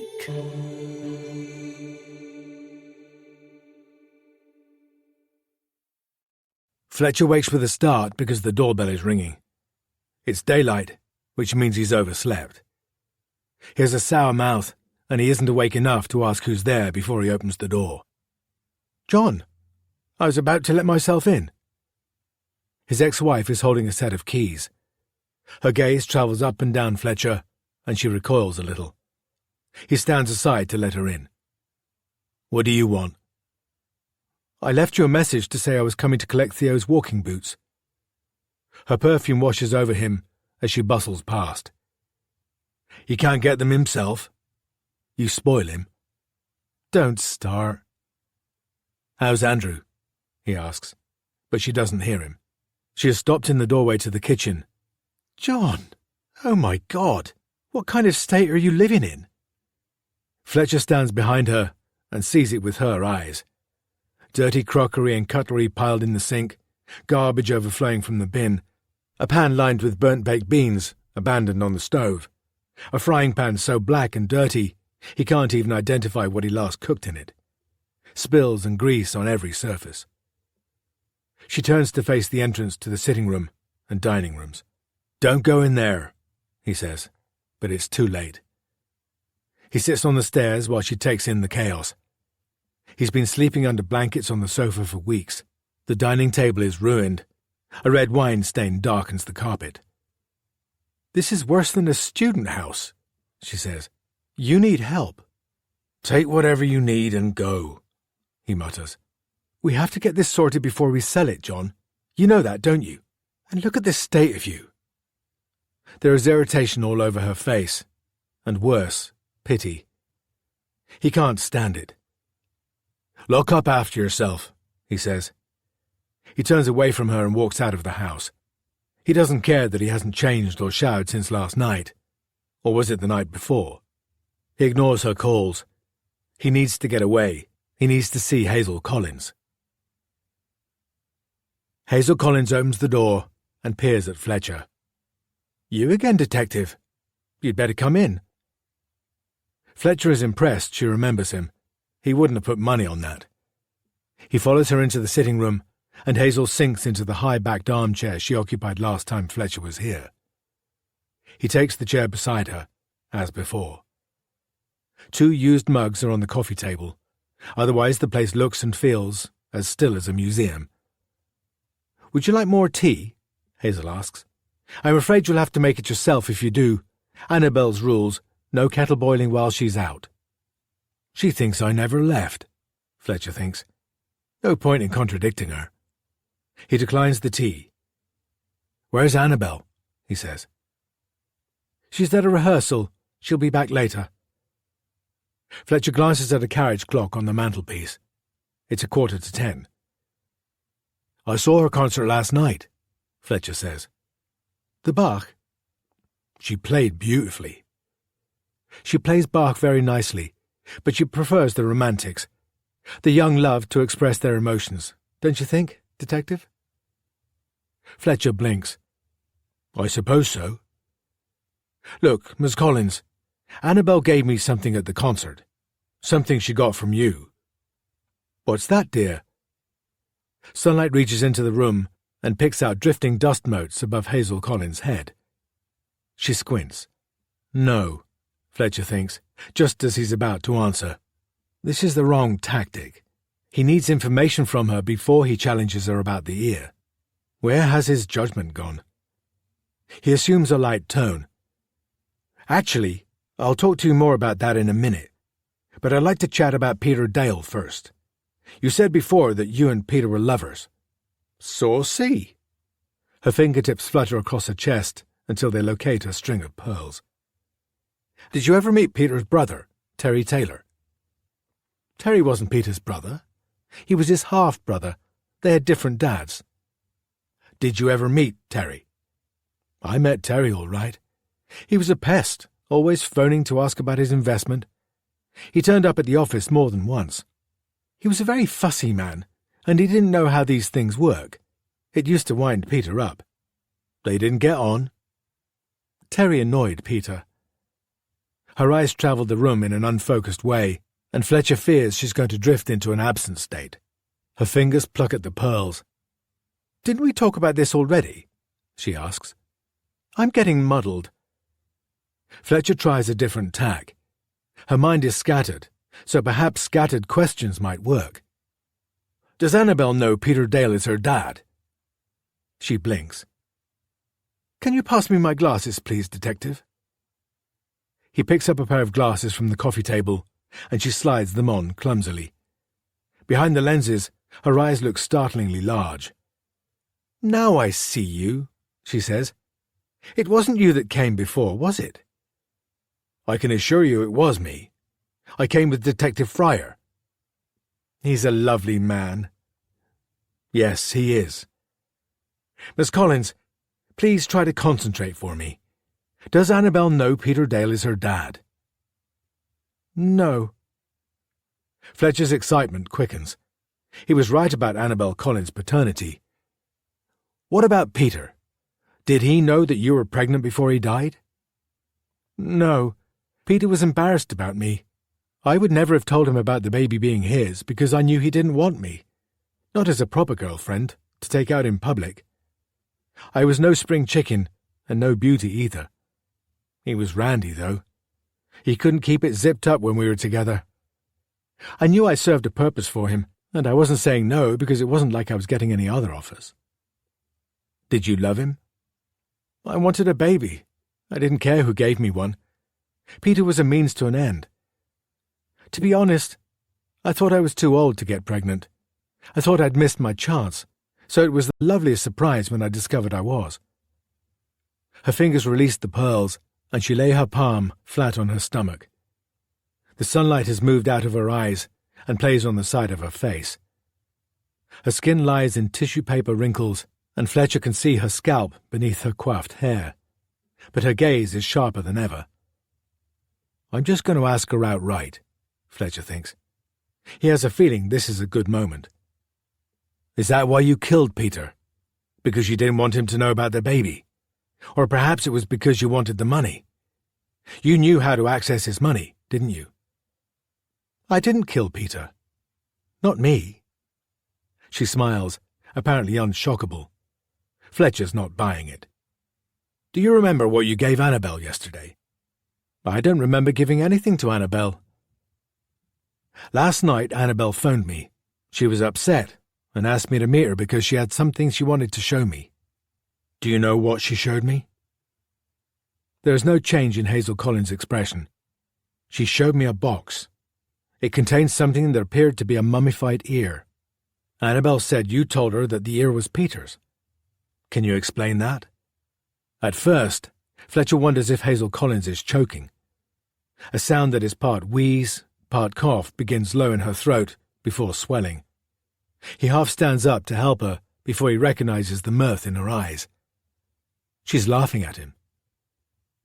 Miss Collins, he says, this is a very serious matter. Oh, my darling, she says when she's able to talk. Has Annabel gone and given you Peter's ear? She's such a drama queen. You gave it to her, Fletcher says, in a box. Well, I was reminded of Peter after you detectives came the first time, so I was having a look in a trunk of his stuff that I keep. I never told Annabel it was her dad's stuff. I meant to, I probably should have done years ago, but the moment never seemed right, especially with what Peter did to all those people. It would have upset Annabel. She thinks she was conceived in a one-night stand. The ear, Miss Collins. You need to tell me about the ear. Oh, of course. Peter studied anthropology at university. He was especially interested in voodoo. He told me he bought the ear on a trip to New Orleans when he was a student and smuggled it home. It's a voodoo relic or something. I always thought it was a fake. But it's not Peter's actual ear. It didn't come off his head. Fletcher is rigid with embarrassment. He is thinking of the ear being fast-tracked through the lab at his request. He'll be a laughingstock if it's fake. But she might be lying. Annabel said that Peter's brother Terry gave you the ear. Why was that? Annabel is wrong. The only things I've got of Peter's is the stuff I packed up from his office. Terry didn't want it, and I didn't know who else to give it to. I thought I might give it to Annabel one day, if I ever told her who her dad was. But it didn't come to pass. Did I say that already? Sorry if I did. Annabel says I repeat myself too much. I'll tell you something for free, Detective. Life doesn't always turn out how you think it's going to. She yawns. Her ribs rise and fall. Fletcher thinks they look fragile, like birds' bones. He suppresses a shudder. There's no trace of amusement in her expression now, just fatigue. Fletcher knows his time is running out. He says, Do you know who killed Peter Dale? Well, it was Terry. She frowns. We just talked about this. You have a terrible memory. I think it's worse than mine. Terry killed Peter. Yes, dear. Peter Dale's brother, Terry Taylor, murdered Peter. That's what I said. Terry found out Peter was going to do a run with all the money. Don't ask me how Terry found out, but he did. He turned up at the office on a Saturday. Peter had asked me to come in and work, so we were both there. I heard them have a terrible row and both stormed out of the building. I didn't know what happened after that, but on Monday morning when I got to work, Peter didn't turn up, but Terry did. He wanted access to the money, but he was in a terrible state. Because he had murdered his brother. Yes. He broke down. Why didn't you make a report to the police? A smile plays at the corner of her lips. Money, darling. Filthy lucre. I had a baby to provide for. Me and Terry came to an arrangement about the money, and later that day I called the police to say Peter had gone missing. It was so easy. He's dead now, Terry is. Brain tumour. So he got his comeuppance in the end. Fletcher knows he should stop this interview now and caution Hazel Collins. But he has one more question he is desperate to ask. Did you ever meet a man called Felix Abernathy while you were working for Peter? No. Are you sure? Felix who? Felix Abernathy. Was he in the newspaper? He might have been. But what I want to know is, did you ever meet him? Or do you know if he was close to Peter or Terry? It's a fancy name, isn't it? I don't think I met him, though. I'd remember if I met somebody called Felix. Fletcher grimaces. Her mind slips so easily between fantasy and reality.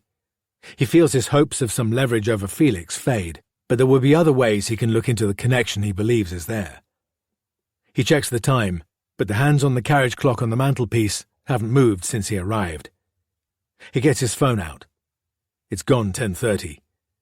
He has 2 missed calls from his ex-wife, plus 5 missed calls and a message from Danny. Excuse me, he says.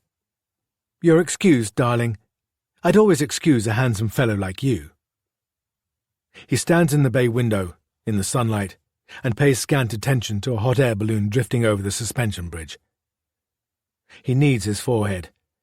The sunshine warms him, and within the long shadow he's throwing across the room, Hazel Collins' eyelids droop. Danny's message is curt. Fletcher is to call him ASAP. Fletcher dials, and Danny picks up on the first ring. Where are you, mate? I've been trying to track you down for hours. Hazel Collins' mouth has dropped open. Fletcher thinks she's asleep, but he drops his voice anyway. I'm at home, he says. I'm sorry, I wasn't feeling well last night, and I overslept this morning. What's happening? I went round your house. You're not there, John. I saw Jean. She said you walked out this morning. She's worried about you. There's nothing to worry about. I went to the doctor. Tell me what's going on. I interviewed Hazel Collins again this morning. DC Banks came with me because I didn't know where you were. What? Fletcher says. Hazel Collins. You remember, the old lady. Fletcher looks at the sleeping woman before he says, Yes. As Danny continues to talk, Fletcher takes in the empty mugs of tea in front of her, 2 of them. He had assumed they had been used by Hazel and Annabel, but they must have been for Danny and the DC. Hazel was right when she said she'd only just talked through everything. She mistook Fletcher for Danny. Danny says, She linked the cases. Fletcher sits down hard on the piano stool. Which cases? He says, but he knows. His mouth is suddenly dry. Peter Dale and the double murder, Charlie Page and Scott Ashby. Dale was murdered by his half-brother, Terry, and the boys were murdered because they stumbled on the scene. Christ, Fletcher says. We need to talk. Where are you, mate? Fletcher swallows. He can't admit where he is. It would be professional suicide, even to tell Danny. I'm at my doctor's surgery. Where do you want to meet? I'm still in Clifton. I was hoping to grab Annabel Collins for a chat when she gets home. Where's your doctor? Fletcher feels as if somebody has stepped on his grave. He steps back from the window of Hazel Collins' flat and peers out carefully. Outside, he sees a man walking up the pavement, phone to his ear. It's Danny. With him is a young man in a sharp suit. He must be the DC Danny is working with. They get into a car parked directly across the street from the flat. There's no way Fletcher can leave without being seen.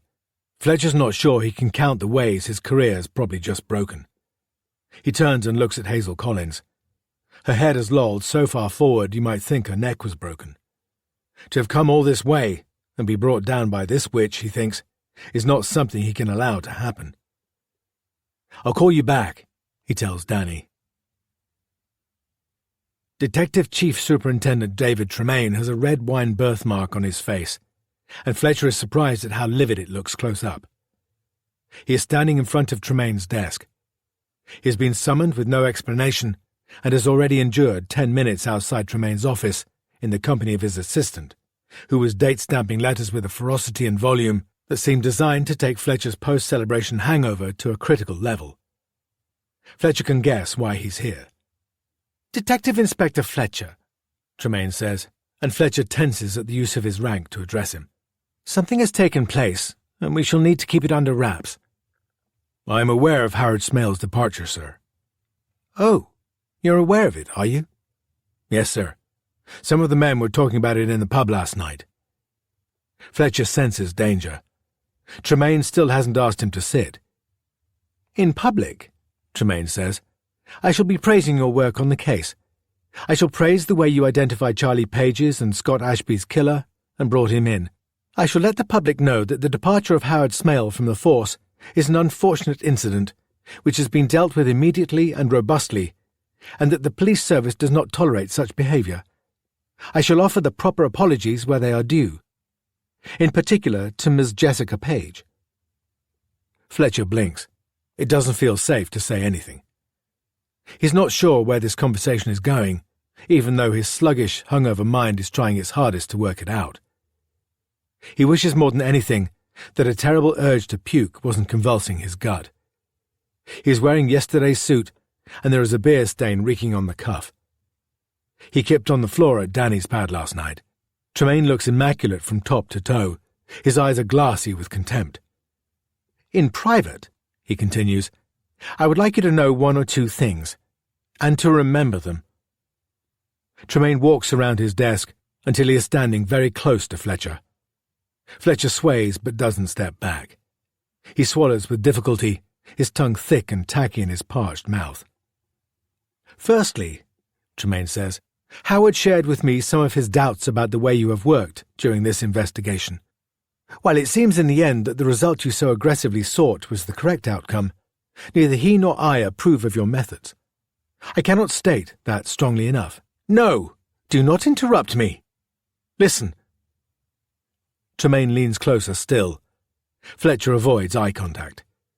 His gaze roves around the room until it settles on the photographs on Tremaine's office wall. It takes him a moment to understand why he recognizes a few of the faces in one particular photograph. "Is that?" he thinks. It can't be. There is a photograph in which Tremaine stands with his wife and another couple. The man very much resembles Howard Smale. Fletcher is gripped by a feeling of dread so intense, it's as if somebody has placed a cold hand on the back of his neck. He squints at the picture. The women look like sisters, or they could be mother and daughter. "Oh, dear God," he thinks. "Whichever it is, I'm finished. How did I not know about this?" "Look me in the eye," Tremaine bellows. Fletcher tries but finds he needs to step away to do so. His back is only inches from the wall. "Secondly," Tremaine says. Fletcher can see right inside his mouth, where metal fillings lurk in abundance. He blinks at them. He wonders how the hell he got here. He thinks he might be in shock. Tremaine talks on relentlessly. "You and I both know the allegation against Howard is untrue. I don't know how you did it, but I will move heaven and earth to find out. And until I do, I will keep you so close to me that you won't take a breath without checking in with me. You won't go for shit without getting my authorization. I will own you. Do you understand me?" Fletcher's heart is hammering. He nods. It's not enough for Tremaine. He puts a hand on Fletcher's chest and shoves him backward against the wall. "I said, do you understand?" "Yes, boss," Fletcher replies. He can hardly say the words. He feels winded. "Howard Smale is a good man and a fine detective. He is worth 10 of you, 20 of you. What's he worth?" 20 of me. Get out of my office."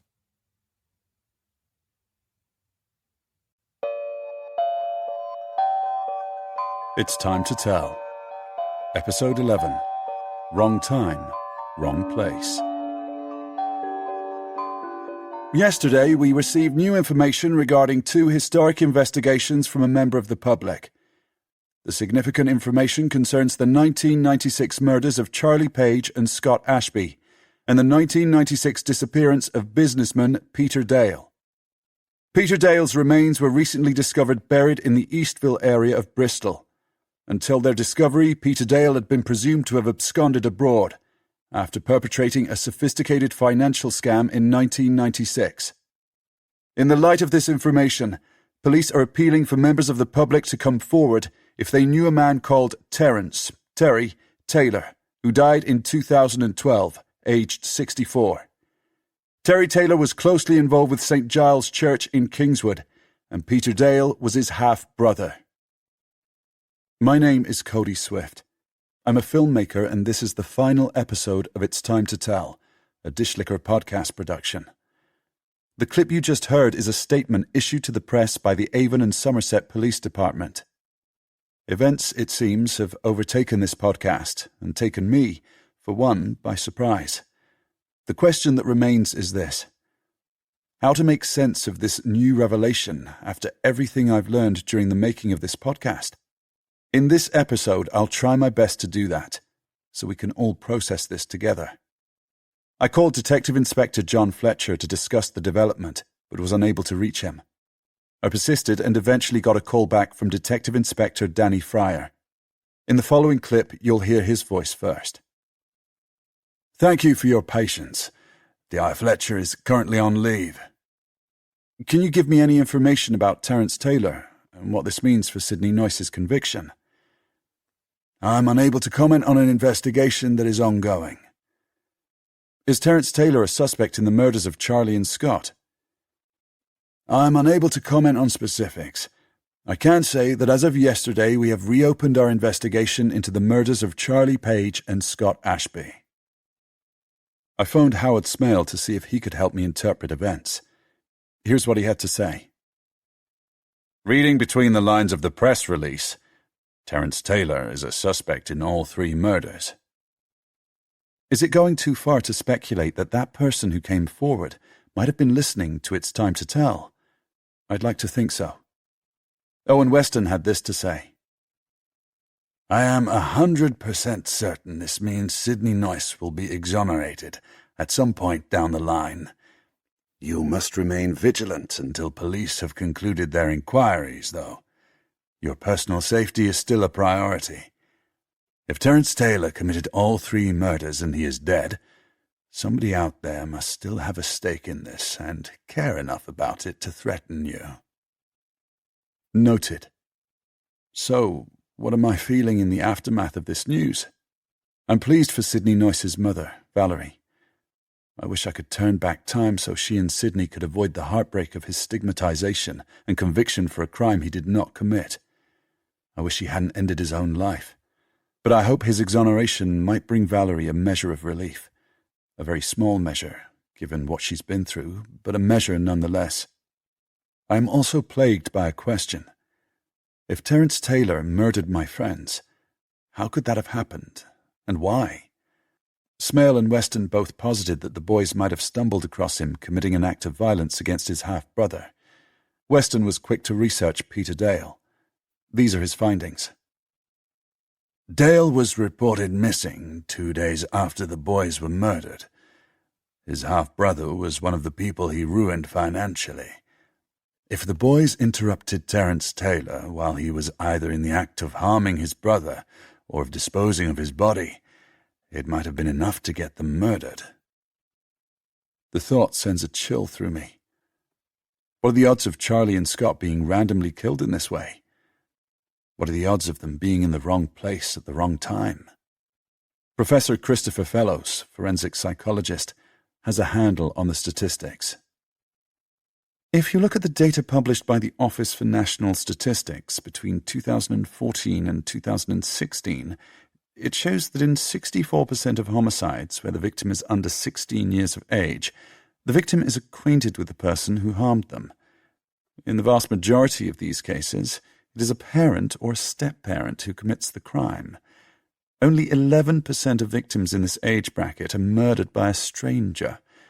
In real numbers, that translates to between 1 and 9 homicide cases in each year over the past decade.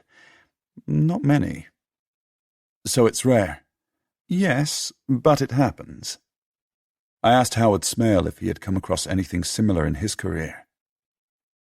It's your worst nightmare as a detective, because it's the crime where the perpetrator got lucky. He killed a man, or possibly a man and 2 boys in this instance. He disposed of their bodies. He went home. He did not leave a trace. He did not arouse suspicion. Nobody saw him. Nobody discovered Dale's body. Police assumed Dale had disappeared abroad. The investigation veered off elsewhere in the case of the boys. For Terence Taylor, if he is guilty of triple homicide, it was a perfect storm of luck. In a case like this, you have nowhere to turn if you're investigating. To solve it, you need somebody to come forward with information. It's the only way. Otherwise, you risk what happened here. A miscarriage of justice and a murderer getting away with his crimes. What you hope is that it doesn't take 20 years for somebody to come forward. But better late than never. And that is why this is the final episode of It's Time to Tell. It feels abrupt to me, and it may to you also, but the police have a new lead, and they are investigating it. It is time for me to step away and wait for the results of their inquiries. I do this out of respect for the police investigation, and also because it's time I prioritized my personal safety. Valerie Noyce's advice to me to get on with my life will not go unhindered. I am dedicating this final episode of It's Time to Tell to the memory of my 2 best friends, who I still miss every single day, and to the memory of Sidney Noyce. Rest in peace, my brothers. Sidney, I am sorry. I am sorry for the way we treated you and sorry for what happened to you. You were, as they said, a gentle giant, and you did not deserve any of it. Scott and Charlie, on the day you were murdered, I ruined my brand new and beloved Atlanta Olympics t-shirt, and that small piece of bad luck saved my life. In fact, it wasn't bad luck, but the best luck I've ever had. The night you disappeared, Mum took the ripped t-shirt away to clean and fix it, and I put my Newcastle United shirt back on, my beloved Magpies shirt, the one that was my pride and joy before the Atlanta shirt arrived. Do you remember how you were jealous of it, Charlie? Do you remember how you told me Arsenal was a better team, Scott? After they told me you were dead, I refused to take that Newcastle shirt off because it reminded me of us.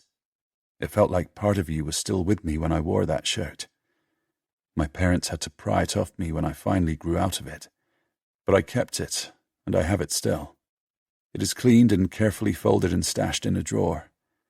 It is perhaps a clumsy metaphor for some of the ways in which we carry on after a tragedy, but neither of you ever judged me when we were kids, and I'd like to think you never would if you had a chance to grow up. I missed you at school. I missed you during the school holidays. I missed you whenever I ate a 99 flake ice cream. I missed you at graduation. I missed you whenever I read a comic. I missed you the first time I went to the pub, when I went travelling, when I went to university, when I got my first serious girlfriend, when I got the first job I was proud of. I missed you every time I saw a fancy car or motorbike that you would have loved. I have missed you so much. I still miss you, and I'm so sorry you never had the chance to grow up. So what is next? How do I carry on? Well, here's the thing. The answer is in the skies. Look up, Bristol. Look to the skies. Look to the heavens. Look out of your windows right now and over the next 24 hours. And if you can't do that, or you're not in Bristol, or you're catching up on this too late, here's a hashtag to search for. It'll let you know what's happening. Just search for hashtag await the date. I will see you then. I cannot wait. Hashtag await the date.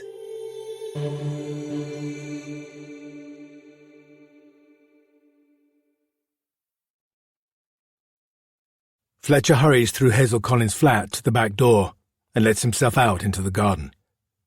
It is surrounded by stone walls. They are taller than Fletcher. A wheelbarrow is beside one of the rose beds, full of mulch. Fletcher tips the muck out and props the barrow against one of the walls. He climbs onto it and struggles to get a grip on the top of the wall as the barrow wobbles beneath him. He tries to lever himself up onto the wall, but can't. The effort makes him pant. After 2 more attempts, he manages to scrabble up. The top of the wall is littered with shards of glass set into a concrete channel, and Fletcher curses as he cuts his hands. He hears a shout from behind him. Somebody has seen him. Below to his right is the road. He sees that he has caught a brake. He is out of sight of Danny's car. There is another shout, louder this time. He wobbles. He crouches and tries to lower himself over the edge of the wall, but the glass cuts into his hand and he drops. He feels his ribs snap as he hits the pavement. He cannot move. It is agony to breathe. He sees somebody approaching from the far end of the street. "Leave me alone," he thinks. After a few seconds, he manages to reach for his phone. His fingers are bleeding. He ignores 2 women who are crossing the road to help him, concern all over their faces. He ignores the voices coming from behind the garden wall. He tries to call Felix. Felix will fix this. He finds Felix's number and taps it. As he puts the phone to one ear, he's aware that the other feels hot and sticky. Blood. As Danny rounds the corner, alerted by the commotion, Fletcher clasps his hand to his ribs and listens to a message telling him that the number he has dialed is no longer in service. Jess watches out of the window as her plane breaks through the clouds and lands at Bristol Airport. She has never been so glad to see the familiar landscape, fields plump from overnight rain and new leaves softening the strict winter outlines of trees and hedges. A gentle drizzle falls as she walks down the steps from the aircraft to the tarmac.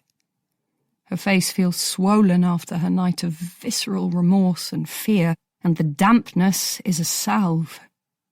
She takes a cab directly to Ollie's house, where Erica waits, contrite as a chided puppy. On the journey, Jess has been full of words she wants to say to her daughter, righteous, angry words about responsibility and boundaries and more. They get lost in the hug Erica gives her on the doorstep.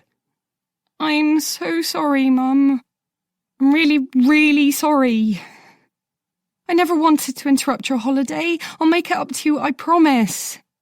Erica has even made a card, just like the one she laboriously forged for Jess when she was a little girl. "Sorry," it says. The edges of the letters bleed into a beautiful, intricate design. On the way back into the city, traffic is at a standstill in the queue to cross the suspension bridge. The cab driver huffs and cranes his head out of the window to see what's causing the delay. After 15 minutes of stop and start, they finally reach the toll barrier and crawl onto the bridge. "Look," Erica says. The cause of the delay is filling the sky. Where the limestone walls of the gorge taper abruptly, giving way to the once marshy plain where the city now hugs the riverbanks, a cluster of hot air balloons is visible, drifting serenely upward. There are an unusually large number of them, so many it looks as if they might have been popped out by a bubble machine. Every driver stops to rubberneck. Traffic on the portway in the bottom of the gorge is also at a standstill. "They're all the same," says Erica. Each balloon has a picture of a greyhound on it. "Aren't they lovely?" Jess says, keeping her tone bland. But she shudders, because Charlie loved greyhounds. It is something Erica doesn't need to know. Dish Liquor Channel, Erica says, reading the text on one of the balloons as it floats close and above them. Await the date. Sounds so cool. She takes her phone out and snaps multiple pictures. I wonder what it's for. I'm going to look it up. Erica taps at her phone, and Jess flinches as a cyclist weaves between the traffic, dangerously close to their vehicle. The balloons are making her uneasy. There are so many of them, and all identical. It's not usual, even for Bristol. This is it, Erica says. She reads from her phone. Bristol-based Dish Liquor Productions are launching a new venture in style by flooding the skies of Bristol with hot air balloons for the duration of a 2-day event. After the phenomenal success of their Bristol-based podcast It's Time to Tell, Cody Swift of Dish Liquor Productions is bringing you a new online TV channel specialising in reality TV and true crime. Swift said, "We are passionate about our new TV channel. Reality TV is an incredibly popular area and we think we have something to add. We want to bring the stories people want to the people who want them. We plan to dig deep into real lives and make Dish Liquor Channel the face of quality modern online television. We are going to bring to Dish Liquor Channel the biting stories, high production values and top-class journalism we've already become known for in a very short space of time. PR guru Felix Abernathy." Erica stumbles as she tries to pronounce Felix's name. She's never heard it before. Jess doesn't help her out. Her mind is racing. "Helped to launch the project. I've been involved since meeting Cody Swift via his phenomenally successful podcast, It's Time to Tell. He is an extremely talented individual. It's been my pleasure to design the launch of what I know will be a thrilling and successful new venture. It's a new era in television and Dish Liquor is at the forefront. Bristol, look to the skies today and tomorrow. The rest of Britain, look to the skies this coming week. Dish Liquor Productions is coming to you in style and they have a question for you. Do you know the date?" Here is Cody Swift, your host of the podcast phenomenon It's Time to Tell, with a teaser. Folks, look out for the date. It's a new production to launch Dish Liquor Channel. It's going to blow It's Time to Tell out of the water. This is the future, folks. You need to decide whether you are with us or not. What's the only way to know for sure? #await the date. "Oh my God," Erica says. "How come I haven't heard of this? It sounds so cool and it's got like thousands of likes." She holds her phone up to show Jess. Animated balloons with greyhounds on them cluster across the screen, closing in and obscuring the text beneath, and Jess shuts her eyes as 3 words appear in huge type. "Await the date." "Mum," Erica says. "Mum." "What?" "Sorry," Jess says. "I'm sorry, darling. I was looking. I felt a tiny bit faint for a moment. I think it's the travel." Erica falls quiet, tapping on her phone. Jess stares out of the window at the balloons above them as the full extent of what Cody has been up to dawns on her, piece by piece. Or, she corrects herself, what Cody and Felix have been up to. At home, she drops her luggage on the floor of the hallway. She pauses only to get a glass of water before she uploads the podcast onto her phone. "I'm having a nap," she says to Erica. "Tired from the travel." "I'll make supper." Erica always cooks for her parents when she's feeling contrite. It suits Jess today. Jess shuts herself in her bedroom and sits on the bed. She puts headphones in and presses play on the first episode of the podcast. Cody Swift's words swirl around her, dirtying her home. She begins to weep as she listens. They are hot, stinging tears, and they fall silently. By the end, she thinks, I've been played. We all have. The podcast has been nothing more than a publicity stunt for Cody Swift, directed by Felix Abernathy. The audacity and cruelty of it stun her. There are so many lies. She plays some of the episodes again. It is when she hears the final episode for the second time that her head snaps up. She blinks. She rewinds the episode and plays it again and then again. At first, the memory it invokes is just a tease. She rewinds one particular line. Cody says, "The night you disappeared, Mum took the ripped T-shirt away to clean and fix it, and I put my Newcastle United shirt back on, my beloved Magpie shirt, the one that was my pride and joy before the Atlanta shirt arrived." She listens again. In her mind, what she sees at first is no more than a flash of black and white picked out in the darkness by a street lamp, a blur, a few sensations, but it slowly comes into focus. Jess, 20 years ago, is trying to hold her hair back out of her face as she vomits. The cab driver has wound down his window and is looking at her with resignation as she crouches beside the road. She is so sore and her body feels empty. She recalls the sounds of her retching and the driver's voice as he asks if she's okay. She hears the fast panting of somebody running. A boy in a black and white shirt. He flashes past, a shadow in the corner of her eye, but definitely there.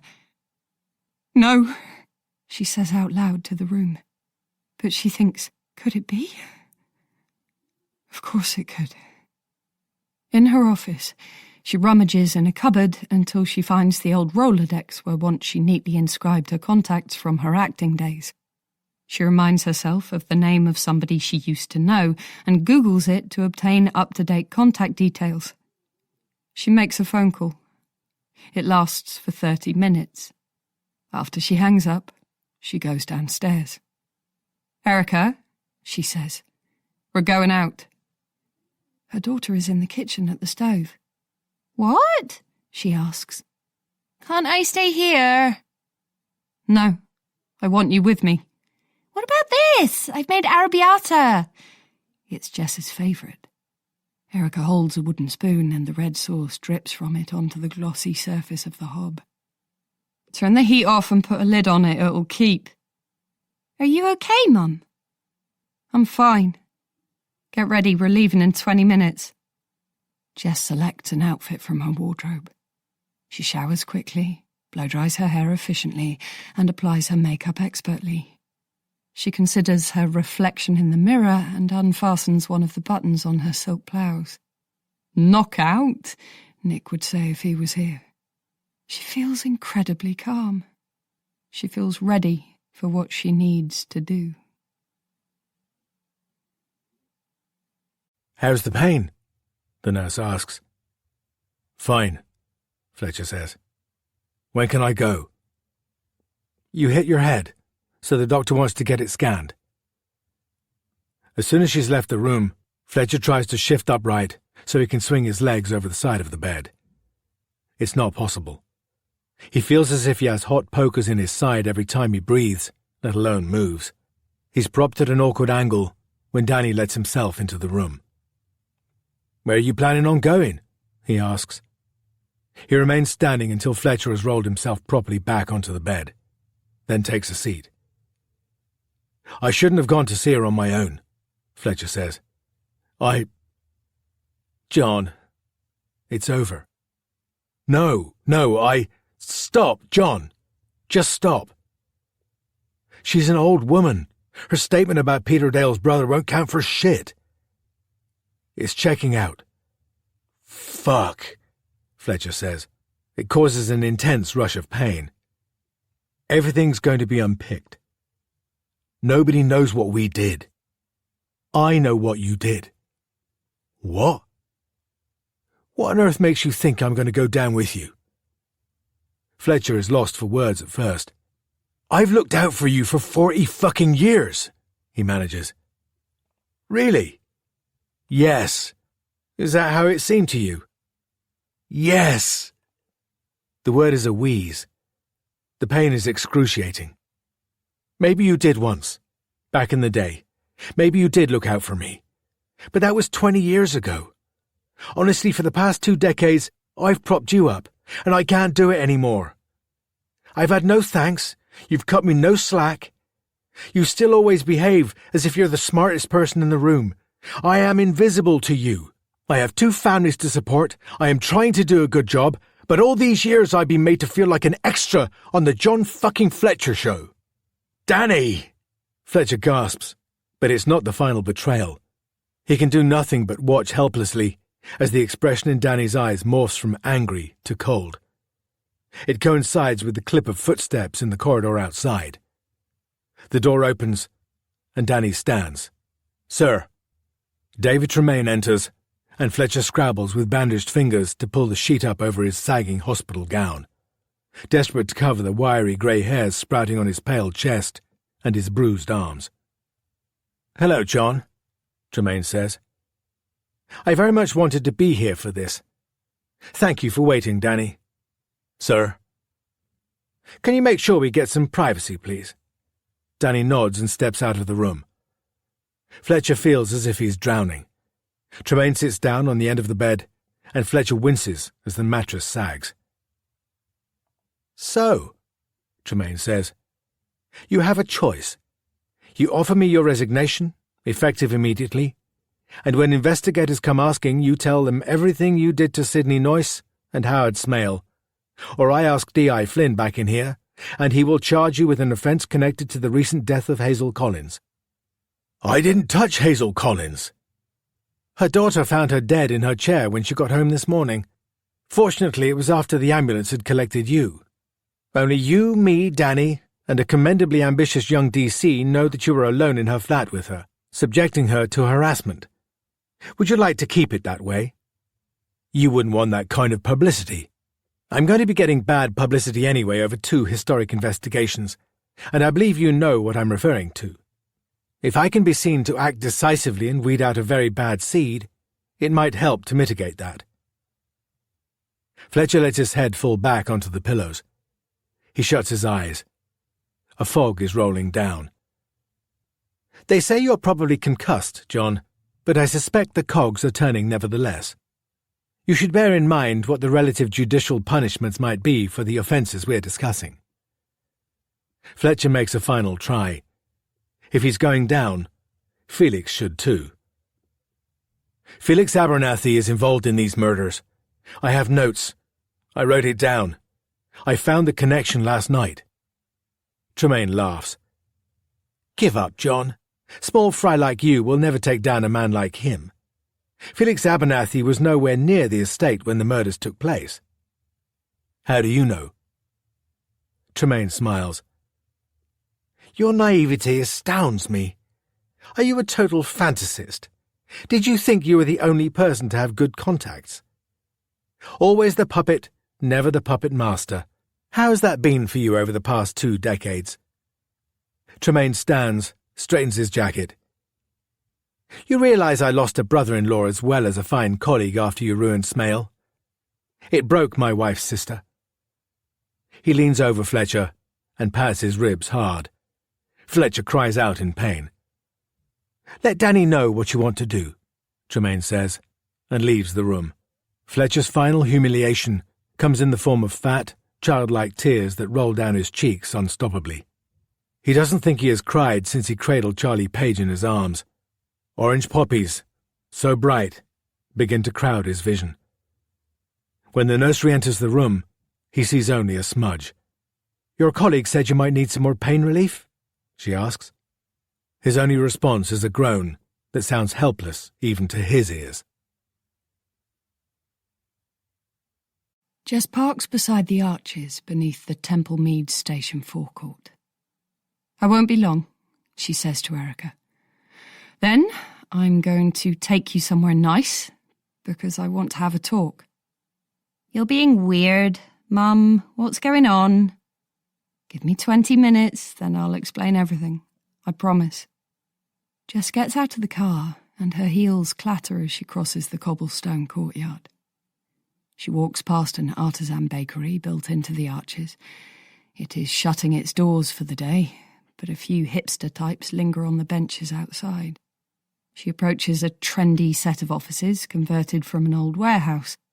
Jess can't see a huge slice of sky because the courtyard is hemmed in by buildings, but even so, she catches a glimpse of 2 dish liquor balloons drifting by. Yet more balloons have filled the skies this afternoon. People gathered on the station's forecourt are gazing at them. The dish liquor stunt has made national news. The Dish Liquor Productions office is easy to find. Their Greyhound logo is emblazoned across the floor-to-ceiling glass at their entrance. A young man lets Jess in. He is working on the ground floor at a glass desk alongside an androgynous colleague. They both wear the tightest drainpipe jeans. Each has a tiny laptop open in front of them. "I'm here to see Cody," Jess says. Her confidence is absolute. She doesn't have to fake it. "I'm Jessica Page. It's time I told him something." She watches with amusement as Cody's assistant fails to disguise his surprise before jogging smartly up a spiral metal staircase that threatens to snag his coltish limbs. She doesn't bother to wait, but follows him up. Cody Swift is sitting behind a large desk in a room that has a wall of glass overlooking the cobbles and some of the station's more impressive wrought-iron Victorian architecture. It's not quite Felix's setup, but it's not bad. Cody is on the phone, but hangs up when he recognises her. As she crosses the space toward him, he takes on a wary expression, as if they were 2 boxers entering a ring. "Thank you," Cody says to the underling, who takes the hint, although he looks as though he would dearly love to witness their exchange. "Would you like to sit?" Cody asks. He looks uncertain. His chair scrapes noisily on the polished concrete floor as he stands and gestures toward the seat on the other side of his desk.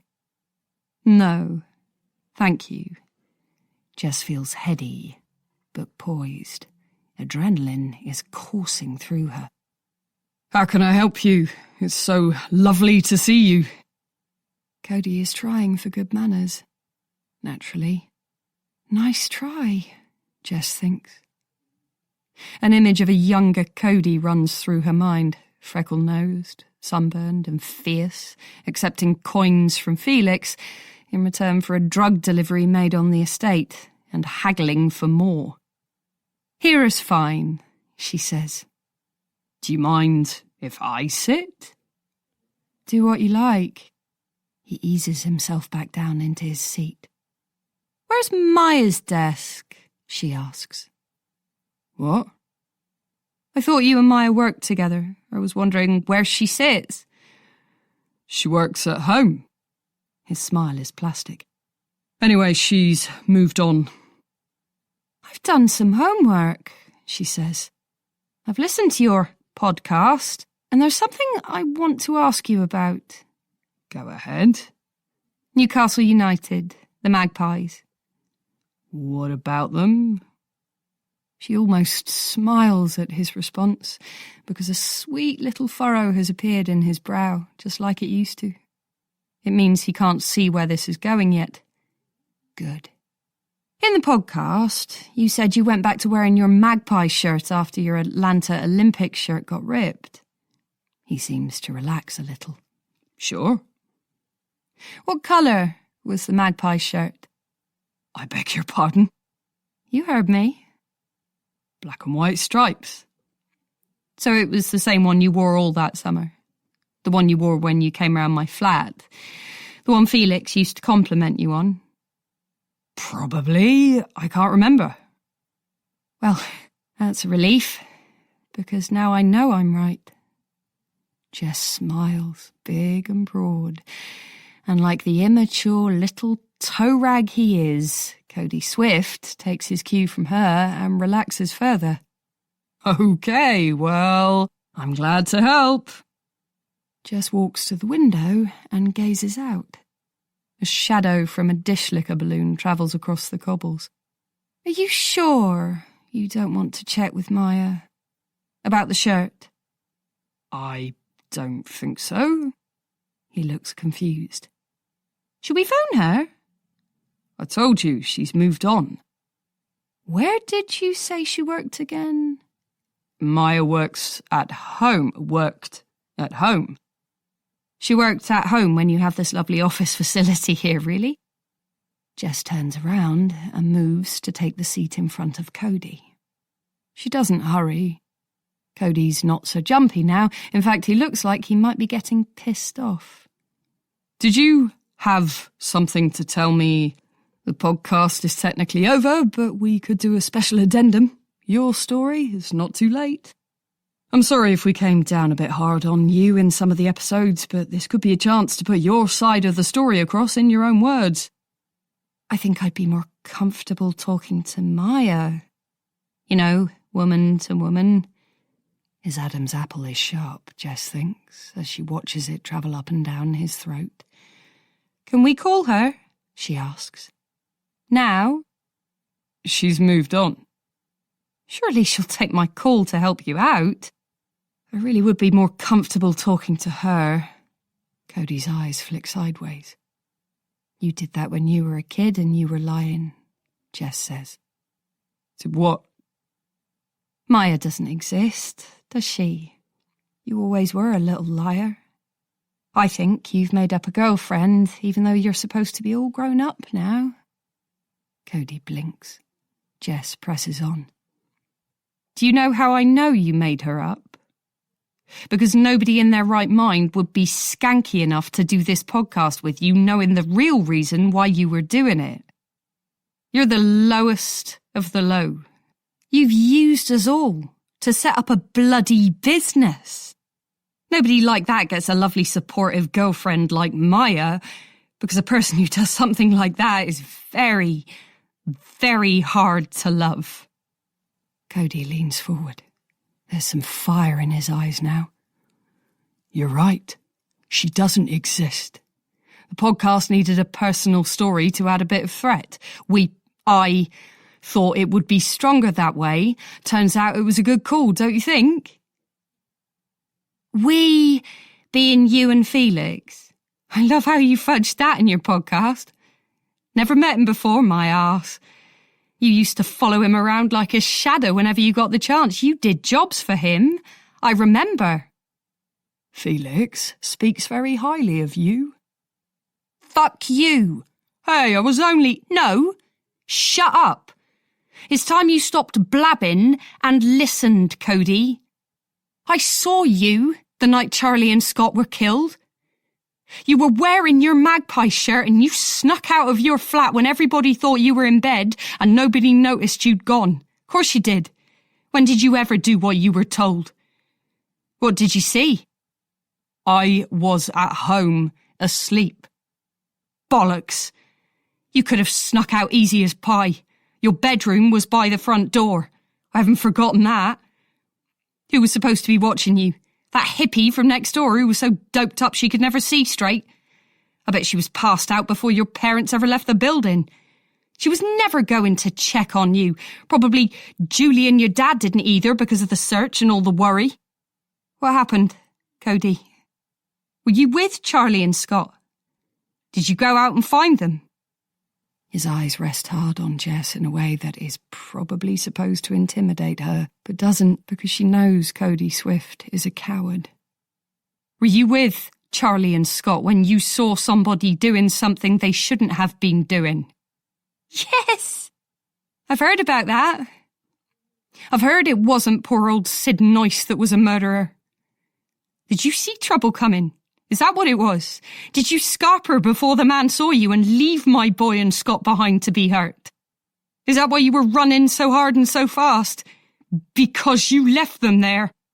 Then you let Sidney Noyce go down for something he didn't do. You're hysterical, he says. Calm down. She laughs. You must think I was born yesterday. I can see it in your eyes, I'm right. Who else would be running for his life down Black Horse Lane in a magpie shirt that night? I saw you. Make no mistake, I know I did. I only hope you can live with yourself. I hope you can live with yourself. It's a pathetic retort. Jess stares at him as his cheeks flush. Oh, I can live with myself, thank you very much, she says. And no thanks to you. She uncrosses her legs and stands. She walks to the staircase and takes a step down, then turns back to him again. I forgot, she says. There is one more thing I wanted to say. His face is a snarl. I've given an interview to the BBC. A very saleable interview. She checks her wristwatch. In fact, it's probably airing right about now. Cody Swift stands. His chair falls backward. You might start to hear from people in a few minutes, Jess adds, because I opened up to them about what we just discussed. It's time to tell, I said to them. It's time they knew who the real Cody Swift is. You're going to be on everybody's lips, my darling. You Oh, Cody! Jess interrupts him. She puts a finger to her lips. Language? And here was me thinking you had such lovely manners. A smile creeps across her face just as the blood is draining from Cody's. Aren't you afraid, he asks, of what people might think of you, of what Felix might do? I'm not, she says. Finally, I'm not. Before Cody can find a single word to answer her, his phone begins to buzz and clatter. Notifications scroll across its screen. His computer pings and his landline rings just as the reception phones do downstairs. He looks from the screens to the landline to Jess and back again. In fact, you can give my regards to Felix, Jess says over the noise of the phones, and as she makes her way down the staircase with her head held high, projecting all the elegance she ever learned to mimic, she thinks she might have just given the performance of her life.